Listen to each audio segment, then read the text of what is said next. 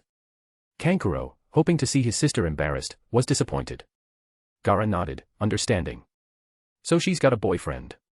No wonder she seemed different lately. Now it made sense. All right, enough nonsense.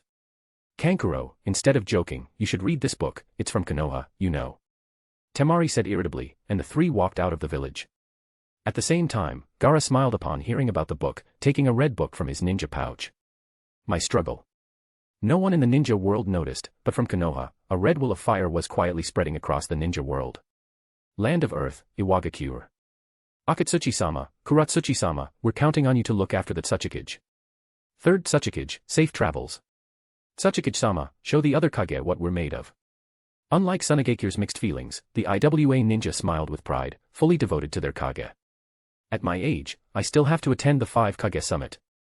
No one cares how this old man feels.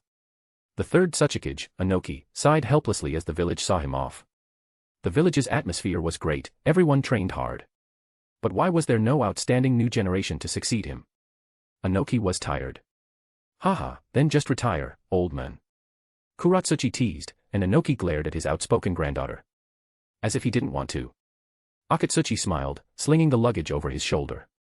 The three left to cheers from the crowd. Bon voyage, Tsuchikage-sama. Anoki smiled at the cheers behind him. It was this village atmosphere that kept him going. Land of Water, Kirigakure. Amid light mist, between tall buildings, Kirigakure was filled with greenery, second only to Konoha among the 5 great villages. This world's 5th Mizukage, Terumi Mei, raised her Mizukage hat with a smile amid cheers. Long live the Mizukage. Her guards, Chojuro and Ao, stood by her. This time, Mei smiled as she put on her hat, but her eyes grew grave as she turned to leave. Chojuro and Ao both sensed something was off. Chojuro, Mizukage-sama seems very interested in that book. Mei held a red book. The characters, My Struggle, were clear on the cover. Chojuro nodded softly, yeah, I heard it's from the Land of Fire. Lots of people are reading it now. But the more perceptive Ao frowned. Something wasn't right, Mizukage-sama had been fixated on it for 2 months now. Others flipped through books, but she just stared at a few pages. Worried, Ao silently fell back, formed a hand seal, and suddenly activated his Byakugan behind his eye patch. Byakugan, activated. In an instant, Ao saw the contents of the book Mei was reading, it was photographs. Ao's eyes widened in disbelief. The photos were of their 5th Mizukage, Mei herself, intimately holding a man. The two looked very close, some in wedding attire at a church, some in matching outfits in the Land of Water, and others at amusement parks in the Land of Fire. In every photo, Mei looked happy, often leaning into the man's embrace. Ao. Suddenly, Mei's voice rang out like from hell. Ao turned pale and broke out in a cold sweat. Crap, caught. Mizukage-sama, I'm sorry. I didn't mean to. Ao hurriedly closed his Byakugan, apologizing in terror. He feared another Mizukage manipulated by Sharingan, but instead, he'd stumbled on her private life. No wonder she wouldn't marry, she was secretly married all along. No wonder she hated being pushed to wed, she already had someone. Recalling Kirigakure's bloody mist days, Ao understood, maybe it was to protect her family. Mei glared at Ao angrily. Chojuro, confused, wondered what was happening. Ao. If you dare say a word, I'll kill you. The threat, heavy with killing intent, made Ao nod frantically, sweating all over. So Mizukage-sama already has a husband. But Mei just snorted and put away the scandalous book. Inside, Mei was furious. Damn it. Couldn't her other self have a little shame? Not only hugging and cuddling but wearing a wedding dress. Why did the other world's Mei get such a handsome man, but not her? She couldn't forgive even herself in another world. Wearing a wedding dress. So many photos. Even if it's another world's me, I can't forgive it. When Konoha's envoys brought that gift, she thought it was a prank. But when she opened it, the Sharingan Genjutsu activated, pulling her into an illusory world. There, she saw another, fantastical ninja world, with a completely different history. Like a dream. The book also contained private photos, showing her body in detail, even a red mole she'd never noticed, and only discovered after secretly checking at home. After more investigation, Rorin's dragon vein, and info from Konoha, she began to believe the other world was real. Damn it. Thinking of her other self, Mei couldn't suppress her agitation. Little vixen, so shameless. She even set up a meeting. At this 5 Kage summit, she'd come to meet her. How could I be so shameless, taking such photos, even with a seductive look on my face? Thinking of the sealed photos, Mei blushed, utter humiliation. But unifying the ninja world, that man's ambition is even bigger than his looks. Recalling the other world's ambitions, Mei frowned. If it was real, if that world truly existed, then she. But if it's a lie, she would never agree, not even if her other self was involved. Mei's mood shifted all the way, making Ao nervous. Not good. Mizuki-sama is not one to take lightly. Chojuro, don't ever mention. Normally silent, Ao gossiped in private and warned Chojuro quietly. Chojuro, straightforward as ever, looked confused. Why? Because Mizuki-sama is already married. Or secretly keeping a man. Chojuro was shocked. But as they exchanged words, they didn't notice Mei's face darkening further ahead. Shut up. Another word, and I'll kill you both. Yes, yes. The two shouted in fear, while Mei, face iron black, strode angrily toward the land of iron. This time, she was going to meet that man, and that shameless vixen of another world. She had to see, had her other self gone mad. Chapter 361, Naruto, I am Uchiha Shirou, 361. Land of Lightning, Hidden Cloud Village. Long live the fourth Raikage. The fourth Raikage, showed no hint of a smile on his face, instead, he snorted coldly. Everyone, return and prepare for battle. This time, the 5 great ninja villages must join forces to destroy the Akatsuki. His younger brother, Killer Bee, had been captured, and his tailed beast had been extracted. Most likely, he hadn't survived. This filled the fourth Raikage, with immense rage. Without another word, he turned and strode off with his guards toward the land of iron. Raikage-sama. 2 of the fourth Raikage's bodyguards, Darui and C, respectfully followed behind him, gradually disappearing as the Cloud Ninja watched. Meanwhile, inside the Raikage's office in Hidden Cloud Village, the door slowly opened, and Samui, with her luxurious blonde hair and ample chest, entered. The Raikage is gone. Now, we are finally in charge of Cloud. As soon as she entered, Samui saw Mabui sitting at the Raikage's desk and couldn't hide her excitement. Sister Mabui, Yujito is already in hiding. Once the time comes, we'll lead the White Ninja to reclaim Cloud Village. Seeing Samui's impatience, the more composed Mabui smiled beautifully. What's the rush? The war hasn't started yet. Wait until the 5 Kage summit ends and the war begins. Most of the Black Kumo ninjas will be deployed to the front lines, leaving the village vulnerable. That will be our perfect opportunity to strike. As she spoke, Mabui slowly raised her head and revealed the plan she had made on her desk. In our world, we had no strength then and were driven out. But here, we have enough power. When the time comes, we'll rally everyone and make these bastards taste what it's like to be homeless. The tables have turned. There was a flash of determination in Samui's eyes. She had waited too long for this chance and would not let it slip by. No need to be hasty. Right now, everyone's attention is on Killer Bee's incident. Coincidentally, the ones in charge at the Cloud Lightning Gorge are White Kumo Ninja, and this mess happened under their watch. It's the perfect cover for the recent racial conflict in the village. As long as we stick to the plan, the White Kumo Ninja will soon have their own hidden village. A glint of ambition shone in Mabui's eyes. She wanted more than just revenge, she wanted the White Kumo Ninja to rule Hidden Cloud. Her methods weren't sophisticated, but they were perfectly timed. There had always been tension between Black and White Kumo Ninja in Hidden Cloud, it just needed a spark. Using Killer Bee's abduction by Akatsuki as that spark, igniting internal conflict seemed reasonable and justified. A tough battle with Akatsuki was looming, and shifting internal conflict outward could even boost morale. Because of this, the fourth Raikage didn't take these issues seriously, giving Mabui her chance. While he was away at the summit, several key incidents had already occurred quietly in the village, all according to Mabui's plan. Konoha. The bold and valiant 5th Hokage, Tsunade, waved goodbye to the cheering crowd as she left the village gates, teasing her escorts. Who would have thought I'd have 2 Uchiha Mangekyo users as my guards? Her 2 guards were, of course, Uchiha Shirou and Uchiha Hikari. Hikari remained impassive as if she hadn't heard, her eyes only on Shirou. Shirou nodded with a smile. Kakashi's squad is scouting ahead, nothing will go wrong. With both Shirou and Hikari as her bodyguards, and Kakashi leading the way with his team. The team included Sasuke Uchiha, Sakura Haruno, and 2 Hinatas. After the last incident, Naruto was grounded and forbidden to leave the village. Jiraiya was also watching over him since Akatsuki's target was still the Nine-Tails Jinchuriki. The 5 Kage summit, looks like your plan is about to begin. Tsunade said meaningfully, clearly aware of everything. Shirou nodded lightly, smiling. But there's no rush in this world. We'll let Akatsuki take the heat first. After all, we already know about the 100,000 white Zetsu. Once the major villages send their elites and both sides are heavily damaged, that's when we'll strike.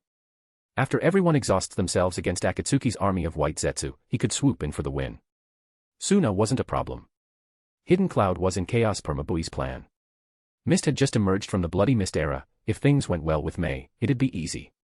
After all, Mist in another world was already under control. Maybe the two worlds' Mist villages could talk. IWA was even less of an issue. In short, the 5 great villages were merely pieces on his chessboard, used to buy time. He needed time.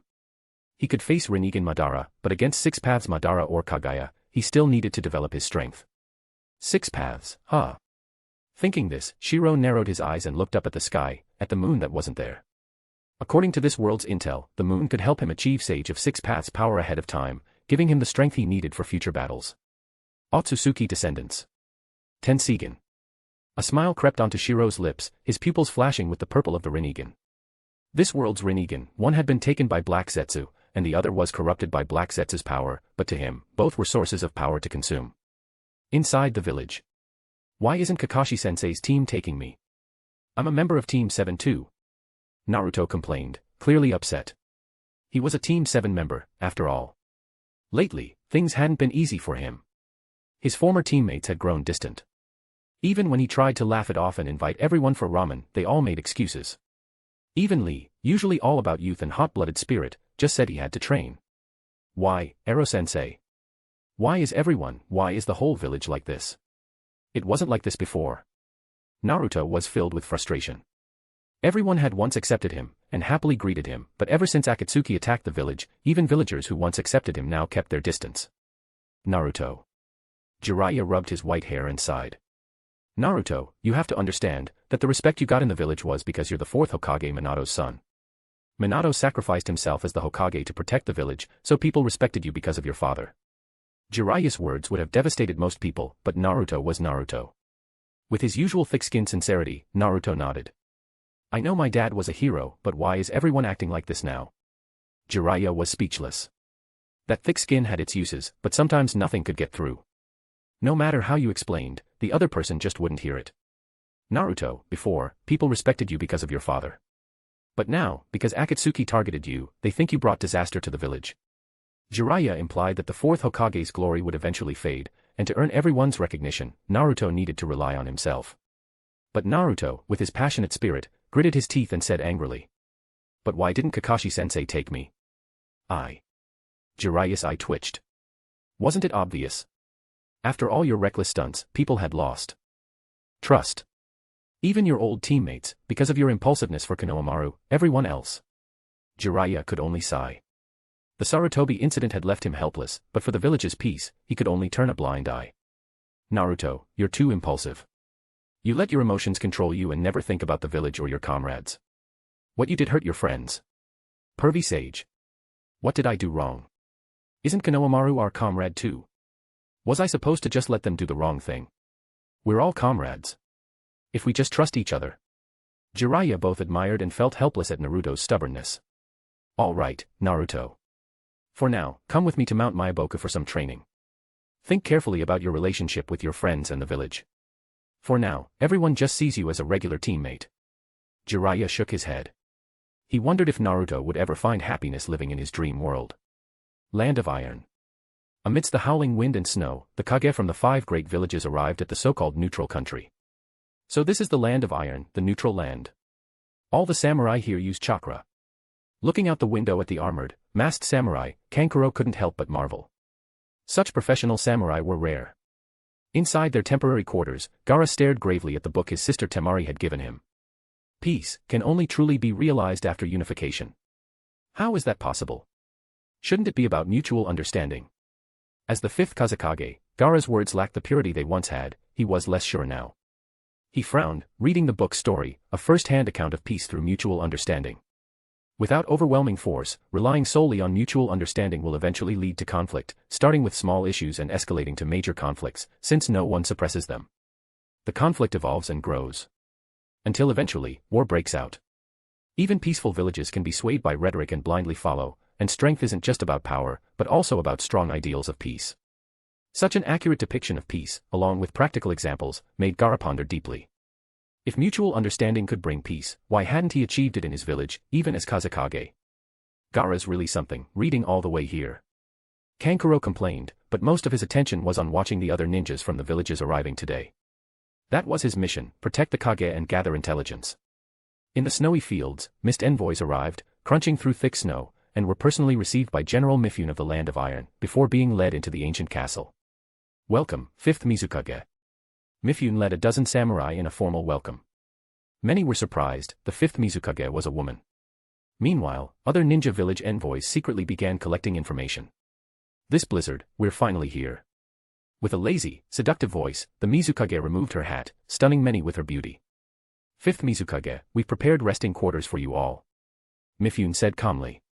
The Mizukage, Mei Terumi, raised an eyebrow. So, Mifune Dano, have the other Kage arrived? Except for the summit's initiator, the 4th Reikage, who is still on the way and expected tonight, the Hokage should arrive soon. The 3rd Tsuchikage and 5th Kazekage arrived yesterday. I see. Hearing the Hokage would arrive today, Mei's eyes lit up with interest. Among the 5 Kage, only she and Konoha's Hokage were women. Report, Mifune-sama. The Hokage's party has arrived. At that moment, a samurai guard reported loudly, letting everyone know the 5th Hokage was about to arrive. Hearing this, Mei's expression faltered. That man is coming too. For a moment, Mei's eyes clouded with hesitation, unsure how to face him, but quickly regained her composure. Why should she panic? That man was from another world, her husband, not hers. If anyone should panic, it'd be him. Mizukage-sama. Chojuro asked in confusion, seeing the Mizukage pause. But Mei just smiled, radiating unmatched poise. Since the Hokage is here, as the only 2 female Kage of the 5 great villages, we should meet first. Chapter 362, Naruto, I am Uchiha Shirou, 362. Land of Iron. Lord Hokage. Amidst the snowy white blizzard, samurai lined the castle corridors to welcome the guests, with General Mifune leading the way, a broad smile on his face. Seeing this, Ao of the Hidden Mist, with his Byakugan, frowned immediately, sighing helplessly in his heart. Beside him, Mei Terumi saw everything clearly. It was obvious that the Land of Iron showed greater respect towards Konoha. This is the effect of strength. Konoha has once again returned to the top of the ninja world. Mei Terumi's calm voice echoed, laying bare the naked truth of the Shinobi world. Under the leadership of the late 3rd Hokage, Konoha's military might have gradually weakened, even falling behind Kimogakure and Iwagakure. But who could have expected that, after Tsunade became the 5th Hokage and held power for 3 years, she would unleash her thunderous methods and consolidate authority. On top of that, she revealed her would release and Mangekyo Sharingan. Even though overall military strength did not increase, the village's Kage-level combat power soared in an instant. Among the 5 great shinobi villages, besides the number of ninjas, these strategic Kage-level powerhouses are a must-have. Especially powerful bloodlines like would release and Mangekyo Sharingan. So this is Konoha's 5th Hokage, the so-called strongest kunoichi in the ninja world. When Tsunade appeared, not only did the Hidden Mist observe her, but the Hidden Sand, who had already arrived, was also secretly watching. Inside a room, in the Iwagakure's quarters, Kuratsuchi's eyes lit up when she saw the Hokage. Grandpa, is that the 5th Hokage of Konoha? Sanin Tsunade, she's recognized as the strongest kunoichi in decades, idolized by female ninjas everywhere. As the strongest kunoichi in Iwagakure, Kuratsuchi was naturally curious about this legendary woman. However, the 3rd Tsuchikage, Inoki, looked at the figure outside the window with a heavy expression, his face somewhat ugly. Would release. Why is Konoha always so lucky? Inoki's gnashing teeth made Kuratsuchi sense a strong wave of jealousy. Grandpa, are you jealous? Me, jealous? Impossible. Inoki slammed the table in anger, but even a dog would shake its head at his red, envious eyes. Who could understand his bitterness? Iwagakure had developed well in recent years, with military strength rarely matched in the ninja world. But the matter of a successor left Inoki feeling helpless. He was already so old, yet there was no promising talent in the village. Thinking of this, Inoki glanced at his unreliable granddaughter, Kuratsuchi, sighing inwardly. This girl's carefree personality, though her talent is decent, she'd be fine to lead the village in peacetime. But if it's wartime, I'm afraid. As the 3rd Tsuchikage, he knew his granddaughter's character well. In peacetime, she could keep the village safe, but in times of war, the village's future all depended on the Kage's decisions. One wrong move, and it could end up like Sunagakure does now. Thinking of this, Inoki sighed. Down below, after a long journey, they finally arrived and were welcomed by the Land of Iron's general. Konoha's fifth Hokage, Tsunade, laughed heartily, taking off her Hokage hat and brushing off the snow. Mifune, long time no see. I didn't expect you to have gotten even older. What a character. Tsunade's blunt greeting left Mifune momentarily stunned, definitely in line with her personality. As Tsunade removed her Hokage hat, everyone present was stunned by her beauty. Especially Mei Terumi, who narrowed her eyes. No woman dislikes beauty. Especially at Tsunade's age, yet her skin still so youthful. Even a fellow woman like Mei was envious of her medical ninjutsu. Lord Hokage, your room is ready in the castle. The Tsuchikage, Kazekage, and Mizukage have all arrived. Tonight, Lord Raikage will. Just as Mifune courteously mentioned that the only Kage yet to arrive was the Raikage, Tsunade raised her eyebrows and snapped coldly. The Raikage from Kimogakure sure has a lot of air. He's the one who called this 5 Kage summit, yet he's the last to arrive. Does he think Kimogakure is the world's #1 now? Tsunade's temper, someone dared make her wait. Her words left everyone amazed, as expected of Konoha's Kage, so imposing. Tsunade. But at this moment, Mei Terumi's emerald eyes were fixed on the figure behind Tsunade. At the same time, Ao recognized the man's voice and his eyes widened. How is it possible? Mizukage-sama's husband is Senju Shirou. Currently, in the intelligence of the 5 great nations, Shirou is still known as Senju Shirou. No one knows his true identity yet. So, when Ao saw Tsunade's bodyguard, Senju Shirou, and recalled Mizukage-sama's earlier anger over a photo, he instantly understood. Now he understood everything. Mizukage-sama. Ao had misunderstood, glancing sympathetically at their 5th Mizukage. It was obvious. The men Mizukage-sama fell for was Senju Shirou, and because they weren't from the same village, they couldn't be together. Ao. If you keep looking at me like that, I'll kill you. To a ninja, that look of sympathy, as if she'd been abandoned or unrequited, nearly made Mei Terumi snap. Facing the Mizukage's chilling tone, Ao paled and lowered his head quickly. Yes. Don't worry, Mizukage-sama, I'm not feeling sorry for you. Shut up. Yes. While Mei Terumi was chastising her subordinate, Shirou following Tsunade stepped forward. Mei, you're still as beautiful as ever. Shirou, dressed in white, smiled warmly as he approached, greeting her as if they were old friends. This scene, in Ao's eyes, was undeniable proof. To outsiders, it was shocking. Konoha and the hidden mist seemed far too familiar. Mei Terumi, standing face to face with Shirou, froze for a moment, his image reflected in her emerald eyes. He's even more handsome than in the photos. But I'm not that other me. It's been a while. The next moment, Mei Terumi put on her Kage demeanor, her calm voice stunning everyone present. There's juicy gossip here, major gossip. Ao glared at Shirou. From Mizukage-sama's words, it was obvious she wasn't the same as before. So she must have been tricked by him. Konoha ninja. This is our hidden mist's 5th Mizukage, she won't be fooled by you again. Ao's outburst stunned the crowd, even the sand and stone ninjas gathering intelligence upstairs widened their eyes. This was truly explosive gossip. Shut up. What was nothing before had now blown up into a huge misunderstanding thanks to Ao's words. Mei Terumi's face turned red as she angrily hushed Ao, but to outsiders, it looked like she'd just run into her cheating lover and couldn't take it. Oh, who'd have thought you'd run into your little lover at a 5 Kage summit? Tsunade saw all this and, being familiar with the other world's Mei Terumi, couldn't help but tease. She'd even delivered the photos herself. Her joke made the atmosphere tense, and everyone's eyes went wide. Big news. Huge news. The 5th Hokage and 5th Mizukage, do they share a secret? Are they fighting over a man? I heard Lord Hokage Awakened would release. Not bad, you even found yourself a man from the Uchiha clan. Mei Terumi, not to be outdone, quickly noticed the Uchiha crest embroidered on Shirou's clothes. Clearly, he was no longer hiding it. Her words shocked everyone present, even the hidden observers from IWA and Suna looked serious. Indeed. They'd noticed the Uchiha crest on Senju Shirou's clothes. Seeing this world's Mei Terumi, Shirou smiled and nodded gently. Mei, the other you is just as stubborn and mischievous. You two have very similar personalities. But I was always an Uchiha, the Senju surname was just a cover. Mei Terumi gazed deeply at the men. Countless images flashed through her mind, but in the end, she thought of her village. She was the 5th Mizukage. That other Mei Terumi was not her. This trip has been exhausting. I'll be waiting for you in my room tonight. With a cold snort, Mei Terumi left with her people. Yet her simple words stunned everyone present. Damn. The Mizukage and Hokage are fighting over a man. So direct, she told him to come to her room tonight. But only Shirou and Tsunade knew what she meant. She was inviting him to confirm the truth of everything. But outsiders thought otherwise.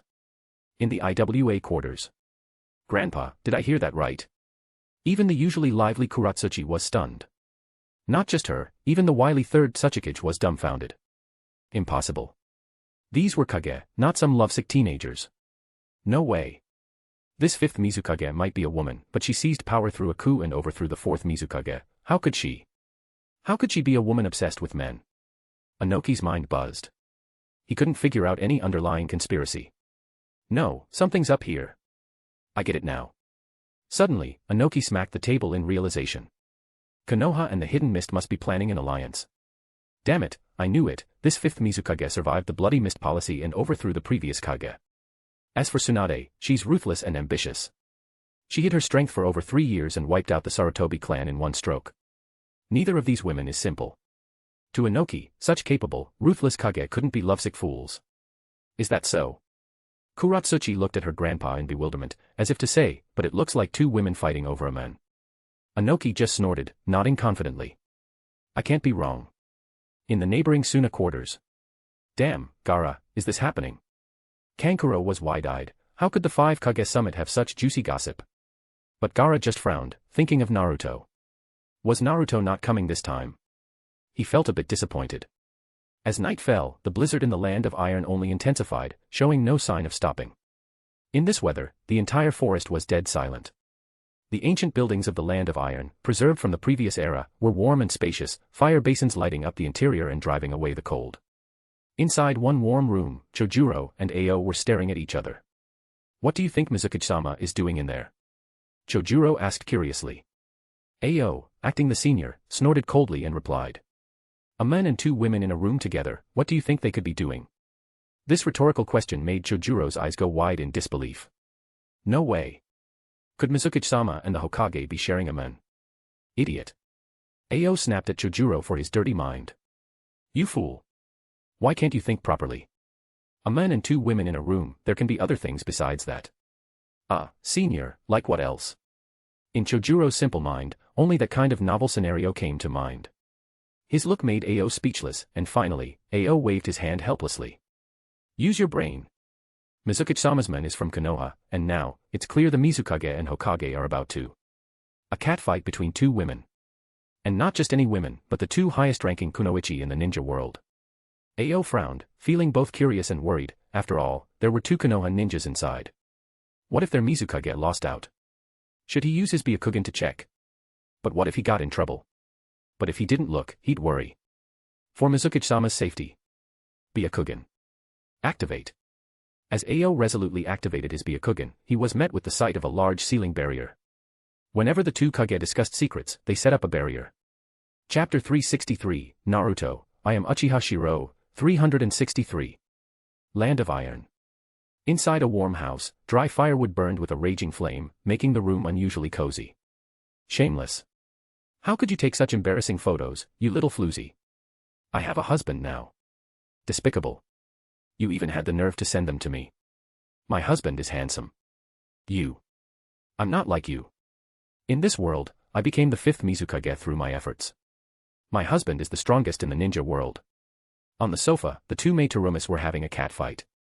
But it was obvious that this world's Mei-Terumi was angrily pointing at her counterpart, while the other world's Mei-Terumi was acting infuriatingly nonchalant. No matter what was said, she would always respond with a smile and bring up her husband, Uchiha Shirou. This stabbed right into this world's Mei-Terumi's heart, making her feel stifled and angry. Wasn't this just bullying her for not having married? Even though you are also Mei-Terumi, we're not the same. I changed Kirigakure with my own hands.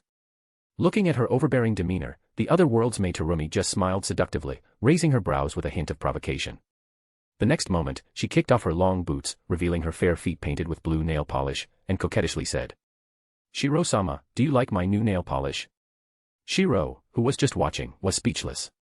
But looking at the delicate white feet in his arms, especially the blue nail polish thoughtfully matching his outfit for the day, he had no choice but to nod helplessly. It looks good. When she heard Shirou's praise, Mei-Terumi's face bloomed with a smile, and she glanced provocatively at her counterpart, then teased. Shirou-sama, I'm wearing stockings tonight. The 5th Mizukage Mei-Terumi on the side was so angry her face turned pale. What did this mean? Was she being bullied for not having a man? Or was it that no one wanted her? By the way, what were we talking about? Then, the coquettish Mei Terumi suddenly seemed to remember their earlier conversation, and with a laugh, said, "Oh, right, we were just saying how you changed Kirigakura all by yourself. That's amazing." Even though she was complimenting her, there wasn't a trace of admiration on that seductive Mei Terumi's face. Instead, she smiled meaningfully to herself and murmured, "It's a pity, I'm not as amazing as you. I only became Mizukage thanks to my husband. Kirigakura is just too hard to manage, with the Kagaya, Hozuki, and Yuki clans. Seriously, why are there so many bloodline clans? You should know, especially the stubborn Kagaya clan. Such a headache." Geez, that sarcasm was a killer blow.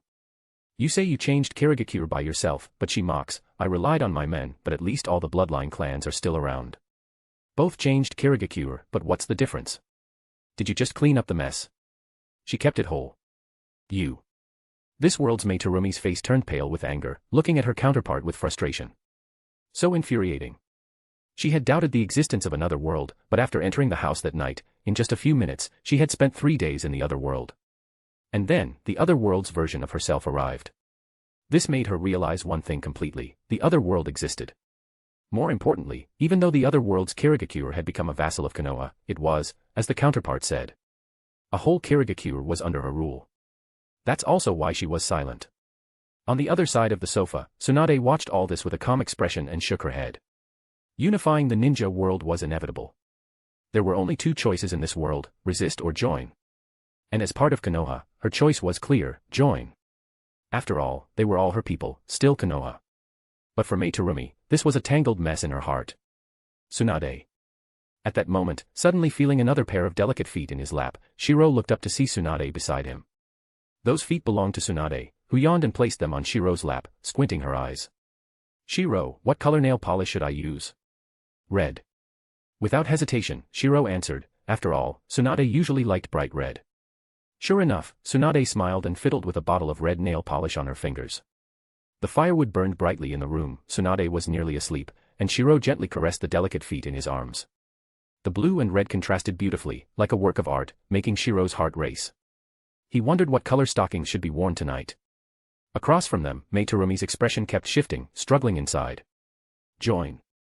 But she had just managed to change Kirigakura, and everything was finally looking up, only to learn that Konoha in another world was already uniting the ninja world. And even her world was being swept in. Worse yet, in the other world, Kirigakura had even merged with Konoha. "It's so late already. I think I'll go to rest with Hikari. You all keep chatting." Tsunade yawned and stretched lazily, glancing meaningfully at the Mizukage from this world. Her actions declared her stance, even telling the Mizukage Mei Terumi, "We all found the same man. I'm Konoha's Hokage, a princess of the land of fire. By status, I should be a level above you, right? If I made this choice, what about you?" With Tsunade's hint, Shirou's Mangekyo Sharingan flashed red, and a space-time portal opened, leading directly to Hokage's private room. Uchiha Hikaru was waiting on the other side. After the house quieted down again, after a while, the other world's Mei Terumi shook her head. It seemed her counterpart still couldn't make up her mind. But she would help. "It's getting warmer in here, maybe I'm wearing too much." Mei Terumi muttered, wiping off imaginary sweat, and slowly lowered her aqua blue dress, revealing her ample chest. Now she looked even more seductive, making her counterpart's face darken. "Shameless. I am you. If you insult me, you're insulting yourself. You." Seeing her counterpart so flustered, Mei Terumi provocatively lifted her chest and teased. "Even though we're the same, there are differences. For example, I'm stronger, I have Shiro-sama's curse mark, and this chest, Shiro-sama loves it most. It's much bigger than yours." She was still wearing a lacy blue bra, but being half-covered was the most tempting. "Do you have my strength? If it weren't for you, do you think this world's Kirigakura would be worth our attention?" Mei Terumi, as seductive as a water snake, smiled dangerously, crawling over to the other side of the sofa and staring at herself. The next moment, curse mark patterns spread from her chest, quickly covering her whole body, and she entered Sage mode. "This mode isn't perfect yet, but do you think you could beat me?" Now, blue patterns spread across Mei Terumi's face and body, clearly her Sage mode. The powerful aura and overwhelming chakra pressure made sweat beads on Mei Terumi's forehead. But she still stared her counterpart down. "How is this possible? How can you be so strong? Even if you're from another world, we're about the same age, I'm even older." Mei Terumi was frustrated, it was obvious her other self was far stronger. The next moment, Mei Terumi smiled charmingly and reached for her fishnet ninja boots. "You. These beautiful legs, just like mine, of course, I'll use the same nail polish. Otherwise, it'd be a waste. The wood crackled in the fire, and under the heat, Mei Terumi's forehead was sweating. Her face flushed, but she didn't resist. Her delicate feet fell into a pair of strange yet familiar hands, and cool nail polish was slowly applied, making her dazed. I know you better than anyone. We're both Mei Terumi. In your heart, you've already made a choice, but your pride, isn't this good? Under her other self's persuasion, Mei Terumi's eyes grew hazy, her emerald eyes staring blankly at Shirou. The most handsome man in the ninja world, and also the strongest. Isn't that perfect? Mei Terumi was a classic face-value lover and with her other self's temptation. Her earlobe was gently sucked by her counterpart, and her snow-white skin instantly turned red. Mei, this masterpiece is finished. No man had ever been so intimate with her before. This feeling. Especially looking at her 10 delicate toes, now painted blue, Mei Terumi was dazed. Shirou smiled tenderly and stroked Mei Terumi's reddish-brown hair. The 5 Kage summit is soon. You make the decision, I'll respect your choice. But if you lose, I'll take you back with me. His gentle yet domineering voice echoed in her ears, making Mei Terumi freeze. The meaning was clear. Even if she chose the wrong path, he would take her back anyway. He says he'll respect her, but then is so forceful. But you're too weak now. Let me give you a gift, the future ninja world won't be peaceful.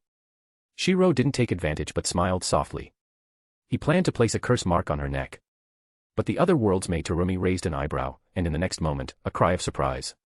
In the firelight, Mei Terumi smiled. We're both Mei Terumi, so the curse mark has to go in the same place.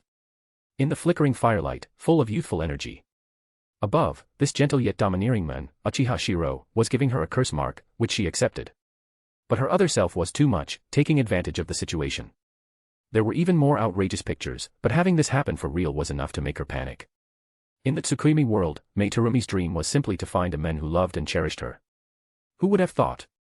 The prestigious Mizukage of the 5 great ninja villages, and her wish was something so simple. TCH. Who wants a man anyway? This world's Mei Terumi glared, refusing to admit it, but her stubborn eyes were a bit empty. From not refusing, to finally closing her eyes and accepting the curse mark, she had made her choice deep down, she just couldn't accept it yet. Shirou saw this and gave her time, while also telling her this was the right choice. But the other world's Mei Terumi didn't play by the rules. All right, if we work together, not only can we save Kirigakure, but more importantly, in the future, we can be on the same side as Sister Kushina. Mei Terumi was gathering backup. Anywhere with people has its politics, even in Uchiha Shirou's harem. There were still little cliques. Shirou knew this but didn't interfere, people have their minds. Sometimes, it's not what they want, but what those below them will do. But throughout, Uchiha Mikoto, Senju Tsunade, and Uzumaki Kushina's positions as the main wives never changed, so things wouldn't get out of hand. As for Mei Terumi and the other outsiders, they tended to side with the Uzumaki clan, who also joined Konoha from outside. Especially with someone like Kushina, who had no ambition for power, these women were smart. They appeared to join Kushina's camp, too. At the same time, this sent a message to outsiders, we're not that ambitious. First goal, 1000 PS. Chapter 364, Naruto, I am Uchiha Shirou, 364. The Land of Iron. Amidst the howling wind and snow outside, the 4th Raikage from the Hidden Cloud Village finally arrived before nightfall. The 5 Kage Summit.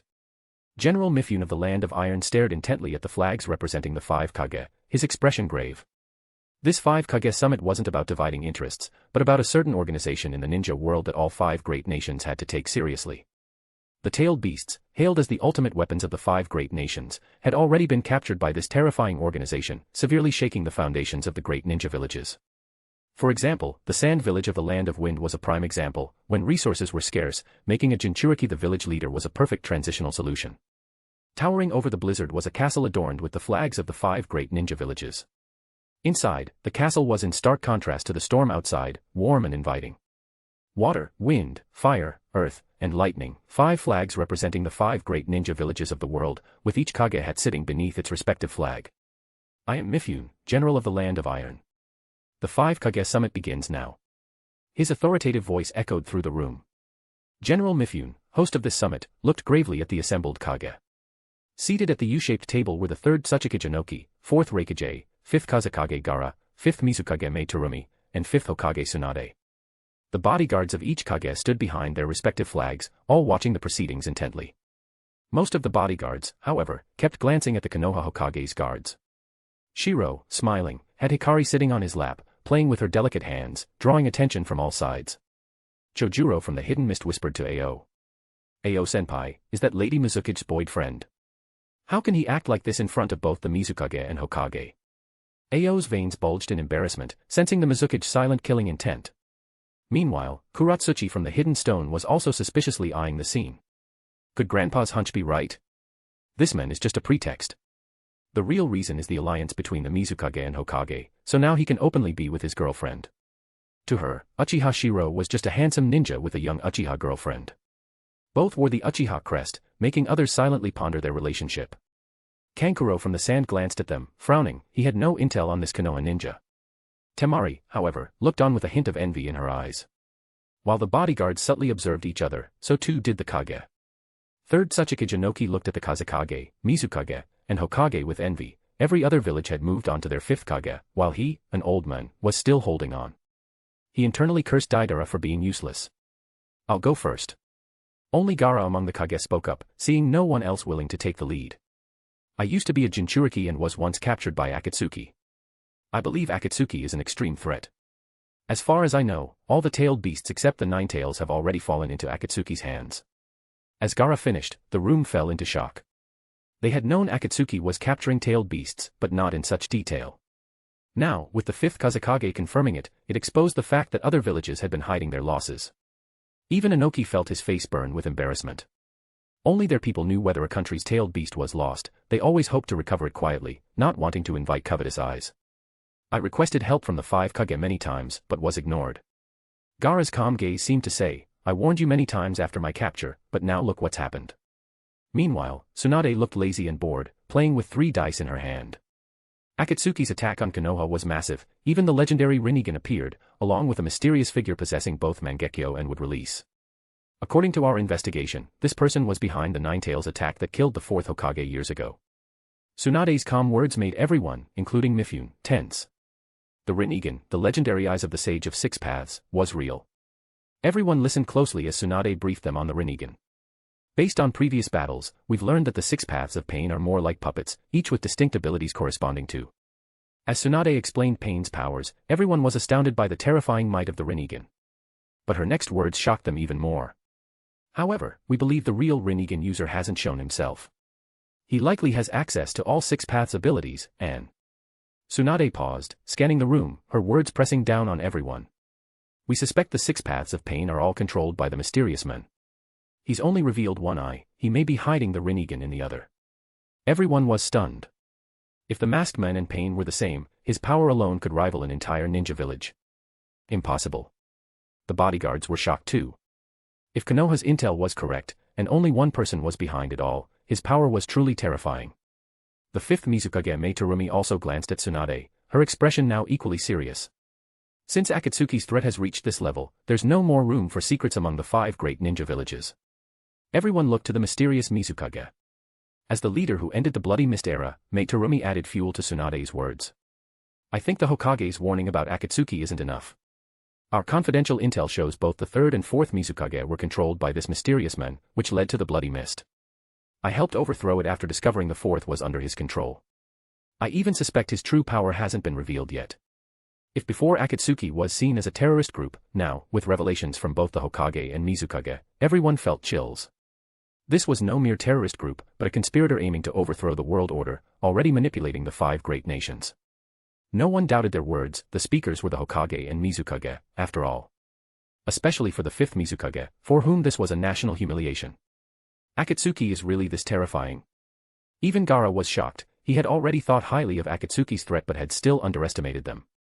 The hot-tempered 4th Raikage smashed the table in rage, shouting. Damn it. Akatsuki's threat is a direct challenge to the 5 great ninja villages, yet you all kept secrets. His accusation changed the mood in the room. Inoki sneered inwardly. Idiot. Meanwhile, Gaara coldly glanced at the Raikage, while A roared at the other Kage. The Akatsuki's rogue ninjas all come from your villages. You bear inescapable responsibility. He wasn't wrong, Akatsuki's rogue ninjas came from Konoha, Iwagakure, Sunagakure, and Kirigakure, but not Kimogakure. Normally, the other villages would have ignored such words, but not this time. With A's aggressive stance, Tsunade sneered. Since when does Konoha let you provoke us? What do you mean by that, Hokage? Reikage A glared at Tsunade.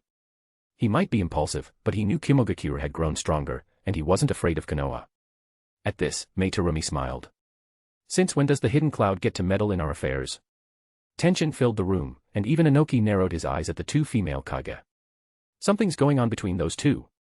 Inoki laughed dryly, trying to lighten the mood. Indeed, Akatsuki now threatens our rule and the peace of the ninja world. Tailed beasts are key to peace, and if they fall into Akatsuki's hands, the consequences are dire. Our goal today is Akatsuki, not internal grudges. As the oldest Kage, Inoki's words carried weight. He glanced at Tsunade and Meitarumi. The Nine Tails is still in Konoha, but I'm sure Akatsuki won't give up. We must reclaim the tailed beasts. A sly fox, he united everyone against their common enemy, Akatsuki. But Tsunade just sneered at the Reikage. Losing your tailed beast is your problem, not ours. The Nine Tails is in Konoha, and we'll protect it. If Akatsuki dares come, we'll deal with them ourselves. Everyone understood, Konoha hadn't lost its beast, so the urgency was on those who had. Hokage. Reikage A slammed the table, glaring at Tsunade. The Akatsuki's mysterious manhas would release in Mangekyo. Are you just going to gloss over this? He wanted the other villages to confront Akatsuki head-on, while Konoha reaped the benefits. Tsunade narrowed her eyes dangerously. Are you questioning Konoha? Her cold tone chilled the room. Immediately, the bodyguards tensed. The Five Kage summit was another battlefield.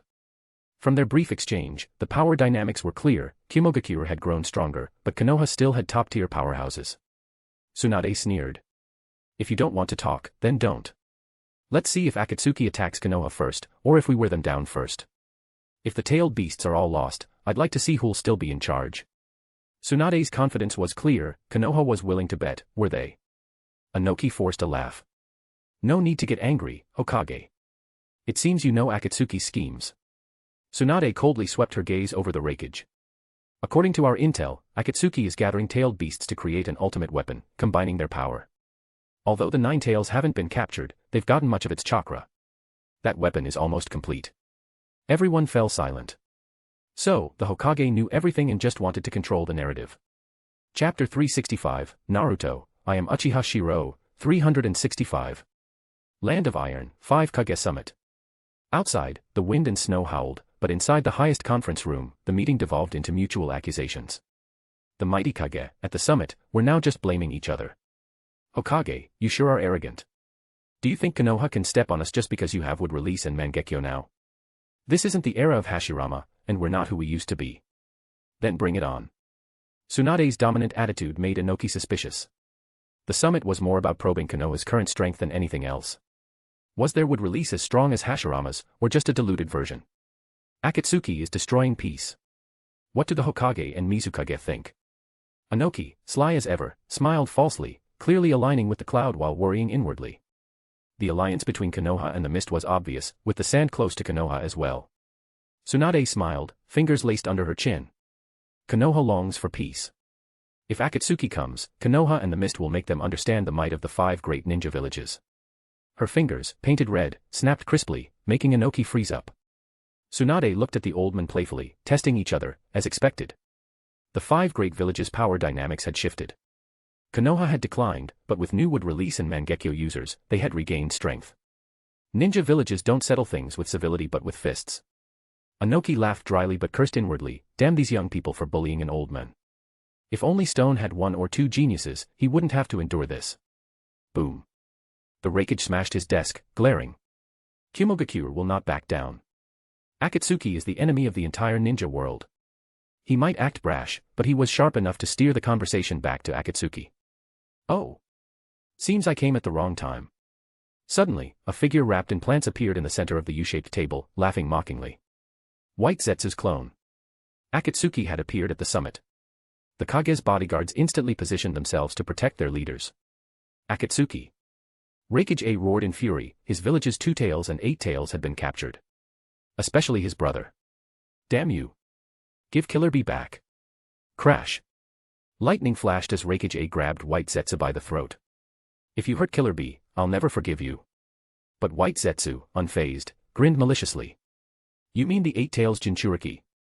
He's probably downstairs right now. Another crash shook the room. It was clear an attack had begun. One of the Raikage's bodyguards, the Sensor Ninja C, cried. "Raikage-sama, I sense Killer Bee's chakra below." Crack. Raikage A crushed White Zetsu's neck and, without waiting, broke through the wall. "Lead the way. I'll save Killer Bee myself." The Cloud's bodyguards immediately followed. Back in the conference room, everyone was stunned. Anoki looked at the lifeless White Zetsu, cursing. That idiot. How could he kill the enemy? No. Something's wrong. Ao from the mist said gravely. That chakra isn't right. At that moment, an armored samurai burst in. General Mifune, it's bad. Akatsuki has summoned enemies with Edo Tensei. They're attacking. What? Now everyone understood, they were facing enemies resurrected with Edo Tensei. All eyes turned to Tsunade. Her painted fingernails clenched into a fist, smile gone. Edo Tensei. Looks like Akatsuki is more dangerous than we thought. Orochimaru had warned us his forbidden technique was stolen. Akatsuki's intel just kept coming. After Sasuke killed Orochimaru, Kabuto took over his research and was then captured by Zetsu. All that knowledge now belonged to Obito. So, the Raikage will be facing a resurrected Killer Bee under enemy control. Gaara said grimly. He was lucky to have survived having his beast extracted, but not everyone would be. Oh.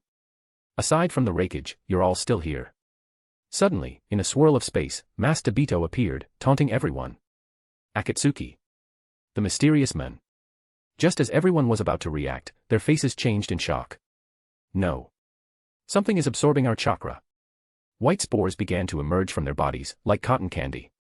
That's, just now, Akatsuki's. Mei Terumi realized the spores were from the White Zetsu killed earlier. The spore technique, the spores cannot be detected before activation, then grow rapidly, draining the chakra and feeding it to others. Chaos erupted, but all present were experienced ninjas. Each used their methods to remove the spores. Stone's ninja spat out a clay giant to swallow the Zetsu. Gaara's sand crushed it. Meanwhile, none of Konoha's ninjas were affected. Shirou and Hikari sat calmly behind Tsunade. TCH. Mei Terumi snorted, dissolving the creature with acidic mist. With the sudden turn of events, masked men now revealed both a Mangekyo and a Rinnegan, staring at Uchiha Shirou. This place is surrounded by my Edo Tensei army. I want you to return what you stole from me. Such a grand display, just for a corpse girl. Shirou scoffed. All this, just for a woman. And a corpse at that. Shut up. Hearing him mention Rin, Obito's expression darkened, then twisted into a cold smile. It seemed ridiculous, but Shirou only sighed. This was just like a Uchiha. Sasuke was reckless, too. Why not wait and ambush after the summit, instead of attacking head-on? Obito, unfazed, sat on the high wooden platform, sneering at Shirou. You call Akatsuki a terrorist group? You have no idea how angry that makes me. Everything Akatsuki does is for peace. The 5 great ninja villages wage endless wars, using small countries as their battlegrounds. The world lives in pain. Suddenly, he became passionate. We're gathering the tailed beasts to create the ultimate weapon, to make the world tremble, so no one dares start wars again. That's the peace the ninja world needs. After his speech, Shirou frowned. This guy was unhinged after losing Rin. Kankuro scoffed. What nonsense. What right does your evil Akatsuki have to bring peace? How could we entrust the world to you? As everyone voiced their anger, Obito's eyes were full of mockery. You 5 Kage speak of peace, but bring only disaster. Now you blame others. Obito coldly dismissed their arguments. Suddenly, the usually quiet Hikari spoke up. If Akatsuki truly seeks peace, why not give your ultimate weapon to Lord Shirou? That's his dream too. You claim to champion peace, but Lord Shirou has worked for it all his life. With such a weapon, even fewer would die. To her, helping Shirou achieve his dream meant she could stay by his side. Obito was surprised. He didn't even know who she was but sneered anyway. As Hikari was about to speak again, Shirou smiled, patting her hand, and taunted Obito. It's pointless to reason with someone like him. The clan raised him, gave him a home, and ninja training, and never let him starve or abused him. Yet he slaughtered them all and now preaches about peace. Isn't that right, Uchiha Obito? What? Uchiha Obito. A strange name echoed. Anoki, Gaara, Mei, and their guards were all shocked. They searched their memories but found nothing. Who was Uchiha Obito? Though he died as a hero in the Third War, so many heroes had fallen that everyone had forgotten him, let alone a mere Uchiha. But behind the mask, Obito's eyes shook. He was thinking of Rin. He stared at Shirou, knowing his secret was out. His rage boiled over. He lifted his head, Mangekyo and Rinnegan shining. Fine. Anyone who doesn't want to die, leave now. Gather your ninja, I'll flatten the world. But Konoha, especially you, Uchiha Shirou. Give Rin back or this will be your grave. Boom. Obito erupted with terrifying power. He was here for one thing, to kill Shirou and reclaim Rin. Leave me here. Just with a few Edo Tensei corpses. Shirou scoffed, sensing Inoki's scheming. He wanted to use this to gather intel on Konoha. Or do you think your 100,000 white Zetsu, grown from first Hokage's cells, can conquer the world? Tsunade also scoffed, revealing Akatsuki's true power to the other villages. The 100,000 white Zetsu army was a real threat to them all. Let Akatsuki wear everyone down, and then seize the opportunity to unify the world. Chapter 366, Naruto, I am Uchiha Shirou, 366. Land of Iron. As the castle for the 5 Kage summit collapsed, the 5 Kage and Mifune shouted in alarm and dodged for cover. Uchiha Shirou, this is your opponent. With the roof collapsing, when 4 figures appeared, everyone present was instantly shocked. Hiruzen Sarutobi, Danzo Shimura, Hamura Mitokado, and Koharu Udatane, the legendary Konoha F4 from the era of the 3rd Hokage. However, this time, the cracks on their skin and the black, ashen eyes made everyone gasp in horror. This is Edo Tensei. Although it was the first time seeing it, the experienced Inoki instantly recognized it based on previous information. After all, Edo Tensei had appeared before during the Chunin exam disaster in Konoha. At this moment, masked Uchiha Obito let out a cold laugh as if he were toying with the 5 strongest Kage in the ninja world.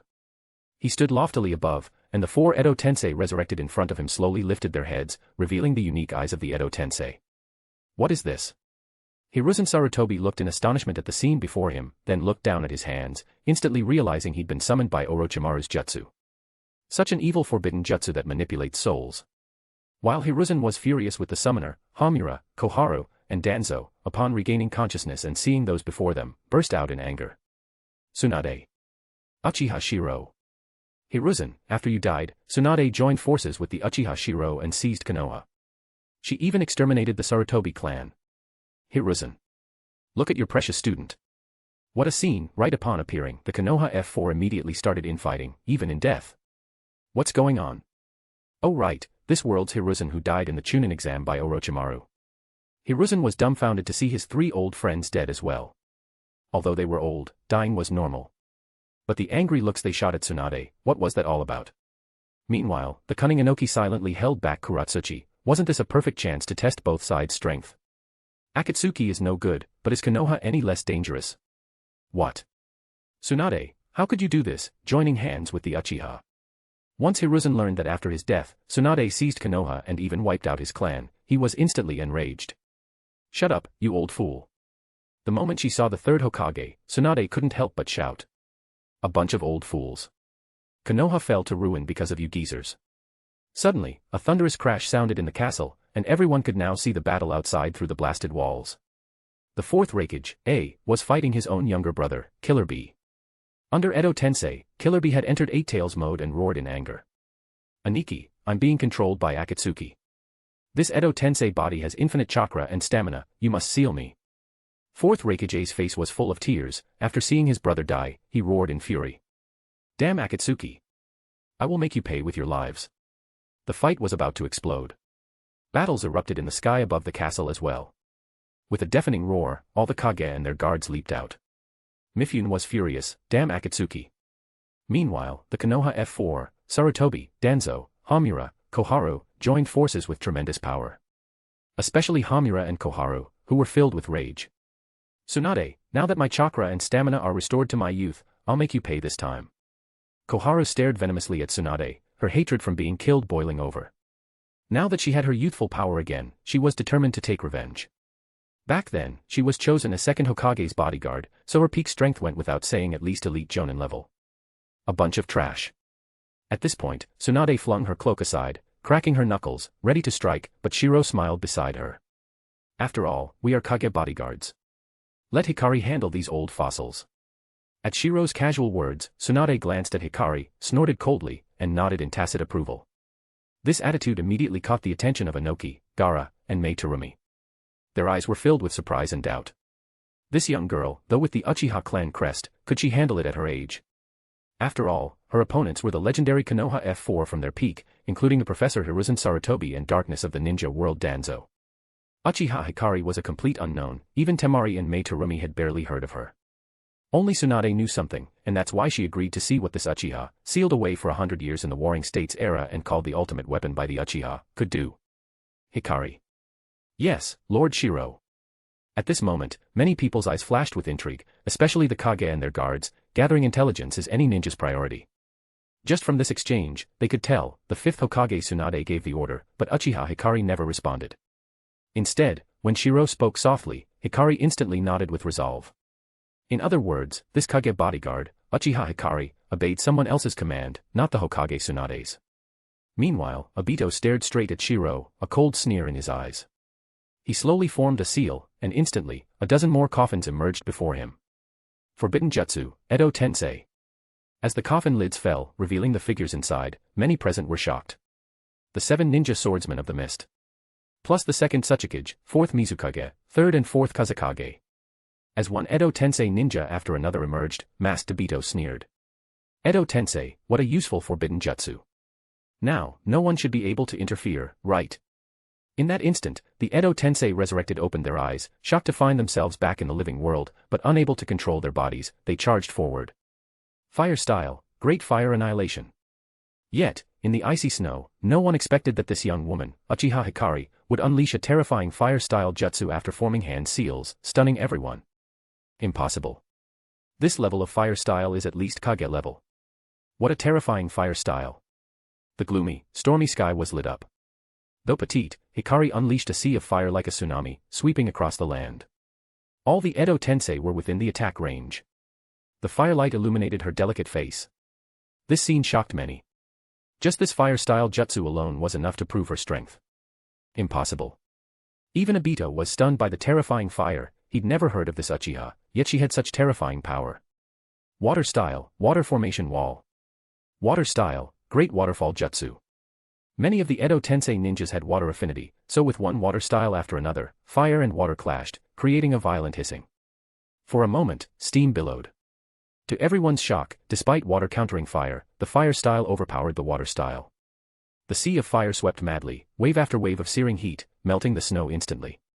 Even the falling snowflakes turned into raindrops. At this moment, Hikari's eyes shone with a pair of bewitching Mangekyo Sharingan as she coldly looked at those resisting in the sea of fire. No one is allowed to harm Lord Shirou. As her Mangekyo spun, the blocked fire style suddenly erupted with terrifying black flames. Dojitsu, Amaterasu. In an instant, the already terrifying fire style was enhanced by the undying black flames of Amaterasu, instantly overpowering the water jutsu. Mangekyo. Anoki's eyes bulged as he exclaimed. Impossible. How many Mangekyo users does Konoha have? Gaara likewise said gravely, Amaterasu. This is the same eye technique as Sasuke's and Akatsuki's Itachi. The Amaterasu Mangekyo technique's info had long spread throughout the ninja world. But the users were Uchiha Itachi and Sasuke, they knew this. But who was this never-before-heard Uchiha Hikari? How did she have the Mangekyo and even Amaterasu? On the other side, Obito was shocked to see Amaterasu, instinctively using Kamui to dodge the immortal black flames. Impossible. What shocked Obito was that there was yet another unknown Mangekyo, and he had no intel on this Uchiha Hikari. Edo Tensei bodies are immortal, but Amaterasu is also undying. Let's see which is faster, your regeneration or Amaterasu's burning. Hikari's calm voice carried a domineering air, even a hint of Madara's presence. Then, as Hikari's Mangekyo spun, another technique activated. Blaze release, Kagetsuchi. Suddenly, the sea of fire formed into a giant tornado. Black Amaterasu flames entwined with red fire, forming a massive, terrifying firestorm dragon that shocked all onlookers. The Edo Tensei bodies inside screamed in pain. Damn. That's Amaterasu. Damn you, Uchiha. Hikari's display of dojitsu even amazed Tsunade. It's the same as Sasuke's eye techniques. She knew about Hikari, but never asked about her dojitsu. After all, ninja secrets are personal. But Hikari's outburst of power was truly terrifying. Seeing Tsunade's shock, Shirou narrowed his eyes and nodded in satisfaction. Don't underestimate Hikari. Her dojitsu and power are far more than this. Hikari possessed the most diverse dojitsu, Yasaka Magatama, Tsukuyomi, Kagetsuchi, and Amaterasu. You could say, in terms of dojitsu, she was like an upgraded version of both Itachi and Sasuke. And that's just Mangekyo dojitsu. In ninjutsu combat, she was very similar to Madara, especially the hairstyle. You could say, in Hikari you could see echoes of Itachi, Sasuke, and Madara's fighting styles. Amazing. But this level of black flames can't burn through my lightning release armor. Amid the firestorm, a flash of lightning appeared as the third Raikage charged out. Lightning crackled all over him, and clearly, under the lightning release armor, the black flames didn't burn his body. But as fast as the third Raikage was, Hikari was faster. A figure suddenly appeared in front of him, stunning the third Raikage. Impossible. Hikari had already appeared before him, eyes fierce and cold, shouting. Your lightning release taijutsu is strong, but that's all. With a powerful kick, Hikari's speed matched the third Raikage's. With a boom, the third Raikage was sent flying. This terrifying power shocked everyone present. Even Obito was shocked by this style and these words. It reminded him of one person. Madara Uchiha. What's your relationship to Madara? At that moment, Obito could only think of Madara. They must be related, otherwise how could she be so similar? In his mind, she must be Madara's descendant. Could she be Madara's descendant from back then? Obito could only think of that possibility, while Hikari was already charging at the Edo Tensei bodies. With fierce and domineering taijutsu, she coolly drew her gunbai and sliced through the 7 ninja swordsmen. This made Shirou even more satisfied. Hikari's strength had already reached Madara's level at the Valley of the End. Both in taijutsu and ninjutsu. Reaching that level, Madara and Hashirama's, was above the normal Kage level. With Chakra's boost, her taijutsu's explosive power wasn't inferior to the third Raikage's. Damn Uchiha, don't underestimate us. Koharu roared in rage. With her Edo Tensei body restored to its peak, plus the hatred of her clan's destruction, her heart was full of resentment toward the Uchiha.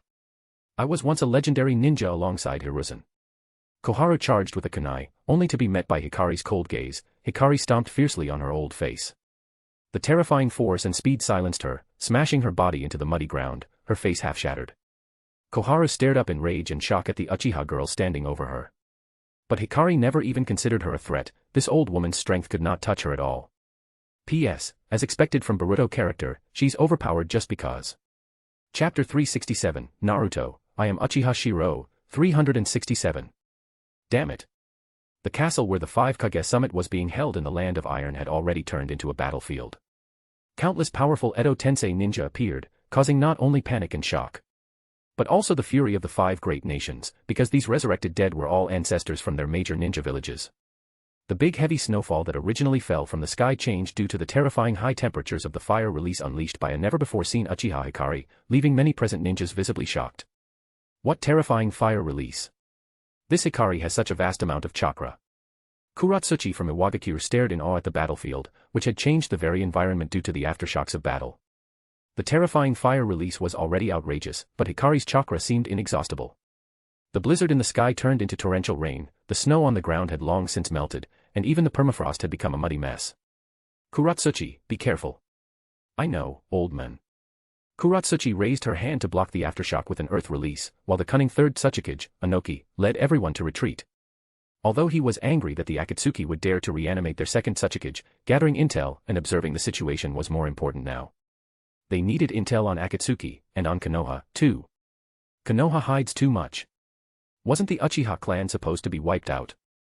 First Sasuke, now this mysterious Uchiha Shirou tangled up with the Hokage and Mizukage, and now another Uchiha with the Manjikyu appears. Anoki felt sour in his heart as he glared at the battlefield, especially at the hidden strength of Konoha. He didn't ask for much, just one ninja of this caliber for Iwagakure would be enough, even if the quality was somewhat lower. He was getting too old to keep up. Damn it. Akatsuki, Kumogakure will never forgive you. From afar, the hot-tempered fourth Raikage, roared in anger. Not only did he see his brother Killer Bee, but also his father, the third Raikage. This sent him into a frenzy. Akatsuki's forbidden jutsu that toyed with the dead had truly enraged him. Gaara also looked unusually grim as he faced an overwhelming wave of gold sand. Gaara, Kankuro, Temari, you've all grown a lot. The fourth Kazekage, Raza, looked at his 3 children, especially Gaara, who now wore the Kazekage hat, a trace of relief in his eyes. He never expected his child to inherit his will. Damn it, that's father's gold sand. Gaara, be careful. Kankuro quickly warned, but on the battlefield, 2 massive waves of sand, one gold, one ordinary, clashed fiercely. Gaara watched his opponent calmly, while Temari, holding her giant fan, shouted in a cold voice. Kankuro, let's seal father first. He's being controlled by Akatsuki now. Yes. On the Kirigakure side, Mizukage Meitorumi didn't say much and directly clashed with the fourth Mizukage, Yugura. The battlefield was in utter chaos. As the host of the 5 Kage summit, General Mifune of the Land of Iron was furious and shouted an order. This level of battle isn't for you. Everyone, retreat immediately and tend to the wounded. Leave this to me. The battle was everywhere. The 5 Kage summit, once held under wind and snow, had instantly become a battleground. The most dazzling presence was undoubtedly the mysterious Uchiha Hikari, the most mysterious in the ninja world. The mysterious Manjikyu, terrifying combat instincts and her overwhelming presence on the battlefield made the image of a terrifying figure surface in Inoki's mind. How is this possible? That person is already dead, there's no way he has descendants. Old, long-buried fears resurfaced, especially as he saw the domineering fire release of Uchiha Hikari in the distance, wielding the Uchiha fan. All of this made cold sweat pour down Inoki's back. Too similar. Far too similar. But I've never heard of him having descendants. What's wrong, old man? Kuratsuchi noticed her grandfather's unease and asked in a low voice. As the third Tsuchikage, Inoki swallowed nervously, then hoarsely muttered words she couldn't understand. No mistake. That familiar, terrifying fire release, that domineering combat style, this old man could never forget. He's back. No. His descendant is back, bringing everything with her. In Inoki's gaze, Uchiha Hikari's domineering figure darted through the battlefield. The Konoha F4 was no match, and even the 7 swordsmen of the mist were just bystanders. Uchiha Hikari had been treated as a weapon, with extremely rich combat experience. Inoki thought that instead of saying she was like Madara, it was more accurate to say Madara was like her. Earth release, Earth Dragon Bullet. Fire release, Fire Dragon Flame Bullet. Combined ninjutsu, Earth Dragon Flame Stream. The third Hokage, Hiruzen Sarutobi, instantly used his best jutsu, but what he faced was Uchiha Hikari's pure fire release. Fire release, Dragon Flame Singing Technique. Several fire dragons spewed from Hikari's mouth, their terrifying power lighting up the night sky, and the scorching heat waves swept in all directions. How is this possible? When the jutsu collided, Hiruzen's combined ninjutsu was instantly crushed. Danzo Shimura, watching from a distance, shouted in rage. Hiruzen, look at the mess your mercy created. You should have wiped out all those evil Uchiha back then. What an annoying bug. Suddenly, a cold voice sounded from behind, making Danzo's pupils shrink. He snarled madly, I'm immortal now. You'll die together with me. Sealing technique, reverse 4 symbol seal. Danzo seized the opportunity and went all out. Hiruzen. As Danzo roared, their years of cooperation gave them instant mutual understanding. As Danzo unleashed the sealing technique, Hiruzen, engulfed in flames, immediately used Shadow Clone Jutsu. Haha. Even if you escape my sealing, you'll never escape Hiruzen's strongest attack. Danzo screamed, his eyes full of endless hatred for the Uchiha, who had destroyed everything for him, including his ambitions. 5 Hiruzen clones appeared in 5 directions, quickly forming hand signs, and simultaneously unleashed 5 elemental chakra attacks at the target Danzo had restrained. Fire, lightning, water, earth, and wind, 5 different elemental jutsu exploded onto the battlefield, illuminating the sky and astonishing countless witnesses. That's the third Hokage's ultimate technique. No wonder he's called the Professor, he really can use all 5 elements. Kuratsuchi said in shock. To her, this was a true Kage-level battle. As Kohara Udatane, who was barely able to move, saw this, she grinned excitedly. Hiruzen, go all out. Danzo and I are both immortal Edo Tensei bodies. This is all for Konoha, we can't let the village fall into the hands of the evil Uchiha. She still vividly remembered her pitiful plea for mercy years ago, only to be treated in this way. She wanted revenge. It was all the Uchiha's fault, if not for them, things would never have turned out this way. Uchiha. As the third Hokage, I will never allow anyone like you to threaten Konoha's stability. Hiruzen shouted with equal resolve. Though he was dead, he'd learned everything from their earlier exchange. So now, his duty was to cut the Uchiha from the village, eliminating this destabilizing factor. 5 Release Great Combo Technique. As the terrifying 5-element attack swept in like a tidal wave, Uchiha Hikari's Manjikyu spun. Facing such an attack, she was unflustered, remembering Shirou's words. For Lord Shirou, all of you must die. Boom. With the terrifying explosion of the 5-element attack, countless onlookers were shocked. Even Hiruzen, who unleashed the technique, gasped in disbelief. How is this possible? Kuratsuchi watched in utter shock. What kind of jutsu is that? Inoki, seeing this scene, was filled with fear. He muttered, no mistake. No mistake, they're all back. From the smoke of the terrifying jutsu explosion, a pink Susanoo slowly rose from the ground. She's even awakened Susanoo. Masked Obito, watching from afar, couldn't help but show a trace of shock. This Uchiha girl, about whom they had no intel, not only awakened the Manjikyu but even mastered Susanoo. This was not the level of someone who just awakened Susanoo. With a thunderous rumble, the pink Susanoo charged up, its massive skeletal chakra forming flesh and armor. Finally, with a thunderous step, the colossal Susanoo planted its foot, shaking the land. The samurai of the Land of Iron stared in terror. The massive castle of the 5 Kage summit looked like nothing more than a slightly larger toy before the complete Susanoo. How can this be? Is this the power a ninja can reach? With a clang, a samurai stared blankly as his sword fell from his hand. He muttered, "This isn't even the same level of battle." At this moment, Uchiha Hikari, controlling the giant Susanoo, stood high above, Manjikyu spinning. Facing the pesky Edo Tensei, Susanoo drew its massive blade. And swung. The air was instantly torn as a hurricane swept out, flattening everything in its path. The terrifying power even sheared off a distant mountain peak. With the deafening roar, countless ninjas and samurai stared in a daze. Even Tsunade was shocked. She never imagined that Uchiha Hikari, the ultimate weapon they unearthed, possessed such incredible power. Shirou, watching from the side, just smiled. Although Hikari was sealed for over 100 years, she's still just a little girl. Even her Susanoo is pink. How cute. Cute? Tsunade, hearing this, couldn't help but twitch. Pink was cute, sure, but wasn't this a bit too cute?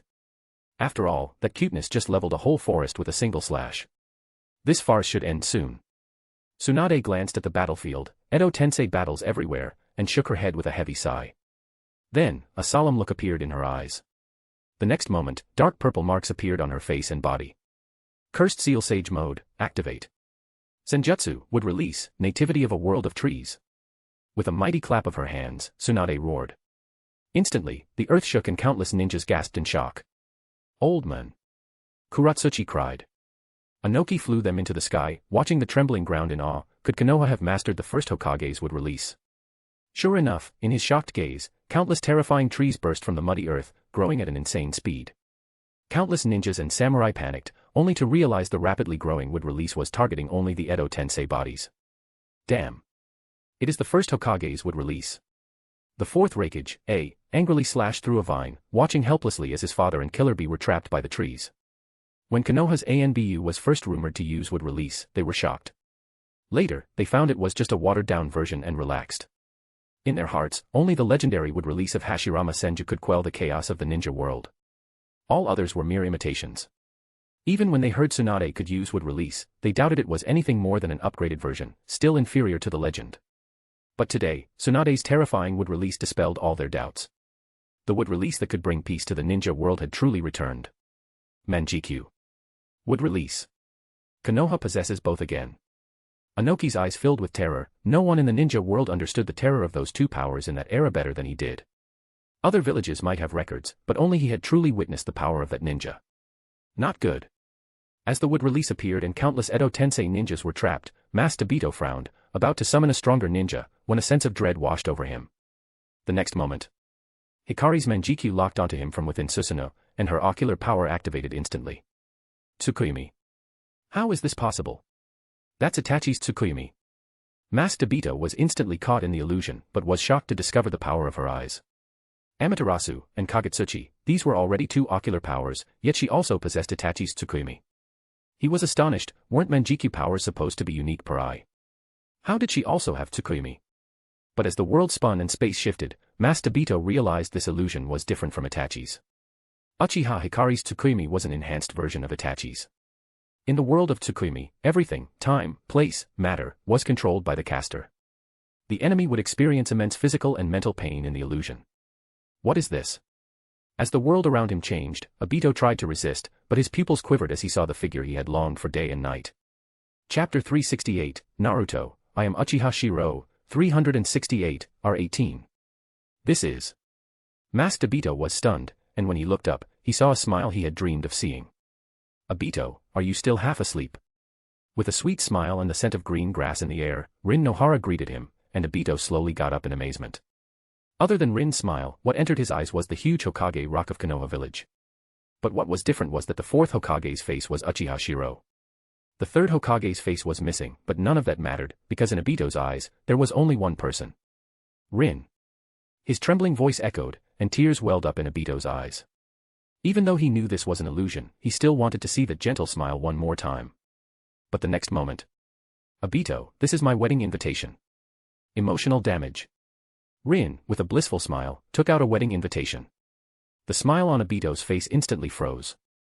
Obito, you must be happy for me. I'm going to become Lord Shirou's.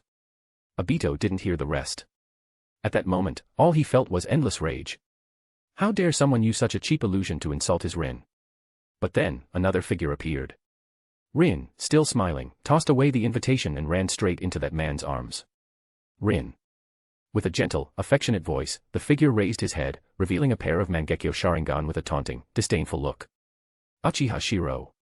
Obito glared furiously at the newcomer, wanting to say something, but suddenly found he couldn't utter a word. His mouth and nose felt sealed as if he was being restrained.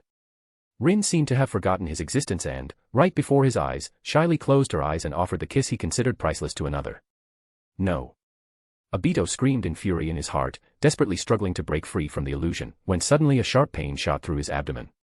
Rin appeared before him, now staring at him with hatred and indifference. Obito, I never thought you'd become a beast. You slaughtered the Uchiha clan. A beast. The Uchiha were your family. How could I ever love you after what you've done? Rin's cold, angry eyes left Obito stunned, forgetting the pain in his body. At that moment, he was tied to a cross, and one Rin after another appeared, angrily cursing him. How could you attack the village? Do you know how many people died the night of the Nine-Tails attack? Beast Obito, I, Rin Nohara, would rather be Lord Shirou's slave or tool than ever be your lover. In the world of Tsukuyomi, Obito's eyes burned with rage, but he felt not even a trace of anger at Rin's scolding. If Rin cursed him or stabbed him, he'd accept it gladly, but he could not accept seeing Rin in another man's arms. As for Uchiha Hikari, in her eyes, there was only Uchiha Shirou, so in the illusion, he naturally appeared as well. In the forest, Rin lay on the ground with an infatuated smile, a collar on her neck, gazing longingly at Uchiha Shirou. Lord Shirou, I am yours. Obito was nearly driven mad, roaring in fury. Uchiha Shirou. How dare you insult Rin? I'll kill you. I'll kill you. Obito, this is my wedding. You're not allowed to ruin it. Suddenly, the scene shifted to a wedding venue. Rin glared at him angrily, while tears of humiliation streamed down Obito's face. No. No. This isn't real. Rin, it's all fake. Uchiha Shirou, you. Obito, were you having a nightmare again? Stop thinking nonsense, it's time for school. Obito, look, Shirou-sensei is coming. Sit up straight. Wow, Shirou-sensei is so handsome. Obito, don't cause trouble.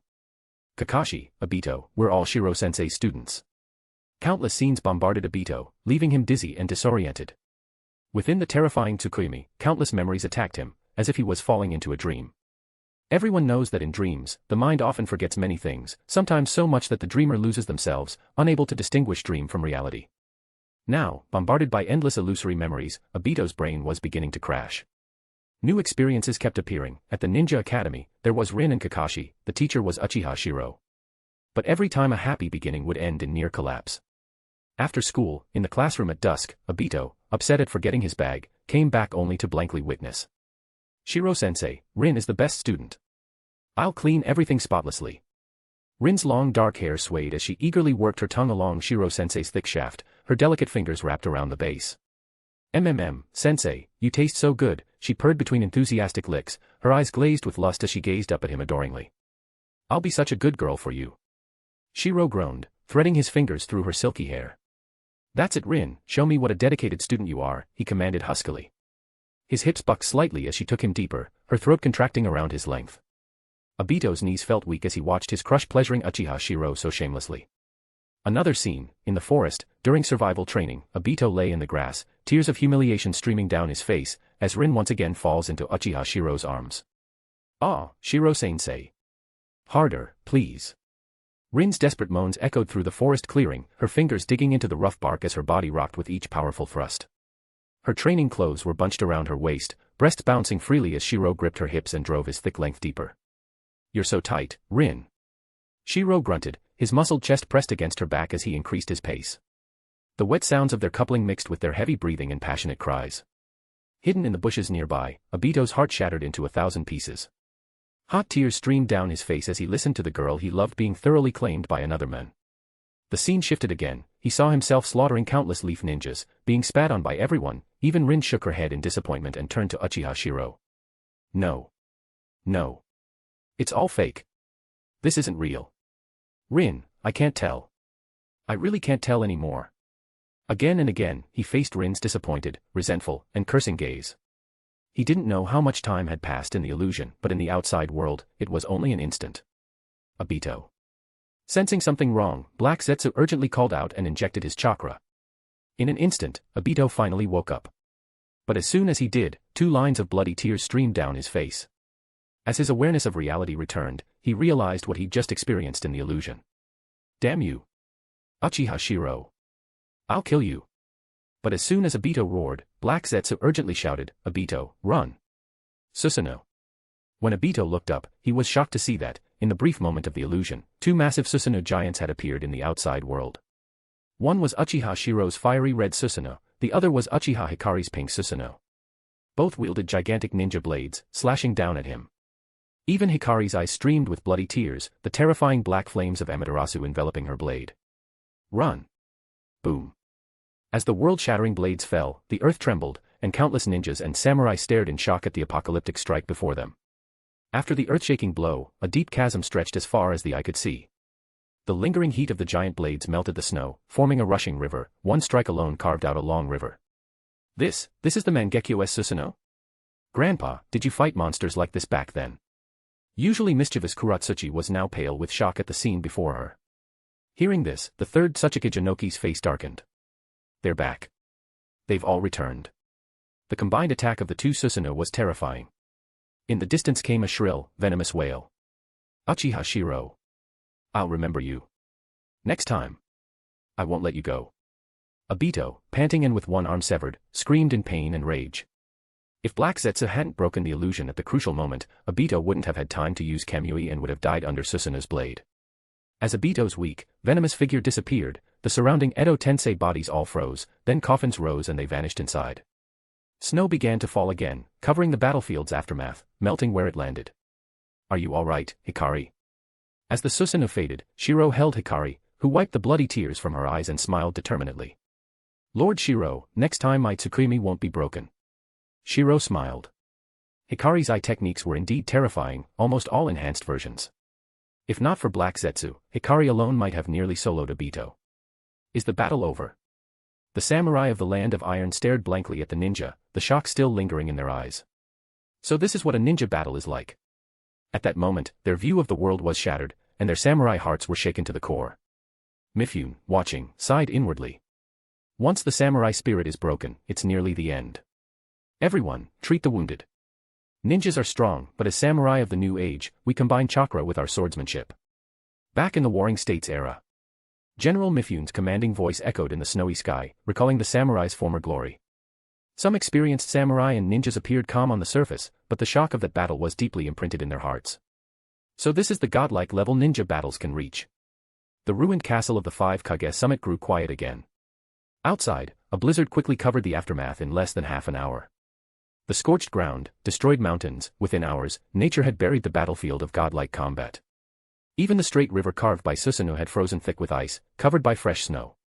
In just a few hours, nature erased all traces of the battle. Soon, there would be only a straight frozen river and flat ground with fewer forests. Ninja power is mighty, but nature's force is mightier still. When the 5 Kage summit resumed, it was clear the 4 other great ninja villages were silent. Even Gaara, the Kazekage, said nothing. After all, among the 5 great villages, it was acceptable for one to be stronger, but Konoha was now overwhelmingly powerful. Especially the cunning Inoki, who broke the awkward silence with a forced laugh. The Edo Tensei of the Akatsuki is too wicked. The Akatsuki must have even greater plots. I propose the 5 great shinobi villages form a ninja alliance, with the Hokage as commander-in-chief. What do you think? Inoki, the most experienced, saw the situation. The Akatsuki surely had a plot, but of all the village's tailed beasts, only Konoha's hadn't been captured. And Konoha wasn't afraid of Akatsuki. That made things tricky. Let the 4 other villages face Akatsuki alone. If they suffered heavy losses, who would take responsibility?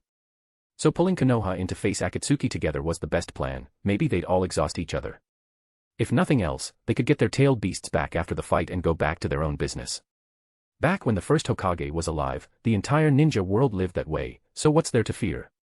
I agree to the Hokage as commander-in-chief. The fifth Mizukage, Meitarumi, smiled and was the first to agree. Then the fifth Kazekage, Gaara, nodded in support. I second.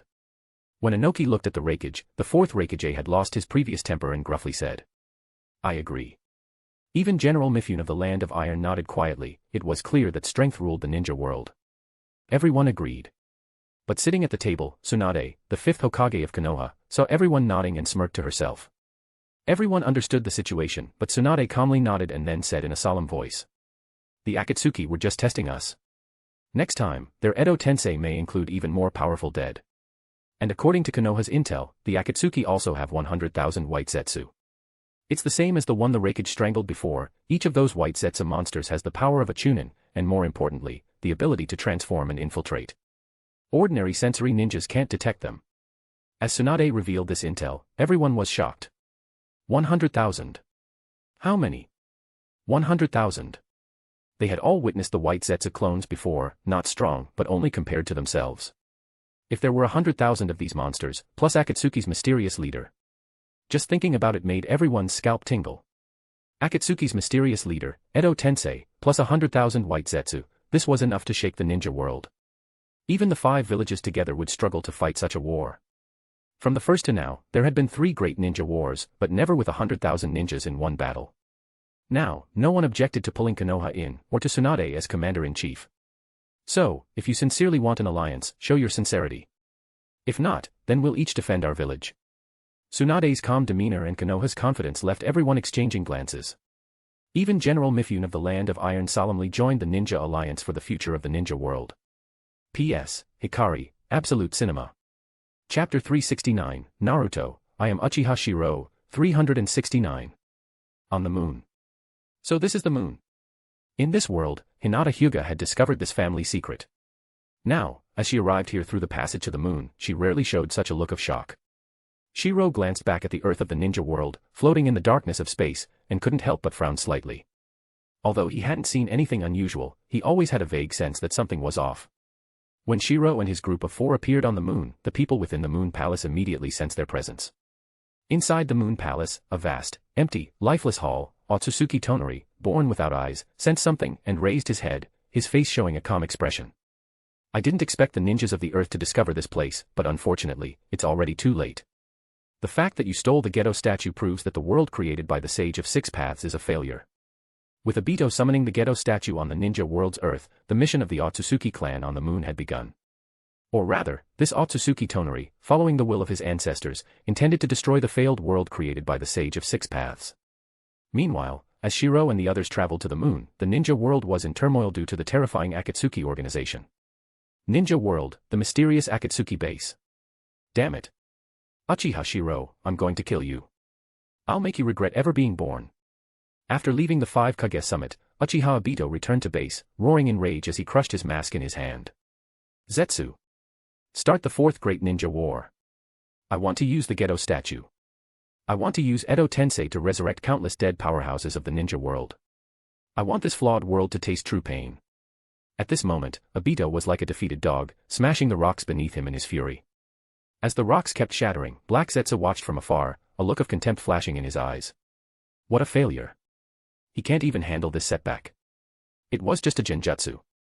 However, someone like Black Zetsu could never understand Rin's place in Obito's heart.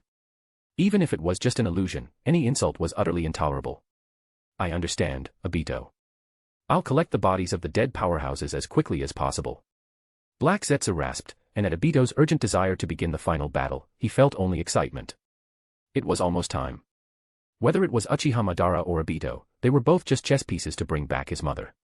Hearing Black Zetsu's words, Obito slowly lifted his head, a crazed smile appearing on his twisted face. Hehe, soon, with 100,000 white Zetsu plus the strongest from all the ninja villages, I'll wipe out Konoha. I'll make this corrupted, sinful world disappear completely. Obito's wild laughter echoed through the mysterious cave. In his eyes, anyone who insulted Rin was guilty of a heinous crime. Behind the laughing Obito stood the grotesque Gedo statue, below which was a dense crowd of white Zetsu clones. As Obito and Black Zetsu secretly prepared for Akatsuki's final war, the entire ninja world was shaken. At the 5 Kage summit in the Land of Iron, Akatsuki had dared to attack directly. The terrifying power of the Rinnegan and Akatsuki's ability to use Edo Tensei to summon the dead was shaking the very nerves of the ninja world. Especially with the revelation that Akatsuki possessed 100,000 monster soldiers, each at least Chunin level, the entire world was in shock. The 5 great ninja villages announced the formation of the allied shinobi forces, calling on all factions of the ninja world to join, since Akatsuki's plot threatened everyone. Even the 5 great villages were taking it seriously, so of course the smaller forces had to respond. After all, in such turbulent times, anyone who didn't respond would be the first to be wiped out by the 5 great villages, who might even shift the war to their lands and destroy them outright. Konoha. Hokage-sama, based on current resources, the village has mobilized 10,000 ninjas, among them, Jonin. In the Hokage's office, Shizun respectfully reported information about the allied shinobi forces, especially the number of Konoha participants. Since returning from the 5 Kage summit, Tsunade's reputation as the 5th Hokage had soared. After all, being the supreme commander of the allied forces said it all. Under Tsunade's leadership, Konoha had returned to its peak. Now the land of grass, the land snow, these small villages have also sent their ninja corps. Shizun's expression was grave as she described the situation of the other small villages in the ninja world. The 5 great villages joining forces against Akatsuki put immediate pressure on the smaller villages. If they failed to contribute or tried to sit back and watch, they'd be the first to be purged by the big villages, accused of colluding with Akatsuki. Naturally, none of the small villages could ignore this, so they gritted their teeth and followed. Shizun, send word to the other 4 great villages. According to current intel, Akatsuki's base and the expected battlefield are near the border of the Land of Lightning. Kimogakure must not relax. If anyone dares to hide their strength this time, Konoha won't hold back. At her desk, Tsunade declared decisively that Konoha had the confidence and strength to face Akatsuki. If the other villages tried to preserve their forces and let Konoha take the brunt, Tsunade would not hesitate to flip the table and refuse to play along. Yes. As Shizun finished her report, Jonin after Jonin entered and exited the office, each reporting on their tasks. This time, Konoha was mobilizing a massive ninja army. It was a true war. The deployment of various squads, led by Chunin, Jonin, and with logistics, medical support, and many other complex issues, the war machine of Konoha, and even the entire ninja world, was rumbling into action. Iwagakure. Grandpa, do we need to send so many ninjas this time? In the Tsuchikage's office, the usually lively Kuratsuchi wore a serious expression. The number of ninja being sent to the battlefield was overwhelming. For the 5 great villages, this was tantamount to starting a war. The third Tsuchikage, Inoki, also looked grave.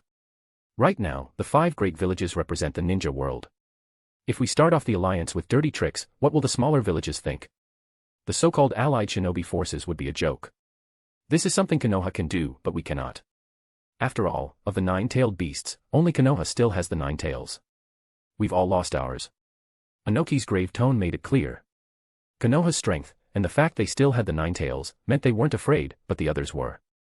If everyone harbored ulterior motives, and Akatsuki's mysterious power erupted, the first to suffer would be them.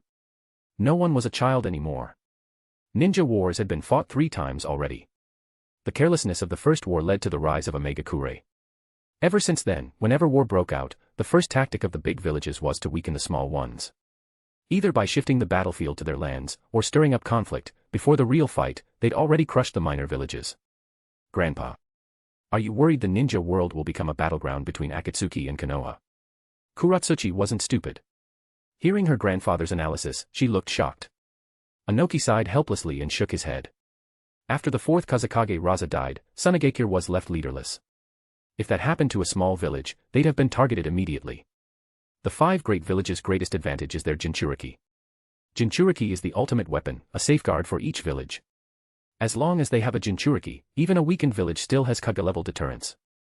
At this point, Inoki looked at his village with a sour expression. Kuratsuchi, our Iwagakure may be stronger than Tsunagakure, but who can say what the future holds? If we lose our Kage-level power, are we still one of the 5 great villages? That's why we must reclaim our tailed beast in this war. This time, the 4 villages only wanted to reclaim their tailed beasts, while Konoha's purpose was clear: use the power of the ninja world to defeat Akatsuki and maintain their stability. Thinking of this, Inoki couldn't help but show a sly smile. But it's also lucky that, thanks to the 3rd Hokage Hiruzen and Danzo, Konoha's bloodline ninja have almost died out under their decades of rule, and their military strength plummeted. Even though they have Tsunade and Mangekyo now, that kind of loss can't be recovered in only a decade or so. Kuratsuchi, seeing her grandfather's gloating relief, could only shake her head helplessly. Grandpa, what are you counting on? Counting on? Inoki glared at his granddaughter. This is called gains and losses. If Konoha were like before the Second War, with Wood Release and Mangekyo, they'd be the real threat to the world. But now it's different. To be blunt, if not for the sudden appearance of Wood Release and Mangekyo, in terms of military power, IWA and Kumo would be number one. Konoha is only a bit stronger than Kiri and Suna. Anoki was not wrong. Militarily and economically, under the third Hokage, Konoha had lost its position as the top village by the time Tsunade took over. Sunagekure. Gaara, here's a letter from Konoha and the proposed deployment for the allied shinobi forces. Kankuro handed Gaara the letter and the details of Konoha's negotiations with Suna. Ever since the Chunin exam collapsed 3 years ago, Suna had nearly become Konoha's subordinate. Now, Gaara only cared about Naruto. Suna and Konoha were practically tied at the hip. Proceed as planned. The allied shinobi forces must be formed. Akatsuki must be destroyed. And we must reclaim Shikaku. When Gaara mentioned the One Tail, his expression was grave. Only Suna knew how crucial Shikaku was. During hard times, having a tailed beast could keep them in the 5 villages, instead of being cast out.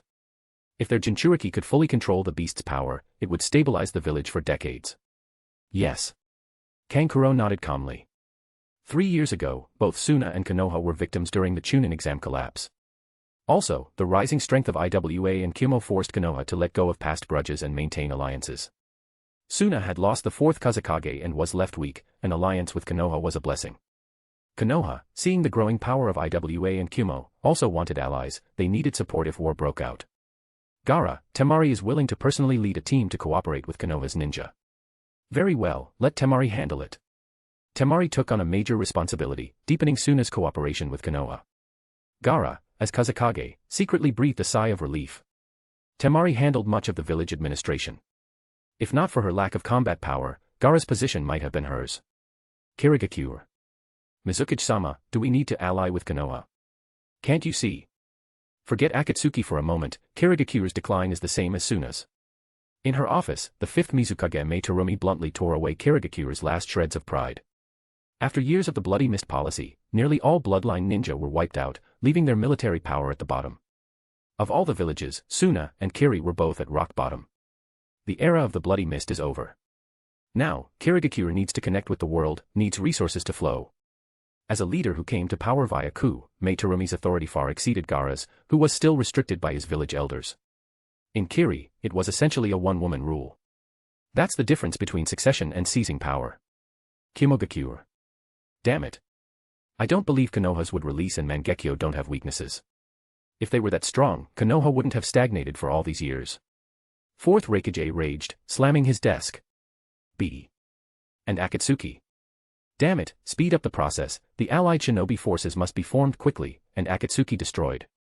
Akatsuki's hidden strength was terrifying, 100,000 white Zetsu, and 8 of the 9-tailed beasts already in their hands.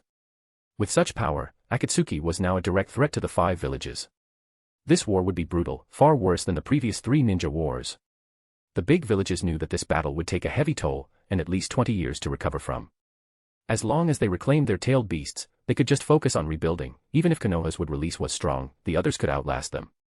Raikage-sama, the ninja corps are all mobilized. As his subordinate reported, Raikage roared and smashed through the wall. Inside the office, Mabui held the orders, looking out the window over Kimogakure, her eyes calm. Samui, it's time to begin. The 4th Raikage will lead most of our elites to the front. Once the front lines become a quagmire, Kimogakure will return to its true master. Lord Shirou's will of fire will burn across the ninja world. With Mabui's words echoing, the blonde, busty Samui nodded firmly. This is a village that belongs to us. The true Kimogakure. Chapter 370, Naruto, I am Uchiha Shirou, 370. Here's the extra chapters. Next goal, 1500 PS. Equals. On the moon. Thunder echoed through the palace. Otsutsuki Tonari, who had not yet transplanted the pure Byakugan, had not awakened the Tensigan, and thus his power had not yet broken through. You degenerate creatures. The shinobi world created by the Sage of 6 Paths truly was a mistake.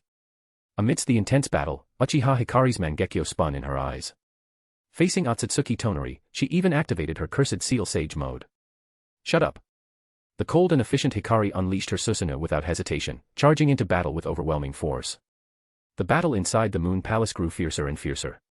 Tonari was preparing to annihilate the shinobi world, including Uchiha Shirou.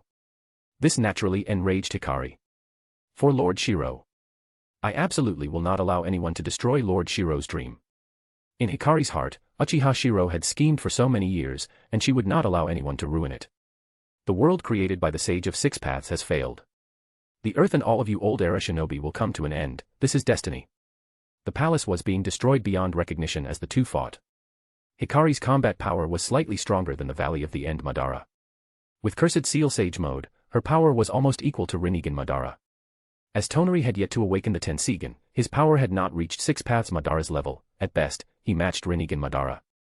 Their current strength was not far apart, and Hikari's Mangekyo techniques gave her many options. Tonari, lacking the Tenseigan, was short on powerful techniques. While one controlled Susanoo and the other a giant stone statue, deep within the palace, in a radiant chamber housing a massive star chart, 3 figures arrived. Lord Shirou, it's here. With a single 8 trigrams palm, the gate was blasted open. The bold Hinata's pale blue Byakugan flashed as she pointed to the center of the star chart. What is that? The gentle Hinata stared in shock. Her Byakugan could only see a massive ball of light, containing a staggering amount of power. Bold Hinata's Byakugan, between the Tenseigan and regular Byakugan, could see even more clearly. Lord Shirou, within that huge white orb, it's all Byakugan. Seeing the enormous light, Shirou couldn't help but smile. We finally found it. Thank you, Hinata-chan. His warm hand patted both Hinata's on the head. Bold Hinata squinted her eyes in pleasure. The gentle Hinata at his side felt her face heat up from his touch and stammered. Lord Shirou, my Byakugan didn't help much, it was Big Sister's Byakugan that's stronger. In gentle Hinata's eyes, she felt somewhat useless. Not only was she weaker than her counterpart from another world, even her Byakugan seemed inferior. But Shirou smiled at her words and tapped her forehead lightly. Hinata-chan, you have great talent. It just hasn't awakened yet. But that's fine, I believe in you. Bringing both Hinatas, Shirou leaped before the cluster of Byakugan, his Mangekyo spinning. This time, several black circles appeared in Shirou's Mangekyo. His eyes were now between the eternal Mangekyo and the Rinnegan. Unlike the kind that evolves all at once from the extreme stimulus, his eyes were evolving gradually. Tenseigan, and the bloodline closest to Otsutsuki. Maybe my eyes will see something different. Under the nervous gazes of both Hinatas, Shirou smiled and reached out his hands. Forbidden Jutsu, Chimera Jutsu. Diamond-shaped marks on his hands erupted with terrifying devouring power. He felt a completely different force surging into his body. Little sister, stay on guard. Don't let anyone disturb Lord Shirou. Bold Hinata said gravely, activating her Byakugan and watching the surroundings. Gentle Hinata nodded solemnly. Yes. As Shirou performed the forbidden jutsu, he felt pain and an unfamiliar energy in his eyes. This feeling. Different from the Sharingan, but it suits my body perfectly. With a grave expression, Shirou could feel the changes within him. As energy surged into his body, his eyes began to change. Meanwhile, the commotion was sensed by Tonari. Oh no. Tonari, locked in battle, flew into a rage. Someone had snuck into his clan's vault while he was fighting. Damn it. I'll kill you all. I won't let anyone hurt Lord Shirou. Hikari controlled her massive Susanoo, blocking Tonari's way and filling him with fury. You can't stop me. Even without the Tenseigan, Tonari's power was still formidable. With a resounding crash, Susanoo was sent flying, making Hikari grunt, but the blood on her lips only made her eyes more determined. As her Mangekyo spun and bled, a mark appeared on Tonari's hand, the moon-reading mark, Hikari's ocular jutsu. Engraved Tsukuyomi. Imprints ocular power onto the moon. Anyone bathed in moonlight has the mark on their hand. Since they were on the moon, it was Hikari's home field. But this jutsu had weaknesses. Like infinite Tsukuyomi, it couldn't penetrate the Susanoo of a Rinnegan user. 8,000 spears. A mysterious power surged. Hikari's black hair fluttered as Susanoo visibly regenerated. Tonari's face turned to shock. How is this possible? What have you done to me? Why is my chakra being drained by you? 8,000 spears. As long as the mark is present, distance is irrelevant. She can control anyone's spirit and chakra, even transfer chakra remotely. This is my ocular jutsu. As she continued to absorb Tonari's chakra, Hikari's eyes shone with resolve. She'd return to peak form. Tonari, on the other hand, was rapidly losing chakra. Impossible. My power is far above yours. How could my chakra? Splurt. Every jutsu has drawbacks. Tonari's furious roar made Hikari cough blood, Mangekyo streaming tears of blood. This is the qualitative gap Lord Shirou spoke of. Hikari wiped away her blood-stained tears coldly, but stubbornly maintained the jutsu. If 8,000 spears succeeded fully, she could control her opponent outright. But clearly, Tonori's bloodline and power quality were at least a tier, even half a tier, above Hikari's. So while her ocular jutsu succeeded, she couldn't control Tonori, though she could still steal his chakra for herself. You possess so many ocular jutsu. You're no ordinary Uchiha. After halting his chakra loss, Tonori panted hoarsely, but he'd lost too much chakra. The real battle starts now. Hikari's cold words rang with unprecedented dominance. Her foe was indeed strong, but with their power so close, unexpected jutsu could turn the tide, even win the day. My Mangekyo Jutsu 8,000 spears is my own. The others were just transplanted. Complete Susanoo drew its sword. Hikari unleashed terrifying power again. Amaterasu. Kagetsuchi. Black Amaterasu flames surrounded Susanoo's armor, adding another defensive layer. Even the sword was enchanted with Amaterasu. Die. With a slash, the black flames swept out, cleaving Tonori's giant statue in two as the flames spread relentlessly. I won't lose. Tonori roared, but without the Tensigen, he could not advance further nor access Tensigen chakra mode. None of the Tensigen's abilities were awakened. Having spent years on the moon, Tonori lacked combat experience, while Hikari was perhaps a bit weaker, but vastly more battle-hardened. Tonori wasn't without attack methods, though. With a roar, he unleashed a jutsu that made Hikari tense. Meteorites floating in space began to fall toward her at high speed. Gravity. This was one of Tonori's abilities, as seen in the movie's Naruto vs. Tonori battle. Countless massive rocks crashed down. The massive Susanoo was a giant target. Hikari controlled Susanoo to slash and dodge, but there were too many falling meteors. All must die. All of you. Splurt. Blood sprayed as Tonori shuddered, his chest pierced by a hand. He trembled, his voice hoarse, and his eyelids, long shut, opened in agony, revealing pitch-black sockets. A pure Otsutsuki bloodline, huh? The diamond mark on the hand continued to devour energy. Shirou's face was calm. Tonori felt his power draining away, then his face turned mad. Die. Let everything be destroyed. With a roar, Tonori unleashed his final power. Countless meteors crashed down from space. Tonori laughed madly. Let's all be destroyed, this wrong world created by the Sage of Six Paths. The will of the ancestors.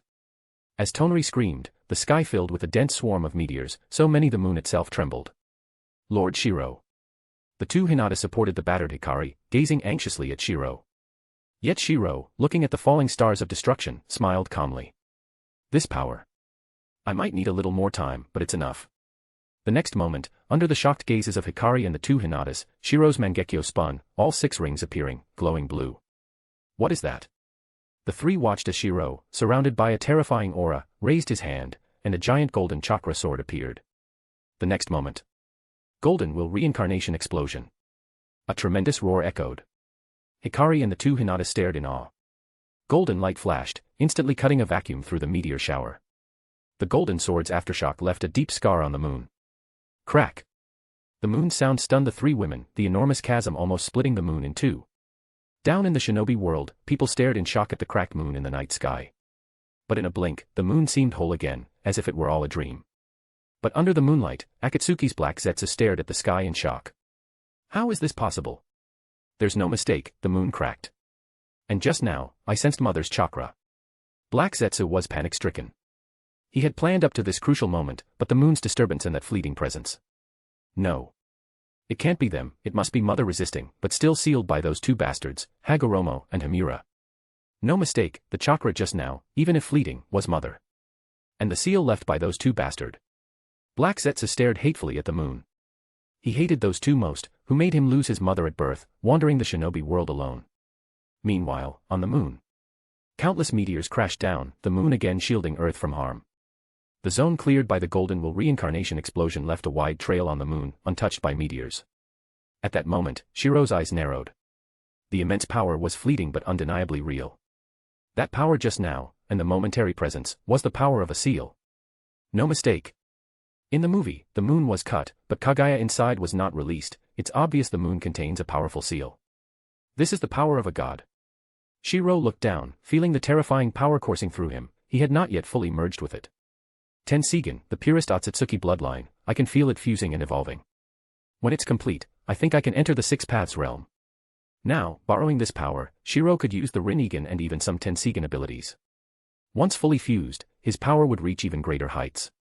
More importantly, the Otsutsuki bloodline gave him a sense of immense longevity and vitality. Lord Shirou. When the moon cracked, I sensed other living beings. At that moment, Hikari, panting, flew over in her Susanoo. She opened Susanoo's hand, revealing a figure wrapped in sealing chakra. Seeing the figure, Shirou's eyes widened. Shit. Hikari had taken advantage of the moment the seal weakened to pull someone out. The white-haired figure in court dress sensed something, her brow twitching as she neared awakening. Shirou felt a chill run down his spine. Trouble. If this woman wakes up now, he won't be able to handle it. P.S. New waifu detected. Chapter 371, Naruto, I am Uchiha Shirou, 371. On the moon. Inside a ruined palace, two Hinatas stared at each other, while Hikari kept a vigilant, intense watch on the blue and white-haired woman. This woman feels far too dangerous to me. Hikari was secretly alarmed. Even when facing Lord Shirou, she hadn't felt this kind of heart-pounding anxiety. Yet, for some reason, this woman made her feel as if a terrifying power was hidden within her. Is this the moon? Then who am I? Through the ruined palace, the woman who had just awakened opened her pure white eyes, radiating a noble aura, and looked outside in confusion. She also glanced at the two girls beside her, both with the same white eyes as her, and the black-haired, black-eyed little girl. Are these three our daughters? Shirou, who had just been helping Otsutsuki Kagaya to her feet, couldn't help but twitch at the corner of his eye when he heard this. But following Kagaya's gaze, the two Hinata's white eyes truly did look like they were children, and the black-haired, black-eyed Hikari was just like Shirou, wasn't she? Mother. The two Hinata stared wide-eyed at the woman before them. If it weren't for the terrifying aura she exuded, the bold Hinata would have already started arguing. Do you remember nothing? Faced with Shirou's questioning gaze, Kagaya frowned slightly, but instinctively felt a sense of closeness to him, especially the shared aura, unlike the three little girls, who felt more like her descendants. I can't remember. It feels like I've been sleeping all along, and then I just woke up. Kagaya frowned softly, then looked up, her white eyes clear and bright, staring straight at Shirou. In this state, she didn't resemble the ultimate boss of the Shinobi World at all. Especially with her frown, she looked even more delicate, leaning without reservation into Shirou's arms, listening to the calming sound of his heartbeat. But I can sense that your aura is very special to me. Now, Shirou's body had thoroughly reawakened ancient genes, Otsutsuki DNA plus the native sage body, making him the perfect fusion of Otsutsuki and the Shinobi World. That's why Kagaya felt so close to this familiar presence. Looking at the beautiful woman in his arms, clearly with terrifying power inside her, yet none of it leaking out, Shirou realized her power was still sealed. Lost her memory? I actually picked up a woman on the moon. Shirou didn't know whether to feel lucky or worried.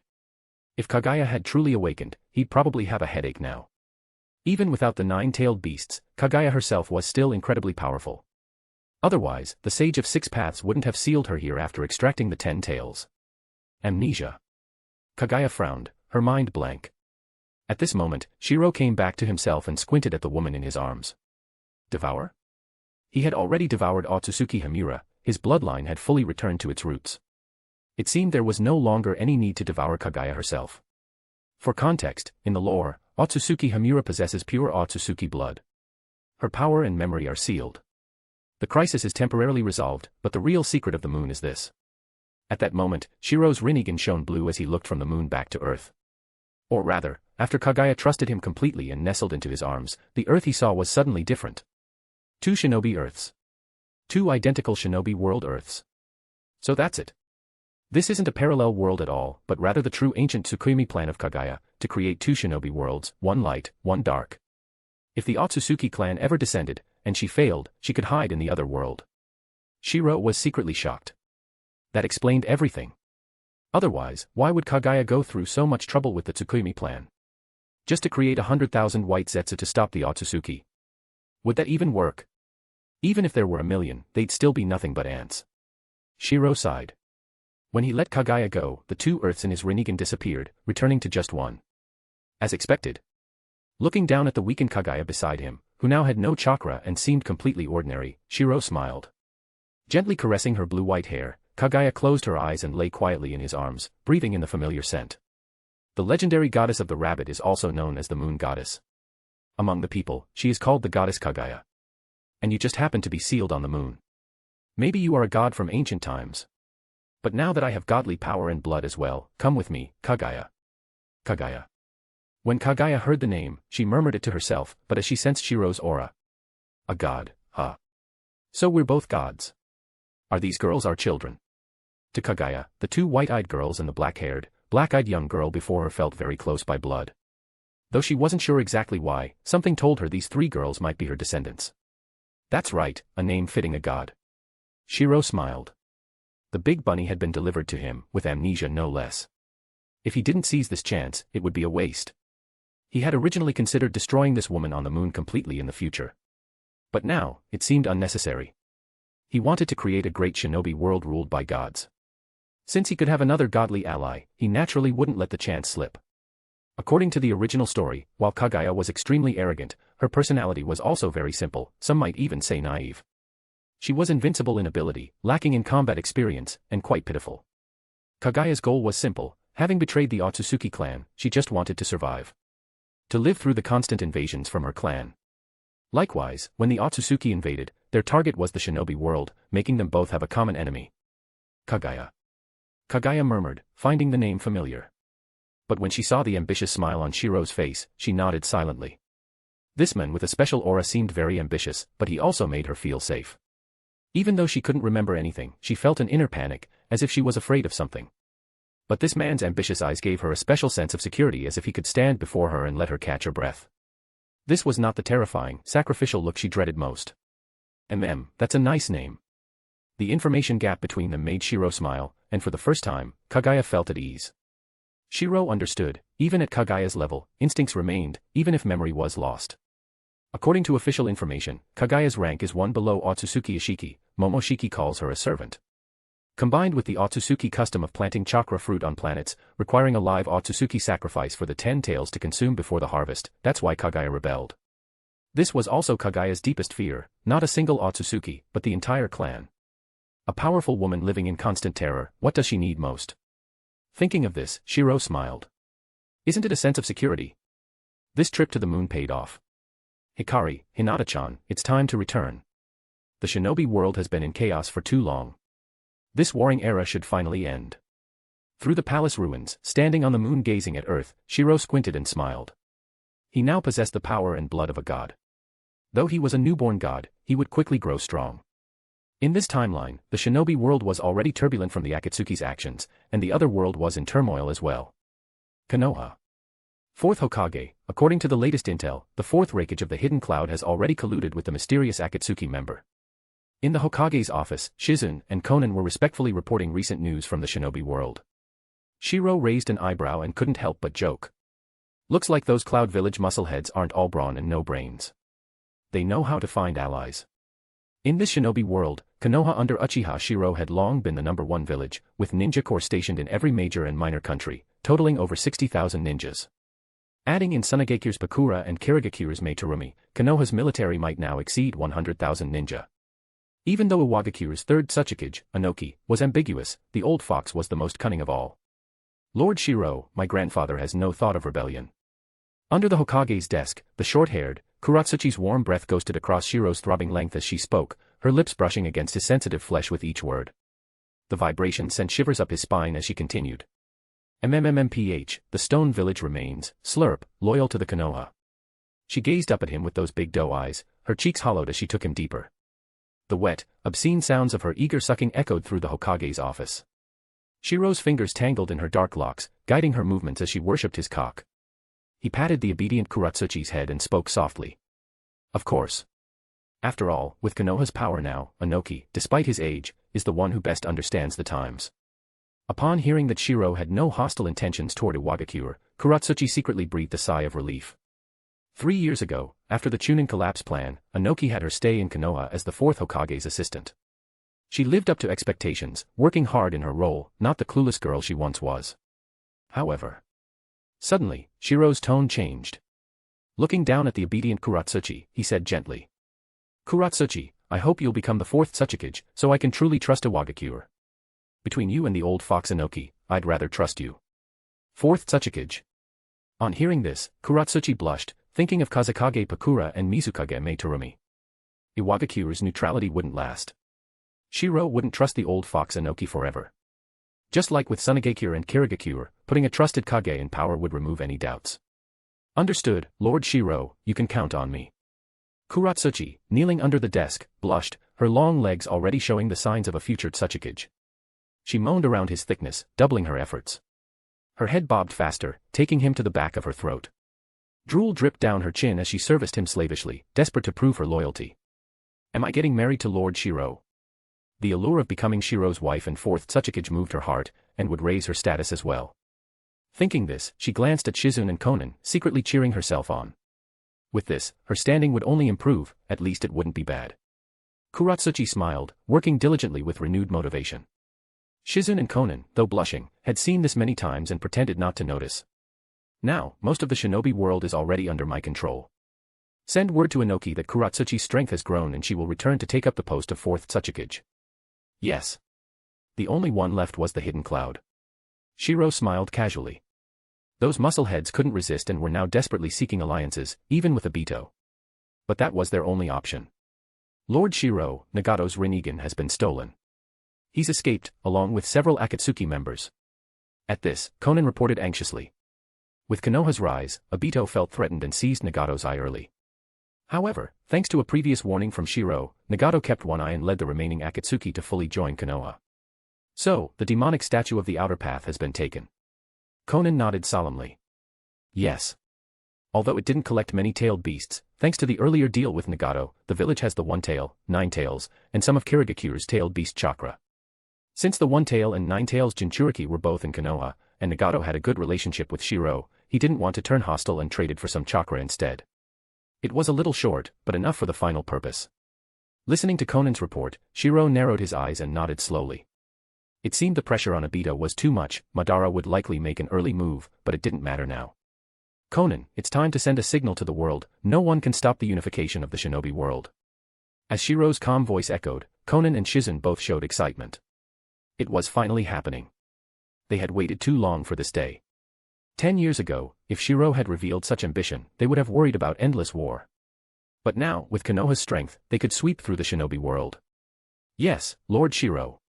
With the excited voices of Konan and Shizune, a series of excited sounds also came from under the desk, followed by the sound of swallowing. MMMMPH. Kuratsuchi's eyes widened as Shirou's hot release flooded her eager mouth, his thick cock pulsing as rope after rope of cum painted her tongue. She moaned in ecstasy, savoring his essence. The sound of shuffling beneath the desk announced the arrival of Konan and Shizune, both women crawling forward with desperate need in their eyes. They couldn't bear to let their beloved lord's precious seed go to waste. Please, let me taste him too. Shizune whimpered, pressing her face close as cum dribbled from Kuratsuchi's stuffed lips. Konan's tongue darted out to catch a stray drop. The 3 women moaned and whimpered as they lapped at Shirou's still-twitching cock, their tongues dancing together as they cleaned every trace of his release. The sight of such devoted service had him hardening again already. Such good girls, he purred, watching them worship his length. Thank you, Lord Shirou, they chorused between licks, fighting to catch any remaining drops of his seed.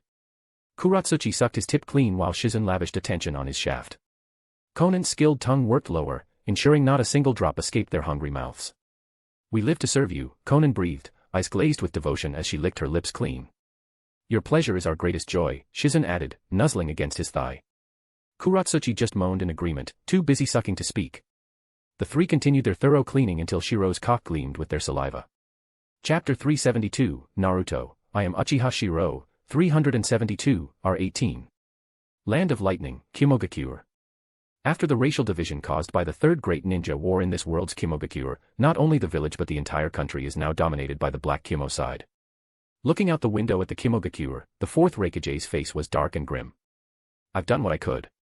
Although Kimogakure has developed well over the years, compared to Konoha, we simply have no power to resist. At this moment, the Raikage's office also held the masked mystery man, Obito. Obito looked at the anxious Raikage and couldn't help but smile. Relax. You've already seen the 100,000 white Zetsu, and also the Edo Tensei left by Danzo. We've long prepared for Uchiha Shirou's threat. The corpses and flesh of the ninja world's strongest have long been prepared. Even if Konoha has Edo Tensei, so what? We've taken the initiative. With these corpses sealed in coffins, Konoha's Orochimaru can't summon them at all. Seeing Obito's confident demeanor, the 4th Raikage could only show a deep sense of powerlessness. Kimogakure will give it our all. You don't need to doubt that. But our plan should already be known to Konoha. All we can do now is wait. Kimogakure's only way out now is for Obito and Konoha to destroy each other, so Kimogakure can breathe in the gap. Or, for Obito to win. Rest assured. You've seen that one's power. We won't lose. Obito appeared calm, but inside he was extremely wary. Uchiha Shirou's power was too strong, forcing him to use Edo Tensei to summon Madara early, but fortunately, this would be the final battle. Land of Earth, Iwagakure. In the Tsuchikige's office, Inoki looked at his granddaughter Kuratsuchi with a complicated and somewhat guilty expression. Kuratsuchi, you've suffered for the village. Pfft, old man, what nonsense are you talking about? My life now is nothing like it was back in Iwagakure. Kuratsuchi, with her neat short hair, raised her head proudly. This time, she had come back to inherit the fourth Tsuchikage position. Old man, I know your concerns and your thoughts, but don't overthink it. This ninja world is about to enter a new era. The 1.63-meter Kuratsuchi, with her long legs clad in black stockings, stood proudly in the office, making Inoki helpless. Kuratsuchi, after all these years, why haven't you gotten pregnant?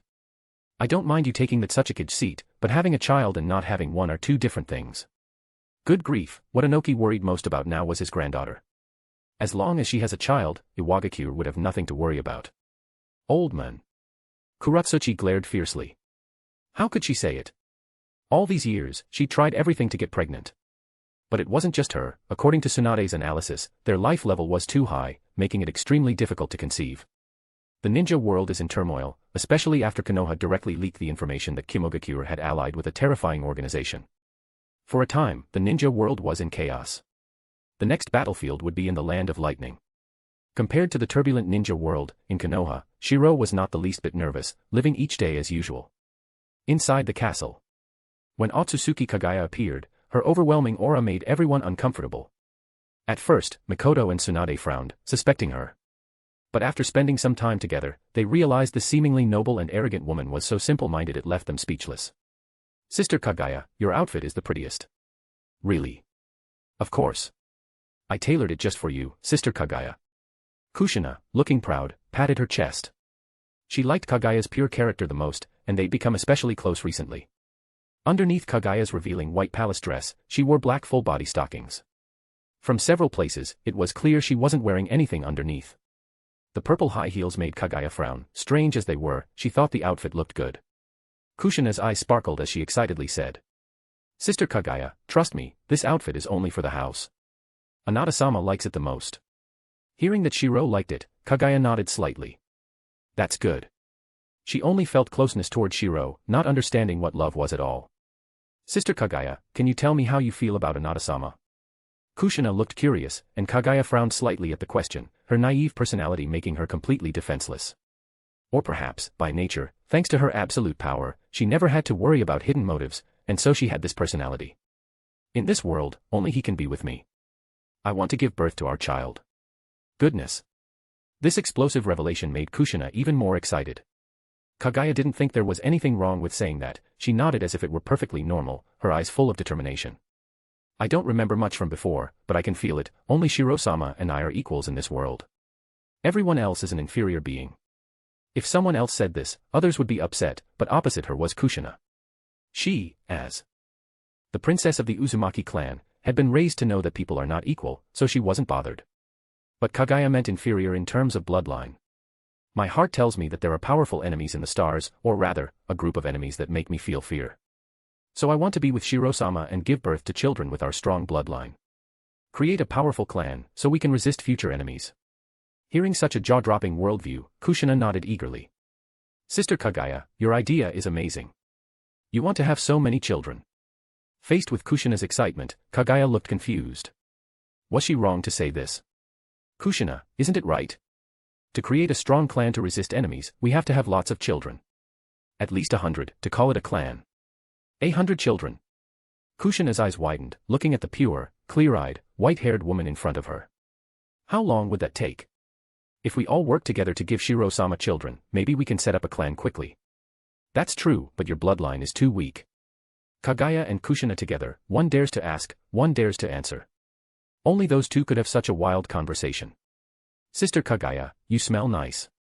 No wonder Anata-sama brought you home. Really? Kushina, your outfit is weird today, aren't you cold with that part exposed? Night gradually fell. Anata-sama. Kushina hung onto him. Looking at this mischievous redhead, Shirou smiled, gently stroking her hair. Kushina, you're so naughty. Tonight, Kushina wore a red chipao, red stockings, and heels, and even her chest was bulging. But the chipao had so little fabric, the marks beneath were visible. Sister Kagaya has been waiting for you for ages. She said today she wants to have lots of kids with you and create a big clan. On the soft bed, under gentle lighting, Kagaya lay on the bed, posing seductively as Kushina had taught her.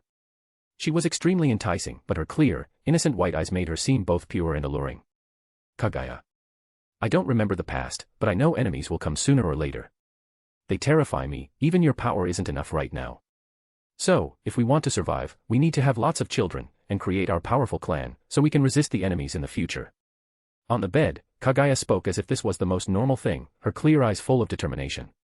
But under Kushina's instruction, her high heels were already in the right position. From this angle, the scant fabric revealed everything. Having kids, huh? That is an important job. For our future, we can't neglect this work. Cold, white skin was the perfect description for Kagaya, her delicate feet faintly fragrant. Next to her, Kushina's eyes were hazy with desire. This kind of kink, Kushina couldn't get enough of. And Kagaya, pure as a child, looked dazedly as her clothes were slowly stripped away, her clear eyes not showing shyness or anger. Shirou's manhood strained painfully against his pants at the sight of her naked form. Her breasts were full and perky, topped with rosy pink nipples that begged to be tasted. He captured her soft lips in a deep kiss, groaning as she responded instinctively, her inexperienced tongue tentatively meeting his. Wet, obscene sounds filled the room as he devoured her mouth, teaching her the art of kissing. His strong hands found her breasts, kneading the soft flesh and rolling her hardened peaks between his fingers. Kagaya's sweet moans were muffled by their passionate lip lock, her body arching into his touch. When they finally parted, a glistening strand of saliva connected their swollen lips. Kushina couldn't resist anymore, pulling Shirou into a fierce kiss of her own. The taste of Kagaya still lingering on his lips drove her wild with desire. Her tongue invaded his mouth aggressively as she ground herself against him, getting off on the taboo thrill of tasting another woman on her husband. The rabbit goddess watched them with wide-eyed fascination from her position on the bed, her chest heaving and thighs pressed together as unfamiliar heat pooled between them.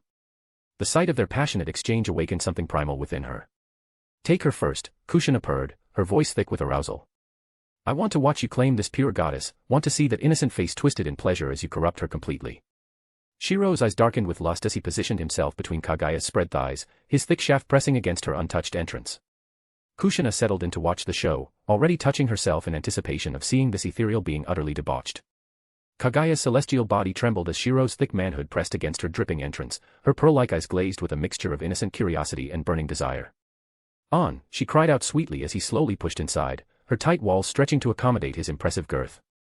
Fuck, you're so tight, Shirou groaned, his cock throbbing as her silken heat enveloped him inch by delicious inch. Her inner muscles clenched around him instinctively, drawing him deeper into her sacred temple. So wet and hot inside. The rabbit goddess's back arched off the bed as he bottomed out, her full breasts bouncing with the movement. NNGH, it's so deep inside me, she whimpered, her normally composed voice breaking with pleasure. My whole body feels like it's melting. From her position beside them, Kushina watched hungrily as Shirou began to move, his thick shaft glistening with Kagaya's abundant juices each time he pulled back. The lewd, wet sounds of their coupling filled the room along with their passionate moans. Look at how eagerly your pussy is sucking Anata-sama in, Kushina purred, reaching down to spread Kagaya's lower lips wider. Such a greedy goddess. On. Ah. It feels amazing. Kagaya cried out as Shirou picked up the pace, pounding into her core with increasing force. Her legs wrapped around his waist instinctively, pulling him even deeper. Something's coming. I'm going to KYAAA. Her inner walls clamped down violently as her first orgasm crashed through her, her divine juices gushing out around Shirou's pistoning cock.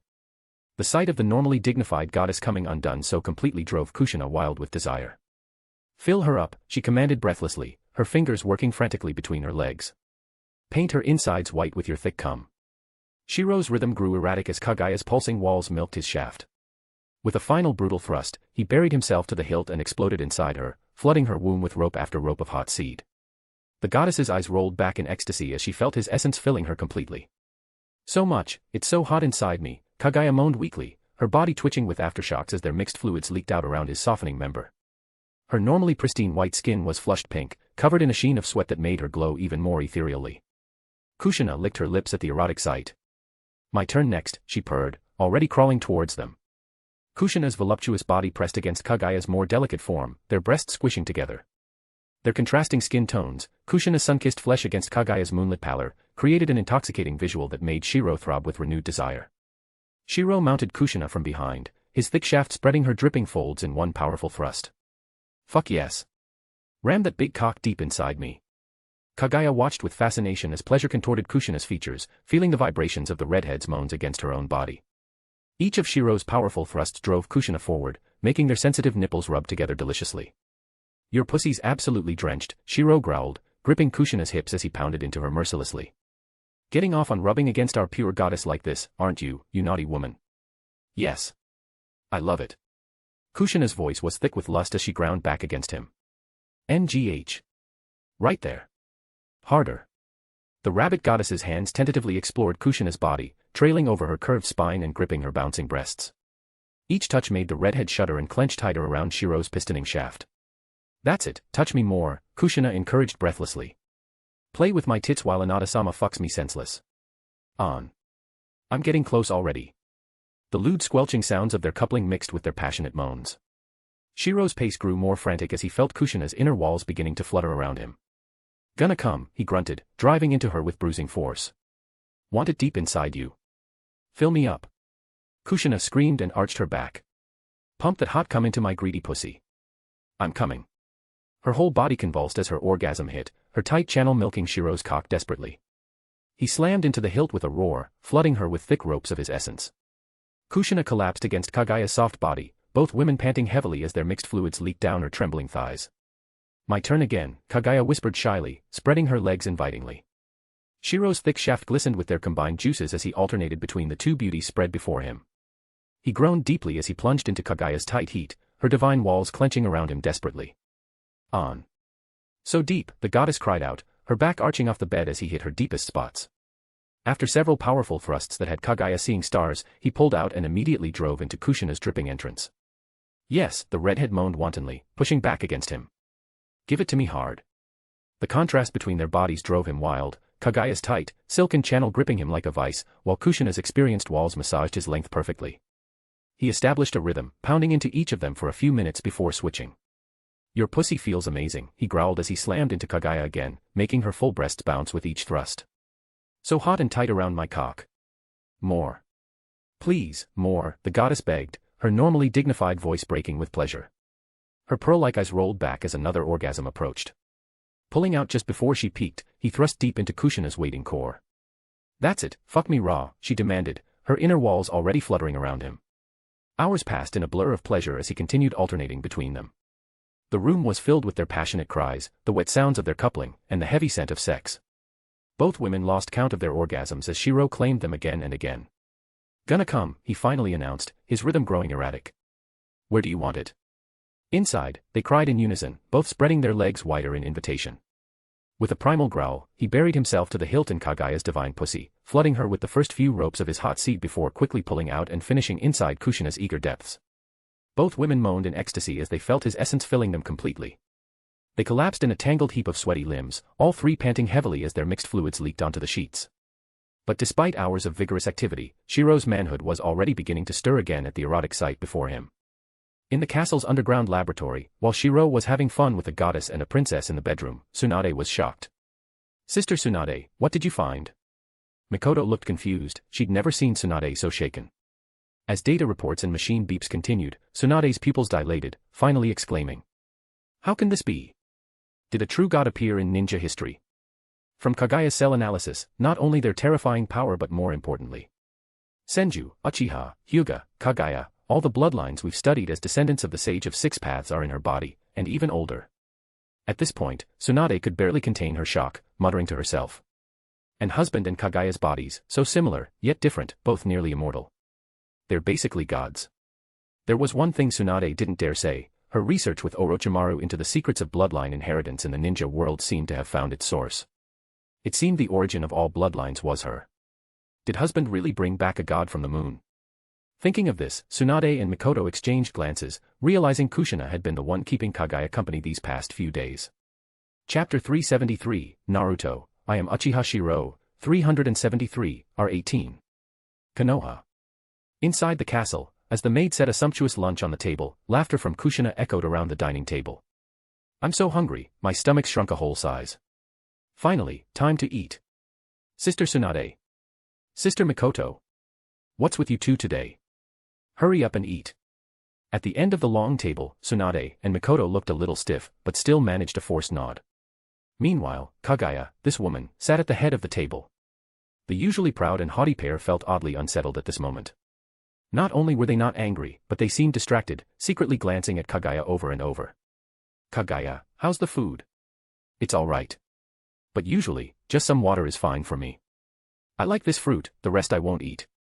When it came to power and pride, Kagaya was undoubtedly top tier.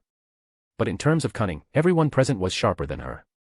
Under Tsunade and Mikoto's subtle probing, Kagaya didn't notice a thing. Her seemingly casual replies were all honest truths. Ever since Kagaya followed Shirou to Konoha, she never ate normal food, usually just water and fruit. Kushina, last night you. Looking into Kagaya's clear eyes, Tsunade sighed inwardly. As expected, this woman had forgotten everything, but her personality showed she'd once been very strong. So strong she could ignore everything, and that's how this personality was formed. When the data report came out, Tsunade was secretly shocked. Kagaya's inherent arrogance seemed only natural. If her guess was correct, this woman was probably the god who vanished from history for 1,000 years. Thinking of this, Tsunade lowered her voice and asked Kushina. As expected. Under Tsunade and Mikoto's gaze, Kushina blushed and gave an embarrassed smile, thinking they were mad at her for causing trouble again. Last night you two weren't around, and Anata-sama came to my room. I happened to be helping Kagaya change clothes, and then we got sleepy and just fell asleep. And then we overslept this morning. Changing clothes. Sleeping. And overslept on top of that. Seeing Kushina's face, how could Tsunade and Mikoto not guess what happened last night? The two exchanged helpless glances, then looked up at Kagaya. Meanwhile, Kagaya, as if nothing was happening, calmly nibbled an apple. Her behavior had once made many frowns. But today. Tsunade shook her head helplessly, sighing inwardly. Who knows if there'd be trouble in the future? A god who's lost her memories isn't scary, but a god who regains them is. Anata-sama. Still unaware of any trouble, Kushina smiled brightly when she saw Shirou and sweetly tugged him to sit down. As Shirou sat down, he immediately noticed the strange atmosphere. Kagaya seemed out of place, and Tsunade and Mikoto were uneasy, something that had never happened before. Tsunade, Mikoto, are you two okay? Seeing his concern, Tsunade and Mikoto felt a warmth in their hearts and managed to smile. It's nothing, just some stuff about Kagaya. Yeah, husband, do you know about Kagaya's situation? Mikoto and Tsunade were essentially asking if Shirou knew something. Shirou looked like he understood, no wonder they were acting odd. They'd discovered something. I've guessed a little. She was sealed on the moon. Based on some myths, she's a lot like the legendary goddess of the rabbit. Shirou said this calmly. What's the big deal? She's a god, so is he now. Last night she was moaning sweetly like any other woman. Kagaya, usually exuding an icy arrogance, smiled at Shirou's arrival. But her next words left everyone wide-eyed. Shirou-sama, let's keep working on making babies later. At the very least, we have to establish a clan in this world, so we can resist future crises. Such bold words, but Kagaya's expression was pure as she said them, leaving everyone speechless. But everyone present immediately looked at Kushina. Kagaya was an innocent blank slate. She could only have learned such talk from Kushina. But this time, Kushina was truly aggrieved. She wanted to object, but no one believed her. She liked to play, sure, but she swore. Those words about making babies were all Kagaya's idea. She'd never even thought about founding a clan before. Alright, Kagaya's body is special. For now, let Mikoto and Tsunade teach you some ninjutsu. Shirou sat down, smiling as he gently stroked Kagaya's blue-white hair, which was as pure as a blank page. Kagaya squinted her eyes, enjoying the comforting feeling. Ninjutsu. Kagaya was confused. Shirou chuckled and nodded. That's right. It's the way to survive in this world. Even though we're strong, we still need to learn. At first, Kagaya frowned, not caring for ninjutsu, but after Shirou's advice, she nodded. To her, Shirou was an equal life form, a higher being. If he valued it, it must be important. If anyone else said this, she'd just ignore them. Shirou shook his head, amused. In the original, Otsutsuki Kagaya was invincible, but her combat experience was terrible. This time, he was genuinely curious, if Kagaya learned and grew from scratch, would she still be that useless later? Don't worry. Kagaya's constitution is completely different from ordinary people. She only started training chakra after coming back, but already has a terrifying amount. Leave the ninjutsu training to us. Tsunade took a deep breath and smiled firmly. No matter what, things had come to this. They could only move forward. Kagaya looked at Tsunade, Mikoto, and Kushina, nodding slightly as if acknowledging them. At the table, Kagaya was naive and single-minded, her only thought was to bear children and build a strong clan. She cared about nothing else. Only Kushina seemed oblivious, but seeing Kagaya like this made her smile, too. But just as they ate, Shirou suddenly felt something under the table. He looked helplessly at Kushina, who was giggling, but then realized it wasn't her. He looked and saw Kagaya's pale, slender legs in high heels, calmly eating her apple, her foot already reaching over, without hiding it at all. Maybe, to her, there was no need to hide anything from others. Kushina, look what you've done. Seeing this, Tsunade got a headache. Who else could have taught this but Kushina? Hokage office. Shiro-sama, the three tails of our hidden mist was captured by the masked man from Akatsuki, and the six tails Jinchuriki, who was returning to the village, was also taken. Terumi Mei, wearing a water blue dress, looked pitiful, as if she'd been bullied. She was hanging on Shiro's neck, venting her grievances. She truly was aggrieved. She'd finally become the fifth Mizukage and could change the land of water, but now someone was picking a fight again. Didn't they know who her man was? Seeing her like this, Shiro shook his head with a smile, teasing her as he gently kneaded her curves. Mei, the three tails just revived. In the ninja world, strength is everything. Whoever grabs it, keeps it. Besides, the six tails Jinchuriki had already defected, and though he wanted to come back, being taken by the masked man wasn't a big deal. Shiro was not concerned about the loss of the three tails and six tails. He was looking forward to the god tree and 10 tails at the end. If he could devour them, it would accelerate his growth. Shiro-sama, everyone knows I, Terumi Mei, the fifth Mizukage, am your wife. Mei glared, making it clear she wasn't alone, she had backing now. Because of the tailed beast incident, Pakura had been mocking her, and she couldn't swallow her anger. Shiro-sama, this isn't just bullying the hidden mist, it's challenging you. Mei looked pitiful as she complained, but her hands were already rubbing on his hardness. Ahem, Mei, not during work. So, it's fine when you're not working. Mem, when I'm not working, it's fine. Shiro had just finished speaking when Mei, her long red-brown hair flowing, gave a seductive smile and licked her lips. Then right now, you're not working. No. I need to get to work. Then this is my job, too. Watching Mei work below, Shiro smiled and stroked her hair. Mei, the hidden mist has to be prepared. The mysterious man's identity is confirmed, and he's colluding with the Cloud Village, even offering some 8 tails chakra as a condition. Pakura has sent word, the sand is fully prepared. Now it's just you and Kuratsuchi. Mei, kneeling under the desk, gazed up at Shiro with smoldering eyes that promised delights untold. Her plump, glossy lips parted invitingly as her pink tongue darted out to wet them, sending a shiver of anticipation down Shiro's spine. She leaned in closer, her hot breath ghosting over his thighs as she purred. I've always been working hard, the hidden mist is ready, and so am I. That last line was meant to be alluring, making Shiro narrow his eyes in satisfaction. The stone has sent word, too. The third Tsuchikage Inoki is sly, he's already preparing to hand over power, appointing Kuratsuchi as the fourth Tsuchikage. He even secretly hired ninjas to pose as Akatsuki, letting Kuratsuchi display her strength. As expected, the older, the wiser. The hidden stone's moves were obvious, but Kuratsuchi's power was real. She was already elite Jonin, and after years of training in Konoha under Shiro, her strength had soared, especially with the Sage Mark, which evolved her body. Even compared to Inoki, aside from experience and dust release, there was little difference. Otherwise, Inoki wouldn't so firmly join this alliance. When a flood can't be stopped, you might as well join in. Inoki naturally seized the chance. Shiro, I heard from Sister Kushina that an older sister has arrived. Mei, a little breathless, asked with a curious look. Shiro's fingers tangled in her silky hair, guiding her movements as she bobbed her head. Mei hummed in pleasure, sending vibrations through his shaft that made him groan. Her emerald eyes never left his face, drinking in every flicker of ecstasy that crossed his features. One hand cupped and massaged his balls while the other stroked what wouldn't fit in her mouth. Mei worked him with single-minded devotion, alternating between long, slow licks along his length and quick, teasing flicks of her tongue. You mean Kagaya? Don't worry, she's arrogant but simple-minded. She's only preparing for future enemies, she won't fight with you all. Wherever there are people, there are rivalries, especially among his women. Shiro knew that, but let it be. Mei, from the land of water, only wanted her homeland to thrive. That was natural. Above her were only 3, Tsunade, Mikoto, and Kushina. Tsunade had no interest in power, Mikoto was her complement, they were the pillars of Konoha's clans. Kushina cared nothing for power and wouldn't interfere with the land of water's interests. So Mei and Pakura only needed to rely on Shiro and get along with Kushina, a kind of alliance. But now Kagaya had appeared, who knew what she'd do. The ninja world was only so big, when the cake was already divided, adding one more person meant someone would lose out. I see.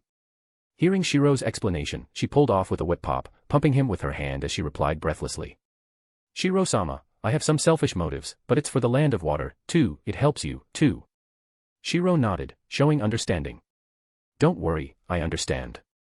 The land of water is your home. But the ninja world will be unified, there won't be factionalism anymore. You can have your interests, but don't cross the line. The ninja world will be unified. Land of water can be under your charge, but others will have roles, too. It won't be all land of water people. And as the center, Konoha will gather all the elite ninjas. Shiro-sama, don't worry, I just don't want outsiders messing around, this isn't their home. Mei smiled sincerely, and as if to make up for it, stood up gracefully, showing off her impressive figure. Now it's my work time. Mei smiled seductively. What man could resist such a devoted woman, especially dressed so provocatively?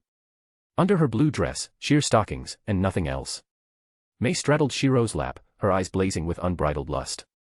She ground her hips teasingly against his straining erection, savoring the delicious friction.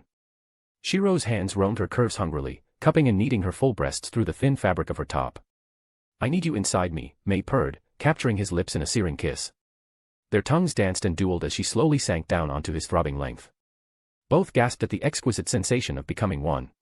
Mei began to rock her hips, setting a rhythm that had them both panting with pleasure. Shiro broke the kiss to trail his lips down her neck, leaving a trail of fire in his wake. His teeth grazed her sensitive pulse point, making Mei moan wantonly. She threaded her fingers through his hair, holding him close as she rode him with increasing urgency. You feel so good, Shiro-sama, she whimpered. His hands slipped under her top, rough palms cupping the soft weight of her breasts. Mei arched into his touch as he rolled her nipples between his fingers, sending jolts of pleasure straight to her core. Their lips met again in a messy, passionate kiss. Mei sucked on Shiro's tongue, mimicking the way her slick heat enveloped his cock. He groaned into her mouth, hips bucking up to meet her every downward thrust. The chair creaked beneath them as their movements grew more frenzied. Mei's nails raked down Shiro's back, leaving red trails in their wake. The mingled sense of sweat and arousal filled the air as they chased their mutual release. Shiro growled, gripping her hips hard enough to bruise. Mei's cry of ecstasy echoed off the Hokage office walls. Chapter 374, Naruto, I am Uchiha Shirou, 374. The Fourth Ninja War had begun. Although Konoha hadn't made an official announcement, the third Tsuchikage Inoki's granddaughter had stayed in Konoha for 3 years without hiding it. Now she'd returned to Iwagakure. This alone meant little, but Inoki's granddaughter Kuratsuchi publicly announced she would succeed as the fourth Tsuchikage. Suddenly, the situation was clear. The fifth Kazekage Pakura, fifth Mizukage Mei, and now fourth Tsuchikage Kuratsuchi, all had been pulled into Konoha's alliance, leaving only the Cloud Village. Cloud Village. In the Raikage's office, the fourth Raikage pounded his desk in fury. Damn old Inoki, he played me all this time. He thought Inoki was an ally, but the old man hedged his bets. When he saw his granddaughter's strength, he chose Konoha. 1. He saw Konoha's true strength. 2. IWA finally had someone to take up the mantle. Raikage, what now? Reporting, Raikage. According to intel, IWA, Suna, and Kiri ninjas are gathering, and so are Konoha's. Raikage, Konoha has announced our collaboration with the Akatsuki's mysterious men. With each bad report, A's face darkened. With such massive mobilization, it was obvious what was coming. Damn. Announced to the world, Konoha uses women to seduce and secretly steal the 3 villages, this is the ninja world's true darkness. Cloud vows to defend our land. Yes. Raikage. Bad news, Omega-kure has pledged allegiance to Konoha. The person who killed Hanzo was the real Akatsuki leader. One blow after another, A was left battered and furious. Damn Omega-kure. Omega-kure was the strongest minor village, and this set a bad precedent. Especially with the info that the true leader was the Rinnegan user Nagato and the real Akatsuki leader. Nagato not only led Omega-kure to bow to Konoha but also exposed the masked traitor's intel to the world. The Akatsuki traitor, the masked man, was once Uchiha Obito. He possesses the Mangekyo Sharingan, the Kamui ability, and a stolen Rinnegan, seeking to create the ultimate weapon and trap the world in Genjutsu. This news shook the ninja world. Uchiha Shirou had ambitions, everyone knew that. Since becoming Hokage, he'd never hidden it. At most, he was called a man of ambition. But Obito's plan, to cast the world into an illusion, was pure madness. As Cloud prepared for war, Konoha's leaked info shook the world. Uchiha Shirou aimed to become the god of the ninja world, create new rules, elevate ninja status, and bring down the daimyo and nobility. Even a full reform plan was leaked. Land of Wind, Sunagakure. Pakura. This can't be true, can it? In the Kazekage office, the long-retired Chiyo had returned, holding the reform plan, her face full of disbelief. Many Suna Jonin were present. Pakura, in Kazekage's seat, looked at Chiyo's shock with calm as she glanced at the leaked reform. Didn't expect it to leak. Her calmness made Chiyo's pupils contract, and the others gasped. So this is the Hokage's reform. It's inconceivable. Abolishing the current daimyo and nobility, no, eradicating them. The Jonin were all shocked, and Chiyo paled. Madness. This will destroy the ninja world. Pakura just smiled lightly. Elder Chiyo, you've grown timid with age. Reform means total change, not just merging the 5 great villages, but changing everything. She looked around at the Jonin, the backbone of Suna. Ever since the ninja world began, those of us with world-shaking power have been controlled by the daimyo and nobles, used as tools.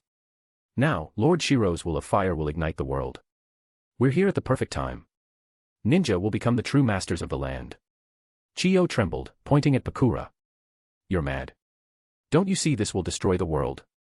We need the daimyo and nobles to maintain order. Chaos. Pakura smiled. You think this plan was hastily made? With that, Chiyo stiffened, especially seeing Pakura's calm face. She blurted. You leaked this on purpose. Pakura nodded. This plan began over 10 years ago since Lord Shirou became Hokage. And the world never noticed. First, in the Land of Fire, Konoha's retired and wounded ninjas were trained to protect every town and village. As Pakura spoke about the decade-long plan, Chiyo's face changed, disbelief clear in her eyes. This was a revolution planned since Uchiha Shirou became Hokage. Even if the daimyo and nobles disappeared now, there would be little chaos, the transition would be swift. Besides, we're not destroying the daimyo and nobles. Those with power among them will keep their positions, so there won't be chaos. Pakura continued calmly. Since becoming Kazekage, she'd enacted the plan. Ninja, samurai, onmyoji, anyone with supernatural power will be the true master. The daimyo and nobles are no longer above all. The ninja world will have real gods and real nobility, those who can protect it. In short, the daimyo and nobles would lose their supreme status, falling to mere managers. Destruction was never our aim. Among the daimyo and nobles, some had power but were ignored. So there won't be chaos. Pakura's words echoed in the office. The Suna Jonin, though raised to think this was wrong, couldn't help but imagine their future status as the elite. None of them acted out. Instead, they exchanged awkward glances. Land of Fire, Daimyo's mansion. What are you doing? I'm your uncle. Sorry, uncle. Times have changed. You can still live in luxury, but your former status is gone. Within the daimyo and noble families, many overlooked branch members were only trained as samurai or ninjas, helping maintain the clan. But now, in the revolution, these people replaced the old masters, excited to take their positions. More importantly, the new reforms told everyone they could become the elite. As long as you became a strong ninja and could protect the world, you could enter Konoha and become new nobility. The old order wasn't overthrown, it was burning in the fire, and a new order was born from the flames. Lord Shirou is the god of the ninja world. Only he can make us strong. Long live Lord Shirou. In the fire, wind, and water countries, change was happening quietly, with little chaos, since no overwhelming force was used. Unwilling nobles and daimyo fled, heading to the Cloud Village. Madman. Uchiha Shirou is a madman. He must be overthrown. Even by joining with the enemy, we must resist this tyranny. The turmoil was limited to the nobility. Nobodies with power took over, excited to be in the positions previously based only on bloodline. Across the world, nobles mostly fled to Cloud, but local nobility remained, just replaced by those with strength. Land of Water, Daimyo's mansion. Win or lose, at least our bloodline continues. Nobles watched their mansions fade into the distance, angry and sad. But for the great clans, survival of the bloodline was everything. Konoha's ambition or Akatsuki's arrogance, it didn't matter. They hedged their bets.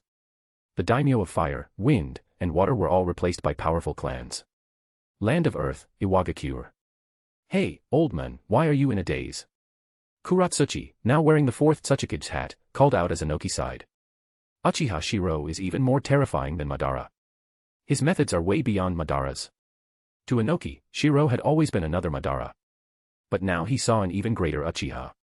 Madara believed only in power, with no detailed plans. But Shirou had Madara's power and Tobirama's methods. Old man, your time is over, it's my era now. Kuratsuchi smiled but felt sorry to see her grandfather sad.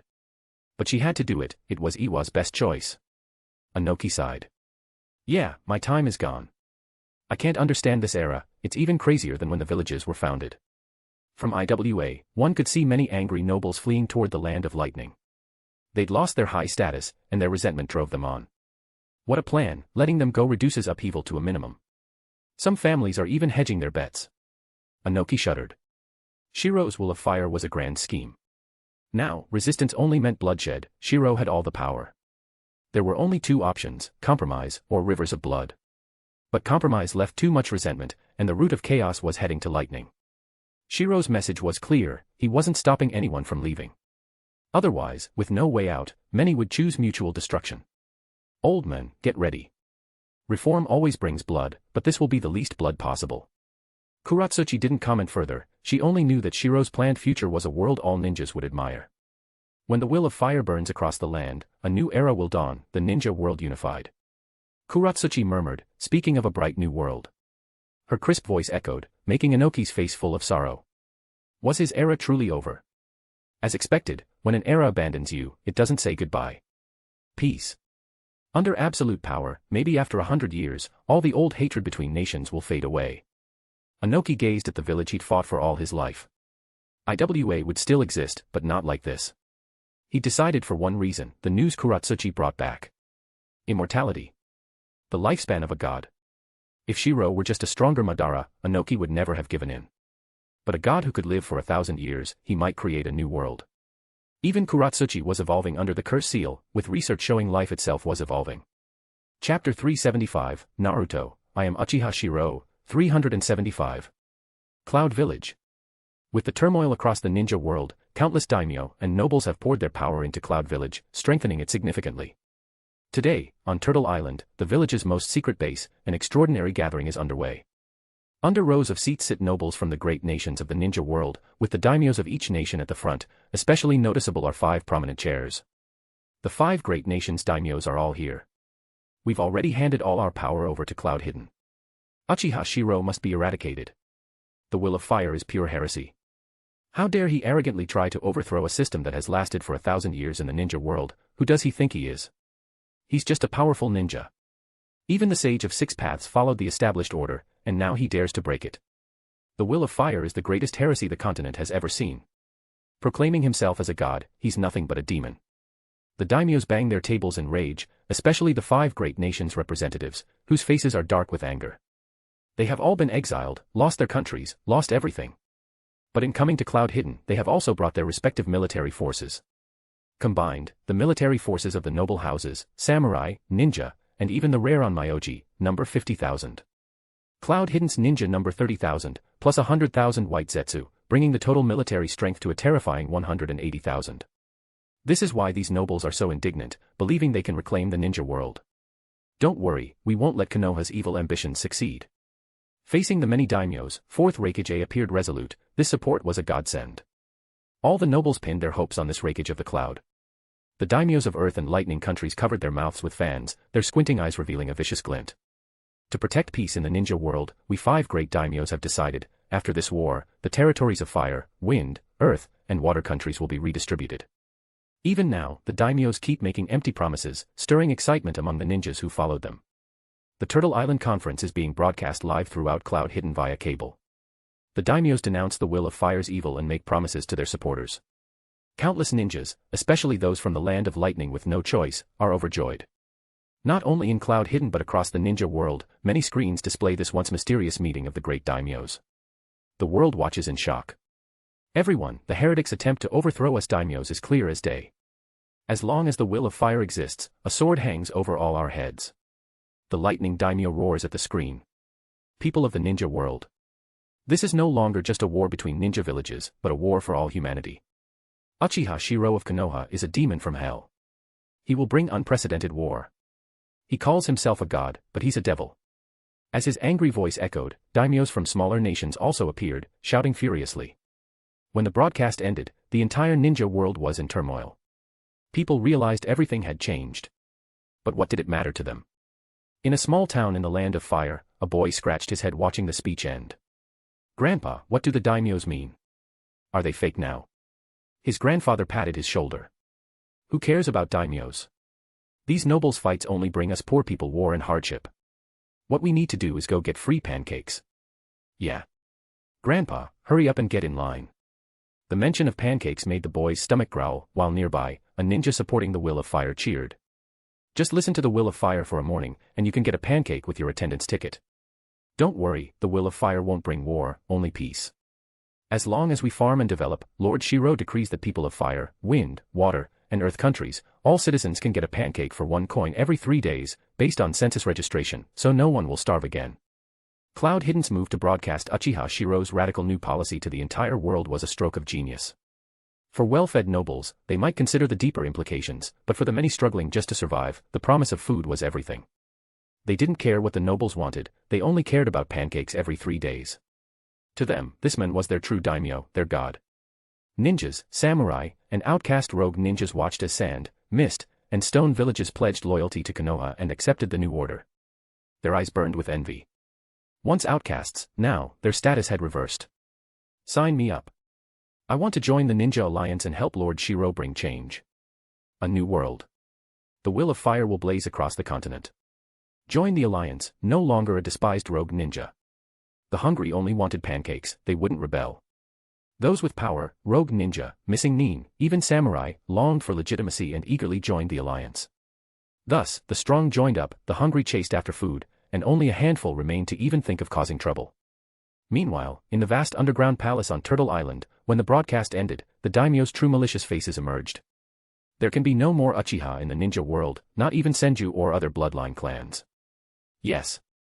Not just Uchiha, Konoha shouldn't even exist. Damn it, these ninjas are just tools. Now the tools want to revolt. We'll break and replace them. Tools should be mindless beasts. I suggest in the future, train these ninja like dogs, turn them into puppets without thoughts. Kill. Kill all who dare resist us. Rulers of the ninja world for centuries, the 100 daimyos were furious. They could tolerate ninja with ambition, but never those who threatened their rule. With the war yet to start, the fiercest resistance came from these daimyos and the black-clad faction of the Land of Lightning. Uchiha Shirou's ambition was not just to unify villages, but to swallow all countries and rewrite the world's rules. A ninja world ruled by a god. Now, 4th Reikage smiled as he watched the daimyos curse. Brother, maybe we can use this chance, let the masked men and Uchiha Shirou wear each other down, and protect our village. A pale-faced killer bee appeared, drawing concern from Reikage. Bee, are you okay? Fine, just had some 8 tails chakra extracted, that's all. Despite his odd tone, Reikage smiled. Don't worry, Bee. This time, we'll protect the village, maybe even make Cloud the strongest village in the world. Ambition glinted in Reikage's eyes. Maybe, just maybe, this was his chance. With Obito and Uchiha Shirou destined to clash, perhaps he could seize the world himself. This was an unprecedented revolution, a clash of new and old eras. The noise in the underground palace made Killer Bee frown, but he and his brother chose to return to oversee Cloud Village. Meanwhile, the daimyos, hiding on Turtle Island and intent on regaining power, or living out their days in exile, continued their loud complaints. This was their Noah's Ark. It's all because of these damn ninjas we're stuck in this stifling place. I swear, after the war, I'll drown those ninja in a cesspit. Right. The air here is suffocating. Since when do daimyos have to hide? Damn ninja. They banged tables, shouting indignantly. We will win this time. Victory. At the lavish long table, fat, oily-faced daimyos grinned greedily, raising glasses, feasting on delicacies. Though the war hadn't started, they already tasted victory. To our victory. Cheers. Despite being in a sealed space, it was filled with plants like a resort, and the table was covered in rare foods. They even brought chefs and servants as they fled. Bear paws, tiger penis soup, venison, summoned beasts that ninja cherished, reduced to mere food for these corrupt nobles. Konoha. Once the world's strongest village, Konoha had changed dramatically. Now filled with ninjas from mist, sand, and stone, years of mingling had made them familiar. Streets and alleys teemed with young ninjas, fervently promoting the Will of Fire's vision. A new era, a peaceful age ruled by Lord Shirou. The Will of Fire will blaze on every patch of sunlit land. How many years have we fought? For centuries, it's been endless battles. Lord Shirou is the dawn lighting our path. We can't just look at the current continent, there are countless islands and resources at sea. The world has never been peaceful. Even ancient disasters could return, but Lord Shirou will lead us. Under the Hokage rock, an endless crowd of ninjas gazed up in fanatic worship. This scene was broadcast across the world. In the crowd, alongside Konoha ninja, were those from Sand, Mist, and Stone. All eyes watched as Uchiha Shirou appeared, and the crowd erupted in cheers. The sharp-eyed gasped when they saw the Hokage's eyes. Rinnegan. The legendary eyes of the Sage of Six Paths. This was why so many believed Uchiha Shirou could truly change the world. Everyone. 1,000 years of war in the ninja world ends now. We fought all the wars so the next generation won't have to. Why do we fight? For the future, for our children. His voice echoed, and the crowd's eyes burned with conviction. They weren't blindly fanatical, what they'd witnessed these years made them resolute. 3 years ago, we already had the power to end the war, but didn't.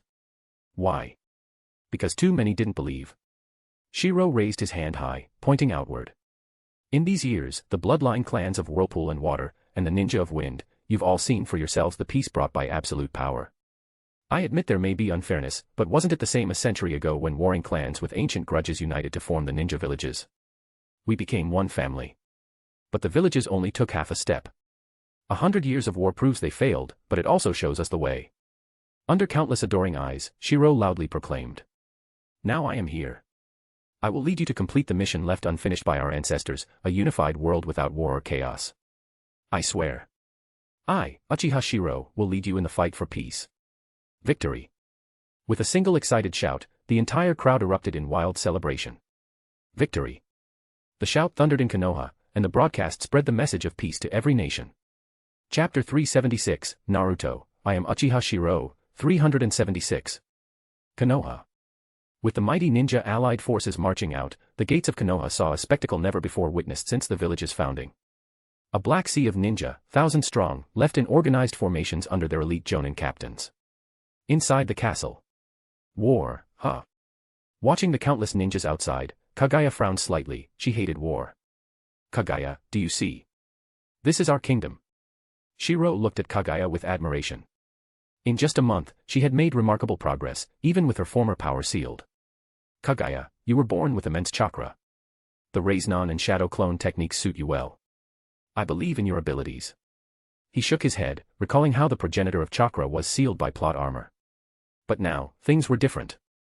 Kushina and Mikoto personally trained her, and Kaguya's talent meant she only needed to see something once to learn it. She was rapidly absorbing battle experience. Kaguya, once a blank slate, soaked up the deceptive tactics of ninja combat. Husband, though I don't remember the past, my heart tells me that when night falls, our enemies are out there in the sky. They will come, sooner or later. A trace of fear flickered in her eyes as she voiced her inner anxiety, a trauma rooted deep in her soul. Kaguya. Shirou gently embraced her, soothing her fears. You're not alone anymore. We'll face our enemies together. Her heart gradually calmed, and she gazed quietly into his eyes, feeling protected for the first time in her millennia of loneliness. Fragments of memory flashed through her mind, making her more aware of the threat she feared. Husband, if in the future I become a villain from the stars, a destroyer of peace, will you still protect me? Her calm voice took Shirou aback for a moment. Had Kaguya regained her memories? No, not all, just some. Destroy peace. If it wasn't you, someone else would come to destroy it. And you said, villain. I never claimed to be a good person. Shirou smiled. He never pretended to be a hero, peace was just a side effect of his ambition. But for the world, peace was essential. Hearing this, Kaguya's lonely heart warmed, and she smiled. My husband, I trust you. Kaguya was truly naive, otherwise, as the progenitor of chakra, she wouldn't have ended up like this. She looked at the departing ninja army, and as Shirou prepared to leave for battle the next day, she remembered Kushina's advice on how a wife should behave. Husband. She slipped off her high heels, revealing flawless feet and legs beneath her royal robes. Someday I'll tell you everything. We are one, always. Kaguya, lonely for 1,000 years, found fulfillment in these days, having someone to protect her, even learning how to please her husband. Left alone in her luxurious palace, Kaguya gazed at the moon, murmuring. Oh, it's Satsuki. Divine tree. I'm not alone anymore. I won't be afraid or repeat my mistakes from 1,000 years ago. Kaguya's memories had fully returned, but behind her strength was a void she now filled with love. She greedily wanted to hold onto this feeling of being protected. So, she pretended to still have amnesia in front of Shirou. The traitors born from the divine tree's fruit, I won't be soft this time. I'll turn you back into pure chakra. Thinking of her 2 children, Kaguya caressed her full belly and smiled. Shiro-sama, this time, will reclaim the divine tree's power and nurture our child. 1,000 years ago, the divine tree's power and endless loneliness led Kaguya to create 2 children out of fear. She had hoped not to be alone but was betrayed. This time, she had let go of her anger. Hamura and Hagoromo, you made your choice. Now it's time to return what's mine, or I'll take it back myself. Kaguya gazed quietly at the moon. Before that, she needed her power back. Note, in Kishimoto's manga data, Kaguya was revered as the rabbit goddess, giving birth to 2 children through the people's prayers. The anime invented the land of ancestors. In the forest, countless ninjas head for the front. Sasuke, this time I'll prove I'm stronger than you. 16-year-old Naruto Namikaze, now a famous elite jonin, smiled brightly, earning everyone's trust. With his father's flying thunder god and vast chakra, he was among the strongest. TCH, I'm not bad either. This world's Sasuke Uchiha, less cold and more cheerful, had mastered the 9 tails and was exceptionally powerful. Their vice-captains, Itachi and Shirou, exchanged smiles. Minato-san, Naruto's progress is amazing. Itachi commented, and Minato replied humbly. Naruto is strong but still lacks battle experience. No father wouldn't be proud of such a son. But I heard, among Naruto and Sasuke's peers, the Hyuga heiress is the strongest. Suddenly, Kakashi appeared, his words leaving Itachi and Minato speechless. Both wanted to boast about their younger kin, but Kakashi's words shut them down. Kakashi feigned innocence, but his eyes sparkled mischievously. Hinata Hyuga, after her Byakugan evolved, could even see spatial ripples, countering space-time ninjutsu. Despite Naruto and Sasuke's hard work, she remained the mountain they couldn't surpass. Kakashi, when I was your age, Naruto was already in ninja school. Minato's gentle jab made Kakashi's eye twitch. So Minato is secretly savage. No rush. After the war brings peace, I'll get married too. Kakashi said calmly. In this world, Uchiha Shirou cared for the elite jonin, even arranging marriages for them, especially for Kakashi, who had inherited a Sharingan. Kakashi's future partner was an Uchiha woman, and he was secretly happy. His children would inherit the Sharingan, and he could teach them its secrets. Minato-sensei, this time Shiro-sensei has uncovered the Akatsuki secrets, or rather, the traitorous masked men. The mention of Obito made Minato fall silent. Obito's betrayal was a heavy blow. Kakashi was indifferent. In this world, he and Obito were only classmates, not close teammates. Mentioning Obito made Itachi and Shirou serious. As Obito's former captain, Minato listened as they declared. After learning what he's done, Shiro-sensei, as Uchiha clan head, has expelled him from the clan and erased his surname. Our mission, reclaim the Sharingan from this traitor. That was the Uchiha stance. They had stripped Obito of his name and focused on reclaiming his eyes. Itachi and Shirou's Mangekyo Sharingan glinted. Obito is no longer a Konoha ninja. He's the most wanted traitor. Minato sighed. It's my fault. I failed to see Obito's true nature, and he twisted under pressure. Only Minato felt any sentiment for Obito, the others had none. As his former captain, it's my responsibility. But given everything Obito had done, Minato's resolve hardened. He would fix his past mistakes personally. From afar, Jiraiya watched the ninja march, sighing. Never thought I'd live to see such a massive war, with sand, stone, and mist all involved. A deep, raspy voice startled Jiraiya. Orochimaru was beside him. Hey, you two, don't cause trouble. There were 2 Orochimarus, one from this world, and one revived from another world. Both eyed Jiraiya with mocking amusement. Edo Tensei, looks like Obito got the technique from Danzo, or planned it long ago. Many strong ninjas failed Edo Tensei, either because their souls were sealed or because they were already summoned. The 2 Orochimarus exchanged excited glances, licking their lips. The ninja world's secrets would soon be revealed. This was why even they joined the war in person. But their obsession with the truth only left Jiraiya feeling miserable. He was alone, while even Orochimaru had company. In the forest, thousands of ninja marched openly, their destination clear. The Land of Lightning. The last piece of the unification puzzle. Chapter 377, Naruto, I am Uchiha Shirou, 377. A Megakure. Rain drizzled from the gloomy sky, thunder flickering in the clouds. Inside a dim, metallic building, several figures cloaked in black robes with red clouds began to appear. Leader. As the figures materialized and the Rinnegan was revealed in one eye, everyone's faces grew solemn. All around Megakure, the damaged state of the metal buildings clearly showed signs of a recent battle. The Akatsuki's goal has always been one thing, peace. Yet now, that beast Uchiha Obito has stolen the fruits of our efforts. This time, I declare as the Akatsuki leader. Akatsuki and all of Megakure will move out together to purge the traitor, Uchiha Obito. Nagato, dressed in the Akatsuki uniform, spoke with authority. Although he'd lost one eye, he'd transplanted an ordinary eye in its place. His strength was somewhat diminished, but with only one Rinnegan left, the strain on his body was also halved. I knew the boss would seek revenge. The talkative Haiten shouted excitedly. For him, nothing was more attractive than spreading his religion.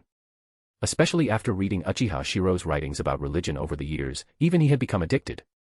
So heresy was to use killing to stop killing. To kill off those who would destroy the ninja world. Idiot. Kakuzu snorted coldly beside him. For him, nothing was more trustworthy than money. But in the illusion world created by Uchiha Obito, all illusions were fake, so the money in that world was also fake. Counterfeit bills. That's what made Kakuzu angriest. He hated fake money most of all. Haiden, Kakuzu, Sasori, Daidara, and other Akatsuki members, under Nagato's command, instantly entered battle mode. Even countless ninja from Omegakure followed Akatsuki's lead and hurried toward their destination. Across the ninja world, the major and minor villages were all doing the same. The entire continent's armed forces were rapidly gathering and heading toward the border of the Land of Lightning. At the border of the Land of Lightning, in a secret, damp cave. Damn it, Uchiha Shirou has already gathered all the ninja forces in the world, and they're all on their way here. If your 100,000 white Zetsu don't show up, we won't be able to hold out. Kumogakure has at most 30,000 ninjas. The daimyo coalition might look like they have 50,000, but they're even more scattered.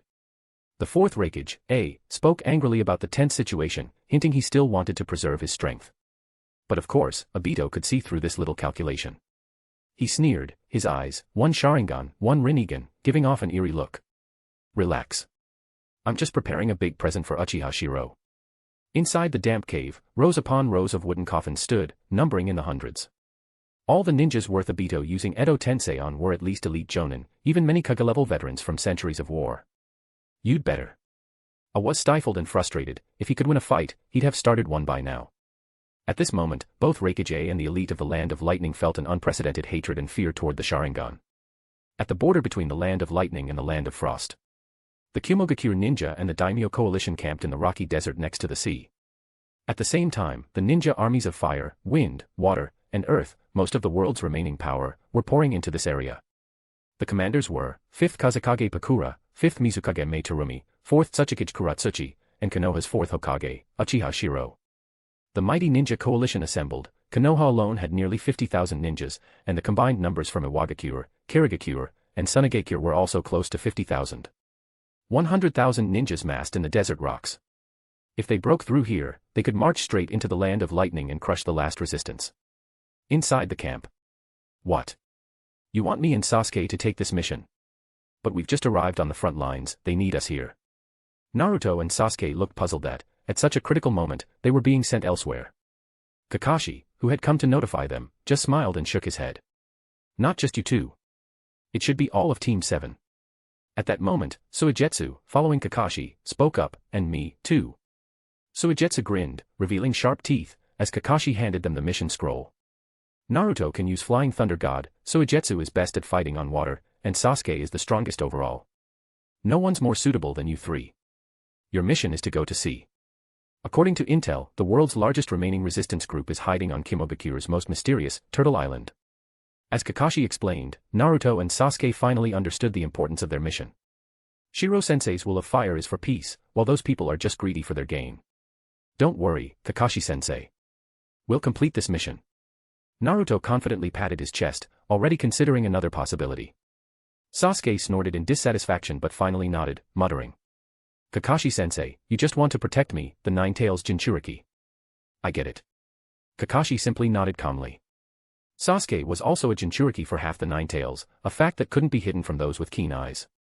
At this time, Sasuke was a prime target, so sending him out to sea was both a diversion and protection. And if Obito targeted him, Sasuke could serve as bait. Nowadays, it wasn't just Minato and Naruto who could use space-time jutsu in Konoha. Sasuke felt helpless. Being a Jinchuriki was both an advantage and a flaw. The advantage, he never lacked chakra and could use any jutsu he learned without worrying about chakra cost. The flaw, in the ninja world, the first thing schemers targeted was tailed beasts. Jinchuriki was always unlucky. Let's go. I have summoning hawk jutsu. If we don't leave now, we'll miss the final battle. Sasuke huffed arrogantly, summoned 3 eagles, and the trio disappeared into the sky. Kakashi smiled as he watched them leave. After the coalition assembled, all ninja changed their forehead protectors to the shinobi symbol, signifying the end of the era of divided villages. Although names like Konoha and Iwagakure remained, that was all. As more and more high-level combatants gathered, the command tent was filled with the strongest: Kazekage Pakura, Mizukage Terumi Mei, Tsuchikage Kuratsuchi, 3rd Tsuchikage Inoki, Kakashi, Minato, Shirsue, Itachi, and others. To think, all the former village leaders are gathered together.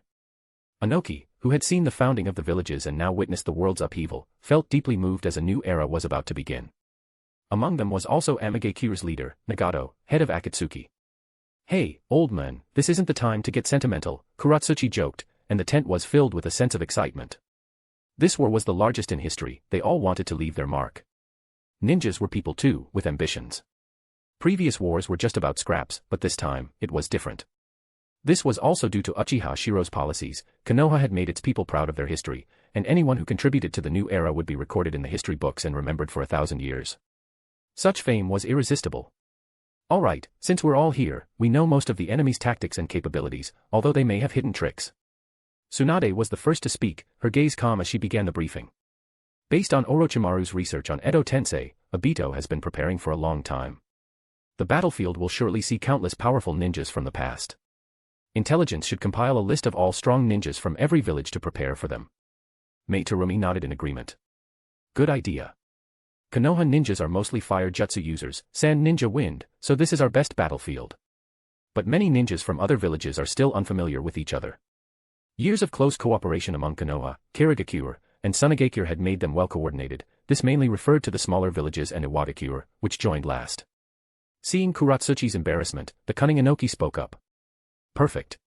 Iwagakure specializes in earth jutsu, this terrain is perfect for us, and our earth defenses are famous." In terms of shamelessness, no one could outdo Inoki. Nagato looked at everyone and said calmly.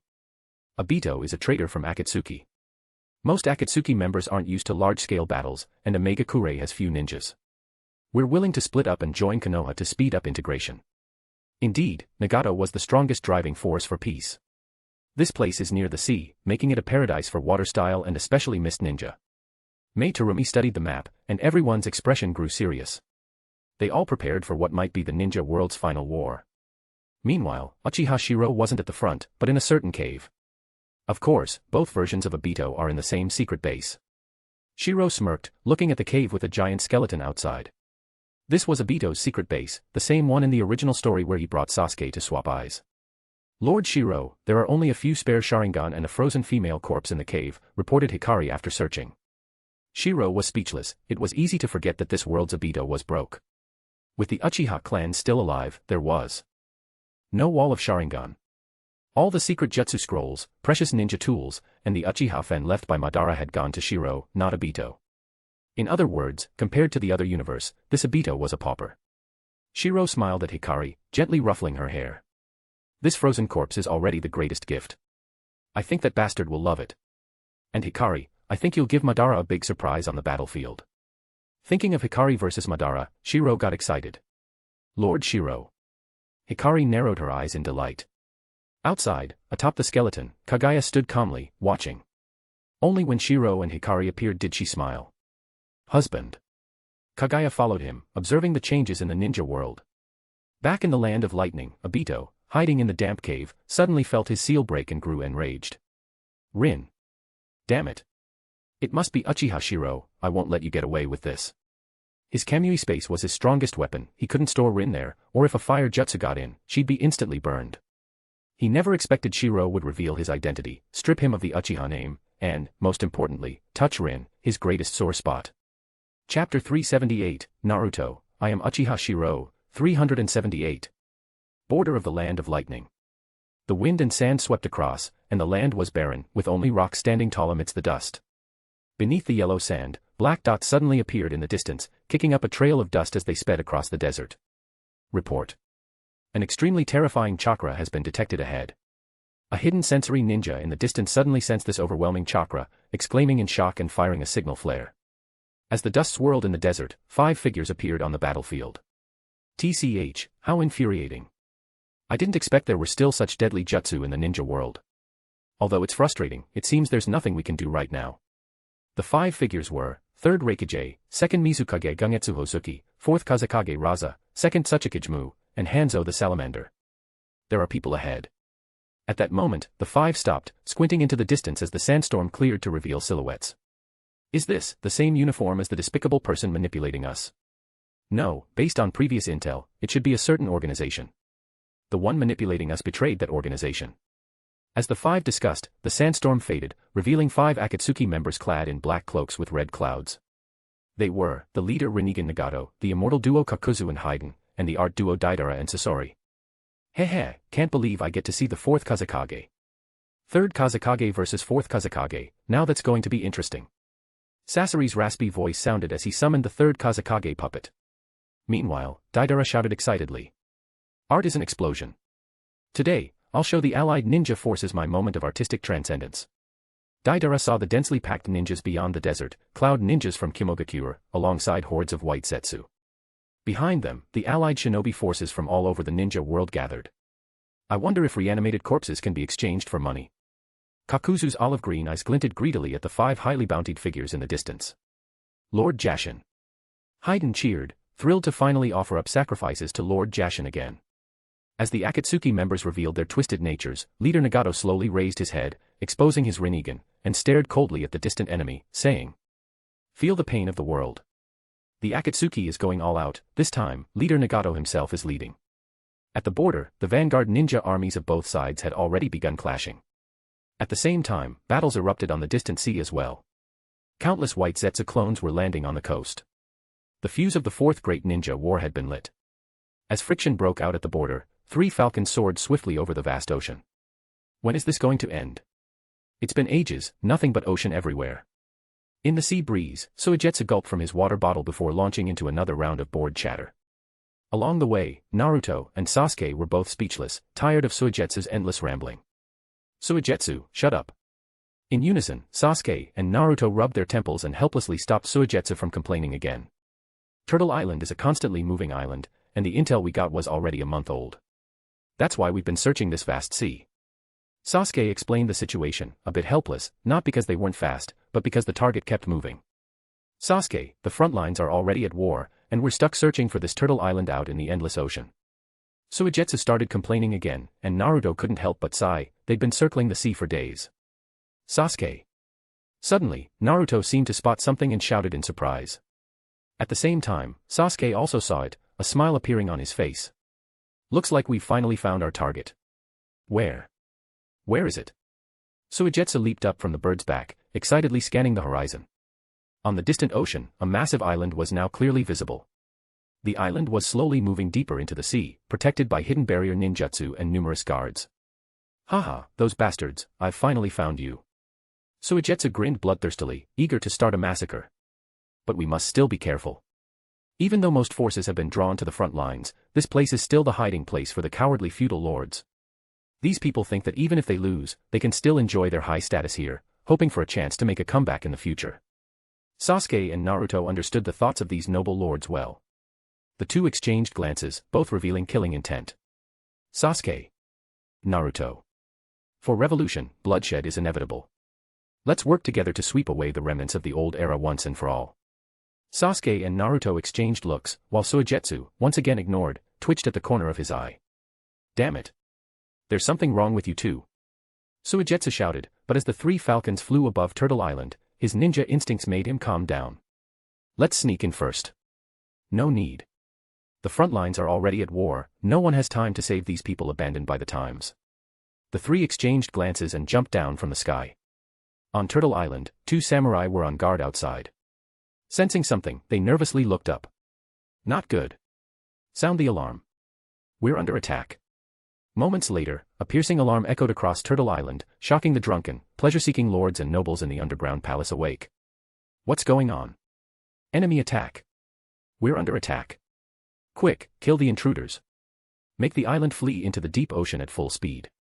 I don't believe those ninja can find us. Yes, we'll just hide far away and wait for the mainland to decide the outcome. Damn it.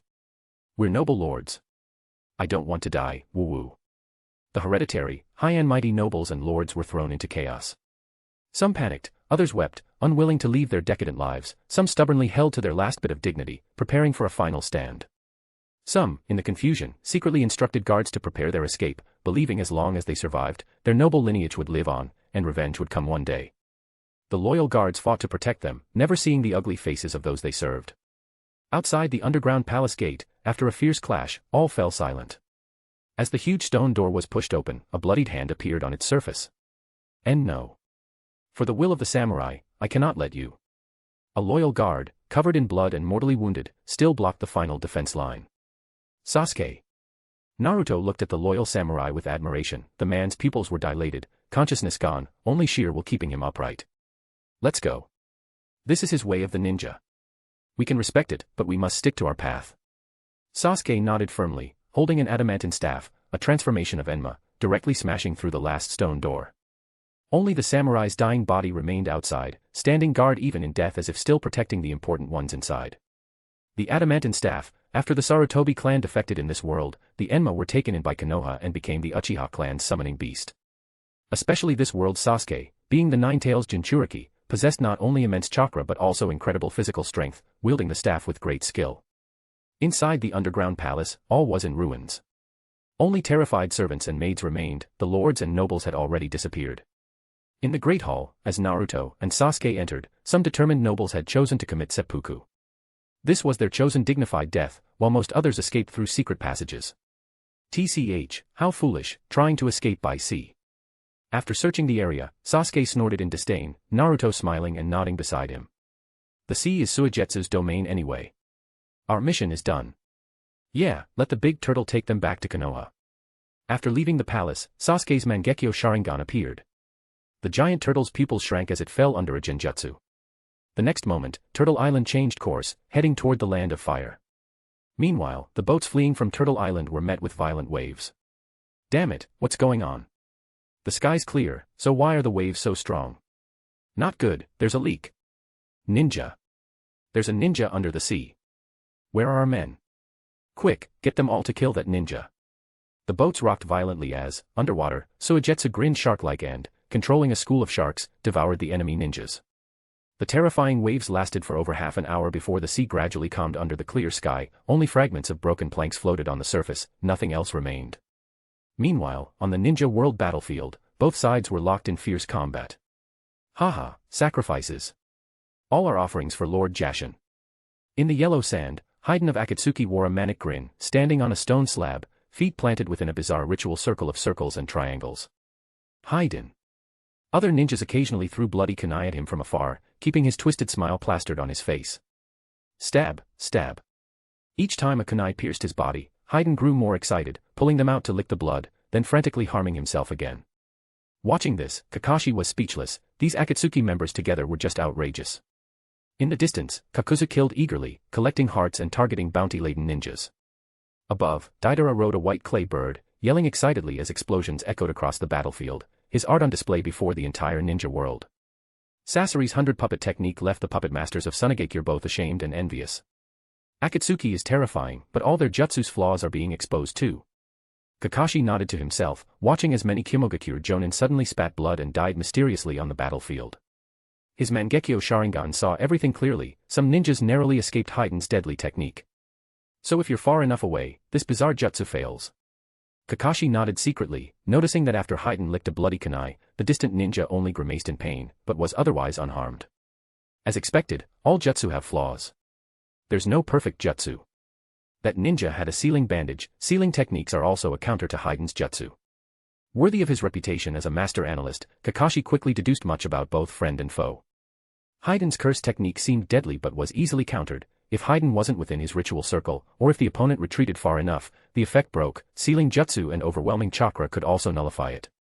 Still, many Kimogakure ninjas died unexplainably in the chaos, unable to guard against Haiden's sinister jutsu. Their terror grew as more comrades fell without knowing why.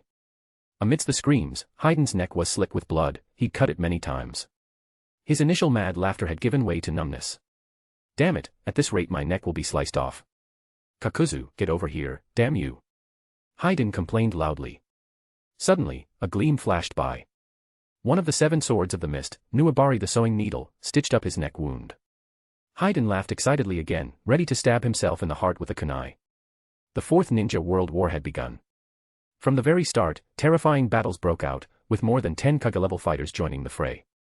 Especially Rinnegan Nagato, his power was overwhelming. Never before in the previous 3 ninja wars had such a scene occurred. Once rare Kuga-level fighters were now thrown onto the battlefield as if they were nothing, especially with the terrifying power of Edo Tensei, a forbidden jutsu that inspired dread. Chapter 379, Naruto, I am Uchiha Shirou, 379. Plus 2 extra chapters. At this moment, the combined 80,000 ninjas from the Hidden Cloud Village and the daimyo, plus 100,000 white zetsu, were steadily losing ground. The Kumo ninjas of the Hidden Cloud, stifled and desperate, had nowhere left to retreat. If they fell back now, they'd end up displaced and homeless. On the front lines, more and more Konoha Kuga-level powerhouses kept appearing. Even with the shielding of Edo Tensei bodies, it was useless. Shursue and Itachi, the Uchiha's twin stars, joined forces and broke through a defensive line. Sage Mode Jiraiya, Sage Mode Minato Namikaze, and even 2 Sage Mode Orochimaru were all terrifyingly powerful. Not to mention Kakashi, Gaara, and the recently returned Sasuke and Naruto. The old generation was terrifyingly strong, but the new generation was even more so. Gentle Fist, 8 trigrams 64 palms. With a tremendous roar, countless ninjas stared in shock at the scene before them. The cliff by the coastline was directly blasted apart, and the collapsed rocks crushed countless white zetsu who had landed. Is this still Gentle Fist? When did Gentle Fist become so terrifying? Many ninjas swallowed in shock, nervously staring at the figure amid the dust. As the dust cleared, Hyuga Hinata stood out, exuding dominance. She snorted coldly, and her Byakugan glinted with a clear blue light. Is this our Hyuga clan's Gentle Fist? Even Hyuga Niji in the distance was full of shock, his mind replaying the recent scene.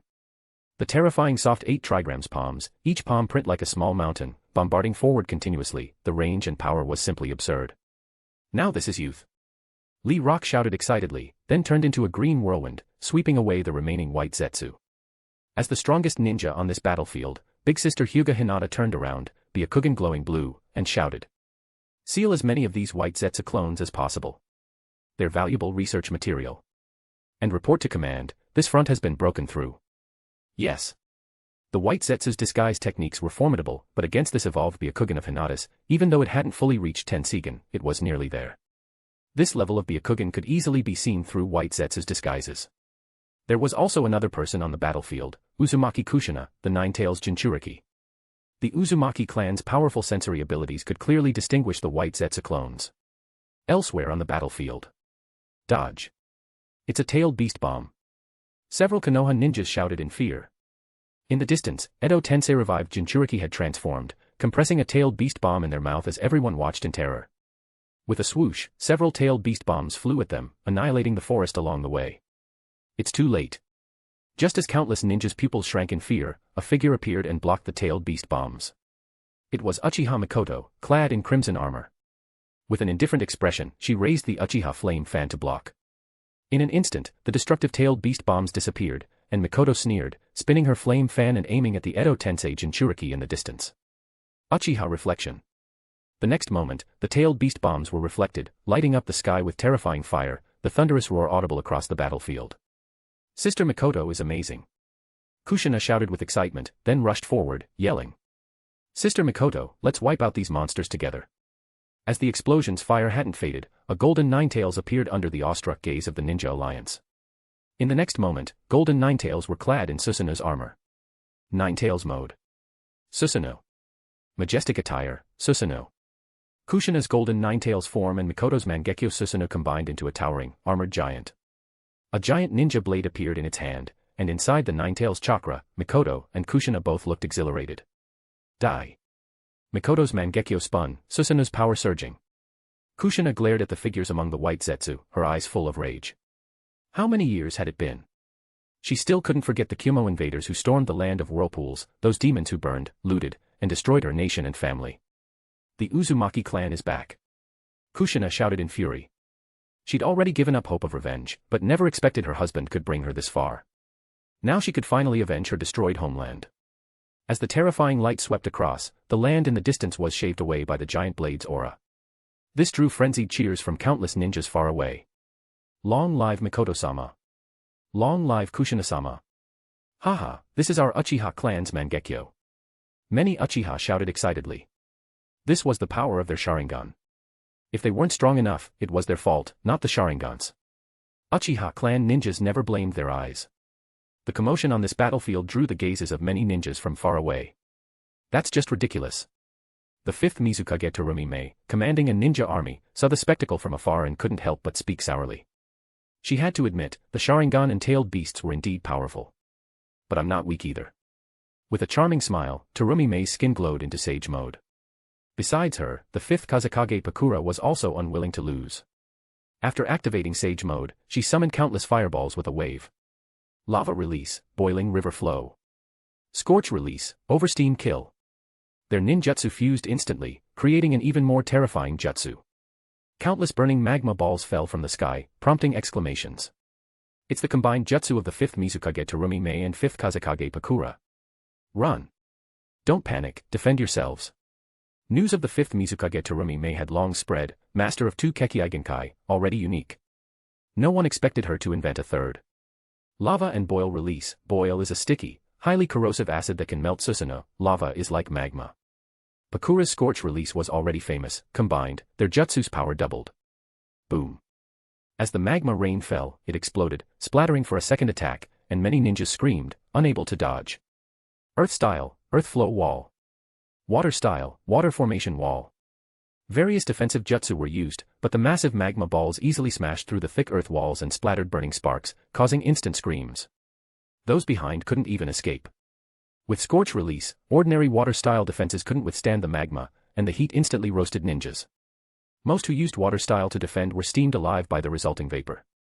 Water style, great waterfall technique. Seeing the terrifying jutsu, experienced water style users quickly unleashed large-scale water jutsu, turning the battlefield into a sea. Everyone, dive into the water, now. Don't try to block it head-on. Splat. Splat. Countless magma balls fell, those hit directly couldn't be saved, but the vast water jutsu neutralized the splatter, giving many ninjas space to hide. Boom. Like a meteor shower, countless fireballs rained down. Though they held on, the combined jutsu of 5th Mizukage Terumi-mei and 5th Kazekage Pakura swept across the battlefield with terrifying power. All defenses were breaking. At this time, the 4th Raikage, supreme commander of the Lightning Country's front, was furious, roaring with rage. Damn it. 180,000 ninja army and we're in this state. Order our people, have the white Zetsu monsters cover the retreat. This Edo Tensei by Obito has such a huge flaw, it can be sealed. Tell our cloud ninjas to conserve their strength. Since the front is lost, fall back to the rocky area. I'll contact Obito myself. If he doesn't act, the line will collapse. Yes. Inside the huge tent, the 4th Raikage smashed the table in anger. The pressure was immense, he was practically fighting the whole ninja world. Aniki. Killer Bee, in his usual quirky tone, also looked grave. This time, the enemies the cloud faced were too strong. Even with the mysterious masked Uchiha Obito's Edo Tensei, all fronts were crumbling. If ninja army strength was even, the problem was the Kage-level powerhouses, they were losing there. Especially Konoha's group, all had curse mark sage mode, and some elite jonin from Konoha, Mist, and Sand could also use curse marks. Especially the Uchiha clan, with over 100 elite jonins with 3 Tomo Sharingan, all activating curse mark mode simultaneously, it was terrifying. Almost 100 pseudo-Kage level fighters, such power was horrifying. Meanwhile, in a dark cave in the land of lightning. To think Konoha hid this deep, Uchiha Shirou, Uchiha Itachi, Hatake Kakashi, and so many others. Obito, crushing his mask and revealing a grim face, had rage in his eyes. Uchiha Shirou was truly ambitious, hiding so much. Over 100 Uchiha elite jonin with 3 Tomo Sharingan, all with curse marks. What did that mean? The Uchiha were already strong, 1 3 Tomo jonin could beat 2 regular ones, and now they all had curse marks too. Obito, seems we need to summon Madara. Konoha's strength is too great, and even now, Tsunade and Uchiha Shirou haven't made a move. Black Zetsu's hoarse voice echoed, clearly noticing Obito's unease. Before, he didn't care, whoever won, infinite Tsukuyomi would suffice. But now, Obito's heart was shaken, especially after Rin's corpse was taken, he'd lost all composure. Uchiha Madara. Hey, Black Zetsu, you are truly Madara's will. Obito looked at Black Zetsu coldly, especially since now when I was Rinnegan, the other Mangekyo, a strange sight. Black Zetsu gazed deeply at Obito, inwardly full of contempt and mockery. Was he Madara's will? Inside, Black Zetsu sneered in disappointment, no wonder Madara only saw Obito as a pawn. Maybe Madara was right, Uchiha Shirou not only perfectly inherited his will but was a masterpiece. Inside the damp cave, Obito in black robes sneered, as if confirming his thoughts. Madara should come out. But just this gift isn't enough. Since Uchiha Shirou took Rin's body, I'll make him regret living in this world.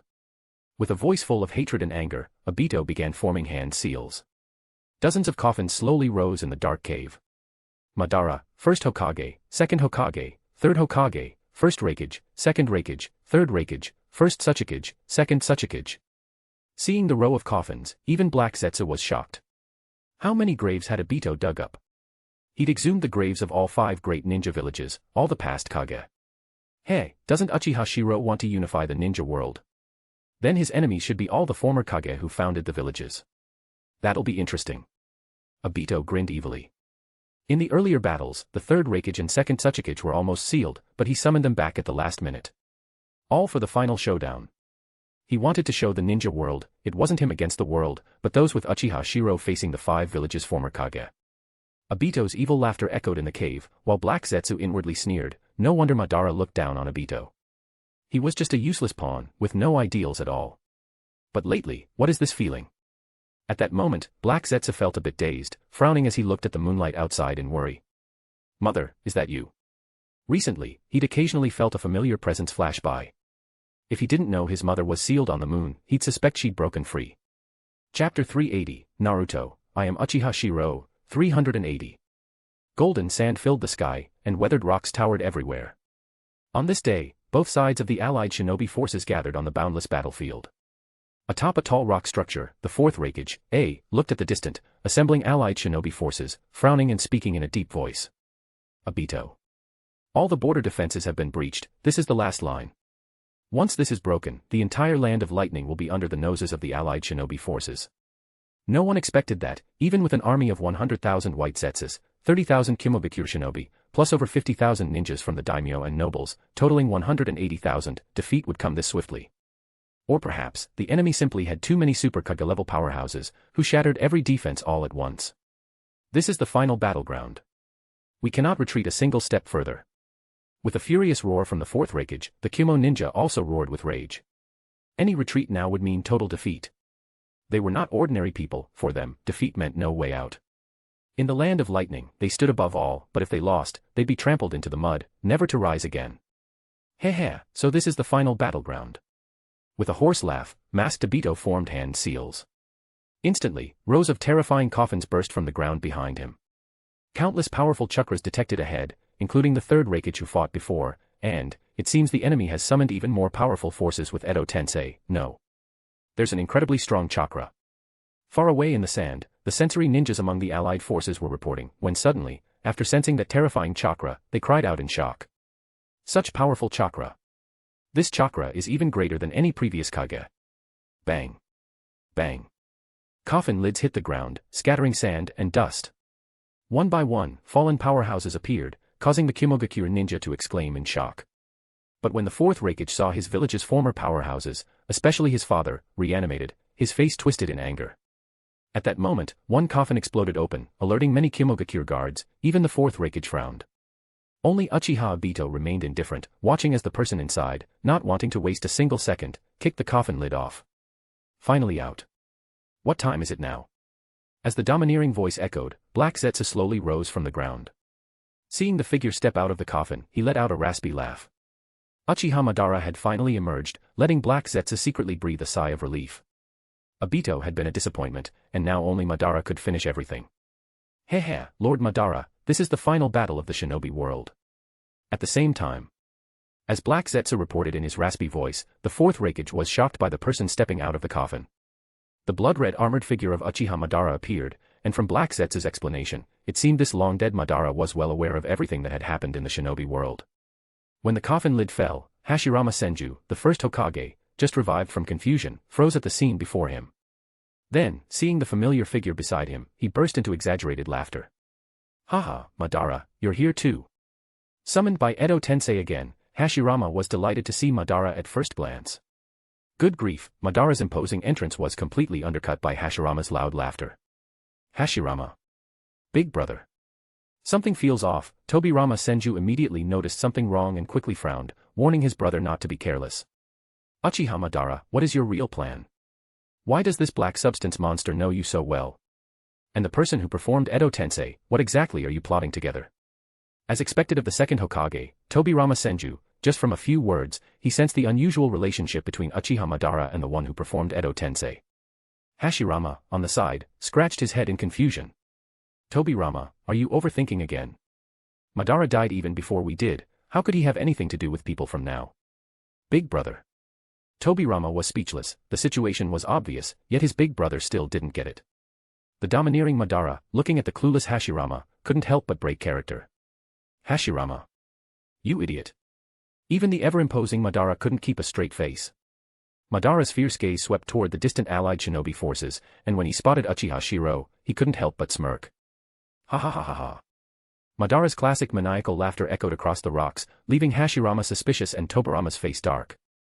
Big brother, something's wrong. Listening to Black Zetsu and analyzing the situation, Tobirama's face grew even gloomier. Obito, on the side, coldly snorted at Madara's laughter. Madara, our plan has hit an obstacle, Uchiha Shirou is our greatest enemy. As Obito spoke, everyone's faces changed, even Hashirama finally realized and stared at Madara in disbelief. Seeing Hashirama's shock, Madara felt a surge of satisfaction, as if he'd just chugged a cold soda on a hot day. As expected, Uchiha Shirou didn't disappoint me. The ambition to unify the shinobi world and rewrite the rules, ha ha ha. Madara grew more excited. Back then, he'd seen Uchiha Shirou as his successor, now, he realized Shirou was even more incredible than he'd thought. With a perfected new world order, if not for Madara's plans, Shirou might have already accomplished this epic feat. At his age, with such a dream, even Madara couldn't help but praise him. Back then, at that age, he was only just beginning Konoha with Hashirama. This outstanding successor is remarkably calm. Even now, he attributes everything to standing on the shoulders of historical giants and creating a world of great peace, never becoming arrogant. Madara nodded in appreciation, making Obito's face even uglier. Madara, I'm the one you chose to execute the plan, not Uchiha Shirou. Obito had always wondered why he wasn't chosen, even though he awakened the Mangekyo early. But Black Zetsu told him, Uchiha Shirou is Madara's recognized successor, and Obito is merely the one to fulfill the dream. To put it bluntly, Uchiha Shirou was Madara's perfect inheritor, while Obito was just a pawn. Seeing Obito's ugly expression, Madara sneered with open contempt in his eyes. Big brother, Uchiha Madara is the mastermind behind all this. Finally understanding the whole story, Tobirama couldn't help but curse in anger. But when he tried to struggle, an even stronger Edo Tensei body restrained him. Hehe, second Hokage, did you think I didn't know the weaknesses of Edo Tensei? Obito coldly formed hand seals, clearly enhancing the bodies of these reanimated powerhouses. But unexpectedly, amidst this great conspiracy, Hashirama simply laughed heartily. Haha, we're already dead. It's great just to see the next generation again. Tsuna's husband is pretty impressive, he even said our era of founding shinobi villages was only half a step forward. That was Hashirama, maybe naive, but a great man. But Madara, you're dead too. Why not let this youngster push the shinobi world forward? In Hashirama's eyes, Madara's ambition always stemmed from a desire for peace, they were both seekers of peace. Sure enough, Madara paused at these words, then smiled with renewed arrogance. Peace. Just like Uchiha Shirou said, who can say what's right? But whether my path or his, right or wrong doesn't matter anymore. What matters is, now, standing at the summit, are we, the Uchiha. Madara was most elated to see Hashirama's defeat, the system of 5 great shinobi villages had completely failed. And Tobirama, the schemer, now had to watch the Uchiha stand atop the shinobi world, not just 1, but 2, and even Konoha, their creation, was now Uchiha's. Madara. Hashirama wanted to say more, but Madara just snorted coldly. For a moment, he seemed to think of something, and with a mocking glance at Tobirama, looked at him as if he were a clown. Then, Madara stepped forward, pointing into the distance with a laugh. Uchiha Shirou, you truly are my most satisfying successor. That girl beside you must be your daughter with Tsunade, huh? Not bad.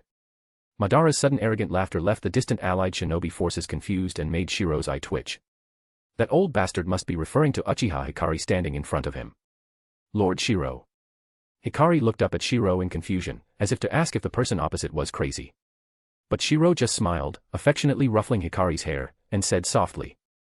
Hikari, go give that old bastard a shock in a minute. Okay. Their exchange went unnoticed by those on the rocks in the distance, only Madara's laughter drew the attention of Hashirama, who suddenly grew excited. Nani? Tsuna's daughter. Where? Hashirama excitedly looked into the distance, and upon seeing Hikari, laughed without thinking. As expected of Eltsuna's descendant, she must have a strong physique. Upon hearing this, Madara bristled like a cat with its tail stepped on, angrily retorting. Idiot. Didn't you see the Uchiha clan crest? That girl's awakened the Sharingan for sure. Their bickering made Tobirama's face go green with fury as he glared at his idiot big brother. Big brother. Do you even know what's happening right now? Just imagining his granddaughter Tsunade giving birth to a little girl with red Sharingan eyes made Tobirama want to explode. Unforgivable. Meanwhile, Tsunade herself saw her grandfather and granduncle.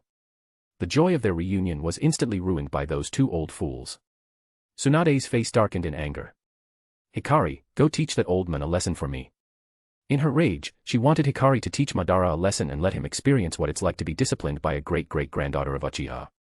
But when Hikari heard Tsunade, she instinctively turned to look at Shirou. Clearly, only Shirou could command her here. When Shirou gave her a gentle nod, Hikari took a deep breath, her expression resolute.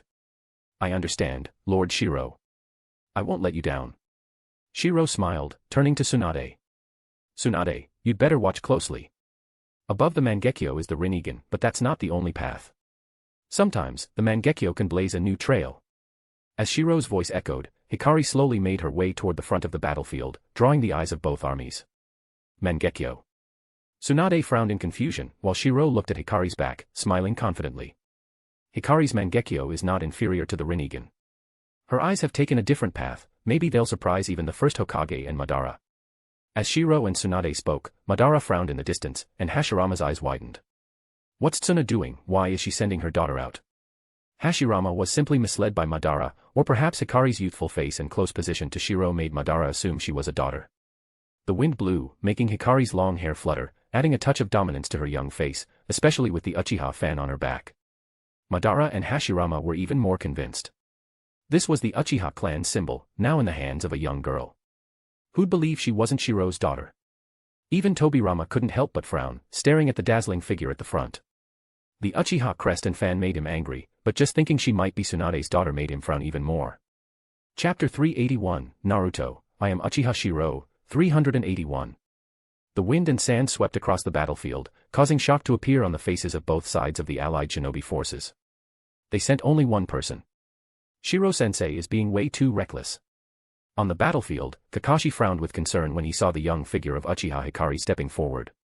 Meanwhile, Madara and others on the distant rocks all smiled when they saw this scene. Hashirama, it seems the young ones are a little too arrogant. I wonder where that confidence comes from, but I suppose you wouldn't mind teaching them a lesson, would you? At this moment, Uchiha Hikari, who had already reached the front lines, looked at Uchiha Madara, Senju Hashirama, and the others in the distance. Her pupils slowly revealed the Sharingan. As the three Tomo spun and transformed into the Mangekyo, Senju Hashirama exclaimed in shock, so young, and she's already awakened the Mangekyo. Madara let out a small "oh," then showed an admiring smile and nodded, saying, no wonder she's so confident. So it's the Mangekyo. At this age, that's truly praiseworthy. The next moment, as Hikari felt the contempt in the eyes of those across from her, she recalled the lines Lord Shirou had just told her to say, and she coldly declared. Do you want to dance as well? Nanny. This familiar, classic catchphrase and domineering tone left Senju Hashirama dumbfounded. This girl's gone bad. Before he could react, Hikari had already finished forming hand signs. Fire release, great fire annihilation. It's this level of fire release. Hashirama exclaimed in shock. Its power was no less than Madara's fire techniques back then.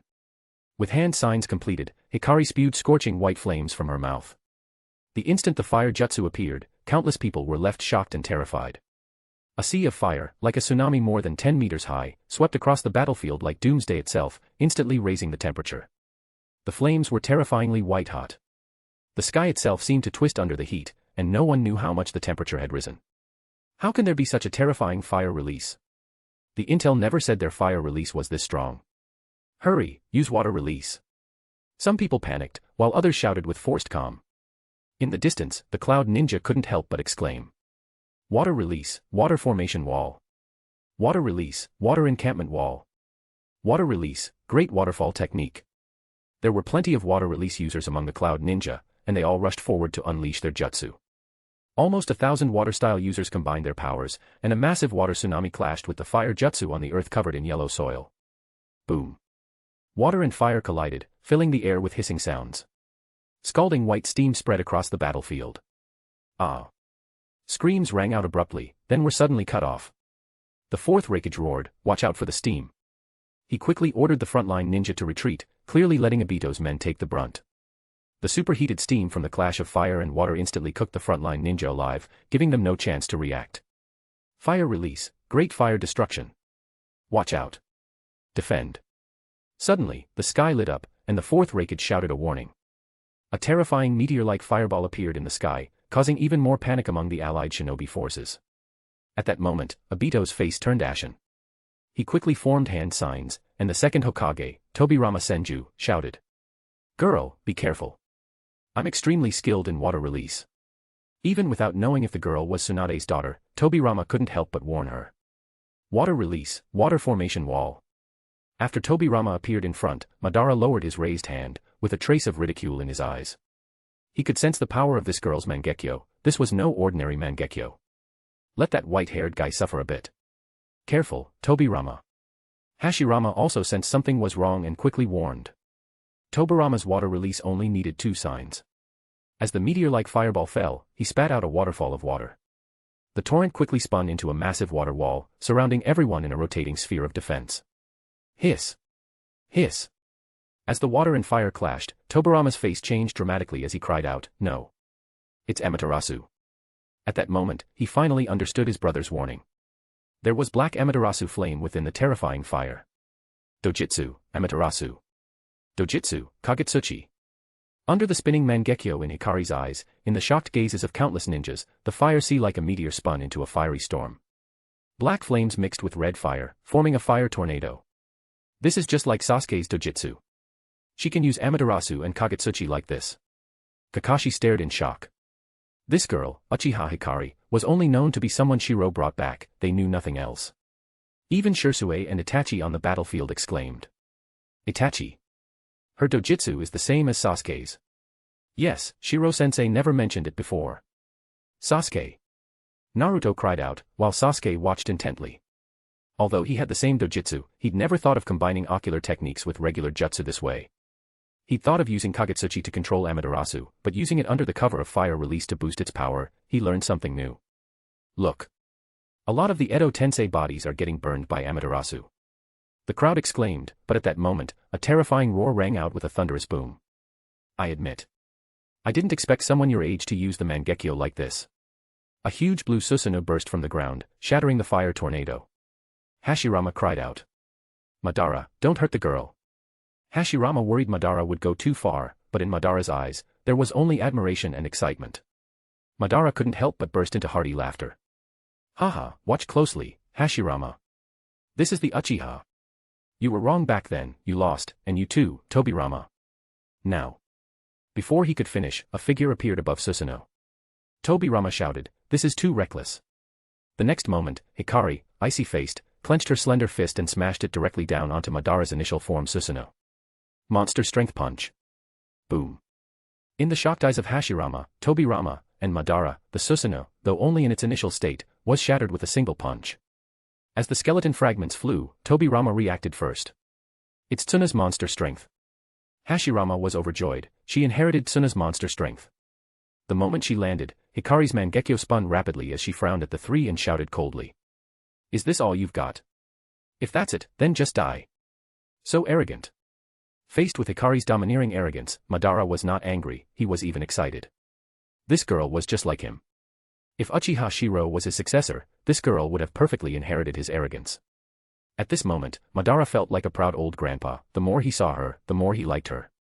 Haha, interesting. Very interesting. Madara laughed, Mangekyo in his eyes. He didn't stoop to bullying, Mangekyo versus Mangekyo it was. But the next moment, Madara's pupils shrank. Not good. Dojutsu, Tsukuyomi. Everyone thought Hikari's Mangekyo abilities were just Amaterasu and Kagutsuchi, but unexpectedly she also had Tsukuyomi. In that instant, Madara, Hashirama, and Tobirama were all caught by Tsukuyomi. The next moment, with a cold laugh, Hikari grabbed her Uchiha fan and swung it fiercely. Would release, advent of a world of flowering trees. At that moment, Hashirama's powerful voice echoed as the ground cracked and countless terrifying vines surged forth. This annoyed Madara, who roared, Obito. This is my fight. No interference. He was furious, this was supposed to be his battle with the younger generation. Obito, hearing Madara's rebuke, looked extremely displeased. If he wasn't lacking confidence, he wouldn't have summoned Madara at all. Perhaps Madara's words had an effect, because the wood release, advent of a world of flowering trees stopped halfway, with buds not yet blooming. Let me, Uchiha Madara, see your true strength. Once no one could interfere, Madara grinned in excitement. Shirou had inherited his will, and this girl had inherited his temper. Haha. Worthy successor. The next moment, as the vines scattered, Hikari sliced through them with her fan and charged at Madara. Haha, good. Madara laughed excitedly, eager to see this girl so like him, not noticing the fleeting cold smile in Hikari's eyes. My strength. As they clashed, Hikari sneered, mocking Madara so hard he nearly choked. You've seen me at my peak. Damn. Hikari's bold words made Madara's eyes widen. This girl was so much like him, but maybe a bit too much. Meanwhile, the Edo Tensei Hashirama burst out laughing. Haha, Madara, this girl's way of provoking people reminds me of someone. Hashirama's jab left Madara frustrated, but he retorted coldly. The Mangekyo already proves the Uchiha bloodline is far superior to the Senju. At the mention of bloodlines, Hashirama got riled up too, scratching his head in confusion. Madara, did you get hit too hard? That girl just used monster strength. Hashirama truly was Madara's lifelong rival, always able to get under his skin. Damn it. With Hikari wielding her fan, she executed flawless taijutsu, even suppressing Madara for a moment. Hashirama exclaimed in surprise, while Tobarama's expression grew even darker. Brother, the Uchiha are too dangerous. Look at how young this girl is, yet all her taijutsu moves are killing blows. That's an instinct only honed through years of slaughter, just learning it isn't enough. Hashirama noticed this too and frowned, glancing at Tsunade in the distance, feeling a chill in his heart. Tsuna, what are you planning, being so ruthless? Meanwhile, Shirou and Tsunade watched the battle from afar, completely unaware that all the old guys on the other side had misunderstood. And the misunderstanding was only growing. Not only was Hashirama getting angry, but even Madara was showing hints of rage. The more they fought, the more Madara was stunned. Her style was pure Warring States-era brutality. After the founding of the shinobi villages, this kind of savage fighting had gradually faded, or rather, was too cruel. Damn. Did your parents teach you this way? Madara, angry, couldn't help but scold, even venting a bit at Shirou and Tsunade. What kind of parents were they? He had lived in the Warring States era, so of course he had to fight from a young age. Yet when Hikari heard the rebuke, she also grew angry, her eyes flashing coldly. You old man, what are you saying? To Hikari, Shirou was her only light, how dare he bring her parents up? Not knowing Hikari's true identity, Madara got even angrier at her arrogance. Girl, how could your daughter be raised like this? Today, I'll teach you a lesson on their behalf. But when Hikari heard this, she got furious too. She knew her seniority, by blood, Madara should call her great-grandmother. Who do you think you're teaching? Hikari glared, furious at this old man's audacity. Madara, too, glared right back. Uchiha Shirou was now denied. How could he let his daughter be trained as a weapon? This girl's fighting style was pure weapon training. Madara absolutely could not accept this. The two were furious. Meanwhile, Shirou was still confused, he'd only told Hikari a few lines. Normally, these old guys wouldn't get this angry. Why did a few of Madara's classic lines make him snap all of a sudden? Chapter 382, Naruto, I am Uchiha Shirou, 382. Boom. With a thunderous roar, Hikari's terrifying monstrous strength made Madara's pupils contract. The blue Susanoo skeleton that had just appeared in front of him immediately shattered, and even Madara himself was sent flying. This girl has inherited Tsunade's monstrous strength. From a distance, Hashirama couldn't help but exclaim in shock. Just this one punch could shatter Madara's Susanoo, something the average Senju couldn't even dream of.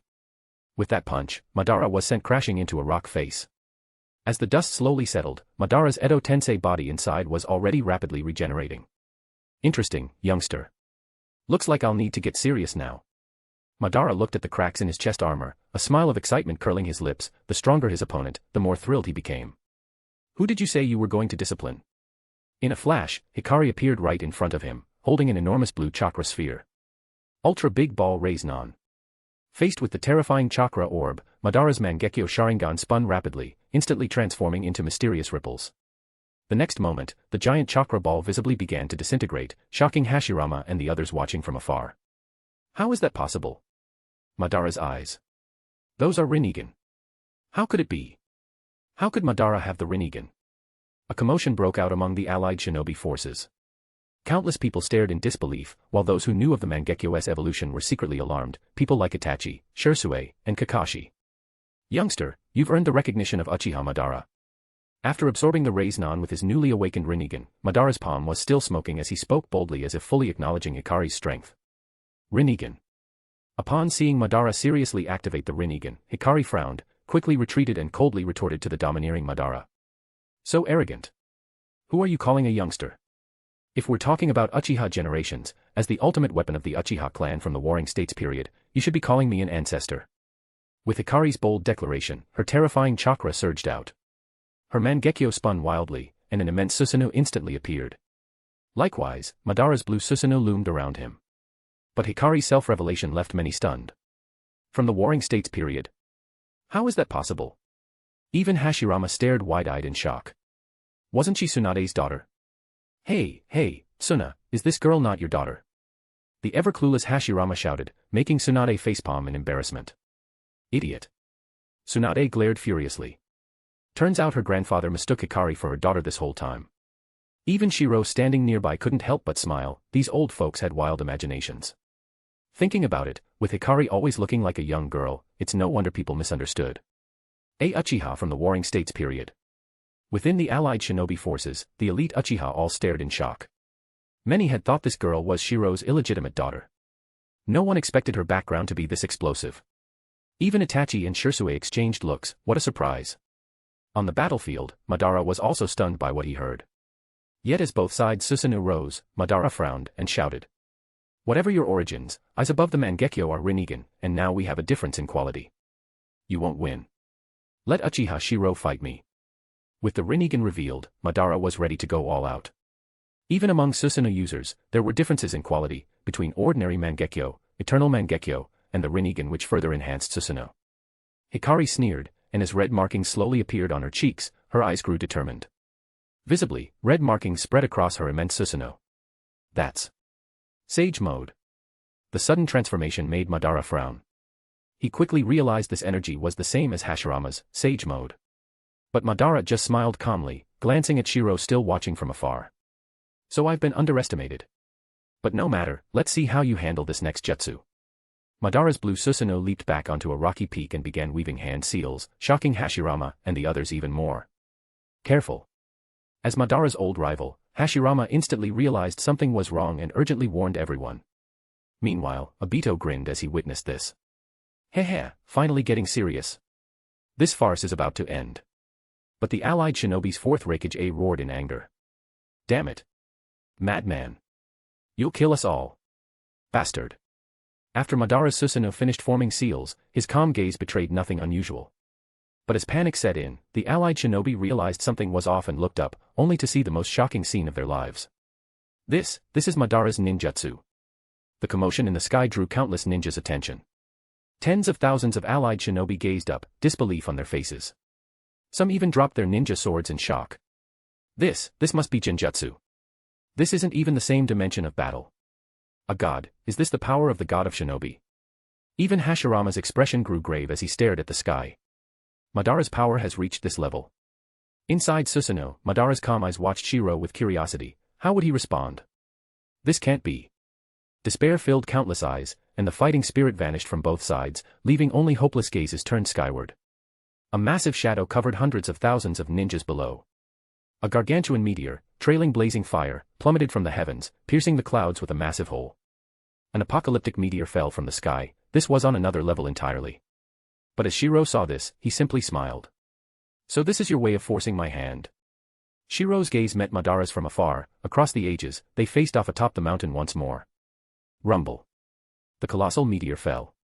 From Iwagakure, third Tsuchika Jinoki gritted his teeth and shouted, "Don't give up, everyone.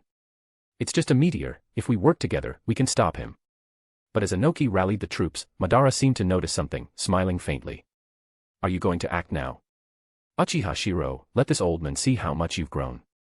With everyone watching, just as countless strong ninja prepared their ultimate moves, Uchiha Shirou, the man now known as the world's strongest, floated calmly upward. In the next moment, under the crowd's stunned gaze, Shirou's Mangekyo spun, the sixth tomo of the Rinnegan appeared, and blue light shimmered around him. This is. Under countless shocked eyes, Shirou, exuding terrifying power, raised his hand, and a gigantic golden chakra blade appeared. Golden will reincarnation explosion. A thunderous boom echoed as tens of thousands of ninjas stared in shock at the sky. A golden light sliced through the heavens, instantly cleaving the massive meteor, and even another meteor trailing behind it was cut in half. Crack!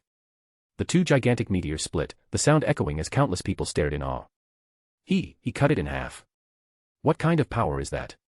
Even Madara in the distance looked stunned. What jutsu is this? Yet the split meteors were still massive, half falling toward the enemy, half toward their side. But as the golden light faded, Shirou calmly kept his hand raised to the sky and softly spoke. Shinra Tensei. With a boom, an invisible repulsive force washed over the sky. The shattered meteors seemed to freeze, and in the next instant, under countless shocked gazes, the shadow over their heads rapidly vanished. Look. The meteor is falling toward the other side. That's Lord Shirou's jutsu. Is this a god? As everyone stared in awe, Madara suddenly laughed in admiration. Madara laughed with excitement. He'd expected Shirou to grow strong, but not to this extent. Back then, when he secretly exposed Shirou to Mokuton cells, he never feared Shirou would grow too quickly. Even if he awakened the Rinnegan, it would only excite him more. Damn you, Uchiha. Fourth Raikage watched the falling meteor fragments, roaring in fury, while the surrounding ninja turned pale with fear. They had no chance to escape. Even at the last moment, all they could do was scream his resentment at the Uchiha. But then, a figure sprang forward. Sage Art, Secret would release, Nativity of a World of Trees. Sage Art, would release, True several thousand hands. Hashirama clapped his hands and shouted, the earth cracking open as countless massive trees rose. Sage mode markings already adorned his face. He summoned a colossal Buddha statue with countless arms, shocking all the ninjas. So this is the power of the ancients. Hashirama stood atop the Buddha's head, roaring at the falling meteor, turned Buddha into the peak. Next moment, thousands of would-release arms launched the most powerful attack at the meteor, shattering it amidst thunderous explosions. We're saved. Countless cloud ninjas cheered as the meteor was destroyed, though there were still fragments, it was no longer hopeless. In the distance, Obito sneered coldly, his eyes indifferent. These cannon fodder were hard enough to gather. I can't let them go to waste so easily. With Obito weaving seals, the other Edo Tensei Kaga levels also acted, unleashing their signature jutsu. After all, Edo Tensei chakra was infinite. Earth release, super lightweight rock technique. Dust release, detachment of the primitive world technique. Hell stab, one-finger Nookite. Lightning release, Liger bomb. Water release, severing wave. Second Hokage Tobirama's water release, third Raikage's lightning release, second Tsuchikage's dust release. Kaga levels unleashed their power and the rest of the meteor fragments were pulverized. The remaining falling stones were handled by Chunin using explosive tags. In just an instant, the apocalyptic meteors were gone from the sky. Hikari, good job. You can rest now. Hikari squinted her eyes, enjoying Shirou's hand patting her hair, then nodded and silently retreated from the center of the battlefield. As the dust settled in the center, two figures stood atop the rocky peak, gazing at each other. Uchiha Shirou. Uchiha Madara. They looked at each other and smiled. Madara nodded with pride and admiration. To think that little kid back then has grown to this level, even awakened the Rinnegan, and mastered powers I've never seen. Shirou smiled lightly at the praise. I should thank you. If you hadn't deliberately left Mokuton cells in the land of rain, I might not have made it this far. Madara burst out laughing. Haha. So you noticed. Well, after all these years, you ought to have figured things out. Back then, I was just bored. Leaving those Mokuton cells was just to give you a chance, but you've exceeded my expectations. Madara gazed at Shirou before him, especially the eyes merging Mangekyo and Rinnegan, and couldn't help but nod secretly. Truly outstanding. Back then, the white Zetsu cells were just a chance for Shirou. If he dared to try, he might keep his Mangekyo from going blind. He never expected Shirou would come this far. Chapter 383, Naruto, I am Uchiha Shirou, 383. Wind and sand swept over a battlefield strewn with wreckage. Madara's Rinnegan eyes glimmered as he looked calmly at Shirou and spoke. The warm-up should be over now. Such a light remark shocked countless ninjas on both sides present. The earth-shattering, apocalyptic battle just now was only a warm-up. Shirou also smiled after hearing this, but unlike Madara, he glanced at the retreating light. The real battle plan had already begun. Yes, the warm-up should indeed be over. Shirou said calmly. Madara's Edo Tensei body was almost completely unexhausted, and Shirou had only just joined the fight. After the two exchanged those light words in the center of the battlefield, both their figures moved in an instant. At the same time, both armies erupted into thunderous roars. The allied shinobi forces launched their assault on Cloud from both flanks. After the earlier battle, everyone understood one thing clearly. Fights at this transcendent level meant instant death for anyone who got caught in the crossfire. Meanwhile, Minato, Kakashi, Sasuke, and Naruto all headed straight for Obito. The other top-tier fighters, Itachi, Shisui, Might Guy, Might Due, and more, charged toward the Edo Tensei bodies. Tsunade shouted with authority. Seal the Edo Tensei bodies first. Leave the past Hokage to me. With a roar, dark purple sage mode markings appeared around Tsunade, and she charged at her two grandfathers, Hashirama and Tobirama Senju. Tsuna, don't get careless. Seeing Tsunade charging in, Hashirama laughed, but still called out in warning. Beside him, Tobirama's body moved uncontrollably, rushing forward, only for a terrifying blue Susanoo fist to appear before him. Impossible. In Tobirama's shocked gaze, Tsunade's eyes flashed with the Mangekyo Sharingan, and a Susanoo fist materialized around her. She smashed a punch at him. If Hashirama hadn't intervened at the last moment, that blow could have destroyed him outright. Even so, half of Tobirama's Edo Tensei body was blown away. With style, with dragon jutsu. Susanoo. Tsuna, you awakened the Mangekyo. Hashirama was both shocked and delighted, in contrast to Tobirama's outrage. Brother, the Senju bloodline has been tainted. In Tobirama's eyes, Tsunade's Mangekyo was a slap in the face for their clan. Yet Hashirama didn't seem to care, laughing excitedly. That's my Tsuna. You fused your monstrous strength with Susanoo. The colossal Susanoo's fist swung, smashing apart the wood style that once restrained the Nine Tails, leaving Hashirama both thrilled and sweating. Inside the Susanoo, Tsunade snorted. Even in death, you're still causing trouble. So annoying. Despite her words, the ripples in Tsunade's eyes made it clear she was happy to see her family again. On the battlefield, Tsunade's Mangekyo eyes glowed as she unleashed her monstrous strength through Susanoo, a terrifying combination. With each punch, even Hashirama's Sage Mode with style was shattered again and again. It was an all-out demolition.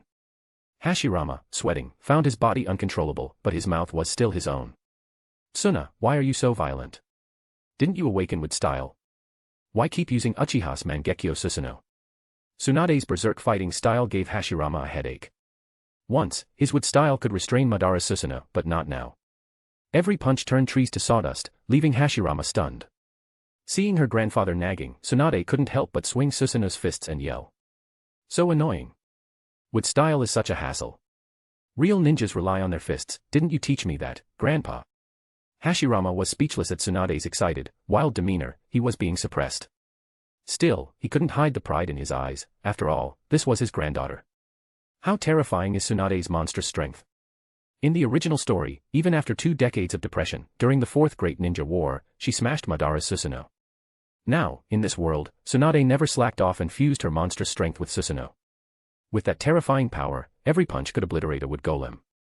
Hashirama's wood style, which once restrained Madara's Susanoo, was now demolished by Tsunade's berserk Susanoo. At most, it could just hold out for a few extra punches. Mikoto, let's go together. Help Big Sis Tsunade seal the first Hokage. Just then, a tremendous roar sounded, a golden Ninetales appeared on the battlefield, Uzumaki Kushina in full Ninetales and Sage Mode. Standing atop the Ninetales, Uchiha Mikoto wielded the gun-by fan. Her Mangekyo spun, and Susanoo began to take form. Majestic attire, Susanoo.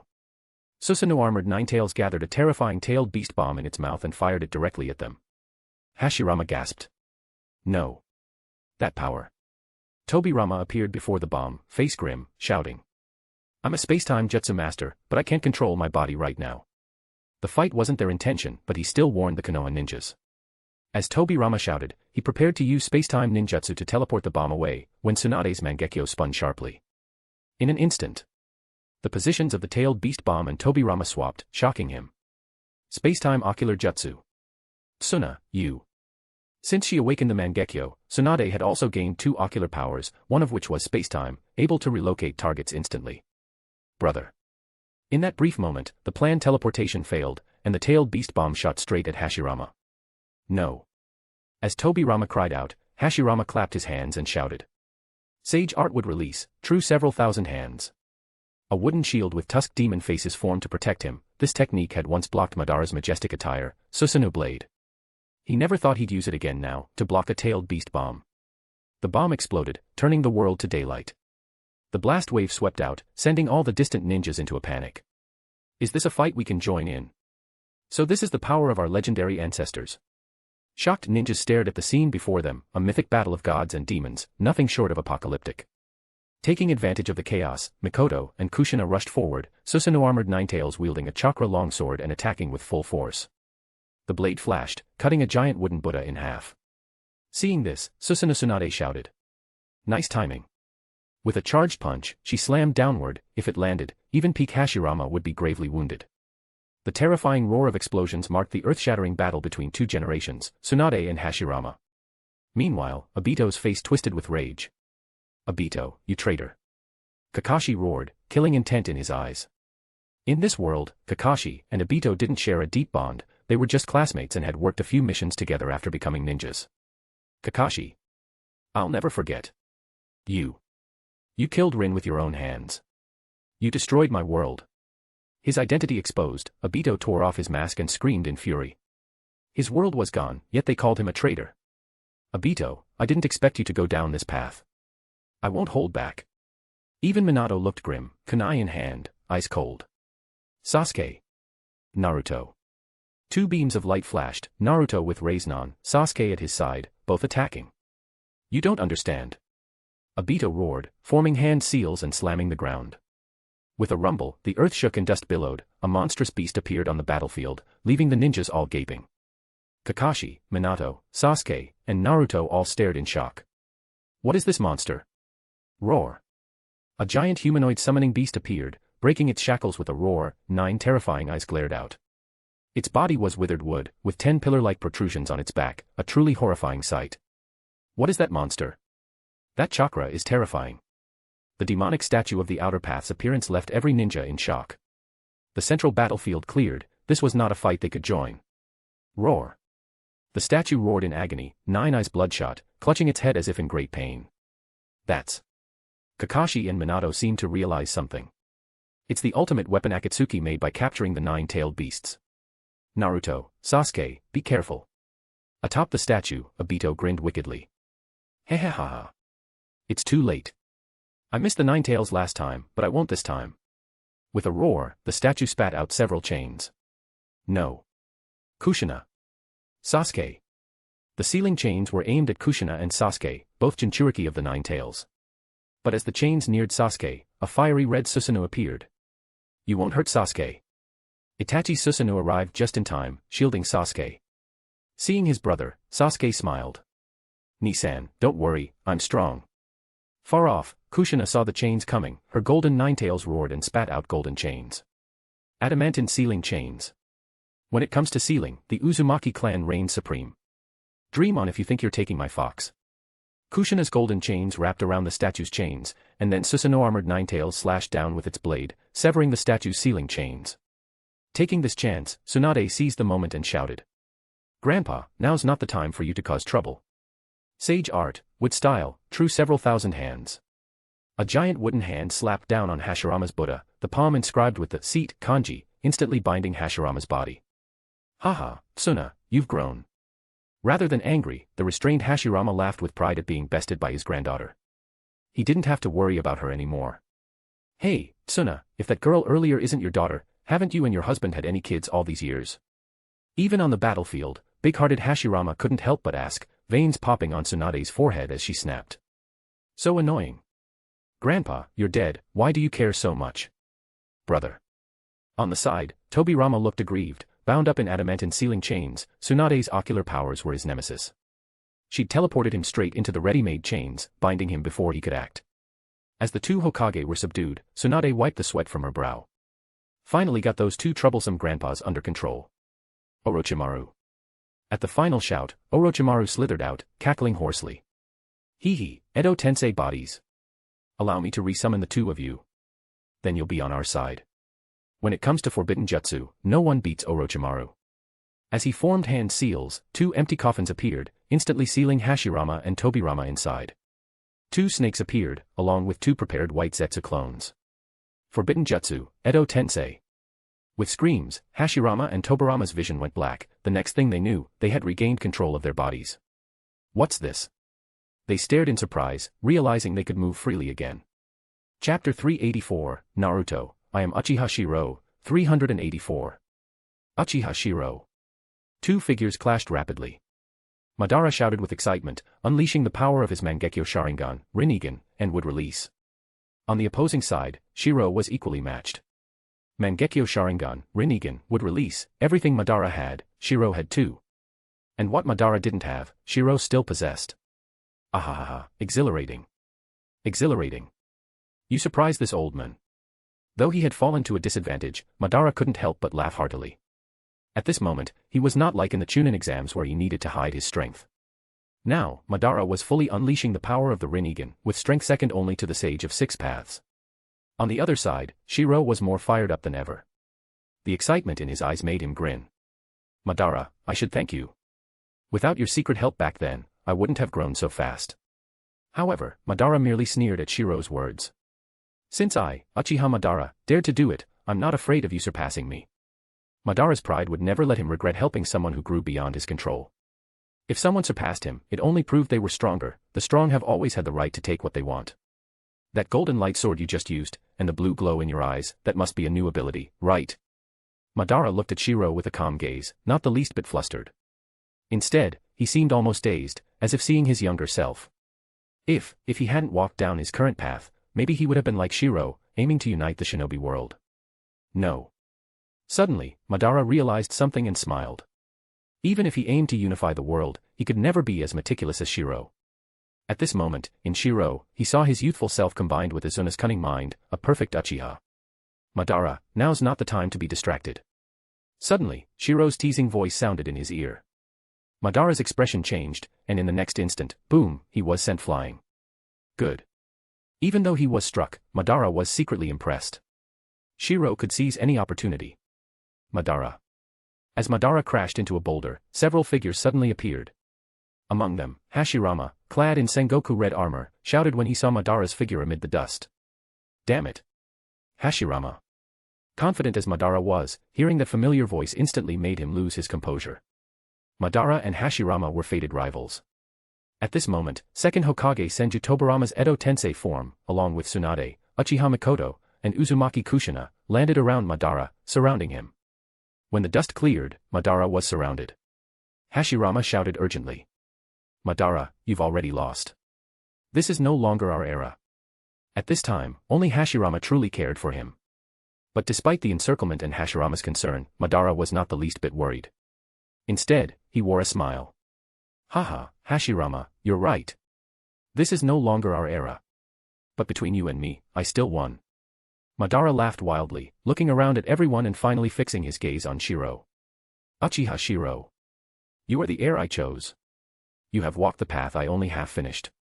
At this moment, other than infinite Tsukuyomi, Madara's greatest obsession was to completely defeat Hashirama just once. Madara's laughter made Hashirama sigh, while Tobirama looked frustrated. Brother, I warned you about Madara's ambition. Tobirama was so frustrated, his beloved granddaughter Tsunade had been taken by the Uchiha, and now it turned out their ancestors were all one family. In the end, all Tobirama could do was complain about Madara's ambition. But Hashirama just laughed and scratched his head.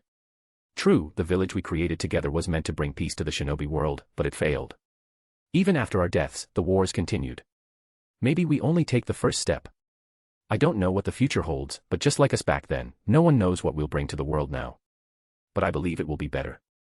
Hashirama, with his broad mind, especially after death, was the calmest about the Shinobi world's turmoil. They once drove the development of the Shinobi world, now, it was the younger generation's turn. Just then, a distant scream suddenly shook the battlefield. Damn you, Uchiha Obito. You broke the alliance.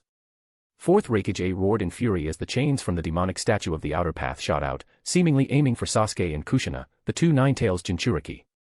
But the real target was Killer Bee, the Eight-Tails Jinchuriki from the hidden cloud. They were supposed to be allies. Aniki. As the Eight-Tails roared, Killer Bee's voice rang out. Before being swallowed, the Eight-Tails spat out Bee, leaving behind its last tail.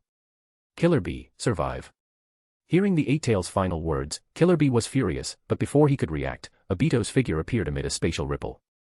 Hee hee, I didn't even get the one tail or nine tails, your 8 tails, I won't waste even a drop of its chakra. Shinra Tensei. With Obito's hand raised, a terrifying repulsive force blasted Killer Bee toward the demonic statue's mouth. No. Fourth Raikage screamed in rage, and the Cloud Ninjas became agitated. They had only held out this long because of the alliance, now the alliance had betrayed them. Standing atop the ten tails, Obito's eyes were wild. Ahahaha, enough. This war should end now. As Killer Bee was swallowed, fourth Raikage's eyes were bloodshot as he roared. Obito. You bastard. Enough. Obito sneered, showing no respect. Just a bunch of useless trash, now I win. Standing atop the demonic statue, Obito looked over the battlefield, especially in Shirou's direction, grinning. I admit you're all strong, but in the ninja world, the winner isn't the one who fights hardest, but who has the most chakra left at the end. How much chakra do you have left? As Obito's scornful words echoed, Minato's face darkened and he muttered, from the start, whether it was Hidden Cloud, Edo Tensei, or even the 100,000 White Zetsu, they were all Obito's pawns, just to wear us down. Everything Obito had done made even Madara frown, who coldly shouted. Obito. What are you trying to do? At this moment, there was a clear rift between Obito and Madara. Or rather, Obito intended to steal the fruits of their labor. Hee ahahaha, the real war begins now. Let me show you the strongest ultimate weapon of the Shinobi world, and... Obito smiled evilly, glancing at Madara surrounded in the distance. And Madara, it seems you're the pawn now. At that moment, the demonic statue under Obito's feet roared, unleashing a terrifying aura that forced Kakashi, Minato, and the others to retreat. Not good. Everyone fall back. What's happening? In the center, the humanoid demonic statue roared madly. After absorbing the 8 tails, it began its mutation and evolution.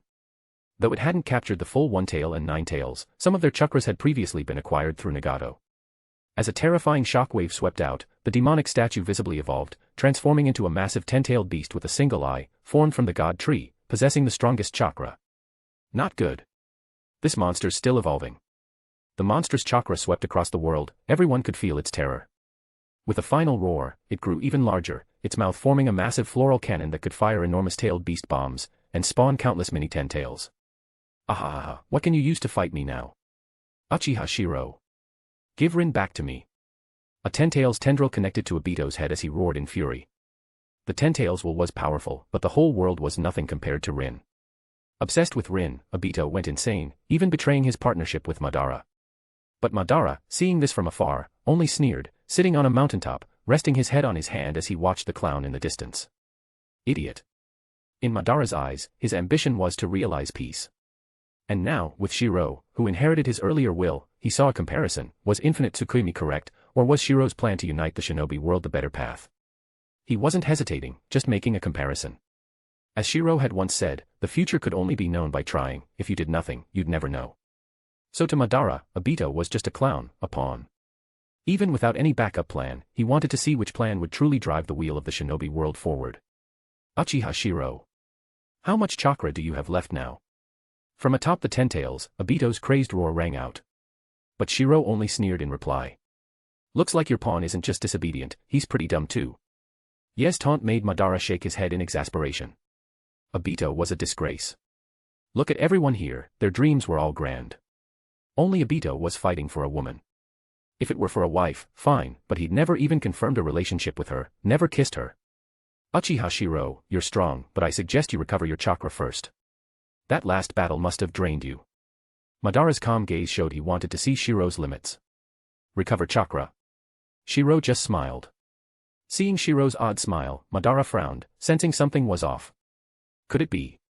Sensing something, Madara looked up, his eyes suddenly shocked. What is this? All across the battlefield, everyone noticed something strange. Their faces filled with disbelief as they looked up at the night sky. Their battle had lasted until night. Now, the silver moon had turned a strange blood red. At the same time, eerie black patterns appeared on the blood-red moon. Seeing these patterns, Madara's eyes widened in shock. That's the same Mangekyo Sharingan pattern as that Uchiha girl from before. Impossible. Not only Madara, but countless others on the battlefield realized something, especially the sharpest Jonin and Kage-level fighters. Far away atop the 10 tails, even Obito stared in disbelief at the blood moon's Mangekyo pattern. Impossible. Uchiha Hikari's eye techniques should only be Amaterasu and Kagetsuchi. How can this be? Everyone's gaze turned to Uchiha Hikari, who had long since left the battlefield and was now inside a barrier, Mangekyo spinning as she stared at the moon. With Hikari's powerful ocular powers reflecting off the moon, the moonlight shined down over the entire battlefield. Maybe her ability couldn't cover the whole world, but it was more than enough for this battlefield. Impossible. This is an even stronger Tsukuyomi than Itachi's. Sasuke exclaimed in shock, while Itachi nodded gravely. Tsukuyomi. No, it should be engraved Tsukuyomi. As the blood moon's light shone down, marks appeared on the backs of everyone's hands, filling many with panic. What is this? Damn it, it won't come off. How can this be? On the battlefield, everyone, friend and foe, had a mark on the back of their hand. This energy can't penetrate Susanoo or the Rinnegan. Mikoto was the first to notice, but the next moment, she calmly dispelled her Susanoo and extended her arm to accept the energy. As the mark appeared on her hand, far away, Hikari's eyes streamed blood, but she smiled. Lord Shirou, the plan is complete. Seeing this, Shirou also smiled, nodding lightly. He looked toward Obito and sneered. Obito, you're right. The war has just begun. The warm-up is over. In the next moment, a shocking change swept the battlefield, stunning all the ninjas. 8,000 spears. Chapter 385, Naruto, I am Uchiha Shirou, 385. Dojutsu, 8,000 spears. A sudden upheaval erupted on the battlefield. Countless hidden cloud ninjas and white Zetsu clones were horrified to discover a blue chakra aura appearing around them. What's happening? Ah, no, my chakra. My chakra is being drained rapidly. It must be because of this mark on the back of my hand. Panic swept across the battlefield as countless cloud ninjas screamed in terror. Even those with reincarnated bodies could feel it. Some, upon seeing the mark that was draining their chakra, brutally severed their arms. Ha ha ha, if I can't remove this mark, then I'll just cut it off. Let's see how you, Impossible. Why is it still draining? All over the vast battlefield, visible streams of chakra turned into rays of light. At this moment, Hikari appeared directly in front of Shirou. Obito, I told you, the war is only just beginning. The warm-up is over. As he clasped hands, he felt an immense surge of terrifying chakra pouring into his body. Shirou smiled, gazing at Obito atop the ten-tails in the distance. Now, this overwhelming chakra wasn't merely restoring his own. The chakra lost in past battles was insignificant compared to the vast amount now flooding into him. With the chakra of over 100,000 ninjas, nearly half the Shinobi World's chakra, pouring into him, the Mangekyo patterns in his eyes spun rapidly. The black rings of the Rinnegan, the patterns of the Mangekyo, and a pale blue glow quickly merged under this power. The massive force within him was evolving and fusing at an accelerated rate. Impossible. What kind of dojutsu is this? As the blue chakra of hundreds of thousands flashed across the battlefield, countless ninjas were shocked. Even the densest among them now understood, this mysterious Uchiha with the Mangekyo Sharingan possessed a terrifying jutsu. My dojutsu, 8,000 spears. As long as a person is marked, I can control their mind and chakra at any distance through the connection. I can even send the chakra to myself or Lord Shirou, regardless of distance. With her dojutsu revealed, Hikari looked coldly at her enemies and the stunned Mikoto and others, calmly declaring her ability. The crowd gasped in shock at the terror of this dojutsu. Such a terrifying dojutsu. Even Kakashi was shocked as he looked at the mark on the back of his hand. Beside him, Minato had the same mark, but both quickly analyzed the situation with cool heads. No matter how powerful the dojutsu, its effect still depends on the user's strength. This terrifying dojutsu, or rather its host, can't cover the entire Shinobi world, nor can it distinguish targets with enough precision yet. Images flashed through Kakashi's mind. If the dojutsu were truly that strong, the Shinobi world would already have been unified. Just like Kakashi, Minato, and many other sharp ninjas realized. Hikari's power could cover this battlefield, and even the marking-based genjutsu was indiscriminate. No. Impossible. At this moment, far away atop the ten-tails, Obito stared in disbelief at the scene before him, 100,000 white Zetsu, over 30,000 cloud ninjas, and more than 50,000 forces from the Shinobi world's great clans and nobles. Now, each one had their chakra drained, collapsing like boneless shrimp, weakly begging. Meanwhile, Shirou radiated a terrifying aura, infuriating Obito. No one can stop me. Give Rin back to me. With Obito's furious roar, the ten-tails began to form an enormous-tailed beast ball in its mouth. Not good. Everyone, scatter. This is no longer a battle we can participate in. Get out of the way, even the shockwave from that thing could kill us all. As the terrifying tailed beast ball formed, countless ninjas panicked at the overwhelming aura of destruction. Tsunade and others shouted orders, calmly directing the allied shinobi forces to disperse. As for those on the battlefield who had been drained of chakra and now lay weak and helpless, no one spared them a glance. Seeing this, Minato shouted urgently. Everyone, get ready to change the tailed beast ball's trajectory. The chakra in this one is too much, I can't teleport it. The flying thunder god was powerful, but it had its limits. For example, moving a tailed beast ball, a pure mass of chakra. The more chakra it contains, the more chakra it consumes to teleport it. Simply put, once the chakra reaches a certain level, it becomes impossibly heavy. The Ten-Tails tailed beast ball was not something Minato could easily move. Die. With a ferocious roar, Obito hurled the monstrous tailed beast ball. At the moment of impact, Shirou's face remained calm. He raised his hand and muttered softly. As expected of the Ten-Tails tailed beast ball. Even the gunbai probably can't deflect this. I wonder how powerful it is. In the next instant, a black spatial tunnel opened, its exit right in front of the Ten-Tails. Obito's eyes widened in shock. No. There was no time to react. The tailed beast ball instantly vanished into the black hole and, in the next moment, exploded right in front of the Ten-Tails. Boom. A dazzling white flash lit up the world like day, and a terrifying shockwave swept the land. Countless ninjas stared in horror. So scary. If that thing landed near us, we'd all be dead. In that instant, under Shirou's Mangekyo, a spatial rift had opened, swallowing the tailed beast ball and ejecting it right in front of Obito and the Ten-Tails. It all happened in a blink. The tailed beast ball launched, then exploded in front of the Ten-Tails, far too quickly for anyone to react. The explosion's shockwave was devastating, sending rocks flying like a hurricane. Even though most ninja had fled the center of the battlefield, the direction of the explosion was toward the hidden cloud, and the aftershocks caused heavy casualties there. Tsunade. Understood. Before the shockwaves had even dissipated, Hashirama shouted, and he and his granddaughter Tsunade teamed up, clapping their hands together.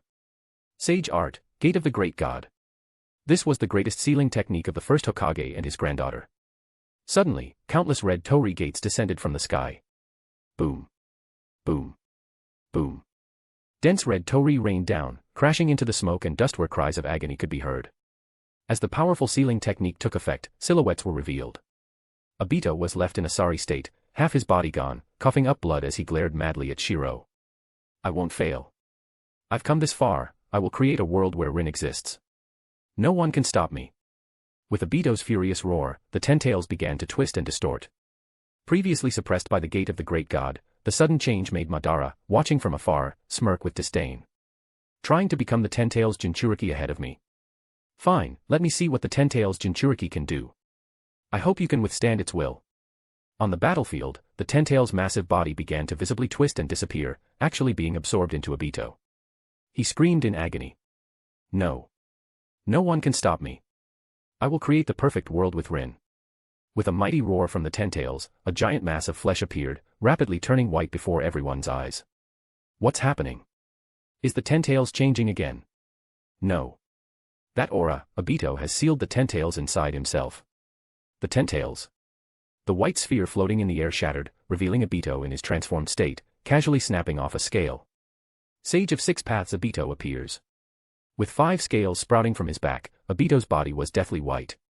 He gazed coldly at everyone, not yet in full control of the Ten-Tails, so the Sage of Six Paths robes hadn't appeared. Even so, his presence was overwhelmingly terrifying. Far away, Madara smirked at the scene. Ten-Tails Jinchuriki, looks interesting. Madara's gaze then turned to Shirou, curiosity in his eyes. Uchiha Shirou, I'm curious, how will you deal with Obito now that he has the Sage of Six Paths power? Shirou, too, was changing internally. With nearly half the Shinobi World's chakra inside him, his power was rapidly evolving. Faced with Madara's curiosity, Shirou grinned with long-lost fighting spirit. After waiting so long, it's finally here. Madara's expression changed, then turned to one of delight. Were you scheming for the Ten-Tails all along, or do you have another plan? Madara admired Shirou's ambition, seeing his past self in him. The stronger Shirou became, the more excited Madara got, even hoping Shirou would defeat him, considering him the perfect successor. I've read the Uchiha Stone Tablet too, and my eyes see the same things as yours. Shirou glanced at Madara and laughed. I suppose you plan to revive yourself using the Rinnegan transplanted into Nagato, so you could carry out your infinite Tsukuyomi scheme. You're using Obito to observe the process of becoming the Ten-Tails Jinchuriki. Once confirmed, you plan to control Obito and use the Rinne rebirth to revive yourself. Shirou could only praise Madara's plan from the original story, a scheme spanning nearly a century of shinobi history, though it ultimately failed due to a hasty end. It's an impressive plan. Your foresight surpasses even the first Hokage's, but your infinite Tsukuyomi at the end drags the whole thing down. Speaking of infinite Tsukuyomi, Shirou's tone turned disparaging, piquing Madara's interest. Tell me your thoughts. I've never looked down on your ambitions for peace. Madara exuded dominance, never angered by criticism. Shirou lightly nodded and shook his head. As for infinite Tsukuyomi, I once enacted a similar plan during the war. In a war-torn enemy region, I used Genjutsu to give the suffering people a dreamlike peace, like a miniature infinite Tsukuyomi. At first, it was a success. They forgot their pain, reunited with their families in the illusion, but time outside kept moving. Shirou's expression grew heavy, recalling the past. As I wrote in my notes, those living in the illusion indeed forgot their suffering, but outside, time moved on. Madara's expression also darkened as Shirou continued gravely. Time.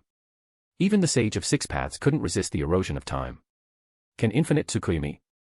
Even if the caster is immortal, what about the rest of the world? In 100 years, the world would be a dead wasteland.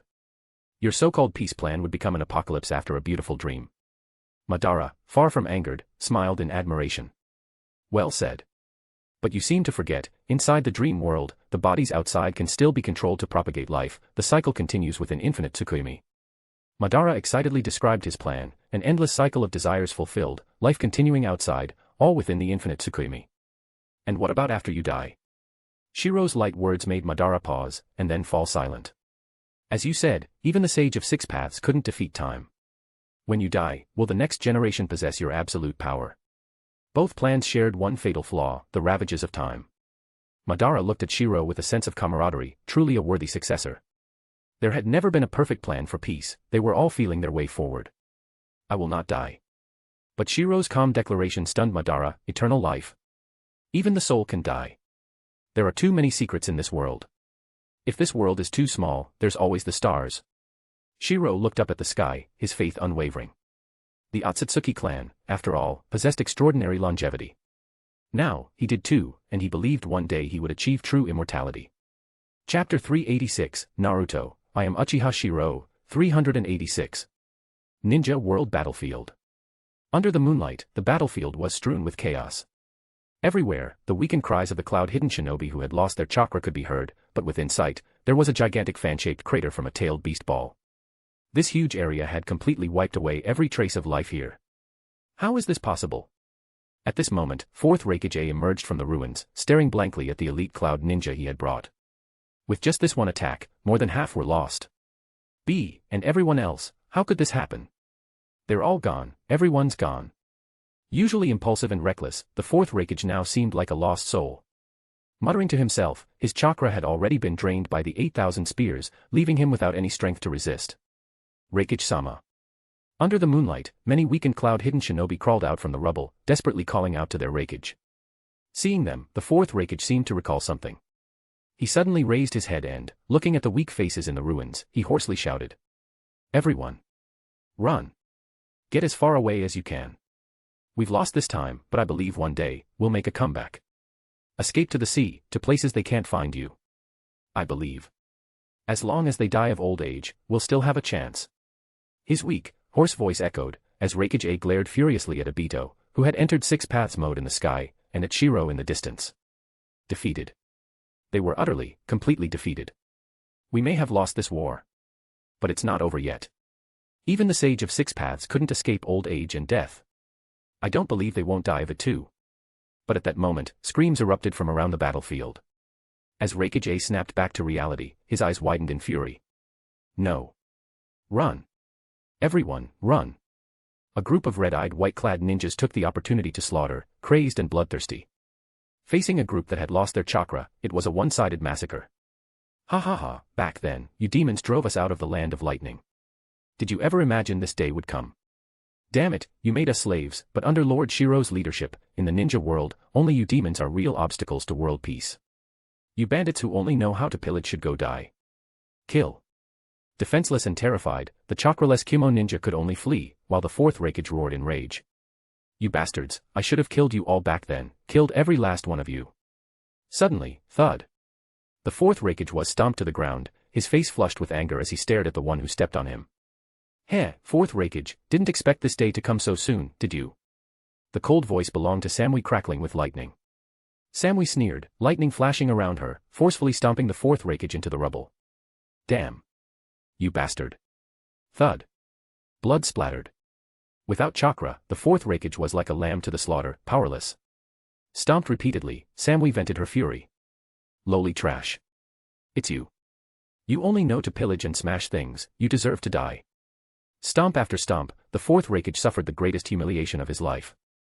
Meanwhile, high above the battlefield, Uchiha Obito, now the Jinchuriki of the Ten Tails, looked coldly at Uchiha Shirou in the distance. Now, I am the god of this world. Behind Obito floated 9 truth-seeking orbs. He wore part of the Sage of Six Paths robes, holding the sage's staff, with only 3 scales remaining on his back, the other 2 shifted to his shoulders. Only the scales on his back emitted the Six Paths chakra flames. God. Seeing Obito in this form, Shirou smirked mockingly. So he thinks he's invincible just because he became the Ten Tails Jinchuriki. In this state, Six Paths Obito couldn't use Kamui, and his weakness was that he couldn't dispel Senjutsu. Whoosh! As Six Paths Obito appeared instantly before Shirou, countless ninjas were shocked. Hokage-sama, watch out. Oh no. That speed. So fast. Compared to before, Six Paths Obito was now in a whole different league. He even smiled, raising his hand as a truth-seeking orb transformed into a staff. But at lightning speed, Obito's expression suddenly turned to shock the next moment. How is this possible? Shirou easily caught the truth-seeking orb's attack in his hand, leaving countless people wide-eyed. Especially Obito, who looked utterly disbelieving. After all, he was the second sage of Six Paths in the ninja world now. Is this the power you call God? With a mocking voice, Shirou's Rinnegan Mangekyo spun, red markings slowly appearing on his cheeks. My chakra is so abundant that my sage mode isn't perfect, but it doesn't matter. With a contemptuous smile, Shirou felt a chakra so strong he never had before. With nearly half the world's chakra, his sage body developed red markings. No. Impossible. Before he could finish, Shirou's foot lashed out, kicking Obito square in the face. Boom. Obito was sent crashing into the ground, dust flying. Impossible. I'll kill you. Believing himself to be the second god of the ninja world since the Sage of Six Paths, yet beaten down like this, Obito was furious. With a savage roar, he soared up to attack Shirou again. In the night sky, both figures vanished, only the roar of their blows echoing. Or rather, anyone below Jonin couldn't see their movements at all, and even Jonin could only barely catch a blur when the two paused briefly. Too slow, too slow. Obito, is this your so-called godly power? Come on. Faster. With ultimate speed, Shirou's confident, cold voice made Obito burn with rage. Uchiha Shirou. I'll kill you. I don't believe you can stay this fast forever. Your chakra is borrowed, when it's gone, you're finished. Obito wasn't dumb. He knew his power was earned, but Shirou's was borrowed through Uchiha Hikari's 8,000 Spears Eye technique. But hearing this, Shirou just smiled. What's better than using Six Paths Obito as a punching bag? As Obito said, this chakra was borrowed and would eventually run out. But Obito didn't know that this terrifying power was accelerating the evolution of Shirou's bloodline. The fight between Shirou and Obito left countless Kage-level ninjas dumbstruck. In the distance, Madara frowned secretly. Uchiha Shirou is merging with the power inside him. Obito is truly a fool. Even he could see that, while Shirou's chakra was being consumed, his speed was only increasing, and his body was undergoing some transformation. Madara, give up on your plan. This world no longer belongs to us. At this moment, Hashirama appeared again before his old friend Madara, trying to persuade him with words. But Madara snorted coldly, still unconvinced. Hashirama, your so-called tailed beast power balance piece has failed. Hearing this, Hashirama fired back, eyes wide. That's still better than you. At least back then, you didn't have these ideas. You only thought about using power to flatten the ninja world. Did you ever think about unifying it? Did you ever think about how to achieve peace after unifying it? The two started bickering again, Hashirama and Madara, neither willing to back down. Hashirama wasn't wrong. Back then, Madara only had the seed of unification, not a detailed plan. Madara, resting his chin on his hand, fell into thought, even considering what Shirou had just said. Whose plan was better? Shirou even knew to experiment with a single village first. Should he try his infinite Tsukuyomi on a country first? Set up his infinite Tsukuyomi in one area, letting the lost and escapist of the ninja world gather there. Both sides could try their peace plans. Time would be the judge. Hey, Uchiha Shirou, if you'd lived in my era, none of this would have happened. I'll never forget what Hashirama did. At the mention of the first Hokage, Hashirama looked a bit embarrassed. He admitted Tobirama had played some tricks back then. Rumble. Uchiha Shirou. Obito roared, looking utterly miserable. I want all of you dead. Seeing Obito so crazed, clearly wanting to drag everyone down with him, Shirou's expression turned cold. As Obito roared, black receivers appeared in his hand, thrusting at Shirou, who just sneered. In the next moment, the black receivers stopped abruptly. Obito stared, dumbfounded and disbelieving. Uchiha Shirou. You. You. How dare you play with Rin's soul? A coffin appeared before Shirou, with the name Rin written on it. Shirou looked at Obito and sneered. When your parents and even your grandmother died, all you shed were crocodile tears, not even awakening your Sharingan. But for Rin, you abandoned the Uchiha clan that raised you, and awakened the Mangekyo. How laughable. I want to ask you, does Rin have anything to do with the Uchiha clan's destruction? Uchiha Shirou. Faced with the taunt, Obito flew into a rage. The black receiver trembled, he just couldn't bring himself to strike. This was Rin. Bang. The coffin lid crashed to the ground, dust swirling, and the person inside left Obito, the Ten-Tails Jinchuriki, utterly stunned. With one Mangekyo and one Rinnegan, he could see the figure in the coffin's shadow. Obito's lips trembled as he struggled to utter a word. Rin. The figure slowly walked out, short brown hair, big dark brown eyes, a light pink dress and shorts, dark red over the knee socks, red bracelets, and her most striking feature, 2 purple markings on her cheeks. Where am I? The dazed Rin Nohara stepped out of the coffin. This is the 4th Great Ninja War battlefield. I summoned you here with Edo Tensei, and I'm the current Hokage. Shirou smiled lightly. By the way, Rin, since you've been gone so many years, I should reintroduce you to the current Konoha. After Shirou's introduction, Rin respectfully said, Konoha Chunin Nohara Rin greets Hokage-sama. In the distance, seeing Rin bow respectfully to Shirou filled Obito with fury. Uchiha Shirou, I am now the god of the ninja world, the only god. The second after the Sage of 6 Paths. I won't allow you to toy with Rin's soul. Obito couldn't stand anyone playing with his Rin. Who is that? Rin looked at the familiar but strange face in the distance, not recognizing him for a moment. That question hurt more than a tailed beast ball, even Obito was stunned. This guy is universally recognized as a beast in the ninja world, Shirou smirked, looking at Obito. Forgot to tell you, he's our enemy this time, a heartless beast who abandoned his clan, his village, his friends. Pointing at Obito, Shirou sneered. Uchiha Obito. No, just Obito now. I've stripped him of the Uchiha name as clan head. This beast Obito, for all he's done to the ninja world and the village. Obito. Rin was shocked, staring at the once familiar figure whose appearance was merging with the Obito she remembered. Obito, what happened? How did you become like this? Rin looked shocked, while Obito's expression was twisted and nearly mad. Rin, it's not what you think. It's them. It's all their fault. I just wanted to create a world with you in it. At that moment, Obito put on the strongest simp act in ninja world history. He'd never even held her hand, and Rin only saw him as a friend, yet Obito's reason for plotting to control the world was simply to create a world with Rin. He even did things more monstrous than beasts for her. A truly beast-level, twisted pervert. Chapter 387, Naruto, I am Uchiha Shirou, 387. Rin isn't what you think, it's them. It's all of them. I just want to create a world with you in it. On the battlefield of the ninja world, Uchiha Obito, the second person in the world to possess the power of the Sage of 6 Paths, was now acting like a pathetic simp, leaving countless people staring in shock. Someone like him make it this far? In the distance, upon witnessing the scene, Madara's expression became visibly ugly. At that moment, Black Zetsu poked his face out of the soil beneath Madara's feet. Heh, Lord Madara, seems this is the pawn you selected. As a pawn to disrupt the ninja world, even Black Zetsu, who has watched the world for 1,000 years, was left speechless by this display, his contempt for Obito growing deeper. If this woman had been Obito's lover or girlfriend, he wouldn't have disdained him so much. But Obito was just a one-sided obsessive idiot, driven to madness. After hearing Black Zetsu's mockery, Madara snorted in displeasure. Useless. That's why people like him are only good for being pawns. Both Madara and Black Zetsu looked down on Obito, one held lofty ideals of peace, and the other only sought to save his mother. One stood for ideals, the other for purpose. And what was Obito? At that moment, the 6 Paths Obito was putting on the greatest simp show in history for the entire ninja world. Obito. Watching the crazed Obito, the reincarnated Rin Nohara showed a look of disbelief. How could you end up like this? Rin's unfamiliar expression of disbelief made Obito's face twitch even more. Rin, everything I did was for you. However, after learning the whole story, Rin's face was filled with anger and deep disappointment. Obito, you let me down. That one sentence from Rin hit Obito harder than the power of the 6 Paths, his eyes widening as if he misheard her. But Rin took a deep breath, first bowing respectfully to the current Hokage of Konoha, Uchiha Shirou, and then looking back at Obito.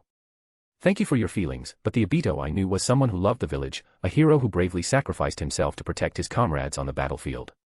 But you. Rin's eyes were filled with disappointment and an emotion she couldn't describe. Obito, How could you treat the village and the clan like this? Did you forget?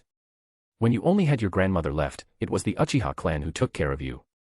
Even after your grandmother passed, the clan helped bury her, and everyone in the village helped you. So why would you turn on the village? Tell me, what did the village or anyone do to hurt you? How did you become like this? You even attacked everyone, even your teacher's child, and you caused the Night of the Nine Tails. Obito, what were you thinking? Facing Rin's disappointed questioning, Obito's eyes darted around in panic. He was completely flustered, and Rin's words made his mind go blank. I didn't. Rin, you have to believe me, I did all of this for you. Obito became incoherent. What did Konoha ever do to hurt him to justify this cold and heartless revenge? In his panic, Obito kept searching for excuses but found none. What did the village do to him? Even after Rin's death, he could have defected from Konoha, but to attack it. He had never felt any guilt, as he saw the entire ninja world as unimportant. But now, Rin's gaze made Obito completely lose his nerve. Rin. I did it all for you. But his voice was wavering. You betray the village just for Rin. Was it Rin who asked you to do this? You're even worse than trash. Looking at Obito, Shirou sneered. Facing such a pathetic person, he couldn't even feel excited about the battle. I recall, Rin, back when you were a Chunin, you were only teammates with this trash, right? Did you ever agree to be in a relationship with him? Shirou shot a taunting glance at Obito, asking Rin beside him. This sentence utterly panicked Obito, terrified that Rin would reveal his biggest embarrassment. Rin. Don't. No.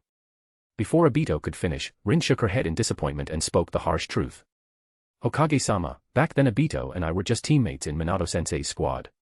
We were only comrades, I could never fall for someone like him. Her eyes were filled with determination. This was a basic moral principle as a Konoha ninja. Obito's actions now made her feel deep disgust, and she denied any relationship with him. If, at first, she may have had a bit of a crush on him after he saved her, after learning what he'd done, all she felt was revulsion. No. Rin. Obito's eyes were bloodshot.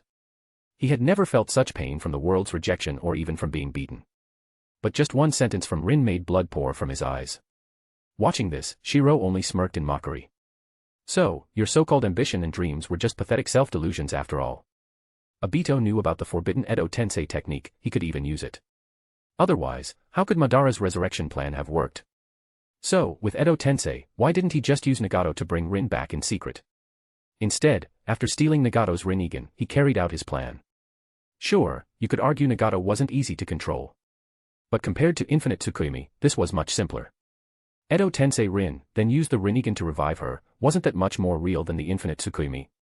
Looking at Obito's entire life, he was just someone running away from reality in despair, wanting to live in a fake world of genjutsu, with his imagined perfect Rin and everyone he wanted.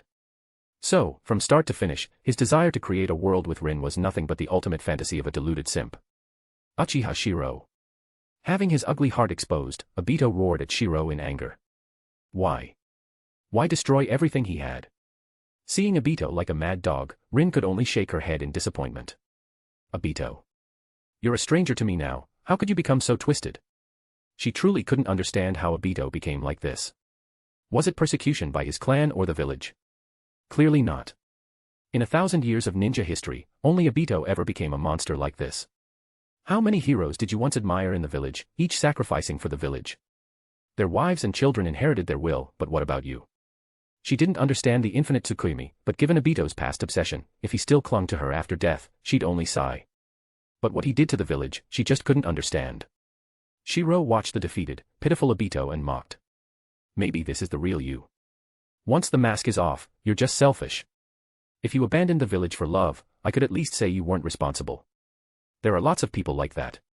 But to become twisted and seek revenge, attacking your teacher, and his wife, and unleashing the Nine Tails on the village. What is that? Maybe we all misjudged Obito, deep down, he's just a selfish, ugly beast. Shirou's cold voice echoed for the whole ninja world, tearing off Obito's disgusting mask, and exposing him completely. Shut up. What do you know? What do you all know? What right do you have to judge me? Obito roared in madness, eyes filled with killing intent as he stared at Shirou. We certainly can't understand your kind. When your parents died, you didn't awaken your Sharingan, fine, you were young. But what about your grandmother? You weren't that young. Yet you only grieved for a few days. But when Rin died, you sure were devoted, your two-tomo Sharingan evolved right to Mangekyo. That's unique in Uchiha history. Call you a beast, and you can awaken the Mangekyo. But if you're not a beast, look at everything you've done, even calling you a beast is unfair. You're lower than a dog. Uchiha Shirou. Being insulted in front of Rin, Obito exploded with rage, shouting at the top of his lungs. Obito. Before he could attack, Rin called out to him again, her voice heavy with loss. Come back. The Obito I knew was kind and full of love. Her words were a heavy blow. Obito staggered back, his face ashen, staring at Rin in disbelief. He abandoned everything for Rin, cut off all ties, only to end up with this. Blood streamed from his eyes as he howled in rage, no. You're not Rin. My Rin would never say that, never. I'll create a world with Rin in it, not you. The real Rin would never treat me this way. Obito was on the verge of a mental breakdown, screaming madly. Look at this raving mad dog, he's got a real mental problem. Pointing at his head, Shirou sneered, when Rin died, it didn't have much to do with you, did it? At most, you were just teammates. When did she ever become your Rin? You are delusional, Obito. I remember Rin liked Kakashi in your class, right? Since when did you start daydreaming? Shirou's words echoed like a nightmare, Obito's eyes bloodshot with agony as he howled. Rin didn't like him. She liked Kakashi. So, what was he? What was he? These words echoed in his mind, tearing apart all his years of persistence, denying everything he believed.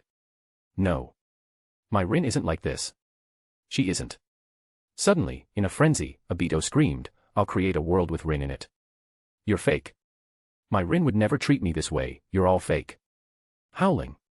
Obito's mind descended into chaos. His ability to perfectly control the Ten-Tails Jinchuriki form was fueled by his twisted love for Rin. It was this will that let him suppress the Ten-Tails, but now, as his mind unraveled, the Ten-Tails will began to clash with his own. Uchiha Shirou. I'll kill you. On the verge of collapse, Obito roared, blaming everything on Shirou. If not for him, his plan would have succeeded. Careful, Lord Shirou. Boom. With a loud explosion, Obito was sent flying into the earth far away, shocking everyone.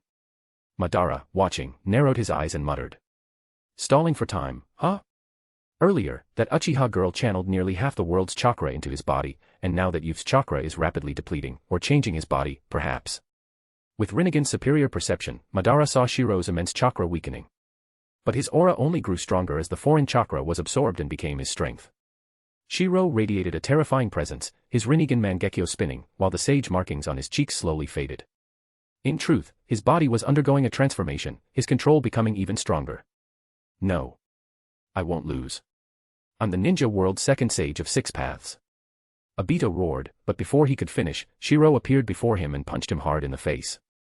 The battlefield echoed with violent attacks as Obito, enraged, fought back madly. But his mind was already lost, like a crazed beast against the calm and composed Shirou. Watching, Madara was speechless, he even felt embarrassed for choosing someone like Obito. Heh, Lord Madara, your pawn sure is a letdown, Black Zetsu said with a raspy laugh, full of contempt for Obito. Madara had wanted to see the true power of the Sage of 6 Paths, but Obito's small-mindedness left him utterly disappointed.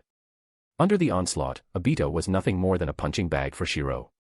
With ultimate speed and pure physical power, Shirou was exhilarated, feeling the blood in his veins boil. You're all fake, why can't I just create a perfect world? Rin. I will create the perfect world with you in it.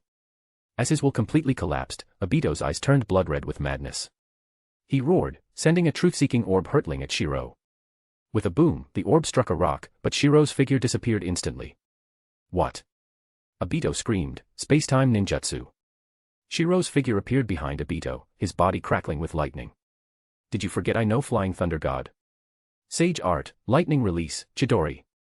Lightning flashed as Obito's truth-seeking orb formed a semicircular shield, meeting Shirou's lightning style head-on. Boom. Uchiha Shirou. I'll kill you. You destroyed my world, destroyed my Rin. I'll kill you all. Obito, his will shattered, went completely insane, barely able to restrain the Ten-Tails inside. He soared into the sky, 2 Sage Fire Chakra orbs swelling rapidly, and a terrifying scarlet Rinnegan with Tomo emerged from his back. The world trembled. From afar, Madara frowned, muttering, so he's starting Infinite Tsukuyomi, huh? Obito is a wild beast that can't be tamed. But I still want to see what happens to a Ten-Tails Jinchuriki. Madara was in no rush, calmly watching to see how far Obito could go. Hidden in the shadows, Black Zetsu stared intently at Obito. He's lost control, and Uchiha Shirou is still hiding his true power. We can't wait any longer, mother. Chapter 388, Naruto, I am Uchiha Shirou, 388. On the battlefield of the Shinobi World. Uchiha Shirou. With a frenzied roar from Six Paths Obito, the ten tails behind him crashed to the ground. As the ten tails landed, the earth trembled, and countless wooden tendrils suddenly plunged into the ground. Then, a bizarre scene unfolded. The ten tails Rinnegan Tomo began to shrink, and its body underwent a dramatic transformation. A red flower bud gradually bloomed on its back. Next, the rapidly growing vine shot up from the ground, expanding wildly, as the roots tendrils grew at a frenzied pace. All the remaining Kimogakure and other allied shinobi below, unable to escape in time, were grabbed. Having already had their chakra extracted once, this time their flesh and blood were rapidly converted into chakra and siphoned away. Visibly, numerous Kumo and Daimyo Alliance shinobi were sucked dry into husks. The 100,000 white Zetsu fared slightly better, as they were originally products of the God Tree. The ten tails evolved to its final form, the God Tree. From a distance, the Konoha Shinobi Alliance watching this scene turned pale with shock. Quick, all shinobi retreat. All shinobi below Kaga level, withdraw from the battlefield immediately. Retreat now. Tsunade, Mei Terumi, Pakura, and Kuratsuchi all looked alarmed and hurriedly issued orders. Because the Konoha Alliance had already kept their distance, they were not caught in the disaster. Go. You are Kumogakure's hope, run. Amidst the ruins, the bloodied fourth Raikage, barely breathing, roared hoarsely as he saw this scene. Samui sneered, while Mabui stepped forward and snapped coldly. Let's go. Let these fools become fertilizer for the Shinobi World's earth. With Flying Thunder God, Mabui teleported them away. Before leaving, they watched countless Kumo shinobi get sucked dry, becoming fertilizer for the land. Especially the fourth Raikage, his ugly face was visibly devoured by the God Tree, his strong body withering away. As death approached, tears of regret filled his eyes. No. Mabui. I was wrong, please, save them. They are your fellow Kimogakure people. At this moment, the fourth Raikage regretted everything. He should never have abandoned the white Kumos, and now, the only hope left coldly watched him. Fellow Kimogakure people. Mabui gave a mocking smile. No. Without you Black Kumo, only then can we return to our land. Swoosh. With Flying Thunder God, Mabui took them away, leaving only the screams of the Black Kumo behind. Having lost their chakra, their bodies were sluggish and unable to escape. No. The fourth Raikage cried out in despair. As his consciousness faded, he knew they were finished, utterly finished. The changes on the battlefield stunned countless onlookers. The terrifying, massive God Tree, after consuming all surrounding nourishment, transformed into a sky-piercing tree. Under the blood moon, its massive flower bud pointed skyward. Now. Uchiha Shirou. The real battle is just beginning. With terrifying momentum, Six Paths Obito stood in front of the God Tree and roared, his gaze resolute as he looked at Edo Tensei Rin. Uchiha Shirou, I won't fall for your tricks again. This isn't the Rin I want. I will end this era of shinobi. I will create a world that has Rin. Behind Six Paths Obito's determined expression was a madness beyond compare. Shirou smiled at this scene. What a beast, living in his delusional world. Obito's eyes filled with killing intent. Under this twisted, self-indulgent will, the black sword of Nunoboko in his hand began to condense. This sword is the Sage of Six Paths divine sword, the sword of Nunoboko. It is a sword of will, containing the sage's immense resolve. He created this world with it. My will is above all of yours. At these words, Obito glared at Shirou, roaring wildly. At this moment, Obito was the embodiment of a twisted will. A sword of will. Hearing this, Shirou only sneered. Unfortunately, in your hands, it's only a sword of twisted, perverted delusion. Uchiha Shirou, die. Obito roared, swinging the massive black sword of Nunoboko at Shirou in an instant. At this moment, his will was peerless. Even with Rin standing in front of Shirou. Rin. I will create a perfect version of you. With a mad roar, Obito stabbed with the sword of Nunoboko. Yet, blue light flickered in Shirou's eyes, and a golden lightsaber appeared in his hand. Golden Will Reincarnation Explosion versus Sword of Nunoboko. My will is far above yours. As Shirou counterattacked, Obito howled, determined to destroy him with a single blow.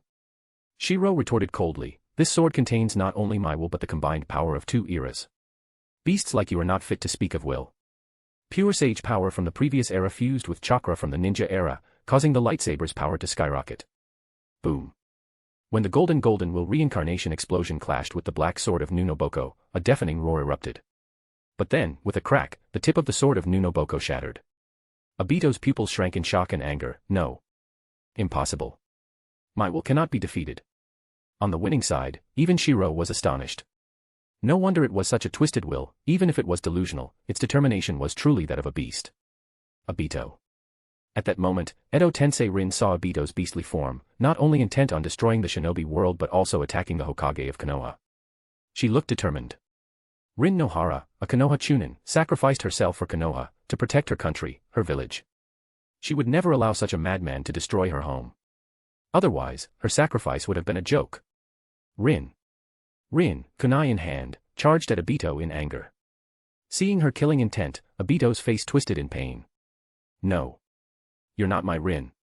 Beast. If I had known you were like this, I would have killed you on that mission, even if it meant being branded a traitor. Rin roared. This was a true, flesh and blood, normal ninja. They could sacrifice themselves to protect the village and home, not abandon loved ones and comrades for delusional fantasies. No. With a squelch, Obito's eyes filled with disbelief. The person he had longed for day and night, the one he was willing to abandon the world for, stood before him. But under Rin's furious gaze, she gripped her kunai and stabbed it hard into his side. Blood flowed as Obito shed bloody tears, but the pain in his body was nothing compared to the agony in his heart. From a distance, Madara narrowed his eyes at the scene. This is the power of the Mangekyo's hypnosis, amplifying obsession and hatred. Rin's hatred for Obito intensifies, as does Obito's pain. Crack! A crisp sound echoed on the battlefield as Obito's sword of Nunoboko shattered again. Obito's will is faltering. Madara watched in deep disappointment. Obito had mastered the power of the six paths, but this was all he could do. Utterly disappointing. As expected, even with a human form, a beast is always a beast. As Shirou's cold voice sounded, the golden lightsaber in his hand blazed brighter. Obito's sword of Nunoboko continued to shatter. No. I won't lose. I will create the perfect Rin. Bathed in golden light, Obito screamed in madness, vowing to create the perfect Rin in the infinite Tsukuyomi. Squelch. But the golden light flashed, the sword of Nunoboko was severed, and the golden will reincarnation explosion's lightsaber, still powerful, sliced him in half. Ahahaha. I won't die. I am the sage of the Shinobi World. Though his body was severed at the waist, and even Edo Rin was caught in the attack, Obito only laughed maniacally. Bathed in blood, he completely let go of the fake Rin. Useless. A cold snort echoed on the battlefield. Uchiha Madara, face clouded in disappointment, was furious, not for Obito, but for his reputation as Madara. Now everyone in the Shinobi World knew Obito was just his pawn, but this pawn was so stupid. Wasn't this shaming Madara himself? Madara. What are you doing? Sensing something, Hashirama had a bad feeling the moment Madara stood up. But just then, a sudden change occurred on the battlefield. Under countless shocked gazes, the maniacally laughing Obito suddenly let out a scream of pain. What's happening? What's wrong with Uchiha Obito? Madara. Obito screamed in agony. Severed at the waist and about to heal, Black Zetsu took the opportunity to possess his body. Hee, Obito, you are useless. Lord Madara has lost all hope in you. Black Zetsu's raspy laughter filled Obito with unwilling rage as half his body turned black. No. I haven't even started. How could I lose? Obito, now with a black and white face, roared in pain, but his body moved against his will. His hands formed seals uncontrollably, and even his chakra was out of his control. No. How can this be? I already removed all of Madara's curses in my body. Obito was filled with disbelief, he never trusted Madara, and the curses in his body should have been removed. But Black Zetsu laughed hoarsely. Hee, you are too stupid, Obito. Not just in power and talent, but in brains too. Your Mangekyo, your heart, even your Rinnegan have all been tampered with. Even your brain. And you forgot, your body. Half of it is white Zetsu cells, under my control. Black Zetsu's voice was raspy. Obito was truly a fool, with too many of Madara's traps inside him. Even from the start, the half of his body that was healed was problematic. Yet this fool never realized it. Hearing Black Zetsu, Obito was filled with unwillingness and roared. I'm not satisfied. Just one step away.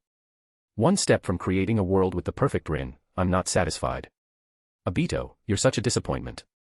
Madara appeared behind Obito, his cold voice echoing, devoid of emotion. If Obito had truly grown, Madara wouldn't mind him using infinite Tsukuyomi, for peace, after all. But Obito was too stupid, he just wanted to escape reality. And create a world with Rin. Obito, it's time to switch. Madara's voice echoed in his ears as Obito howled in madness. No. But everything happened too quickly, in an instant. Outer path, samsara of heavenly life technique. Blood splattered as Obito screamed. Controlled by Black Zetsu, he activated the Rinnegan's jutsu. In the next instant, the Rinnegan was gouged out. Madara smiled as his body emitted white smoke, his Edo Tensei cracks rapidly healing. Even a pair of Rinnegan eyes were decaying, Madara was reviving. Hee, Uchiha Shirou, the second round has just begun. Madara's mad laughter echoed as a bloody Rinnegan was inserted into his dark eye socket. Not good. Madara is after Obito's Ten-Tails power. Obito spat blood as the Ten-Tails power within him was rapidly siphoned by Madara, and his Six Paths form was fading. It all happened so fast, even allies were stunned by the infighting. Squelch. At that moment, blood splattered. In Madara's stunned gaze, the Kusanagi sword pierced his arm, he was frantically absorbing the Ten-Tails power. Uchiha Shirou. You. Uchiha Madara, you are my real target. Madara's eyes widened in shock as Shirou's Rinnegan Mangekyo spun wildly, and the terrifying red Susanoo appeared. The Tatsuka blade, which could harm souls, slashed down. Not good. With a squelch, the Ten-Tails power being siphoned from Obito was cut off. Madara quickly retreated, but laughed heartily.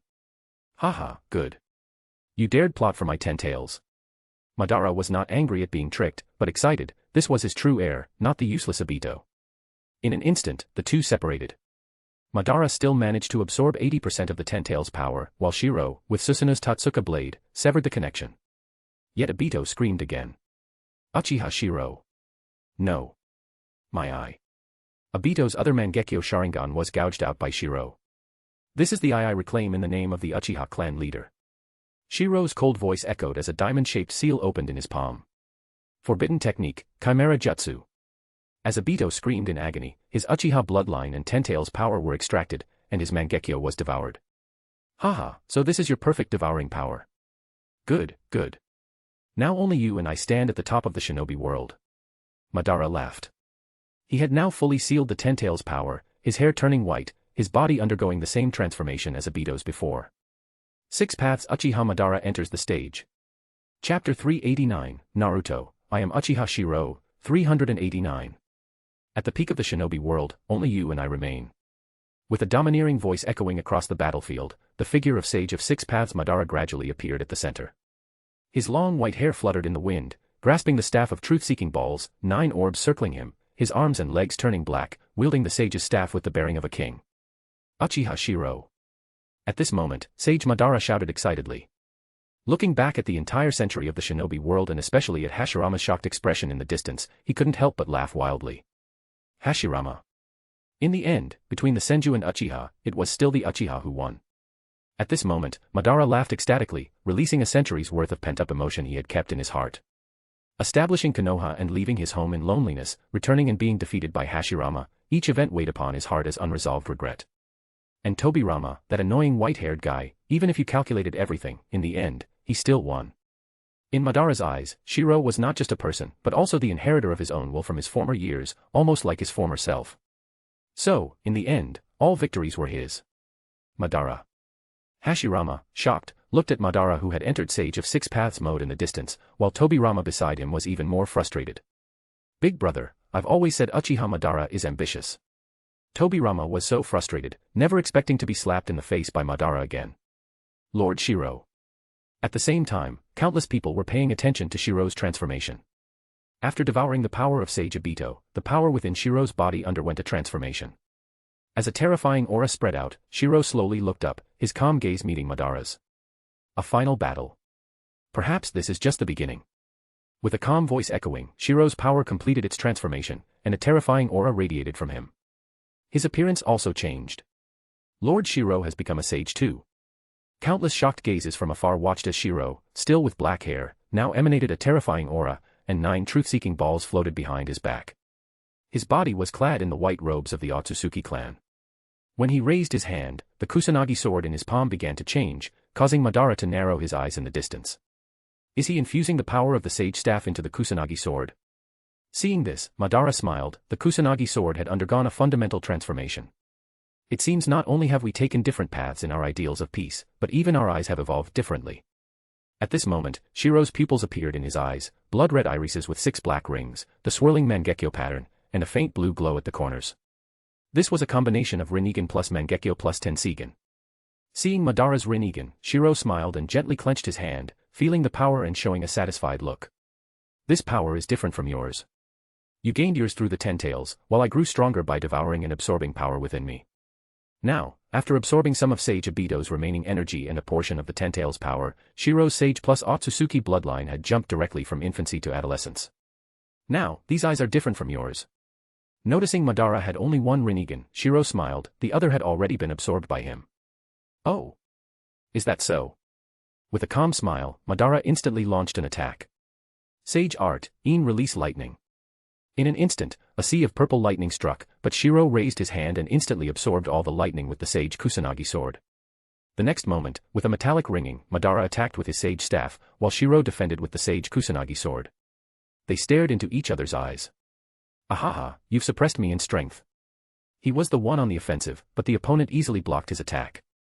From this, it was clear that Shirou's power surpassed his.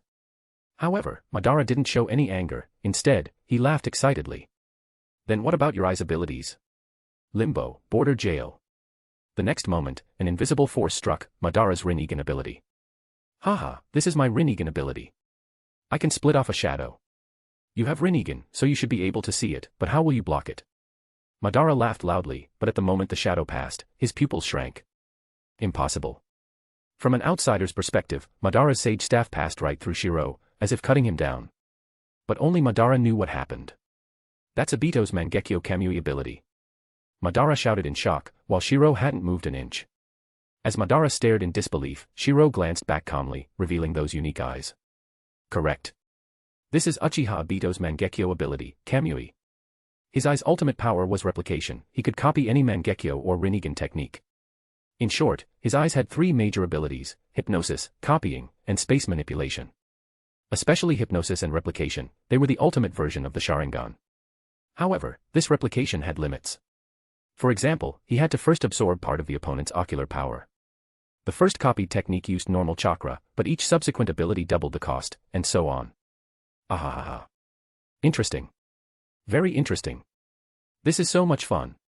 Facing a powerful enemy, Madara laughed excitedly, this was his most valued successor. Not only did he inherit Madara's will, but surpassed him, forging his path. Boom. The two clashed instantly. Their fighting styles both inherited the Uchiha's traditions, so similar that they knew each other's tactics. Now, both had truth-seeking balls and the power of the sage. If they were evenly matched, it would be like facing one's reflection, neither could break the other's techniques. But now, you have only one Rinnegan, and I haven't even begun to use my full strength. Their battle was so intense that even simple taijutsu could unleash terrifying power. I ended the long history of war in the Shinobi World as a savior, giving them a chance at peace.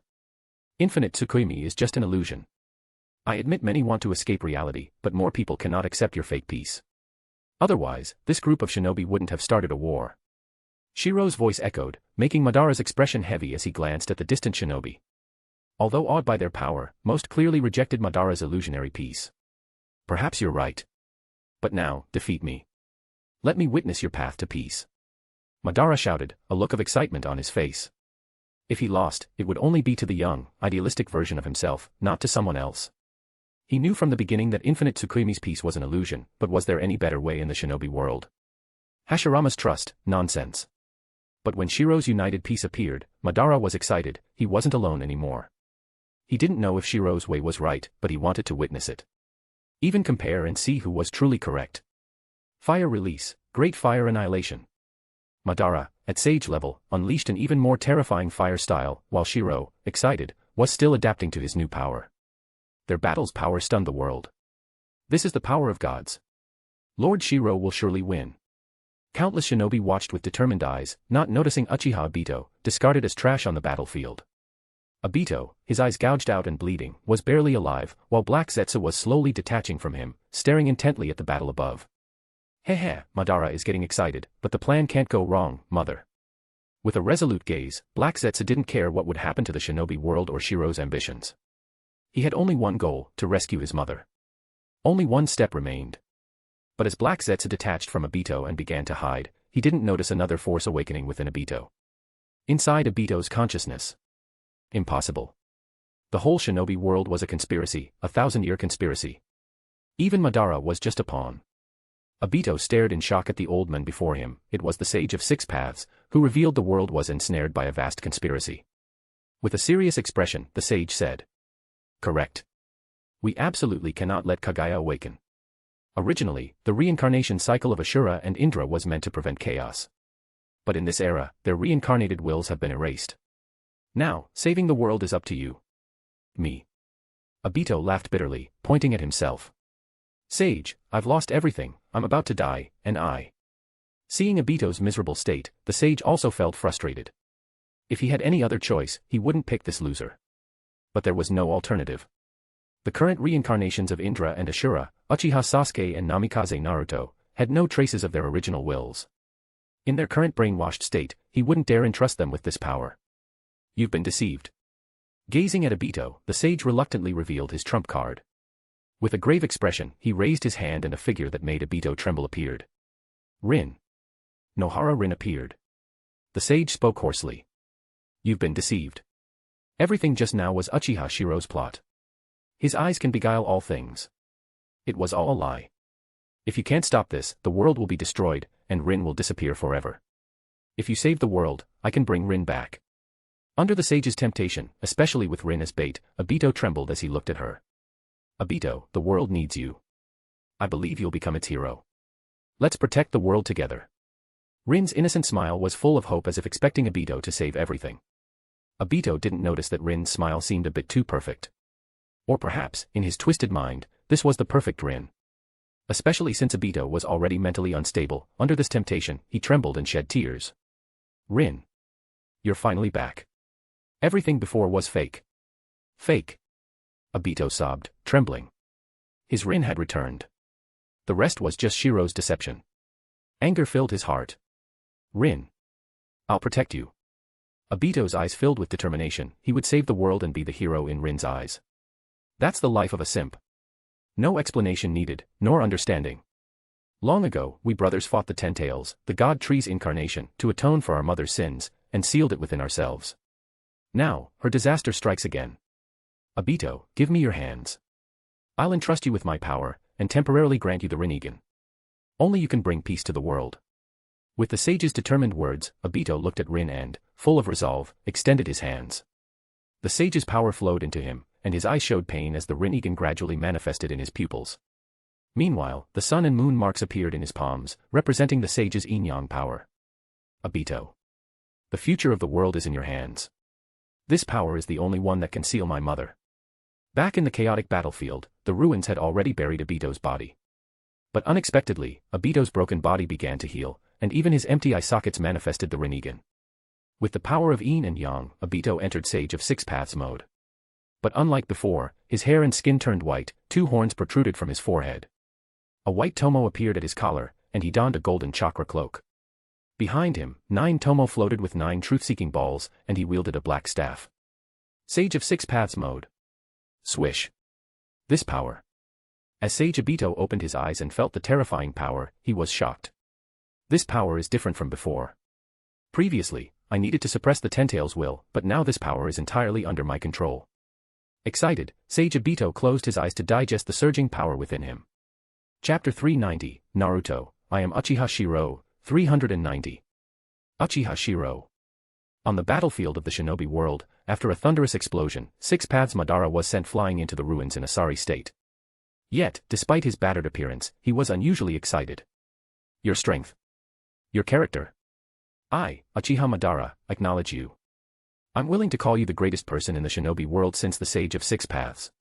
Amidst his crazed and excited laughter, blood still stained the corners of Six Paths Madara's mouth, but he was beyond exhilarated. He lost. No. He didn't lose. He was only defeated by his own will. Haha, Uchiha Shirou, no matter who wins, the Uchiha will be the savior of the Shinobi world. Madara's wild laughter declared to the world, so what if I lost? Isn't it still under Uchiha's rule? More importantly, Shirou's dream of unifying the Shinobi world had sprouted just like his own once did. Madara. On the opposite side, Shirou also smiled. Indeed, the power of Six Paths Madara was formidable. Just then, an unexpected change occurred. Squelch. Blood splattered everywhere. Impossible. Madara. Hashirama shouted anxiously, the only person on the battlefield who truly cared about Madara. Madara's smile froze, his face showing utter disbelief. Cough. How could this be? With blood gushing, Madara looked down in disbelief at the black hand protruding from his chest. Black Zetsu.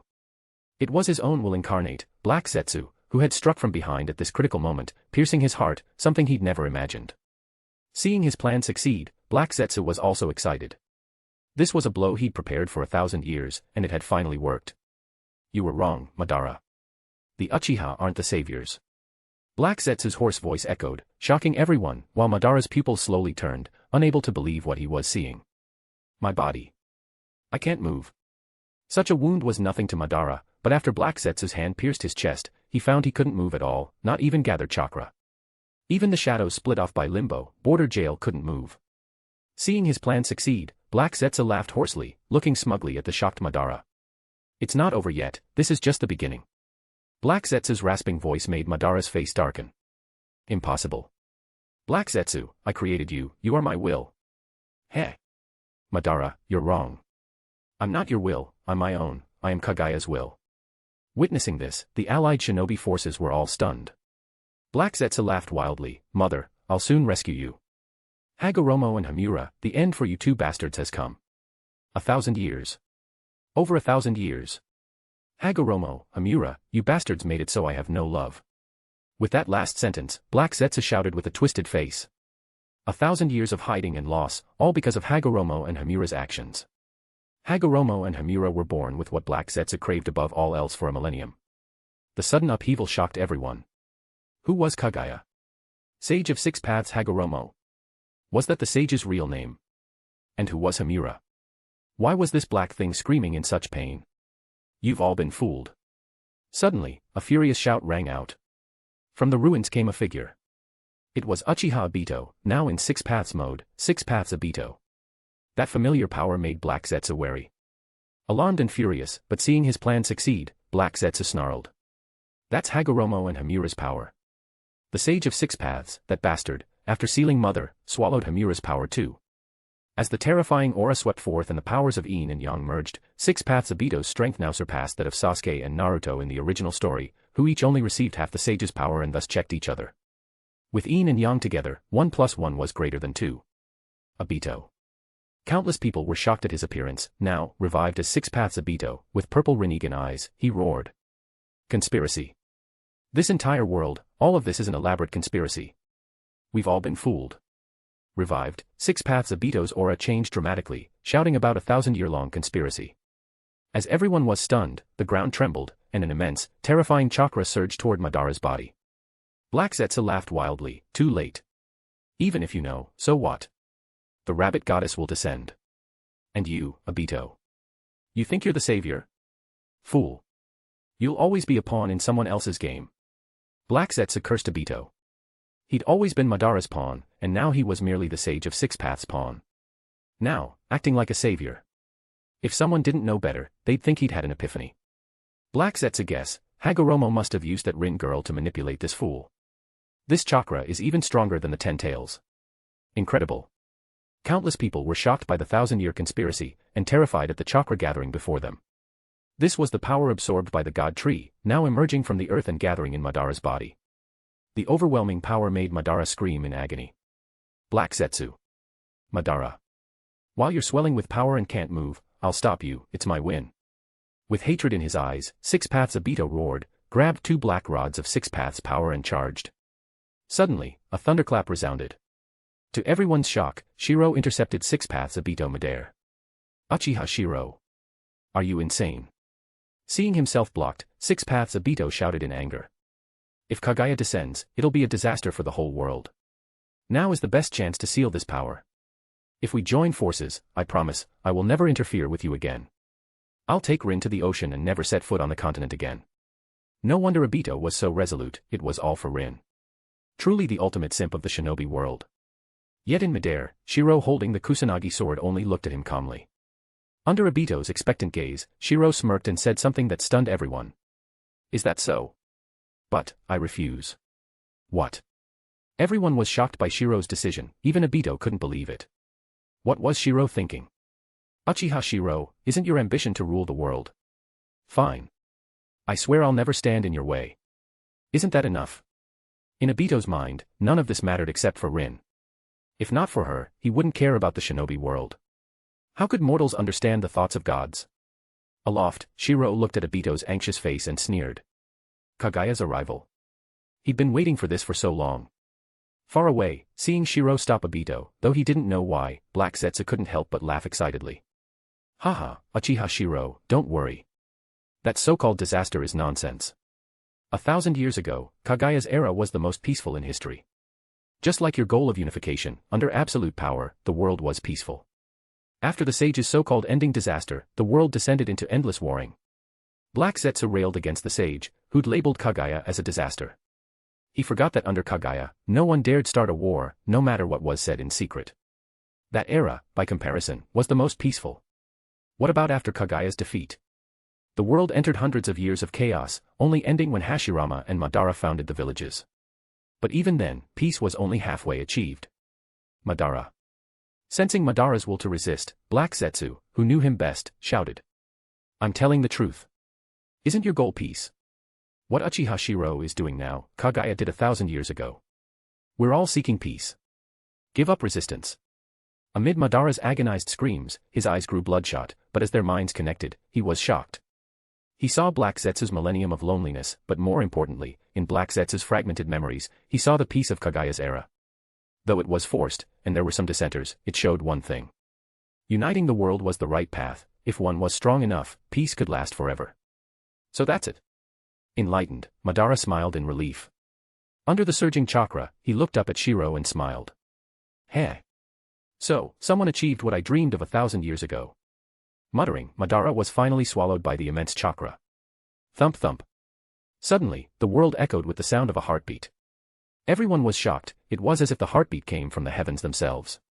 At the same time, the huge chakra began to shrink, filling Obito with rage. Uchiha Shirou. You're the Shinobi world's greatest criminal. Don't you realize you're unleashing a disaster?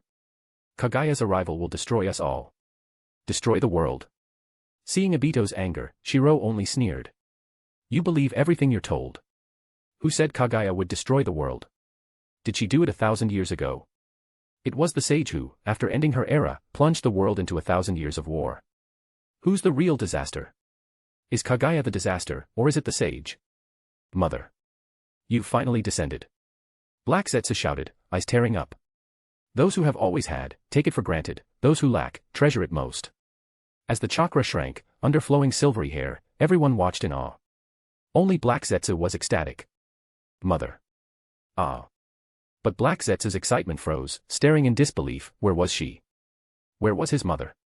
As the terrifying chakra shrank, amid Madara's screams, the power soared into the sky, leaving his body and taking the tailed beast chakra with it. He instantly fell from 6 paths mode to just Rinnegan with black hair. Impossible. Black Zetsu, Obito, Madara, and even the sage hidden in the shadows were all stunned. No. No way. Mother is a god, immortal. Black Zetsu despaired. Nothing happened. He thought of one possibility. His sealed mother had died, or it wouldn't be like this. The sage, hiding in the darkness, was thrilled. Could it be? Has the 1,000-year seal finally erased Mother's will? The sage was excited. He and his brother were embodiments of the god tree's power, fearing it would be reclaimed. As the power left, Madara dropped from the sky, gasping for breath, shocked to find he was still alive. His chest wound from Black Zetsu healed. Though powerless, he survived. But hadn't Black Zetsu used him as a vessel? What's this? Everyone looked up at the blood-red moon. The terrifying power had entered the moon. Black Zetsu saw this and muttered. Is this power going to break through Hagoromo and Hamura's seal and rescue Mother from the moon? Next, the blood moon's glow bathed the world in red, shocking everyone. Impossible. A beam of moonlight shot down, not at Madara, but at the allied shinobi forces. Only Shirou smiled. Chapter 391, Naruto, I am Uchiha Shirou, 391. Impossible. Black Zetsu, 6 Paths Obito, Uchiha Madara, the hidden sage of 6 paths, and countless ninjas all stared wide-eyed, unable to believe what they were seeing. A beam of moonlight shone down from the moon onto the allied shinobi forces. Amidst the chaos and confusion, figures began to appear within the light. Isn't that Lord Shirou's woman? It's Lord Shirou's woman. Under the moonbeam, as the commotion spread, the figure was revealed. The allied shinobi forces were stunned. It was the woman who had always followed Uchiha Shirou from the very beginning. In the moonlight, her fair skin and long blue-white hair fluttered. Her face was beautiful and delicate, 2 horns adorned her head, and her fingernails were long.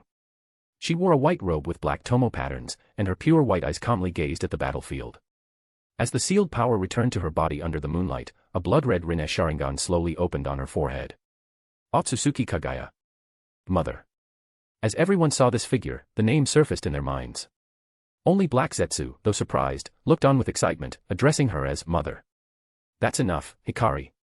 As her power returned, Kagaya Otsutsuki, holy and noble, looked calmly at Hikari, who stood protectively before her.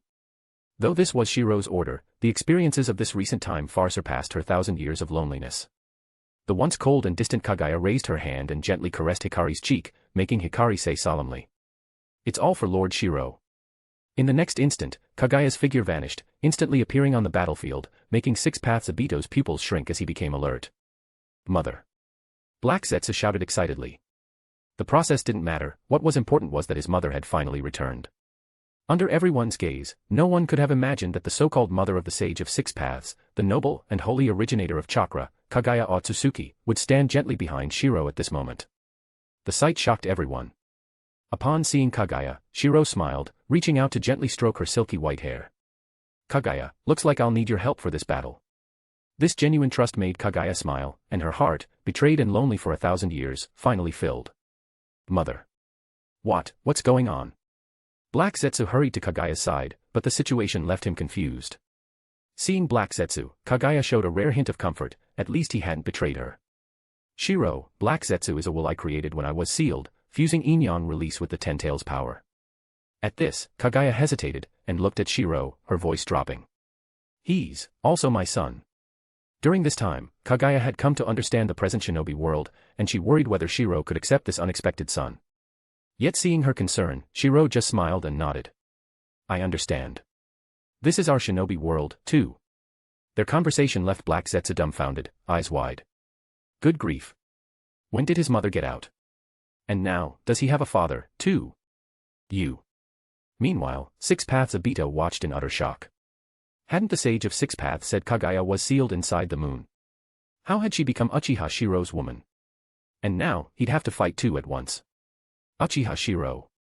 You release the world's disaster, you'll be the greatest criminal in the Shinobi world. Recalling the sage's words, Obito shouted angrily, claiming Kagaya would destroy the world. But Shirou just looked at him with a mocking smile. Kagaya, doesn't he look like a mad dog to you? At Shirou's teasing, Kagaya nodded slightly. But when her pure white eyes turned to Obito, she frowned, spotting the sun and moon marks on his hands. That's Hagoromo and Hamura's power. Mother. Black Zetsu quickly explained, while you were sealed, Hagoromo swallowed Hamura's power, hiding in the shadows of the Shinobi world all these years. Black Zetsu raged, if not for the sage, he would have known love after being born. Thinking of Hagoromo and Hamura, pain flashed in Kagaya's eyes, but she'd come to terms with it by now. Hagoromo, Hamura, they were born from the God Tree's power. It's time to reclaim what was separated. P.S. Kagaya's husband is a filler character, right, not canon. With calm indifference, Kagaya had let go of their betrayal, now, she just needed to reclaim her lost power. Hagoromo. Are you not coming out yet? Kagaya's holy, dignified voice echoed, shocking everyone. In the distance, the exhausted Madara gasped for breath. Madara, let's go. This battle is beyond us now. Hashirama. At this critical moment, Hashirama risked his life to leap onto the battlefield and rescue the weakened Madara. In that moment, the two locked eyes, as if transported back to the Warring States era, and both smiled. Madara, it looks like your plan failed.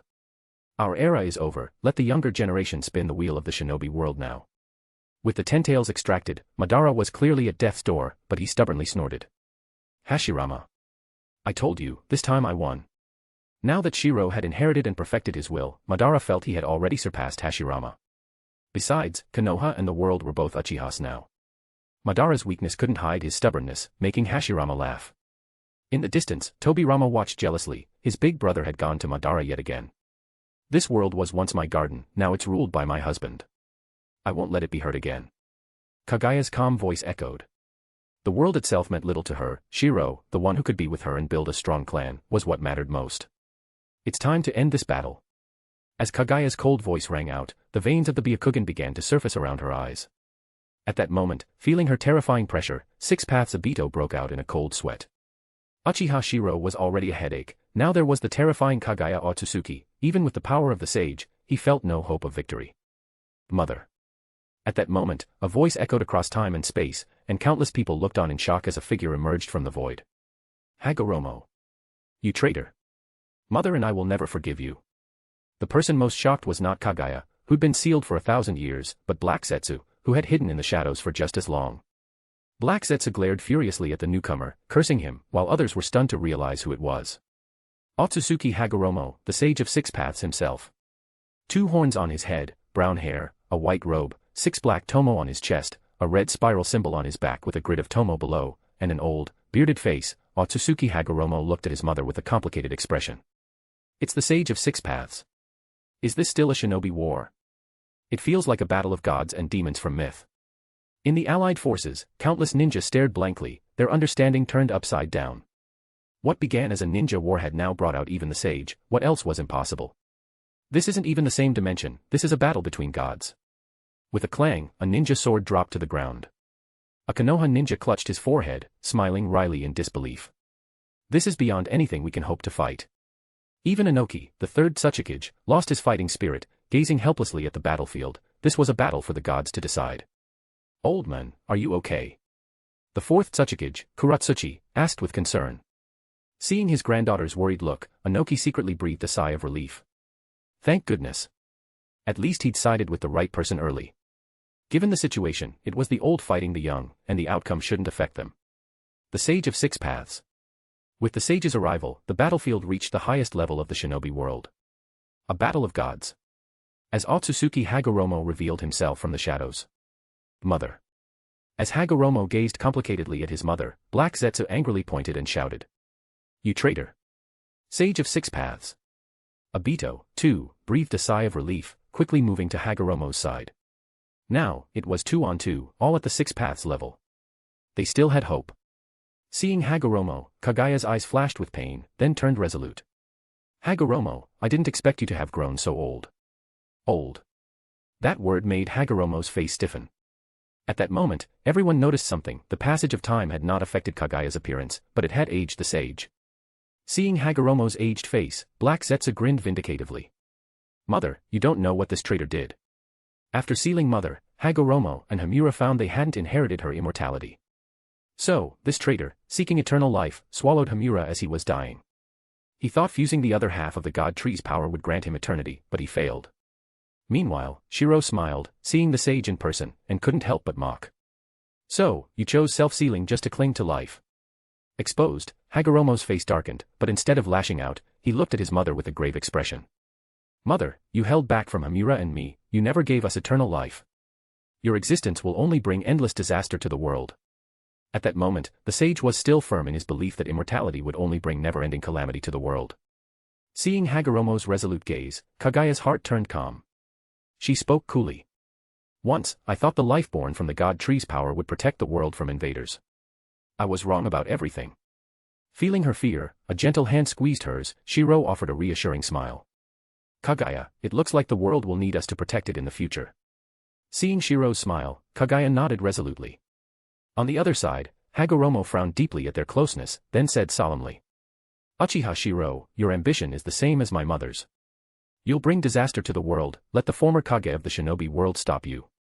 With a shout, Hagoromo broke the void, and figures began to step out of the emptiness. That's the first Raikage. Second Raikage. First Mizukage. The figures were the former Kage and heroes of the shinobi world. There were cries of surprise from within the allied forces, they recognized them instantly. It was obvious, Hagoromo had summoned the dead to break Shirou's dream of unifying the world. Having experienced Kagaya's rule, Hagoromo knew that despair and wouldn't allow anyone to rule the world again. The shinobi world should be shared by all, and developed by all. Husband, leave this to us. The leader of the allied forces, Tsunade, strode to the front, shouting toward Shirou. She declared that this battle was theirs. Tsunade's declaration was forceful and inspiring. Everyone. The shinobi world has suffered chaos for 1,000 years. We've all walked through war and bloodshed. The dream of peace, will our descendants live in peace or repeat our mistakes in endless cycles? The future of the world is in our hands. With Tsunade's commanding speech, Mikoto, Kushina, and many others echoed her shout. Haha, I can't join a war of gods, but I refuse to let my son keep fighting, a middle-aged ninja and father shouted. Only those who'd experienced war understood its cruelty. He could endure it himself, but not for his children. Lord Shirou, I will help you. This is youth. Sasuke. Naruto. Shiro-sensei. As voices rang out one by one, the will of the Shinobi world became clear. The world had suffered war for too long. Now that there was hope of peace through unification, even if they didn't know for sure what the future would hold, they were willing to fight for their descendants' sake. Kakashi, let's have another competition. Guy laughed, and Kakashi nodded with determination. Haha, White Fang, do you see this? This time, we all fight for peace. For our future, let's fight again. Seeing Tsukumo Hatake among the summoned dead, Might Due, who hadn't died in this world, smiled and gave a thumbs up. Across the field, summoned White Fang smiled, though his body was not his own. Everyone, get ready. This time, we fight alongside Lord Shirou. Haha, to end this damn war. The allied forces were full of ninja who had suffered greatly and craved peace, a better future for their children. Witnessing the scene, Shirou smiled. Looks like we have nothing to worry about. We just need to deal with those two. Shirou smiled, and Kaguya nodded firmly. To protect your world, my husband, and to end this 1,000-year mistake, let's finish it here. Suddenly, the scenery shifted. The sage shouted, Obito, be careful. Our fight is next. Outside, the ninja only saw the four vanish. It's spacetime ninjutsu. Lord Shirou changed the battlefield to protect us. Everyone, charge. The allied forces erupted with unprecedented fighting spirit. Chapter 392, Naruto, I am Uchiha Shirou, 392.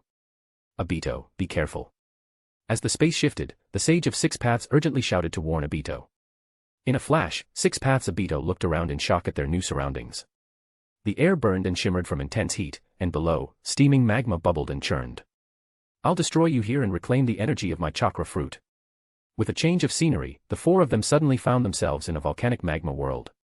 Kaguya spread her arms wide, exuding naked killing intent. Obito, be careful, this is the Amenominaka, the annihilation world Kaguya created. The Sage of Six Paths coldly revealed intelligence from the battle 1,000 years ago, when they sealed Kaguya. Now, all four were at Six Paths level, able to hover above the ground. The prison of lava, this space was nothing but volcanoes and molten rock. Father Shirou, Obito is the weakest, let's take him out first. As soon as they entered, Black Zetsu transformed into a sticky liquid. He wanted to analyze the battlefield for Kaguya, but under her gaze, he could only hide inside Shirou's sleeve. Understood. Hearing Black Zetsu's suggestion, Shirou smiled. Black Zetsu wanted the sage to taste despair last, but that had nothing to do with Shirou.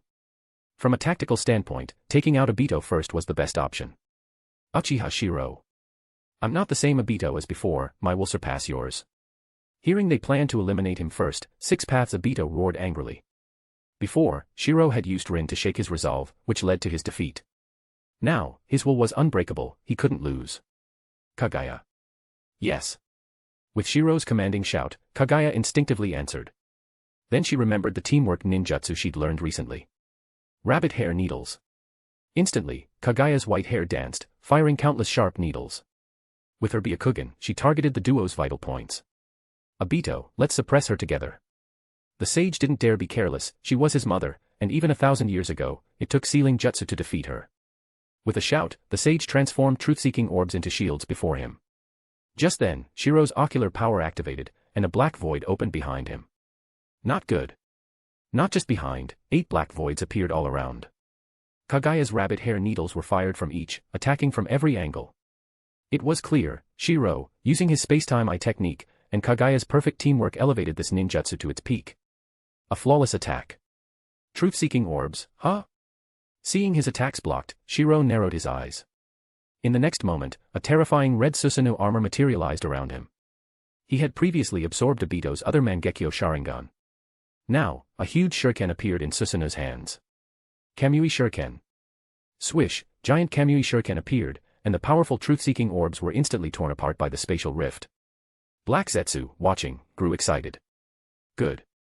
As expected of Father's ultimate eye technique, it can even copy all Mangekyo powers.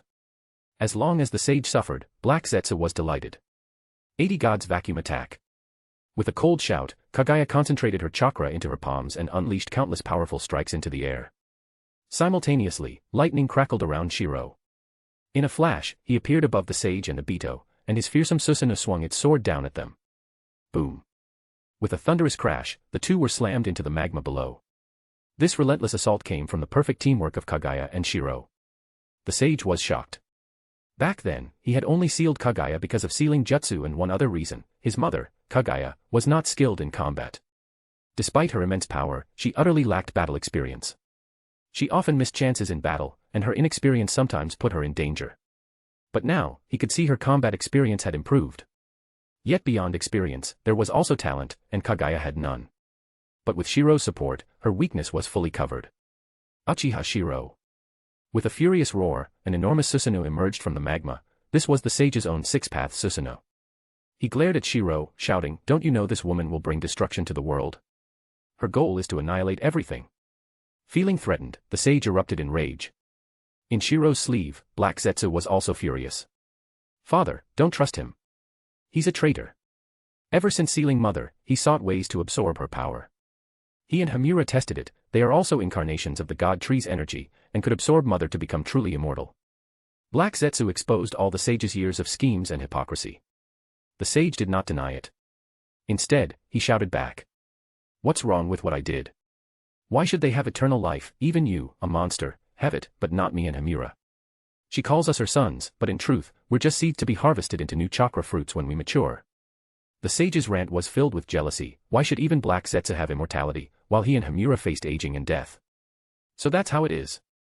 A flash of sadness crossed Kaguya's face, but her expression soon turned cold. She finally understood it all. The original sin was greed. The unwillingness to be controlled, the desire for eternal life. She had nothing to refute, her eyes were only cold. "Husband, today you'll help me reclaim this power." Honestly, Kaguya was a bit naive. Anyone else would have at least explained things to their side. But knowing her nature, Shirou just smiled. "Don't worry, Kaguya. This time, he won't escape." The lava prison erupted with a terrifying battle. Boiling magma flew everywhere as if to destroy the world. Uchiha Shirou. "I won't lose, my will is greater than yours." Obito roared madly. His Rin had returned. If he won this fight, she would be revived, and they could be together forever. Idiot. Faced with Obito's madness, Shirou only snorted disdainfully, while Black Zetsu sneered. "Obito, you moron. Rin never liked you, you're a complete loser, still lying to yourself. Shut up. I'll kill you all." Gaining the sage's power, Obito's Rinnegan and Kamui abilities had returned. Kamui Shuriken. "I can do it too." Obito shouted, activating Susanoo, firing Kamui Shuriken in return. Truth be told, among Mangekyo powers, Kamui was among the strongest. No matter how strong, trash is still trash. "I'll show you true power." Shirou coldly declared, then activated Tsukuyomi and his ocular power, Kyoka Suigetsu. "Uchiha Shirou, I won't fall for it again." Inside the Tsukuyomi world, Obito shouted steadfastly, but the scenes before him cut deep into his heart. "Obito, you loser. How could I ever love you?" With a cold look, Rin stabbed him, then turned with deep respect and knelt before Shirou. "The one I love is Lord Shirou, who protects the village, not you, loser." "Obito, look how happy I am under Lord Shirou." "Obito, why don't you just die?" Scene after scene shifted. In the Tsukuyomi world, Obito saw endless looks of disgust from Rin and saw her again and again in Shirou's embrace. He knew it was fake, but rage still consumed him. "Uchiha Shirou. I'll kill you. I'll make you regret this." In his fury, Obito's will shattered Tsukuyomi. Back in reality, he was greeted by Shirou's thunderous attack. "Obito, die." Shirou shouted, a terrifying Rasengan forming in his hand. Lava style, Rasen Shuriken. No. That's a Rasengan fused with tailed beast power. Facing this fearsome Rasengan, Obito's face twisted in terror. But by the time he broke free of the Genjutsu, it was too late. This was the same attack that, in the original story, had cut down the God Tree and made even Madara panic. Now, Obito felt its full threat. The sage watched in shock and anger. "Mother, you gave someone else the tailed beast power." The sage was stunned. Kaguya had always been domineering. Back then, he only obtained the tailed beast's power by rebelling. Now, she was giving it away so generously, proving her bond with Shirou was genuine, not just a temporary alliance. Kaguya's expression was cold and emotionless. "Since you sealed me 1,000 years ago, you're not worthy to call me mother. Now, I'll bring about your greatest fear. You are nothing but God's tree energy for me to reclaim." This time, Kagaya felt nothing for the sage. In the original, she wept on her return, showing she still cared. But now, with Shirou by her side, she no longer felt alone.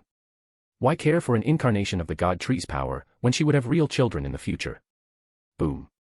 The magma world erupted, lava flying everywhere, even Susanoo's armor sizzled under the heat. Father, mother. Obito and the traitor together are too tricky, let's separate them. Black Zetsu, the ultimate schemer, suggested the best strategy, divide and conquer. Obito. With a shout, the sage triggered a shift. Kagaya opened another Amenominaka. One moment, a world of boiling magma, the next, an icy wasteland where even the air seemed frozen. Massive glaciers filled the new space. Obito's battered Susanoo was tossed into this world. My ocular power, Uchiha Shirou, I won't lose. Kamui. The previous raise non-destroyed Obito's Susanoo, but he frantically used his Mangekyo Eye to open a rift. This left the sage to face Kagaya and Shirou alone. If he lost, he'd lose Rin forever. The Kamui space rippled, opening a rift to another world. Because Kagaya's Amenominaka were interconnected, their boundaries were weak, Kamui could open a path between them. Found it. With a cry, Obito saw the magma world through the rift.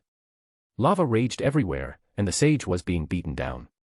When the space opened, a wave of searing heat swept into the frozen world. Uchiha Shirou. Obito didn't hesitate, he roared and charged through the rift. No. Obito. As Obito charged back into the magma world, the sage's face turned to horror. He shouted urgently. In his eyes, Obito was totally under Genjutsu, running headlong into another world. Obito, close your eyes, that's Shirou's Genjutsu. Kyoka Suigetsu. Under the power of this hypnotic eye, Obito mindlessly charged into the other space. The moment he snapped out of it and turned, he saw Shirou's mocking smile. So, it was all an illusion. From beginning to end, he'd been trapped by Shirou. You fell for it, you idiot. Shirou's mocking smile left Obito realizing he'd walked right into the trap. Chapter 393, Naruto, I am Uchiha Shirou, 393. Obito. By the time the Sage of Six Paths warned him, it was already too late. Sage of Six Paths Obito looked around in shock at the world frozen in ice, while the space behind him was continuously closing. With a sudden swish, the Sage of Six Paths instantly appeared by Obito's side. Sage of Six Paths. Obito had thought he was sealed in another dimension, but unexpectedly, the Sage of Six Paths used spacetime ninjutsu to arrive instantly. However, at this moment, the Sage of Six Paths looked extremely solemn. With his eyes tightly shut, he spoke in a deep voice. Obito, close your eyes. Uchiha Shirou's eye technique is hypnosis. As long as you fight on instinct, he can't create illusions. While the Sage of Six Paths and Obito were secretly discussing battle tactics, ripples appeared in the distant space as Shirou and Kagaya slowly emerged. Spacetime ninjutsu, huh? As expected, the space barriers in Kagaya's original dimension are thinner. It isn't easy to separate the two of them. After a brief attempt, Shirou smiled. After all, in the original story, even the dying white-haired Obito could open up space with Kamui, let alone now at the Six Paths level. Husband. Kagaya frowned slightly, seemingly sensing the difficulty. Although she possessed immense power, she was still not skilled in combat. Even though she had learned some fighting techniques recently, she still couldn't compare to ninjas who fought constantly. Father, mother, Obito has spacetime ninjutsu, and so does Hagoromo. Simply trying to separate the two isn't realistic. We can't conserve chakra anymore. At this moment, Black Zetsu's analysis came from her sleeve. Hearing this, Kagaya instinctively looked at Shirou. After seeing Shirou nod, Kagaya calmly nodded as well. I understand. Upon seeing this, Hagoromo's pupils shrank. His mother trusted this Uchiha Shirou. The next moment, the blood-red Rinne Sharingan on Kagaya's forehead trembled, and instantly the scenery changed. Swish. The four people floating in midair all fell to the ground, especially the truth-seeking orbs, which landed with a heavy sound. Not good. This is a supergravity dimension. Here, the truth-seeking orbs are useless. As the Sage of Six Paths who sealed Kagaya 1,000 years ago, he understood the original dimension very well and hurriedly warned. The truth-seeking orbs, containing yin-yang and all 5 chakra natures, each weighed far more than a tailed beast ball. In this supergravity space, they became extremely heavy and fell straight to the ground. Obito was even more shocked. He could feel that while he could barely control the truth-seeking orbs, they were too heavy and would consume much more chakra. A supergravity space. Looks like this is the perfect battlefield for me. At this moment, lightning flickered around Shirou, showcasing his incredibly strong physical power, unlike the struggling Sage of Six Paths and Obito. Shirou stood calmly, even supporting Kagaya by his side. Husband, let me stay in your arms. Let's reclaim this power together. Kagaya's gentle voice echoed. Although she felt extremely uncomfortable in the gravity space, her complete trust at this moment made the Sage of Six Paths furious. Mother, you trust an outsider. Uchiha Shirou is ambitious, how could he truly love you? He must be after your power. With a swoosh, Shirou's powerful physique dashed toward the Sage of Six Paths in this supergravity space. This terrifying speed shocked both the Sage of Six Paths and Obito. Uchiha Shirou is extremely skilled in taijutsu and possesses immense physical strength. This is his home turf. Obito shouted, suddenly opening his eyes. His Mangekyo spun, tearing space, only for a torrent of liquid to flood in the next moment. Suddenly, both Obito and the Sage of Six Paths screamed in agony, not water, but acid. Obito, close the space. This is another dimension, the Sea of Acid. The Sage of Six Paths yelled in frustration. Opening space rifts in Kagaya's original dimension was always a gamble. Only Kagaya, the master of this dimension, could move freely between spaces. Their random openings, like now, were risky. Unlucky, Obito had opened the Sea of Acid, and was immediately screaming. They're coming. Sage Art, Lightning Release, Chidori. At this moment, lightning flashed in Shirou's palm as he slashed toward the Sage of Six Paths. At the same time, Kagaya, held in his arm, revealed a cold expression. She slowly extended her hands, two bone spikes emerging from her palms. All-killing ash bones. Obito, you must dodge this attack. If it hits, even we will be erased. Susanoo. Obito, screaming, activated Susanoo for defense. The acid burned him into an inhuman state. Especially his face, where flesh rolled and blood flowed. Though his strong yin-yang power quickly healed him, the pain was unbearable. But just as he activated Susanoo, the Sage of Six Paths urgently warned him. Shirou's Chidori slashed at the Sage, while Kagaya's two bone spears shot out, one at the Sage of Six Paths, one at Obito. Puffed. The ash bone pierced Susanoo instantly, making Obito terrified. No. I still have to see Rin. I can't die here. This terrifying attack triggered Obito's desperate will to survive. His Mangekyo spun madly, and Kamui's space opened, trying to swallow the bone spear. Dodge. But the Sage's warning was still a bit late. With a splat, the bone pierced Obito's left arm. Shocked and angry, he mercilessly severed it. The arm, pierced by the bone, turned to ash as soon as it hit the ground. Another genjutsu. Uchiha Shirou, I'll kill you. Obito roared ferociously, realizing he'd fallen for Shirou's illusion again. Kyuka Suigetsu made him think Kamui had targeted the bone. But it was all an illusion. If not for the Sage's timely warning, he would have died. Run. At this moment, the Sage of Six Paths didn't hesitate, shouting as he used space-time ninjutsu to escape under the lightning. In this supergravity space, they were at a total disadvantage. Damn it. Obito also hurriedly used Kamui to escape, but in their panic, the two were separated. In an instant, the Sage and Obito vanished from the supergravity space. But Shirou didn't pursue it. Instead, he formed hand seals, summoning countless golden chains from his body. Adamantine sealing chains. Father is amazing. Seeing the sealing chains wrap around the leftover truth-seeking orbs, Black Zetsu got excited.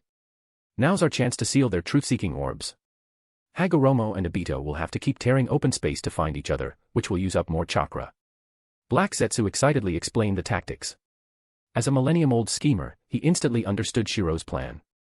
The idea was to use Kagaya's original dimension to keep draining the Sage of Six Paths and Obito's chakra, since traversing space consumed a lot. Now that Obito and the Sage escaped separately unless they were lucky to land in the same space, they'd be separated. So, to avoid being defeated one by one, they'd keep using space-time ninjutsu to find each other. After all, this was Kagaya and Shirou's home field, so the two had to work together to win. Hearing Black Zetsu's analysis, Kagaya suddenly understood. So that's how it is. At the same time, Kagaya frowned and instantly sensed where the two were. They met again after 3 jumps, but Hagoromo left a space-time mark on the other, so next time they'll find each other instantly. As Kagaya reported in detail, Shirou looked at the sealed truth-seeking orbs and smiled. Without the truth-seeking orbs, their power is weakened. Now it's time to end this battle. With Black Zetsu's excited smile, Shirou took Kagaya and opened a space-time portal, leaving the supergravity space. Infinite desert dimension, a boundless desert under a blazing sun. Damn it, where will they appear from? Obito and the Sage of Six Paths were extremely tense, afraid of being ambushed.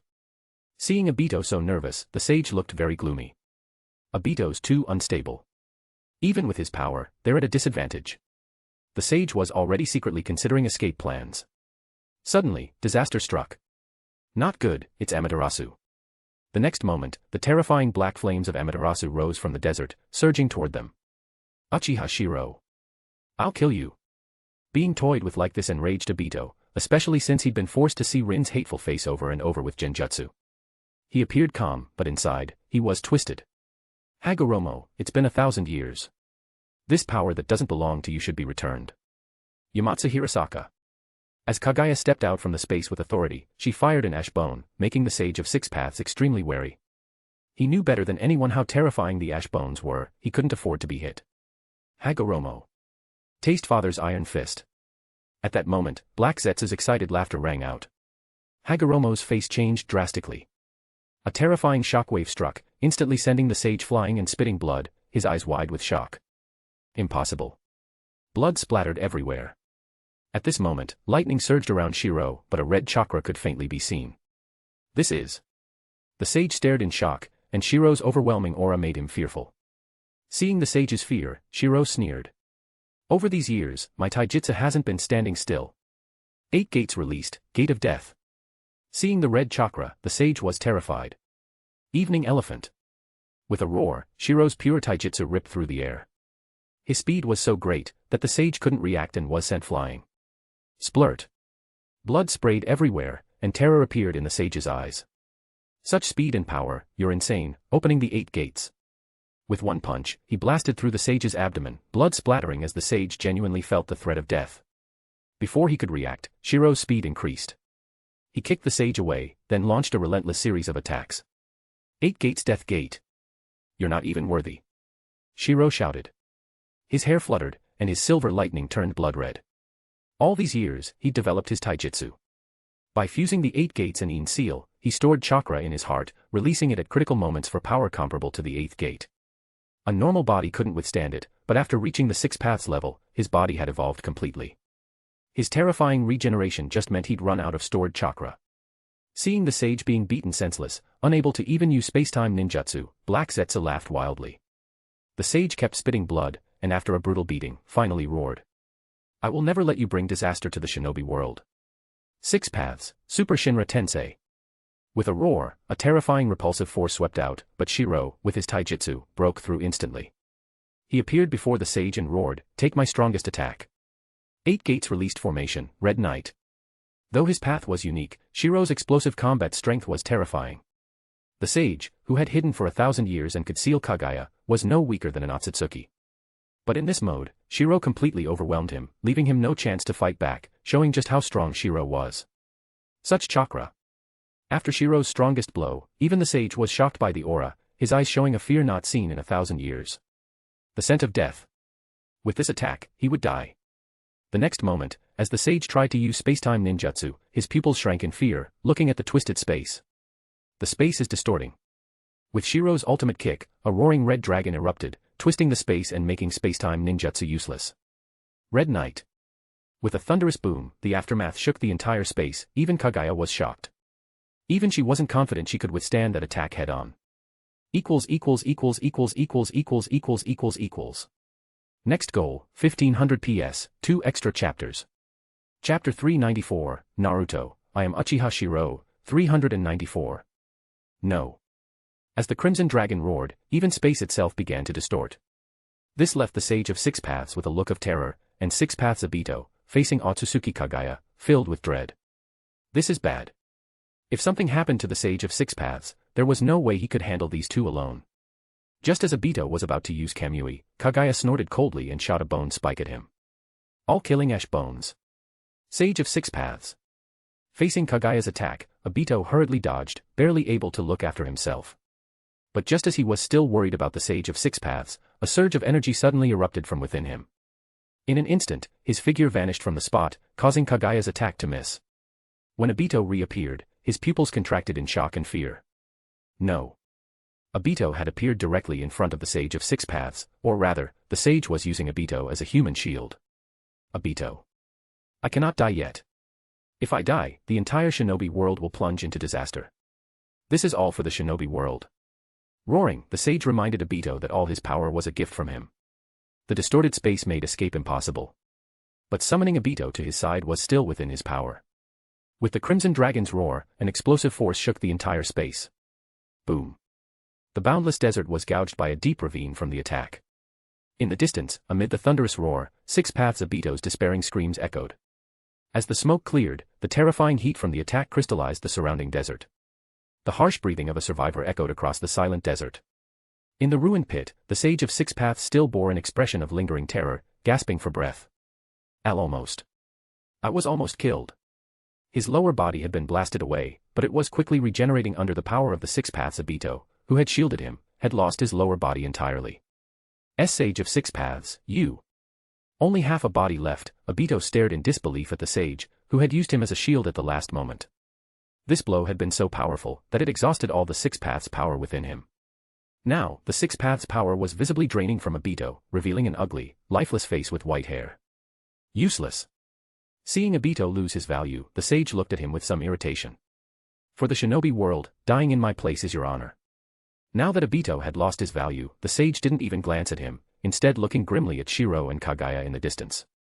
That power is indeed terrifying. It could even kill a sage in one blow. But now, I can see clearly, you've almost used up all your stored chakra. You can't unleash that move again.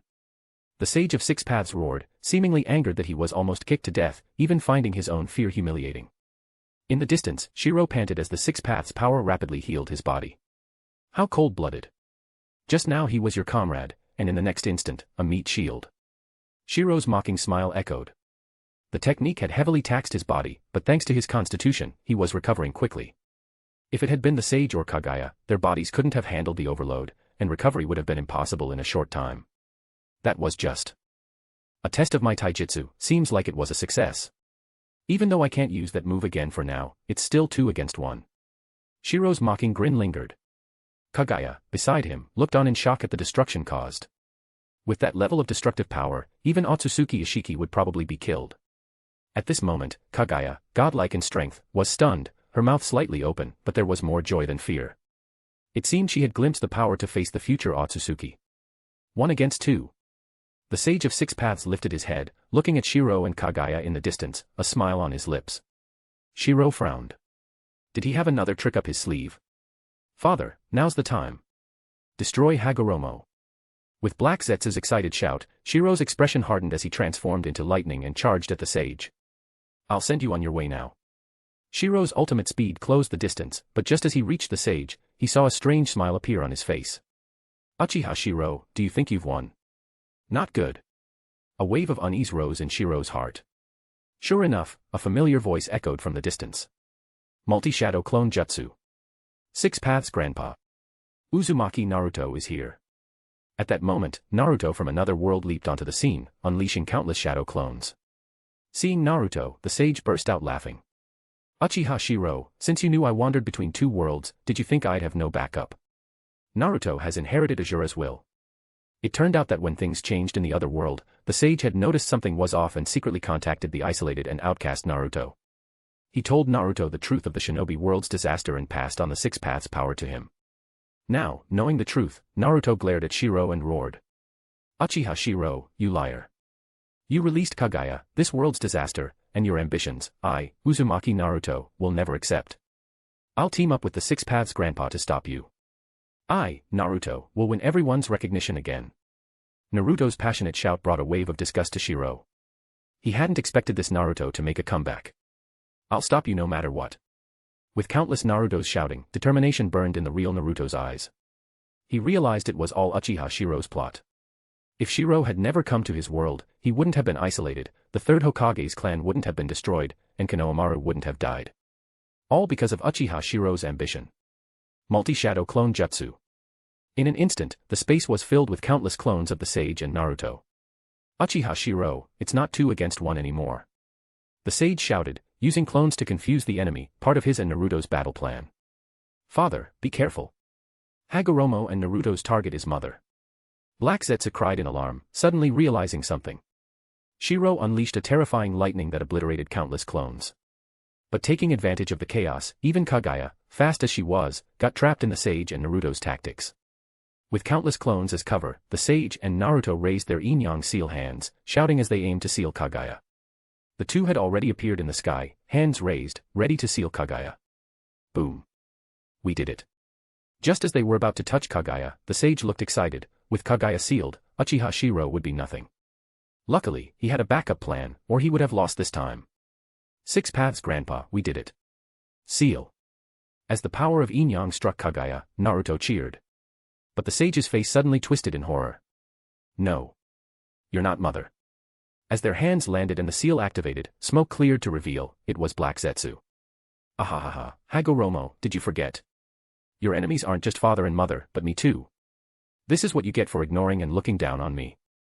Even as the seal took effect, Black Zetsu laughed maniacally in revenge. Hagoromo. Because of you, I suffered 1,000 years of loneliness, hiding in the shadows, unable to be loved. I'll make you suffer as I did. Black Zetsu's wild laughter echoed. Though he was sealed, his plan had worked. Everyone had ignored Black Zetsu. No one expected, in the Amenominaka, that he would use transformation jutsu to set a trap for the sage. Naruto, run. Grandpa. Too late. At that moment, Kaguya and Shirou reappeared, their voices icy as they unleashed a fatal jutsu. 6 paths, Chibaku Tensei. Shirou and Kaguya joined hands, and in an instant, the space began to collapse. Haha. Hagoromo, this time you won't escape.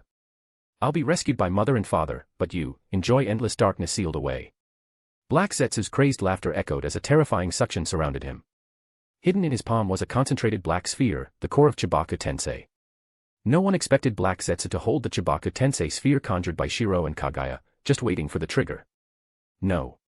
Impossible. The sage finally panicked. The whole space shook as the endless desert was sucked upward. He and Naruto, trying to seal Black Zetsu within such close range, couldn't escape the suction targeting them both. Let alone, there was another terrifying pull, this was their sealing jutsu. So, this time, there were 2 seals, one for Black Zetsu, and one for the sage himself. Mother. Under the terrifying gravity, endless sand fused and crystallized. The sage, desperate, found the space so unstable that even spacetime ninjutsu was useless. He could only look helplessly at Kaguya in the distance. I was wrong. Mother, no. He knew his fate, once sealed, his energy would be drained, just like when he and Hamura sealed Kaguya and extracted the 10 tails. Those with the power to change the world fear most to lose it, so the sage was truly terrified. Wrong. Seeing the sage beg in terror, Kaguya was silent, while Shirou sneered. You're not sorry for what you did, you're just afraid to die. As Shirou's cold voice echoed, endless dunes were sucked into the sky, forming a massive sphere. Inside the sphere, Naruto roared in anger, not giving up, constantly using shadow clones and Raiznan. 6 paths Grandpa, don't give up. We can do this. Naruto's stubbornness would never quit unless beaten to death. Haha, Hagoromo, all the reincarnations of Indra and Azura, just your tools to fight Mother for 1,000 years. Black Zetsu ranted, venting a millennium's resentment, while the sage, seeing his mother's cold indifference, grew ruthless. Uchiha Shirou, you've won this world, but I haven't lost, I have another world. At the last moment, the sage clapped his hands and shouted. Naruto. The hope of the Shinobi World is in your hands. My will shall join you, protecting this world together. With a thunderous boom, the sage shouted, abandoning his body, and transferring his will into Naruto. 6 paths Grandpa. Naruto, in tears, watched as the sage sacrificed himself to protect him. Go, Naruto. As a spacetime rift opened, Naruto escaped as Chibaku Tensei completed the seal, unwilling but forced to flee. Seeing this, Shirou sneered. Abandoning your body, hiding your soul in Naruto, and escaping to another world, truly a rat hiding in the dark. 2 shinobi worlds, clearly, the sage and Naruto had escaped to another world. This world, the sage had lost all control. In the Amenominaka, as Shirou and Kaguya broke the Chibaku Tensei seal together, the sealed body of the sage and Black Zetsu were revealed. Chapter 395, Naruto, I am Uchiha Shirou, 395. Rin. The sound of labored, dying breaths echoed. Half of Uchiha Obito's body lay sprawled on the ground. Having lost the power of the 6 paths, and after previously using the outer path, Samsara of heavenly life technique, even with white Zetsu cells, his lower body could not regenerate. Obito's expression twisted between pain and rage, his eyes empty and hollow. He was now fully immersed in the infinite Tsukuyomi, a genjutsu world crafted just for him. So, this is Izanami. Seeing Obito's pitiful state, Black Zetsu's eyes shone with excitement. Uchiha Makoto's dojutsu were Izanami and Izanaji and was copied by Shirou. Under Izanami, Obito endlessly repeated the same scenes, this was the Tsukuyomi cast on him when battling Shirou. Now he was trapped in an infinite loop. Watching Obito's misery, Black Zetsu gave a hoarse chuckle. Heh, looks like you're seeing Nohara Rin in that illusion, right? So, Obito, what will you choose? If you refuse to accept it, this cycle will repeat endlessly. But if you accept fate and sincerely repent, then you'll realize what a joke your former self was. Black Zetsu's raspy laughter echoed as Obito remained lost in the unending illusion. Izanami World. Obito, you're useless. You're not even worth a single finger of Lord Shirou. Obito, you beast. I'd rather be Lord Shirou's slave than even look at you again. Obito, I'm sorry. I don't want to be teammates with a beast. Rin's eyes filled with scorn, and again, she threw herself into Shirou's arms. This drove Obito to the brink of madness, his spirit nearly shattered. Uchiha Shirou. I'll kill you. I'll kill you. Rin is mine, this is all fake. Fake. Trapped in endless cycles, who knows how much time passed before Obito teetered on the edge of collapse, drool running down his chin, his gaze vacant as he watched the scene unfold again. Rin, are you going to see Uchiha Shirou again? Rin, I'm just outside. Just let me hear your happy voice. Rin, I'm a beast. I'd be a dog if it let me see you. Even knowing this was the forbidden Sharingan technique Izanami, the relentless cycles wore down Obito's already twisted will, making it even more unhinged. Now, under Black Zetsu's jutsu, Obito's body wrapped in white Zetsu cells was gradually changing. White Zetsu cells were overtaking him, Obito was becoming a new white Zetsu. Forbidden Jutsu, Chimera Jutsu. No wonder it's pure God tree power. The Sage of Six Paths body was finally fully consumed for its energy, and Shirou narrowed his eyes in satisfaction. Black Zetsu, witnessing this, was excited. Father, Hagoromo escaped, but it doesn't matter. With you and Mother here, I know Hagoromo will eventually become part of your and Mother's power. Black Zetsu's excitement made Shirou smile in approval. Even if he was just a stepson, Black Zetsu was certainly loyal.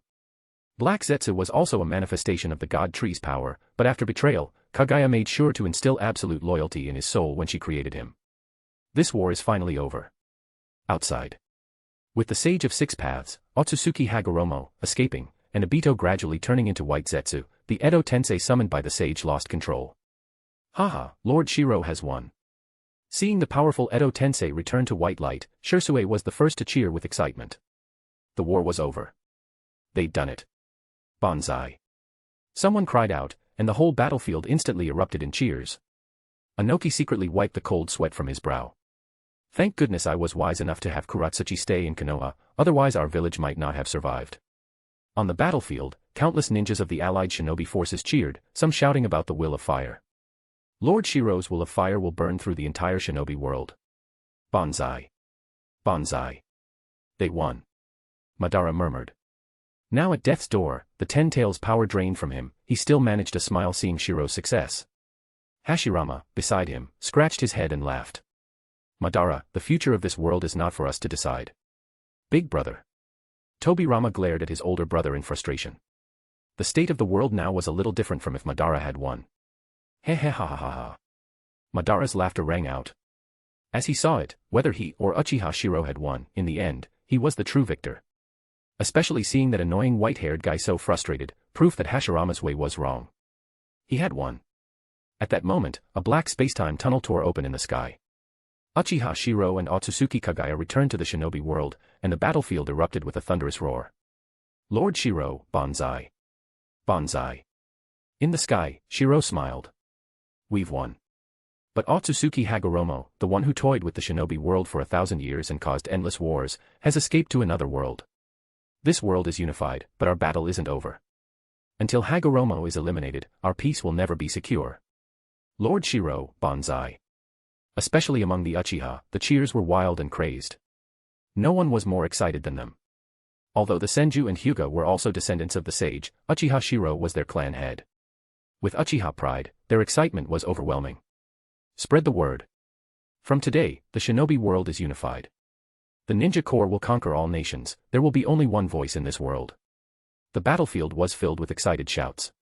Meanwhile, in the other world, the Sage of Six Paths and Uzumaki Naruto had escaped in disorder to another shinobi world. Six Paths Grandpa, are you alright? In the snowy forest of the Land of Iron, Naruto tumbled out of a space rift, landing awkwardly, but quickly leapt up in concern. Inside Naruto's consciousness, in the cage where the Nine Tails was sealed, the Sage of Six Paths appeared pale and weak outside the bars. Six Paths Grandpa. Naruto hurried to check on him, but the sage's expression was grim. I underestimated him. I never thought Uchiha Shirou would be so strong, and now with Kaguya, their ambition will dominate not just the Shinobi world, but the whole world. The sage spoke bitterly. This time, he'd had to abandon even his body, escaping only as will, as spirit. Now, like a tailed beast, the sage's soul was sealed within Naruto. 6 paths, Grandpa. As long as we work together, we can defeat Uchiha Shirou. We can't let his ambition succeed. Naruto shouted with determination, still not realizing how dire the situation was. Naruto, recklessness won't solve anything. But 6 paths, Grandpa, we can't just let the world fall under Uchiha Shirou's rule. Naruto protested angrily. The other world was already unified under Uchiha Shirou, so this world was next. He couldn't allow that. There's still a chance. We haven't lost yet. Seeing Naruto's shock, the sage's face turned serious. Long ago, I found a lost Otsutsuki Kaguya artifact at the bottom of the sea, Karasuki. This artifact has the terrifying ability to traverse time and space into the future. I never wanted to use it, since it could disrupt the present and the future. As the sage explained, Naruto's eyes widened in shock. Travel to the future. Yes, the sage nodded gravely. The next moment, Naruto, recovering from his shock, suddenly asked. But Grandpa Sage, our enemy is Uchiha Shirou now, what does that have to do with it? Are we running away? Classic Naruto, his big eyes and stubborn expression made the sage feel both frustrated and helpless. Naruto. I mean, we can use this artifact to travel to the future, and call on my future self to help us fight Uchiha Shirou and Kaguya. Realization dawned on Naruto. So, you mean, we can ask our future selves to join us and fight together in the same time and space? Naruto never considered, if there's a future, what is their fate? If history is different, is it the future, or just another world? The sage didn't answer, his face grave. He worried less about timelines and more about the Shinobi world falling into Uchiha Shirou and Kaguya's hands. When he first realized the artifact could travel through time, he was shocked. He thought it was just the future world, but now he realized it was another timeline's future.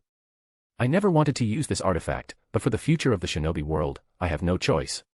With determined eyes, the sage was unsure what using time travel might cause, but fighting was better than letting the world fall. Oh, right, 6 paths, Grandpa.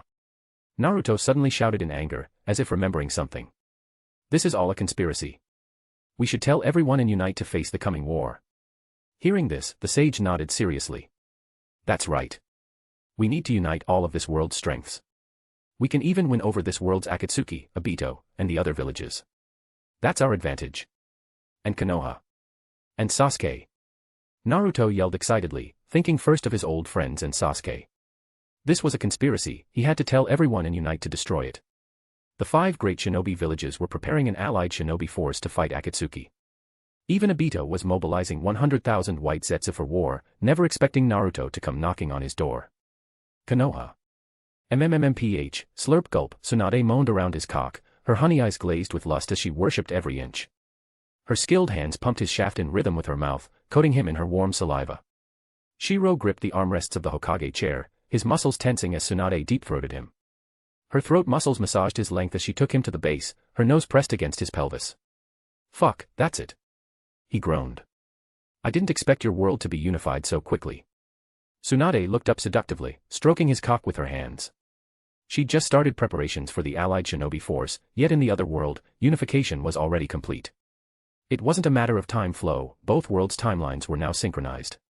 The other world had simply moved faster. Although we've unified, I need time to digest this new power. I can't use it freely just yet. Shirou narrowed his eyes, enjoying her service. It won't be long. The other world's full unification will take some time, but there's no rush. Once both worlds are connected, this world too will be under my feet. As Shirou spoke, Shizen entered, her face turned crimson but her eyes locked onto the erotic scene.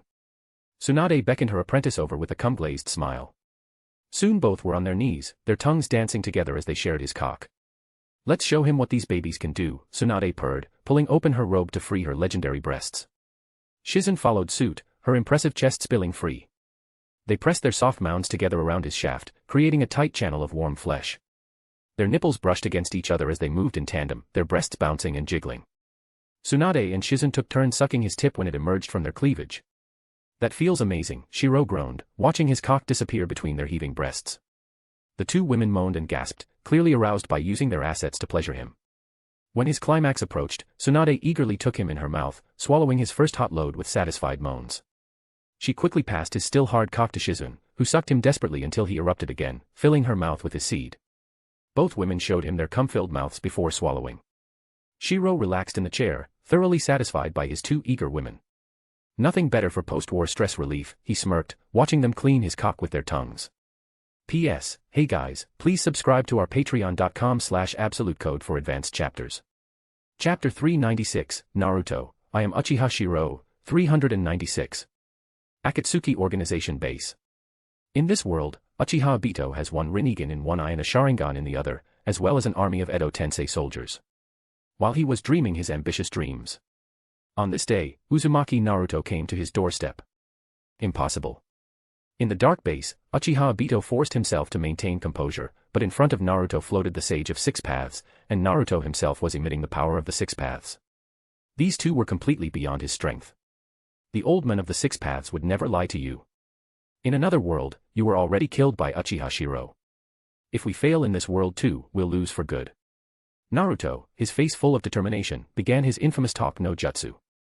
Obito, we are comrades. I believe there's still something good in your heart. In his passionate preaching, Naruto had already forgotten that in this world, his parents were killed by Uchiha Obito. Naruto's greatest skill was persuading with words. If that didn't work, he'd beat you into submission first, then talk you into it. Obito's will had always been built on illusion, and in the original story, he was swayed by Naruto's talk no jutsu and changed sides on a whim. Now, even the Sage of Six Paths had appeared, and there was an overwhelming power he couldn't resist.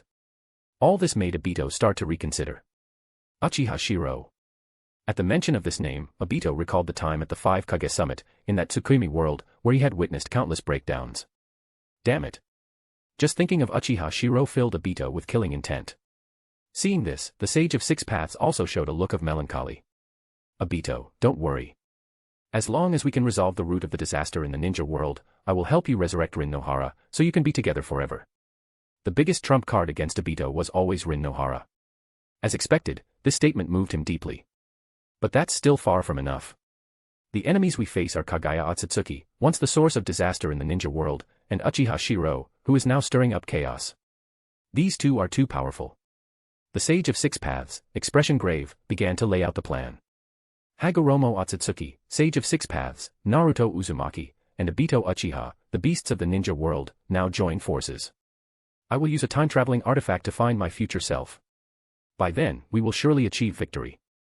Listening to the plan, Obito thought of his beloved Rin, and his expression became resolute. If Konoha and Uchiha Shirou have such a massive conspiracy, we can ally with others, like Inoki from Iwagakure and the Reikage from Kimogakure. In this world, Konoha is closest to Sunagakure, Kirigakure only grew close after the last Five Kage Summit. As Obito laid out his defection plan, Naruto became excited and shouted. And there's Gaara of Sunagakure. Now Gaara is the fifth Kazekage. I believe he won't just stand by and let Uchiha Shirou's ambition succeed. With the three beasts united and their plan set, their faces were filled with determination. Sunagakure. Under the yellow sands, Gaara, the fifth Kazekage, returned home exhausted under the night sky, and was surprised to see Naruto, instantly beaming with joy. Naruto, why are you here? Gaara was shocked and happy. Happy because Naruto was his acknowledged comrade, the person who changed his life. Shocked because Naruto was now a wanted man by Konoha. Naruto, what happened? Konoha has already issued a warrant for your arrest, it's even reached me. Gaara spoke gravely about the current situation. In this world, things developed normally until Shirou started affecting events after Shippuden began. Gaara, it's a conspiracy. Naruto, furious, quickly laid out all he knew, even revealing the existence of another ninja world. Gaara was shocked after hearing this. Another ninja world. The Sage of Six Paths, and Uchiha Shirou's plot to unify the world. If it were anyone else saying this, Gaara wouldn't believe a word. But this was his comrade, Naruto. Gaara, we've all been fooled. Once the war starts, Uchiha Shirou will join forces with Granny Tsunade and the others to unify the world. Damn it. Even Granny Tsunade seems to have fallen under some kind of spell. Naruto spoke angrily, slapping Gaara's shoulder heavily. Gaara, the Sage of Six Paths said this is our last chance. Plus, Iwagakure and Kimogakure will be our allies, and there are even more. In the room, Naruto passionately spoke about their other comrades. Even Konoha still has many of our friends. I believe as long as we get the chance to tell everyone, they'll understand. Naruto shouted passionately, and Gaara was swayed by his words. While Naruto was persuading Gaara, Obito arrived in Iwagakure. Iwagakure, Tsuchikage's office. Tsuchikage, I know what you're thinking, but this is just a clone. Through the samsara of heavenly life technique, Obito's clone, with a raspy voice, explained that he was just a clone. Third Tsuchikage Inoki's expression immediately grew serious. It's not that I don't trust you, but we were just enemies. Now you tell me there's another ninja world, and even the Sage of Six Paths has appeared. Do you think I'm a child? Inoki sneered, still wary and skeptical, though somewhat shocked. This conspiracy sounded far too outrageous. Hey, Inoki, the proof you want is simple. Aren't you forming the allied shinobi forces? I'll let you see the Sage of Six Paths with your own eyes on the battlefield. Then, in front of everyone, I'll expose Uchiha Shirou's plot. As Obito's raspy laughter echoed in the office, Inoki looked even more serious. If he simply believed based on words alone, that was impossible. That's why Obito never intended for Inoki to believe him right away, but to plant the idea for a dramatic betrayal on the battlefield for maximum impact. I'll consider it. As the crafty third Tsuchikage, Inoki neither believed nor dismissed Obito. Everything he did was for the village. Seeing Inoki's expression, Obito knew his plan had succeeded, and he smiled hoarsely. Hey, Inoki, I believe you'll make the right choice. Otherwise, the whole ninja world will belong to Konoha, and Iwagakure will fade into history, like so many powerful clans of the Warring States era, who remembers them now? With his raspy voice echoing, Obito left a strange smile and seemed to melt away, revealing a living sacrifice inside. Not an ordinary ninja, but one of the White Zetsu clones. With Obito gone, Inoki frowned deeply. Dragon Vein. Another ninja world. After a long silence, Inoki seemed to think of something, his face changing. For Iwagakure, maybe I should investigate the other side of the Dragon Vein. The only one I can trust completely is Kuratsuchi. With this in mind, Inoki left his office secretly, moving with extreme caution. At the gates of Iwagakure under the night, Kuratsuchi, masked and on a top-secret mission, headed toward the ruins of Rorin. Under the moonlight, her eyes showed a hint of shock. Could the old man have gone senile, talking about a world on the other side of the Dragon Vein, and another Iwagakure in another ninja world? Such absurd information, if not for Inoki's grave expression, Kuratsuchi would have thought he was senile. Kimogakure. Damn it.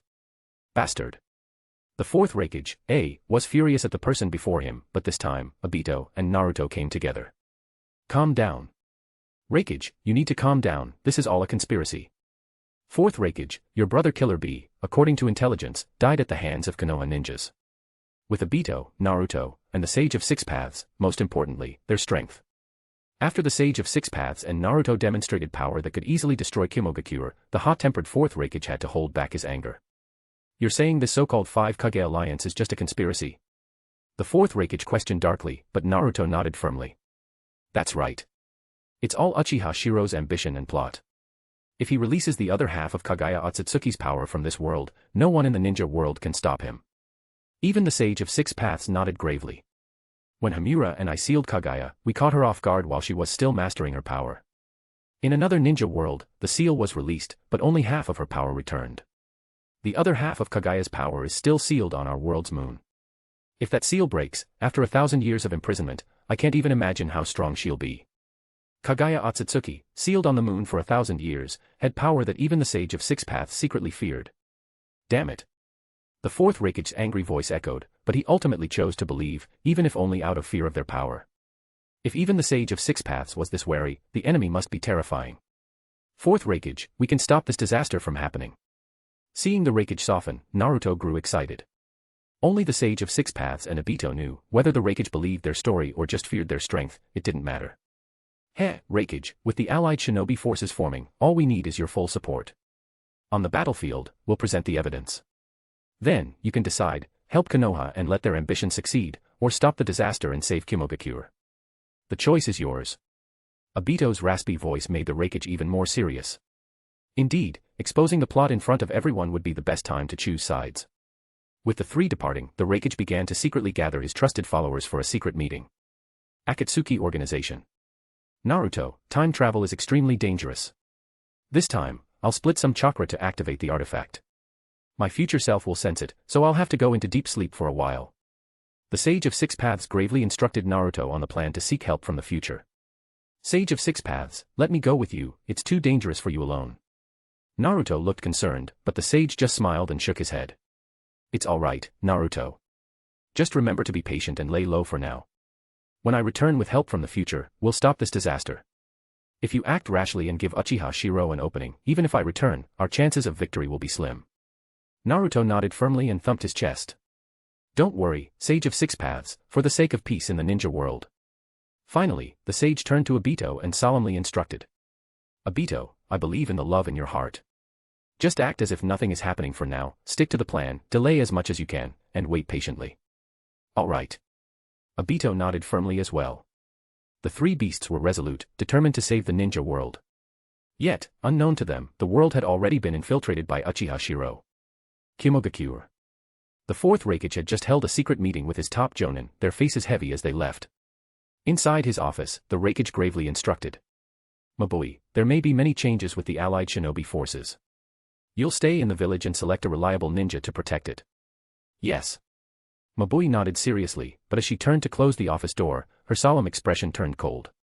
Heh, looks like they have already realized Lord Shirou's plan, but it doesn't matter. With a cold glint in her eye, Mabui left. The Raikage had no idea his village had long been infiltrated.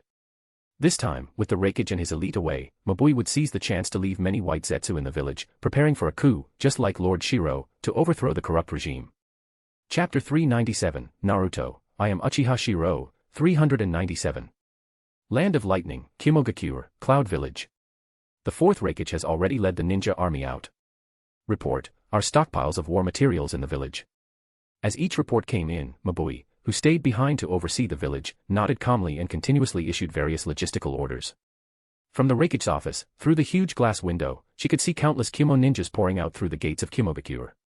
Sister Mabui, most of the elite ninjas have been redeployed out of the village now. At this moment, Samui walked in cheerfully, closing the door behind her, her face showing excitement. Stay calm. Especially at a time like this, we need to remain calm, Mabui, the one coordinating the overall situation, replied coolly. She glanced around the village. Have you sent the intel to Lord Shirou? Don't worry, Sister Mabui. I already passed the intel to Lord Shirou, Samui assured her, patting her chest, which jiggled significantly, her face filled with hopeful excitement.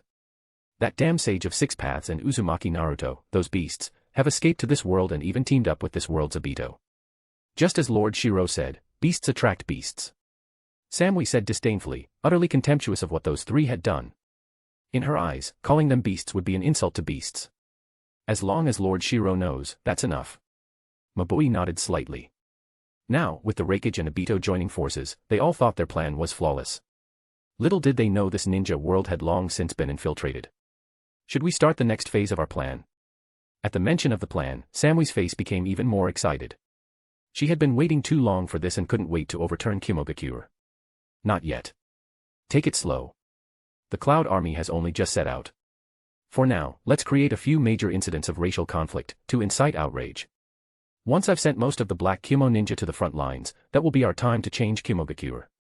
As Mabui's calm voice echoed, no one could have guessed that, in the Raikage's office, a plan to overturn Kimogakure, perhaps even the entire Land of Lightning, was in motion.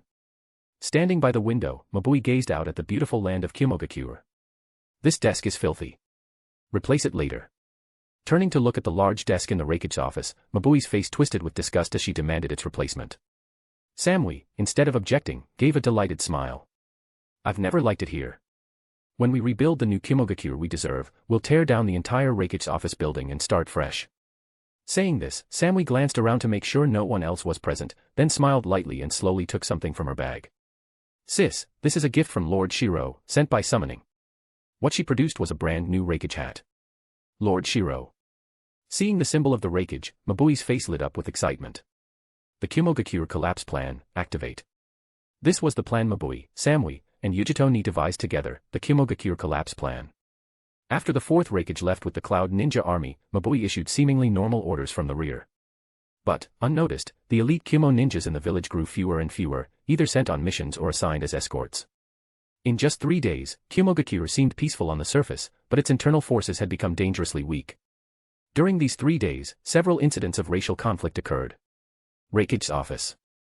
Mabui-san, several major incidents have happened in the village these days. We have to report this to the Raikage. Yeah, tensions are rising. One by one, the jonin in the Raikage's office expressed their concern.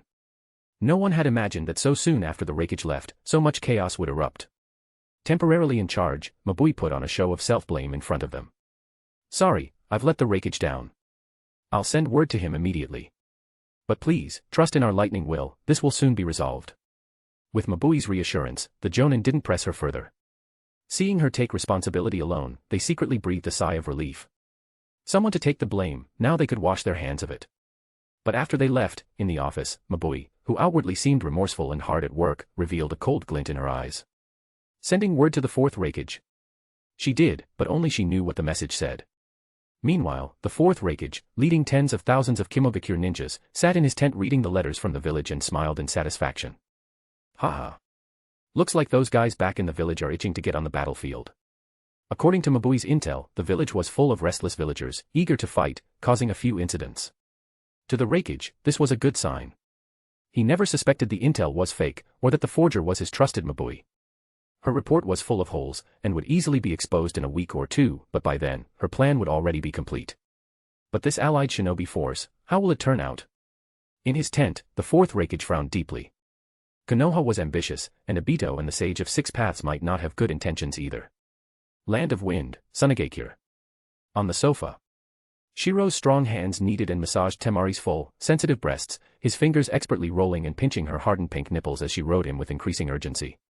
Her back arched against his muscled chest, head thrown back in ecstasy as she ground her hips in circles, taking his thick shaft deeper with each bounce. Oh. Lord Shirou, right there. She moaned breathlessly as his hot mouth found the tender spot where her neck met her shoulder. He sucked and nibbled the sensitive flesh, marking her as while his calloused hands continued their relentless assault on her heaving breasts. Temari's inner walls clenched rhythmically around his throbbing cock as she increased her pace, her honey dripping down his length.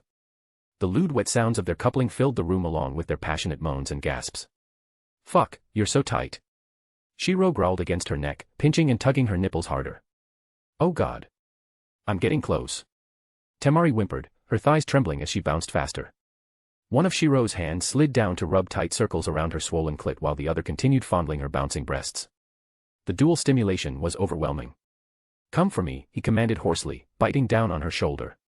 That pushed her over the edge. Temari's back arched dramatically as she came with a loud cry, her pussy clamping down hard around him. The incredible tightness triggered Shirou's intense orgasm, his cock pulsing as he filled her with hot spurts. Temari collapsed back against his chest, both of them panting heavily. His still hard cock remained buried deep inside her as his hands returned to gently caressing her sensitive breasts. She hummed contentedly, enjoying the feeling of being so thoroughly claimed and filled by her beloved Lord Shirou as they basked in the afterglow together. That was amazing, she sighed happily, nuzzling against his neck while his fingers traced lazy patterns across her flushed skin. His possessive embrace tightened as he pressed tender kisses to her temple. Temari, how are things going in Sunagakure? Ha. Forgive me, Lord Shirou. Gaara only has Uzumaki Naruto on the brain, he doesn't suspect a thing. The most direct way now would be to replace Gaara. Temari said, panting greedily for breath. Gaara, huh? Shirou frowned a little at this. Temari sighed helplessly, in this world, as long as Gaara stayed out of Naruto's business, things were fine. But as long as Naruto was involved, Gaara would lose his head. It's time to begin. Temari, sprawled on the sofa, enjoyed Shirou's caress and glanced out the window toward the Kazekage's office. The Temari from the other world had promised to replace Gaara, letting the other world's Gaara take this world's place. Her brother Gaara would temporarily go to the other world, to be mentored by Namikaze Naruto. Kazekage's office. Impossible. Temari, how could you betray me? The army of over 10,000 Sunagakure ninjas was ready to depart, and Gaara, as the fourth Kazekage, was about to leave. But now, his face pale and trembling, he stared at Temari in disbelief. It was indeed his sister Temari, serving him tea, after which he found himself unable to use his chakra. Temari, looking at Gaara, showed a hint of guilt and sighed. Gaara, I told you before, Naruto is nothing but a beast. To forgive the person who killed your parents and call him a comrade, how can you trust someone like that? You're the fourth Kazekage of this world, not an ordinary ninja. What is Naruto? How can he call Lord Shirou's peace, ambition, or disaster? Temari, exasperated, glared at Gaara. You're from the other world. Gaara, shocked, managed to gather a little chakra and summoned his sand to capture Temari, but then, with a splatter of sand, he stared in disbelief. A sand user even stronger than himself appeared, and as the figure emerged, it was someone who looked exactly like him. This Gaara from the other world had a cold, indifferent gaze. I won't let anyone doubt Lord Shirou's great ideals, not even myself. This Gaara, after the Chunin collapse plan in the other world, had trained with Konoha's Sasuke and Namikaze Naruto. They had deep bonds, and he was a fanatic believer in Shirou's will of fire. If you've seen nothing and understood nothing, what right have you to comment on Lord Shirou's greatness? Is your unchanging cycle of war what you call peace? Gaara sneered at his counterpart. His sand instantly bound the other Gaara, and as the latter glared in anger, he spoke coldly. Stop struggling. That tea you drank blocks your chakra. We don't fear your power, your sister from this world just doesn't want you to get hurt.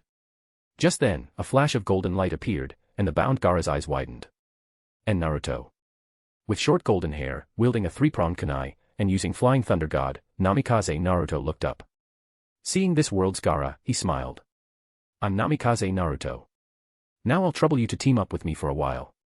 Don't worry, I won't hurt you. Namikaze Naruto's sunny smile stunned Gaara. He hadn't expected this Naruto from another world to have such a warm presence. As Namikaze Naruto took the fourth Kazekage Gaara away, peace returned to the Kazekage's office. When the doors opened again, the Gaara from the other world, now wearing this world's Kazekage hat, led the last elite troops of the village toward the allied shinobi forces' battlefield. As the wind and sand blew, Shirou appeared in the sky above Sunagakure. Father. Black Zetsu stood respectfully nearby, having merged with his counterpart in this world, though his intentions had never changed. And all this, Obito and Naruto still knew nothing of it. In their excitement, they thought their counterplot was perfectly on track. Chapter 398, Naruto, I am Uchiha Shirou, 398. The first division is composed of ninja skilled in mid-range combat, the second division specializes in close-quarters combat, the third division is a mid-short range support unit. On the border of the Land of Lightning, the ninja allied forces were gathering. With the combined armies of the ninja world, this time, a total of 80,000 ninjas assembled together. After the five Kage gathered, each of them stood solemnly on a high peak, looking down at the dark, densely packed allied forces, divided into 5 divisions. Who would have thought that the ninja from our 5 great villages would one day join forces? The third Tsuchikage, Inoki, showed a sly smile, clearly plotting something in his mind. Meanwhile, the fourth Raikage, A, put on an impulsive act, coldly snorting. I must avenge Killer B. After we defeat Akatsuki, the 2 tails and 8 tails must be returned to Kimogakure. No one would have guessed that this supposedly hot-headed Raikage was already secretly plotting. Everything at this moment was just an act. Era, the allied shinobi forces, huh? I think this will be quite interesting. The fifth Mizukage, Mei Terumi, spoke with a charming laugh, glancing at Tsunade as if to say, see. We're all acting here. The fifth Kazekage, Gaara, kept a cold, unreadable expression. Only the commander of this allied force, the fifth Hokage Tsunade, snorted coldly. Everyone should keep their ninja in line. Before we even fight Akatsuki, let's not have internal strife among ourselves. Tsunade bluntly called out the tension within the allied forces. Though divided into 5 divisions, the ninja below all looked at each other with suspicion and dislike. There was just too much hatred between the villages. Once again, Inoki tried to smooth things over with a chuckle. Akatsuki may have their supposed 100,000 white Zetsu and reanimated powerful ninja from the past, but I believe the Hokage's would release will once again bring the ninja world under control. Inoki was testing Tsunade's confidence. But this time, Tsunade faced everyone and, with a grave expression, said coldly. There's an extremely important piece of intel I need to share. During our research into the Edo Tensei over in Konoha, we found that we can no longer summon the first Hokage, the second Hokage, and several other powerful ninjas. The nature of this forbidden jutsu is to summon the souls of the dead. I think you all know what I mean. As Tsunade's words echoed, the faces of the other Kage changed. She was saying that Akatsuki had already dug up the graves of their dead. For this forbidden jutsu, whoever uses it first, owns it. But how much of what they showed was genuine shock and how much was an act, only the Kage themselves knew. Meanwhile, among the densely packed allied forces below, resentment and division simmered under the surface. Is it okay to let a kid from Sunagakure lead a division? Exactly, even if he's Kazekage, he's so young, it's hard not to worry. Among the Iwagakure and Kimogakure ninja, there was plenty of mockery and dissatisfaction. The allied force was divided into 5 divisions. The 4th division, the long-range support, worked with intelligence and supported the front lines. Its captain was the 5th Kazekage, Gaara. Gaara's rank was high enough, but his youth and lack of reputation compared to the other Kage made him the subject of the most doubt. Even the 5th Mizukage, from the Bloody Mist, wasn't questioned. Anyone who could rise to power in that environment, woman or not, had to be a killer. Shut up. Gaara-sama isn't a kid. The ninjas from various villages were already mixed together. In the 4th division, there were ninjas from Kimogakure, Iwagakure, and Sunagakure. Hearing these comments about his Kage, a sand ninja glared at the others. You don't know anything, so stop talking nonsense. Don't get cocky. Wasn't it your Konoha rogue ninja who attacked Killer Bee and disrupted the 5 Kage summit? Ninjas from the 5 villages started quarreling. The allied forces looked united, but their hearts were not. Only under overwhelming external pressure would they truly unite. Most of the ninjas had only heard of Akatsuki's strength through intelligence, not through first-hand experience. But this time, the Gaara who saw the commotion below was not the original, who would have believed in Naruto's Talk no Jutsu and the utopia of peace through trust. This 5th Kazekage Gaara was from another world. After the Chunin exam's collapse, he'd stayed in Konoha, teamed up with Uchiha Sasuke and Namikaze Naruto, and been steeped in the will of fire. Gaara. As the other division commanders looked over, wanting to see how the youngest Kage would handle this, Gaara suddenly snorted coldly. Oh no. Damn, what is this? Amid the 4th Division's chaos, yellow sand suddenly surged underfoot, and the sky filled with a roaring sandstorm. Gaara's display of power shocked even seasoned jonin. What terrifying chakra! Kazekage has such a terrifying amount of chakra. Gaara, exuding an overwhelming chakra pressure, walked forward coldly and barked. Ninja should put the mission first. If anyone in the 4th Division causes any more disorder or internal strife, you'll be executed as traitors. Right now, your identity is allied shinobi forces, and I am your captain. The killing intent was so real that even the elite jonin broke out in a cold sweat. This Gaara wasn't bluffing. The 4th Raikage, seeing this, glared in anger. What was Gaara trying to do? Extraordinary times call for extraordinary measures. Otherwise, we'll fall apart before even facing Akatsuki. Inoki, seeing this, smiled shrewdly, then signaled his aide, Kuratsuchi, to send orders to all Iwagakure ninja, obey the allied forces, or be executed as traitors. Other villages followed suit, and resentment was finally suppressed, bringing peace to the ranks. So that's how you do it. I have to admit, it's effective. Kakashi, the 3rd Division captain, scratched his white hair and joked lazily. 1st Division Captain Darui simply nodded quietly. Move out. Prepare to face Akatsuki. The 5 Kage moved to the front and called out, and the allied forces erupted in a deafening roar. Perhaps the allied forces' response was more for their own Kage. As the 5 Kage smiled at the tsunami of voices, a figure appeared before Inoki. 3rd Tsuchikage, Kuratsuchi has returned. Inoki's expression didn't change, just nodded slightly. Beside him, the 4th Raikage, quietly took his place, lips unmoving, but the two began to communicate. Inoki, let's join forces. Otherwise, the ninja world will fall to Akatsuki or Konoha, and we'll have no chance. Hehe, Raikage, do you think just the two of us can win? With Tsunade's would release, we have no chance. What's there to fear? We still have Sunagakure. If the 3 great villages join forces, I don't believe Akatsuki and Konoha can both walk away unscathed. In private, Inoki and A seemed to reach an agreement to join forces. Afterward, when the allied forces set out, Inoki met Kuratsuchi alone on a rocky outcrop. Kuratsuchi, did you find anything in the other world? Unlike the sly and composed Inoki from before, now he looked anxious seeing his granddaughter. Things were out of control. The two opposing sides were too powerful. Raikage wanted to let both sides fight and then reign over the land of lightning, but Inoki had no interest in such naivete. He'd lived through the era of Hashirama and Madara when 2 giants pressed down on the entire ninja world. Grandpa.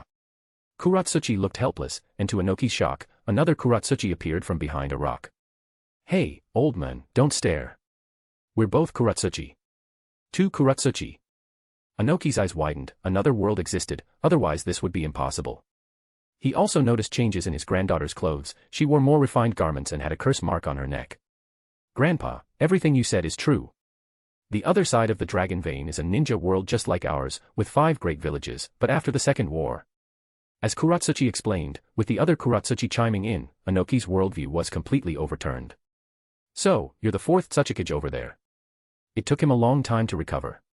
He stared at his other world granddaughter. She was already 4th Tsuchikage. The new Tsuchikage Kuratsuchi glared and sneered, then released a terrifying pressure that made Inoki's face change color. Don't worry, Grandpa. There's a barrier here, no one outside can sense us. Now do you believe me? If you resist, I'll say it straight, Iwagakure will be destroyed. Grandpa, Lord Shirou is truly powerful, really, he's like a god.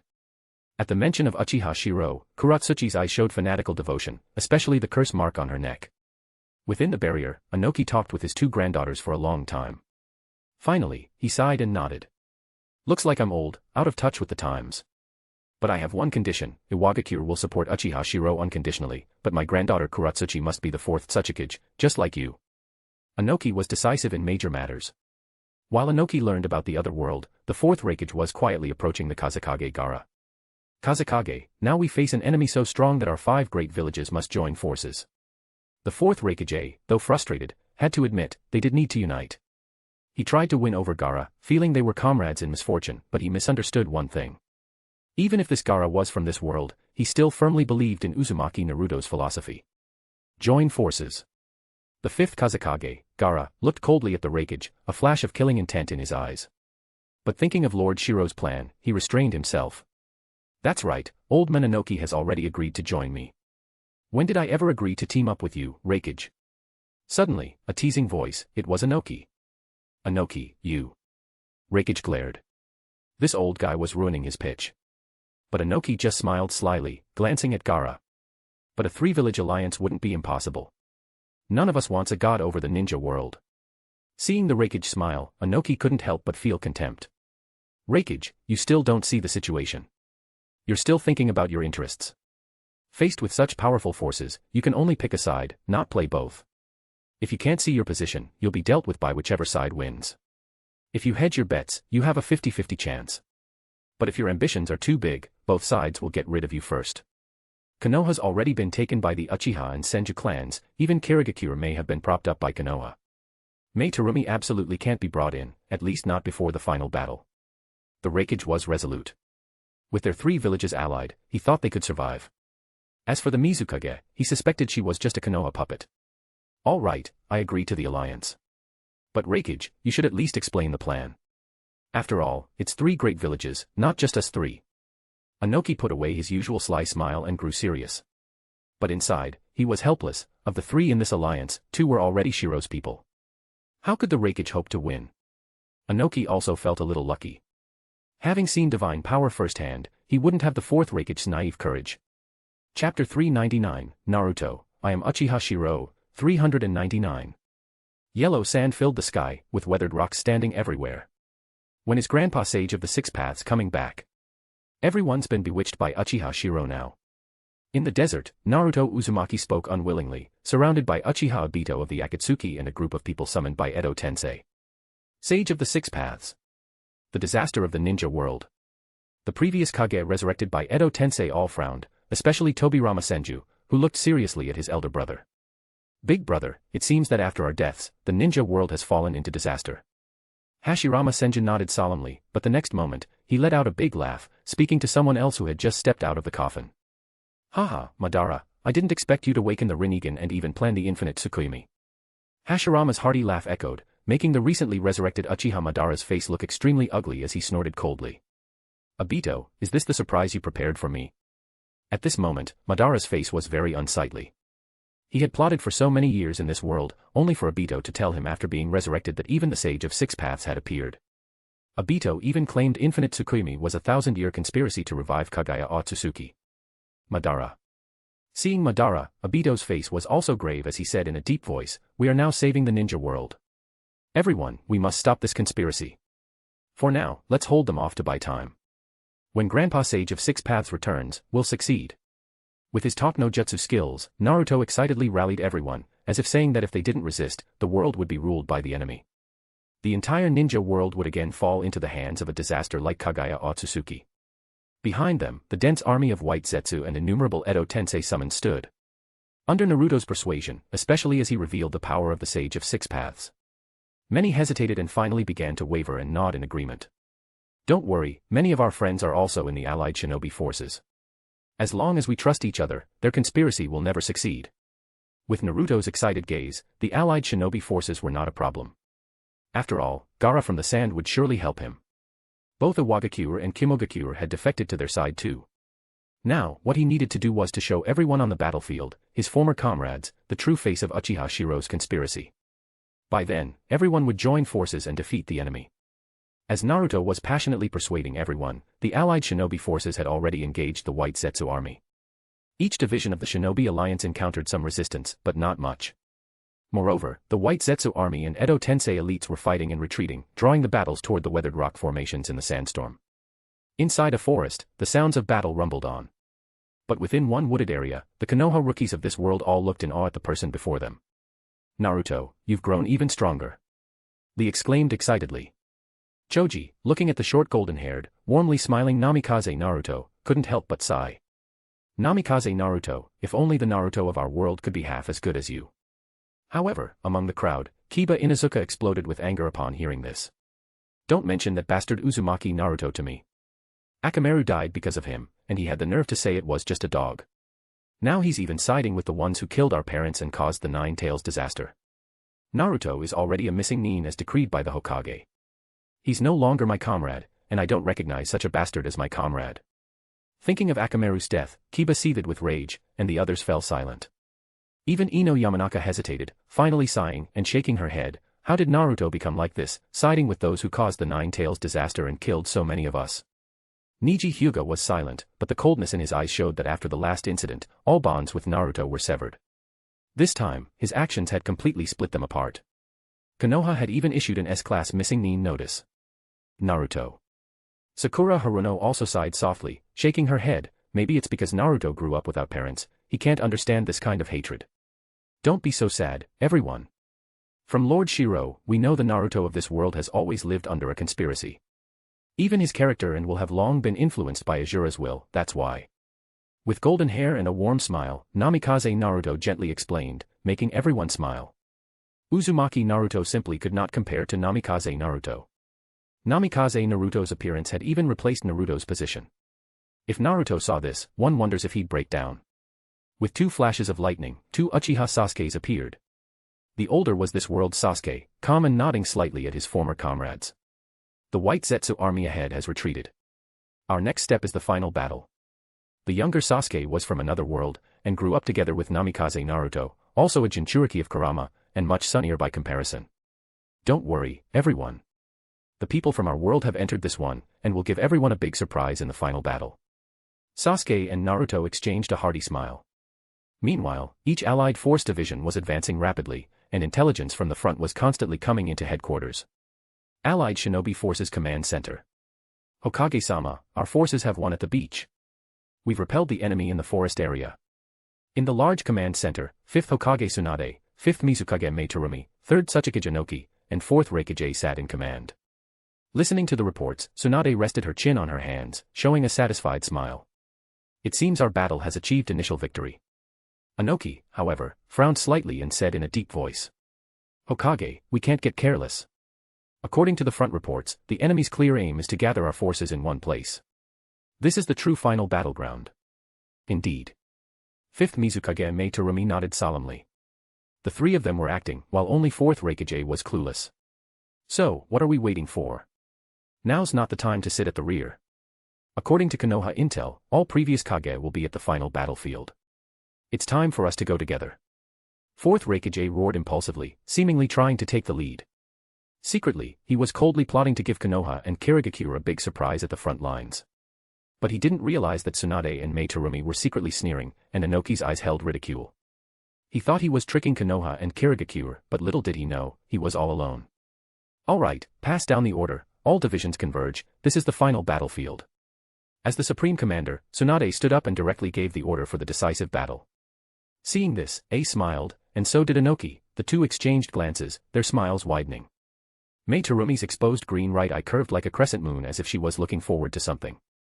At the same time, Uchiha Shirou was in the rear of Konoha. This power from devouring Otsutsuki Hagoromo is being absorbed rapidly, but it still needs time. So not only are they stalling, but so are we. Senju Tsunade's calm voice echoed as she thoroughly checked Shirou's data. Otsutsuki Hagoromo and even 6 paths of Bito, this is already 6 paths power. The fusion is high, but it still needs time. Shirou, rising from the bed, smiled and nodded after hearing the report. I can feel it myself. It won't be long before I can use this power. The God Tree's energy is truly impressive. After devouring Sage of 6 Paths' body's energy, he never expected such a powerful after effect. Standing nearby, Kagaya nodded slightly and explained the origin of this power. The God Tree's fruit energy was too vast, and combined with the threat of the Otsutsuki clan, I used part of the God Tree's energy and yin-yang power to create Otsutsuki Hagoromo and Hamura. They're the embodiment of the God Tree's energy, and during creation, I borrowed this world's power. Turns out, Kagaya had injected the God Tree's energy into the fetuses of this world, which is why Hagoromo and Hamura could age and die. Unlike the Otsutsuki clan, who are immortal. During my millennium of sealing, Hagoromo devoured Hamura, his power source was the soul. If we can recover that power, we can go even further. With Kagaya's explanation, Shirou and Tsunade understood. The Sage of Six Paths was essentially a portion of the God Tree's power, but with consciousness and a body, growing stronger through training. In simple terms, if Kagaya accepted them as her sons, then the Sage of Six Paths was her creation. If not, then the sage was just a seed grown from the God Tree's fruit, meant to be harvested when strong enough. Hearing this, Shirou laughed. No wonder Hagoromo fears you, Kagaya. He's afraid you'll harvest him one day. This reminded Shirou of the other two Otsutsuki members, Momoshiki and Kinshiki. Didn't Kinshiki turn into a red chakra fruit for Momoshiki to eat? Perhaps Kagaya also had this idea at first. Thinking of this, Shirou smiled at Kagaya. The simple-minded Kagaya didn't hide her thoughts, nodding calmly. Yes, at first I did treat Hagoromo and Hamura as fruit, that's the Otsutsuki custom. But after seeing them experience emotions, I thought of myself. At this, Kagaya's expression dimmed. She was food for the 10 tails, if not for killing Ishiki at the last moment, she'd have been eaten. Her tone was calm, but her eyes showed she truly cared for her two children after they were born and developed feelings. Otherwise, she wouldn't have been sealed for 1,000 years and shed tears over them. Tsunade gritted her teeth in contempt for Hagoromo's actions. 1,000 years ago, Hagoromo Otsutsuki, just because of a toad, and fear of his mother, did this beastly thing. But it doesn't matter now. Kagaya raised her head and smiled, especially when she looked at Shirou, her eyes shining brightly. I'm not alone anymore. We'll face the Otsutsuki together. One person is lonely, but when someone stands in front of her, Kagaya, so easy to trust, feels safe. The Otsutsuki clan, huh? It's almost time. Shirou smiled. With his and Kagaya's power, once they finished absorbing the grown Sage of Six Paths, they'd have enough strength to protect themselves. As the ninja world was in turmoil, Otsutsuki Hagoromo used a treasure to travel through time and arrive in the future of another world. Boruto. Grandpa Sage, so much has happened. Don't worry, I'll stop this disaster. In the Boruto world, the 7th Hokage Naruto Uzumaki, with even shorter blonde hair, spoke resolutely, slapping his bandaged arm on the desk. This filled Hagoromo with relief, but also some suspicion. Naruto, you're already Hokage, so why have you gotten weaker over the years? Faced with the sage's suspicion, Naruto scratched his head with an embarrassed smile. Ahaha, Grandpa Sage, you know how much work a Hokage has to do. Hagoromo didn't think much of it and even smiled. He originally thought it would be dangerous, but things had gone surprisingly smoothly. 7th Hokage Naruto Uzumaki, and himself in this world, 2 sages of 6 paths plus Naruto at 6 paths level. While the enemy had only 2 at the 6 paths level, Kagaya Otsutsuki and Uchiha Shirou. And if things went according to plan, even Obito could reach the 6 paths level. By then, it would be 4 6 paths versus 2 6 paths, the advantage would be his. Chapter 400, Naruto, I am Uchiha Shirou, 400. The allied shinobi forces gathered on an endless battlefield. They looked ahead grimly, seeing nothing but white Zetsu and countless resurrected powerful ninjas. Seeing this, the 4th Raikage smiled, then his smile vanished, replaced by feigned rage. Damn it. Akatsuki dares to toy with our Kimogakure Kage. Unforgivable. Let's begin the battle. The 4th Raikage roared, eager to launch the attack, scheming something. But Tsunade, the Hokage and allied commander, smiled and declared boldly. All right. The war begins. Raikage, please lead the vanguard. The 4th Raikage nodded seriously, suspecting nothing. The alliance was already mixed up, and he excelled at close combat. Under Tsunade's orders, Konoha's Kakashi Hatake and Might Guy assisted the Raikage, who shouted. Akatsuki dares to toy with our ancestors' souls. Kumogakure, charge. As the Raikage roared, the Kumo ninja in the alliance responded with savage shouts. But among the alliance, as this Kumo ninja excitedly yelled, they didn't notice the strange looks from other ninja. Especially from Tsunade, Meitarumi, Anoki, and Gaara. The 4 Kage exchanged meaningful smiles. Gaara shouted coldly, let me help the Raikage. With Gaara's command, the sand surged, forming a clear defense up front. The 4th Raikage shouted excitedly. Charge. Suddenly, 3 bloodied Kumo ninja appeared, and upon seeing their Raikage, screamed desperately. Raikage-sama, beware of the Konoha ninja. What? As the voice reached him, the Raikage was stunned. But then, sand swept over them, and at the same time, Kakashi and Guy shouted. For the will of fire. Lightning blade. Daytime tiger, 7th gate open. With Kakashi's lightning and Guy's roaring taijutsu, the 4th Raikage was caught completely off guard. All across the alliance, Jonin from Konoha, Kirigakure, Sunagakure, and Iwagakure gave the order. All Konoha ninja, kill the Kimogakure ninja. Kill them. For the ninja world. As roars echoed out, red armbands with the will of fire symbol appeared everywhere. Damn you, Konoha. With a furious, agonized scream, the Raikage bellowed, blood gushing from his mouth and nose, one arm already severed by Kakashi's lightning blade. Guy's daytime tiger left him covered in blood, but thanks to his years of training and lightning armor, he barely survived. Even so, he was a mess, and roared hoarsely. Konoha ninja. What are you doing? To kill you. The battlefield exploded. Countless Kimogakure ninjas were caught completely off guard, and the 3 fleeing black ninjas screamed. Raikage-sama, it's terrible. The village. The village is gone. Samui and Mabui led the entire white faction in a coup, they overthrew us. As the 3 bloodied Kimogakure ninjas screamed out the news, the faces of countless Kimogakure ninjas on the battlefield changed drastically. Konoha Hokage. What are you trying to do? The 4th Raikage saw the alliance in chaos. The 4 villages' ninjas were confused but followed orders. Raikage. You secretly sided with Akatsuki and Uchiha Obito, plotting to betray the alliance. You should have expected this. Tsunade's furious shout made countless ninjas realize. So Kimogakure sided with Akatsuki, leading to this situation. Anoki. Gaara. Have you lost your mind? We're supposed to be allies. The Raikage, covered in blood, howled as he watched his elite ninja fall. Raikage. When you sided with Obito and those who bring disaster to the ninja world, you should have expected this day. Anoki, sly as ever, roared angrily, seeming to take the moral high ground. Gaara said nothing, coldly manipulating sand to prevent Kimogakure ninja from fleeing. Retreat. All Kimogakure ninja, retreat now. The Raikage screamed, tears of blood in his eyes, glaring at Kakashi and Guy. Konoha ninja, I'll make you pay for this. But as the alliance plunged into chaos, Uchiha Obito on the other side sneered in mockery. What an idiot. He failed. To Obito, the Raikage and Kimogakure were just pawns and ants, he didn't care how many died. The resurrected Kage all frowned, especially Hashirama Senju and Uchiha Madara.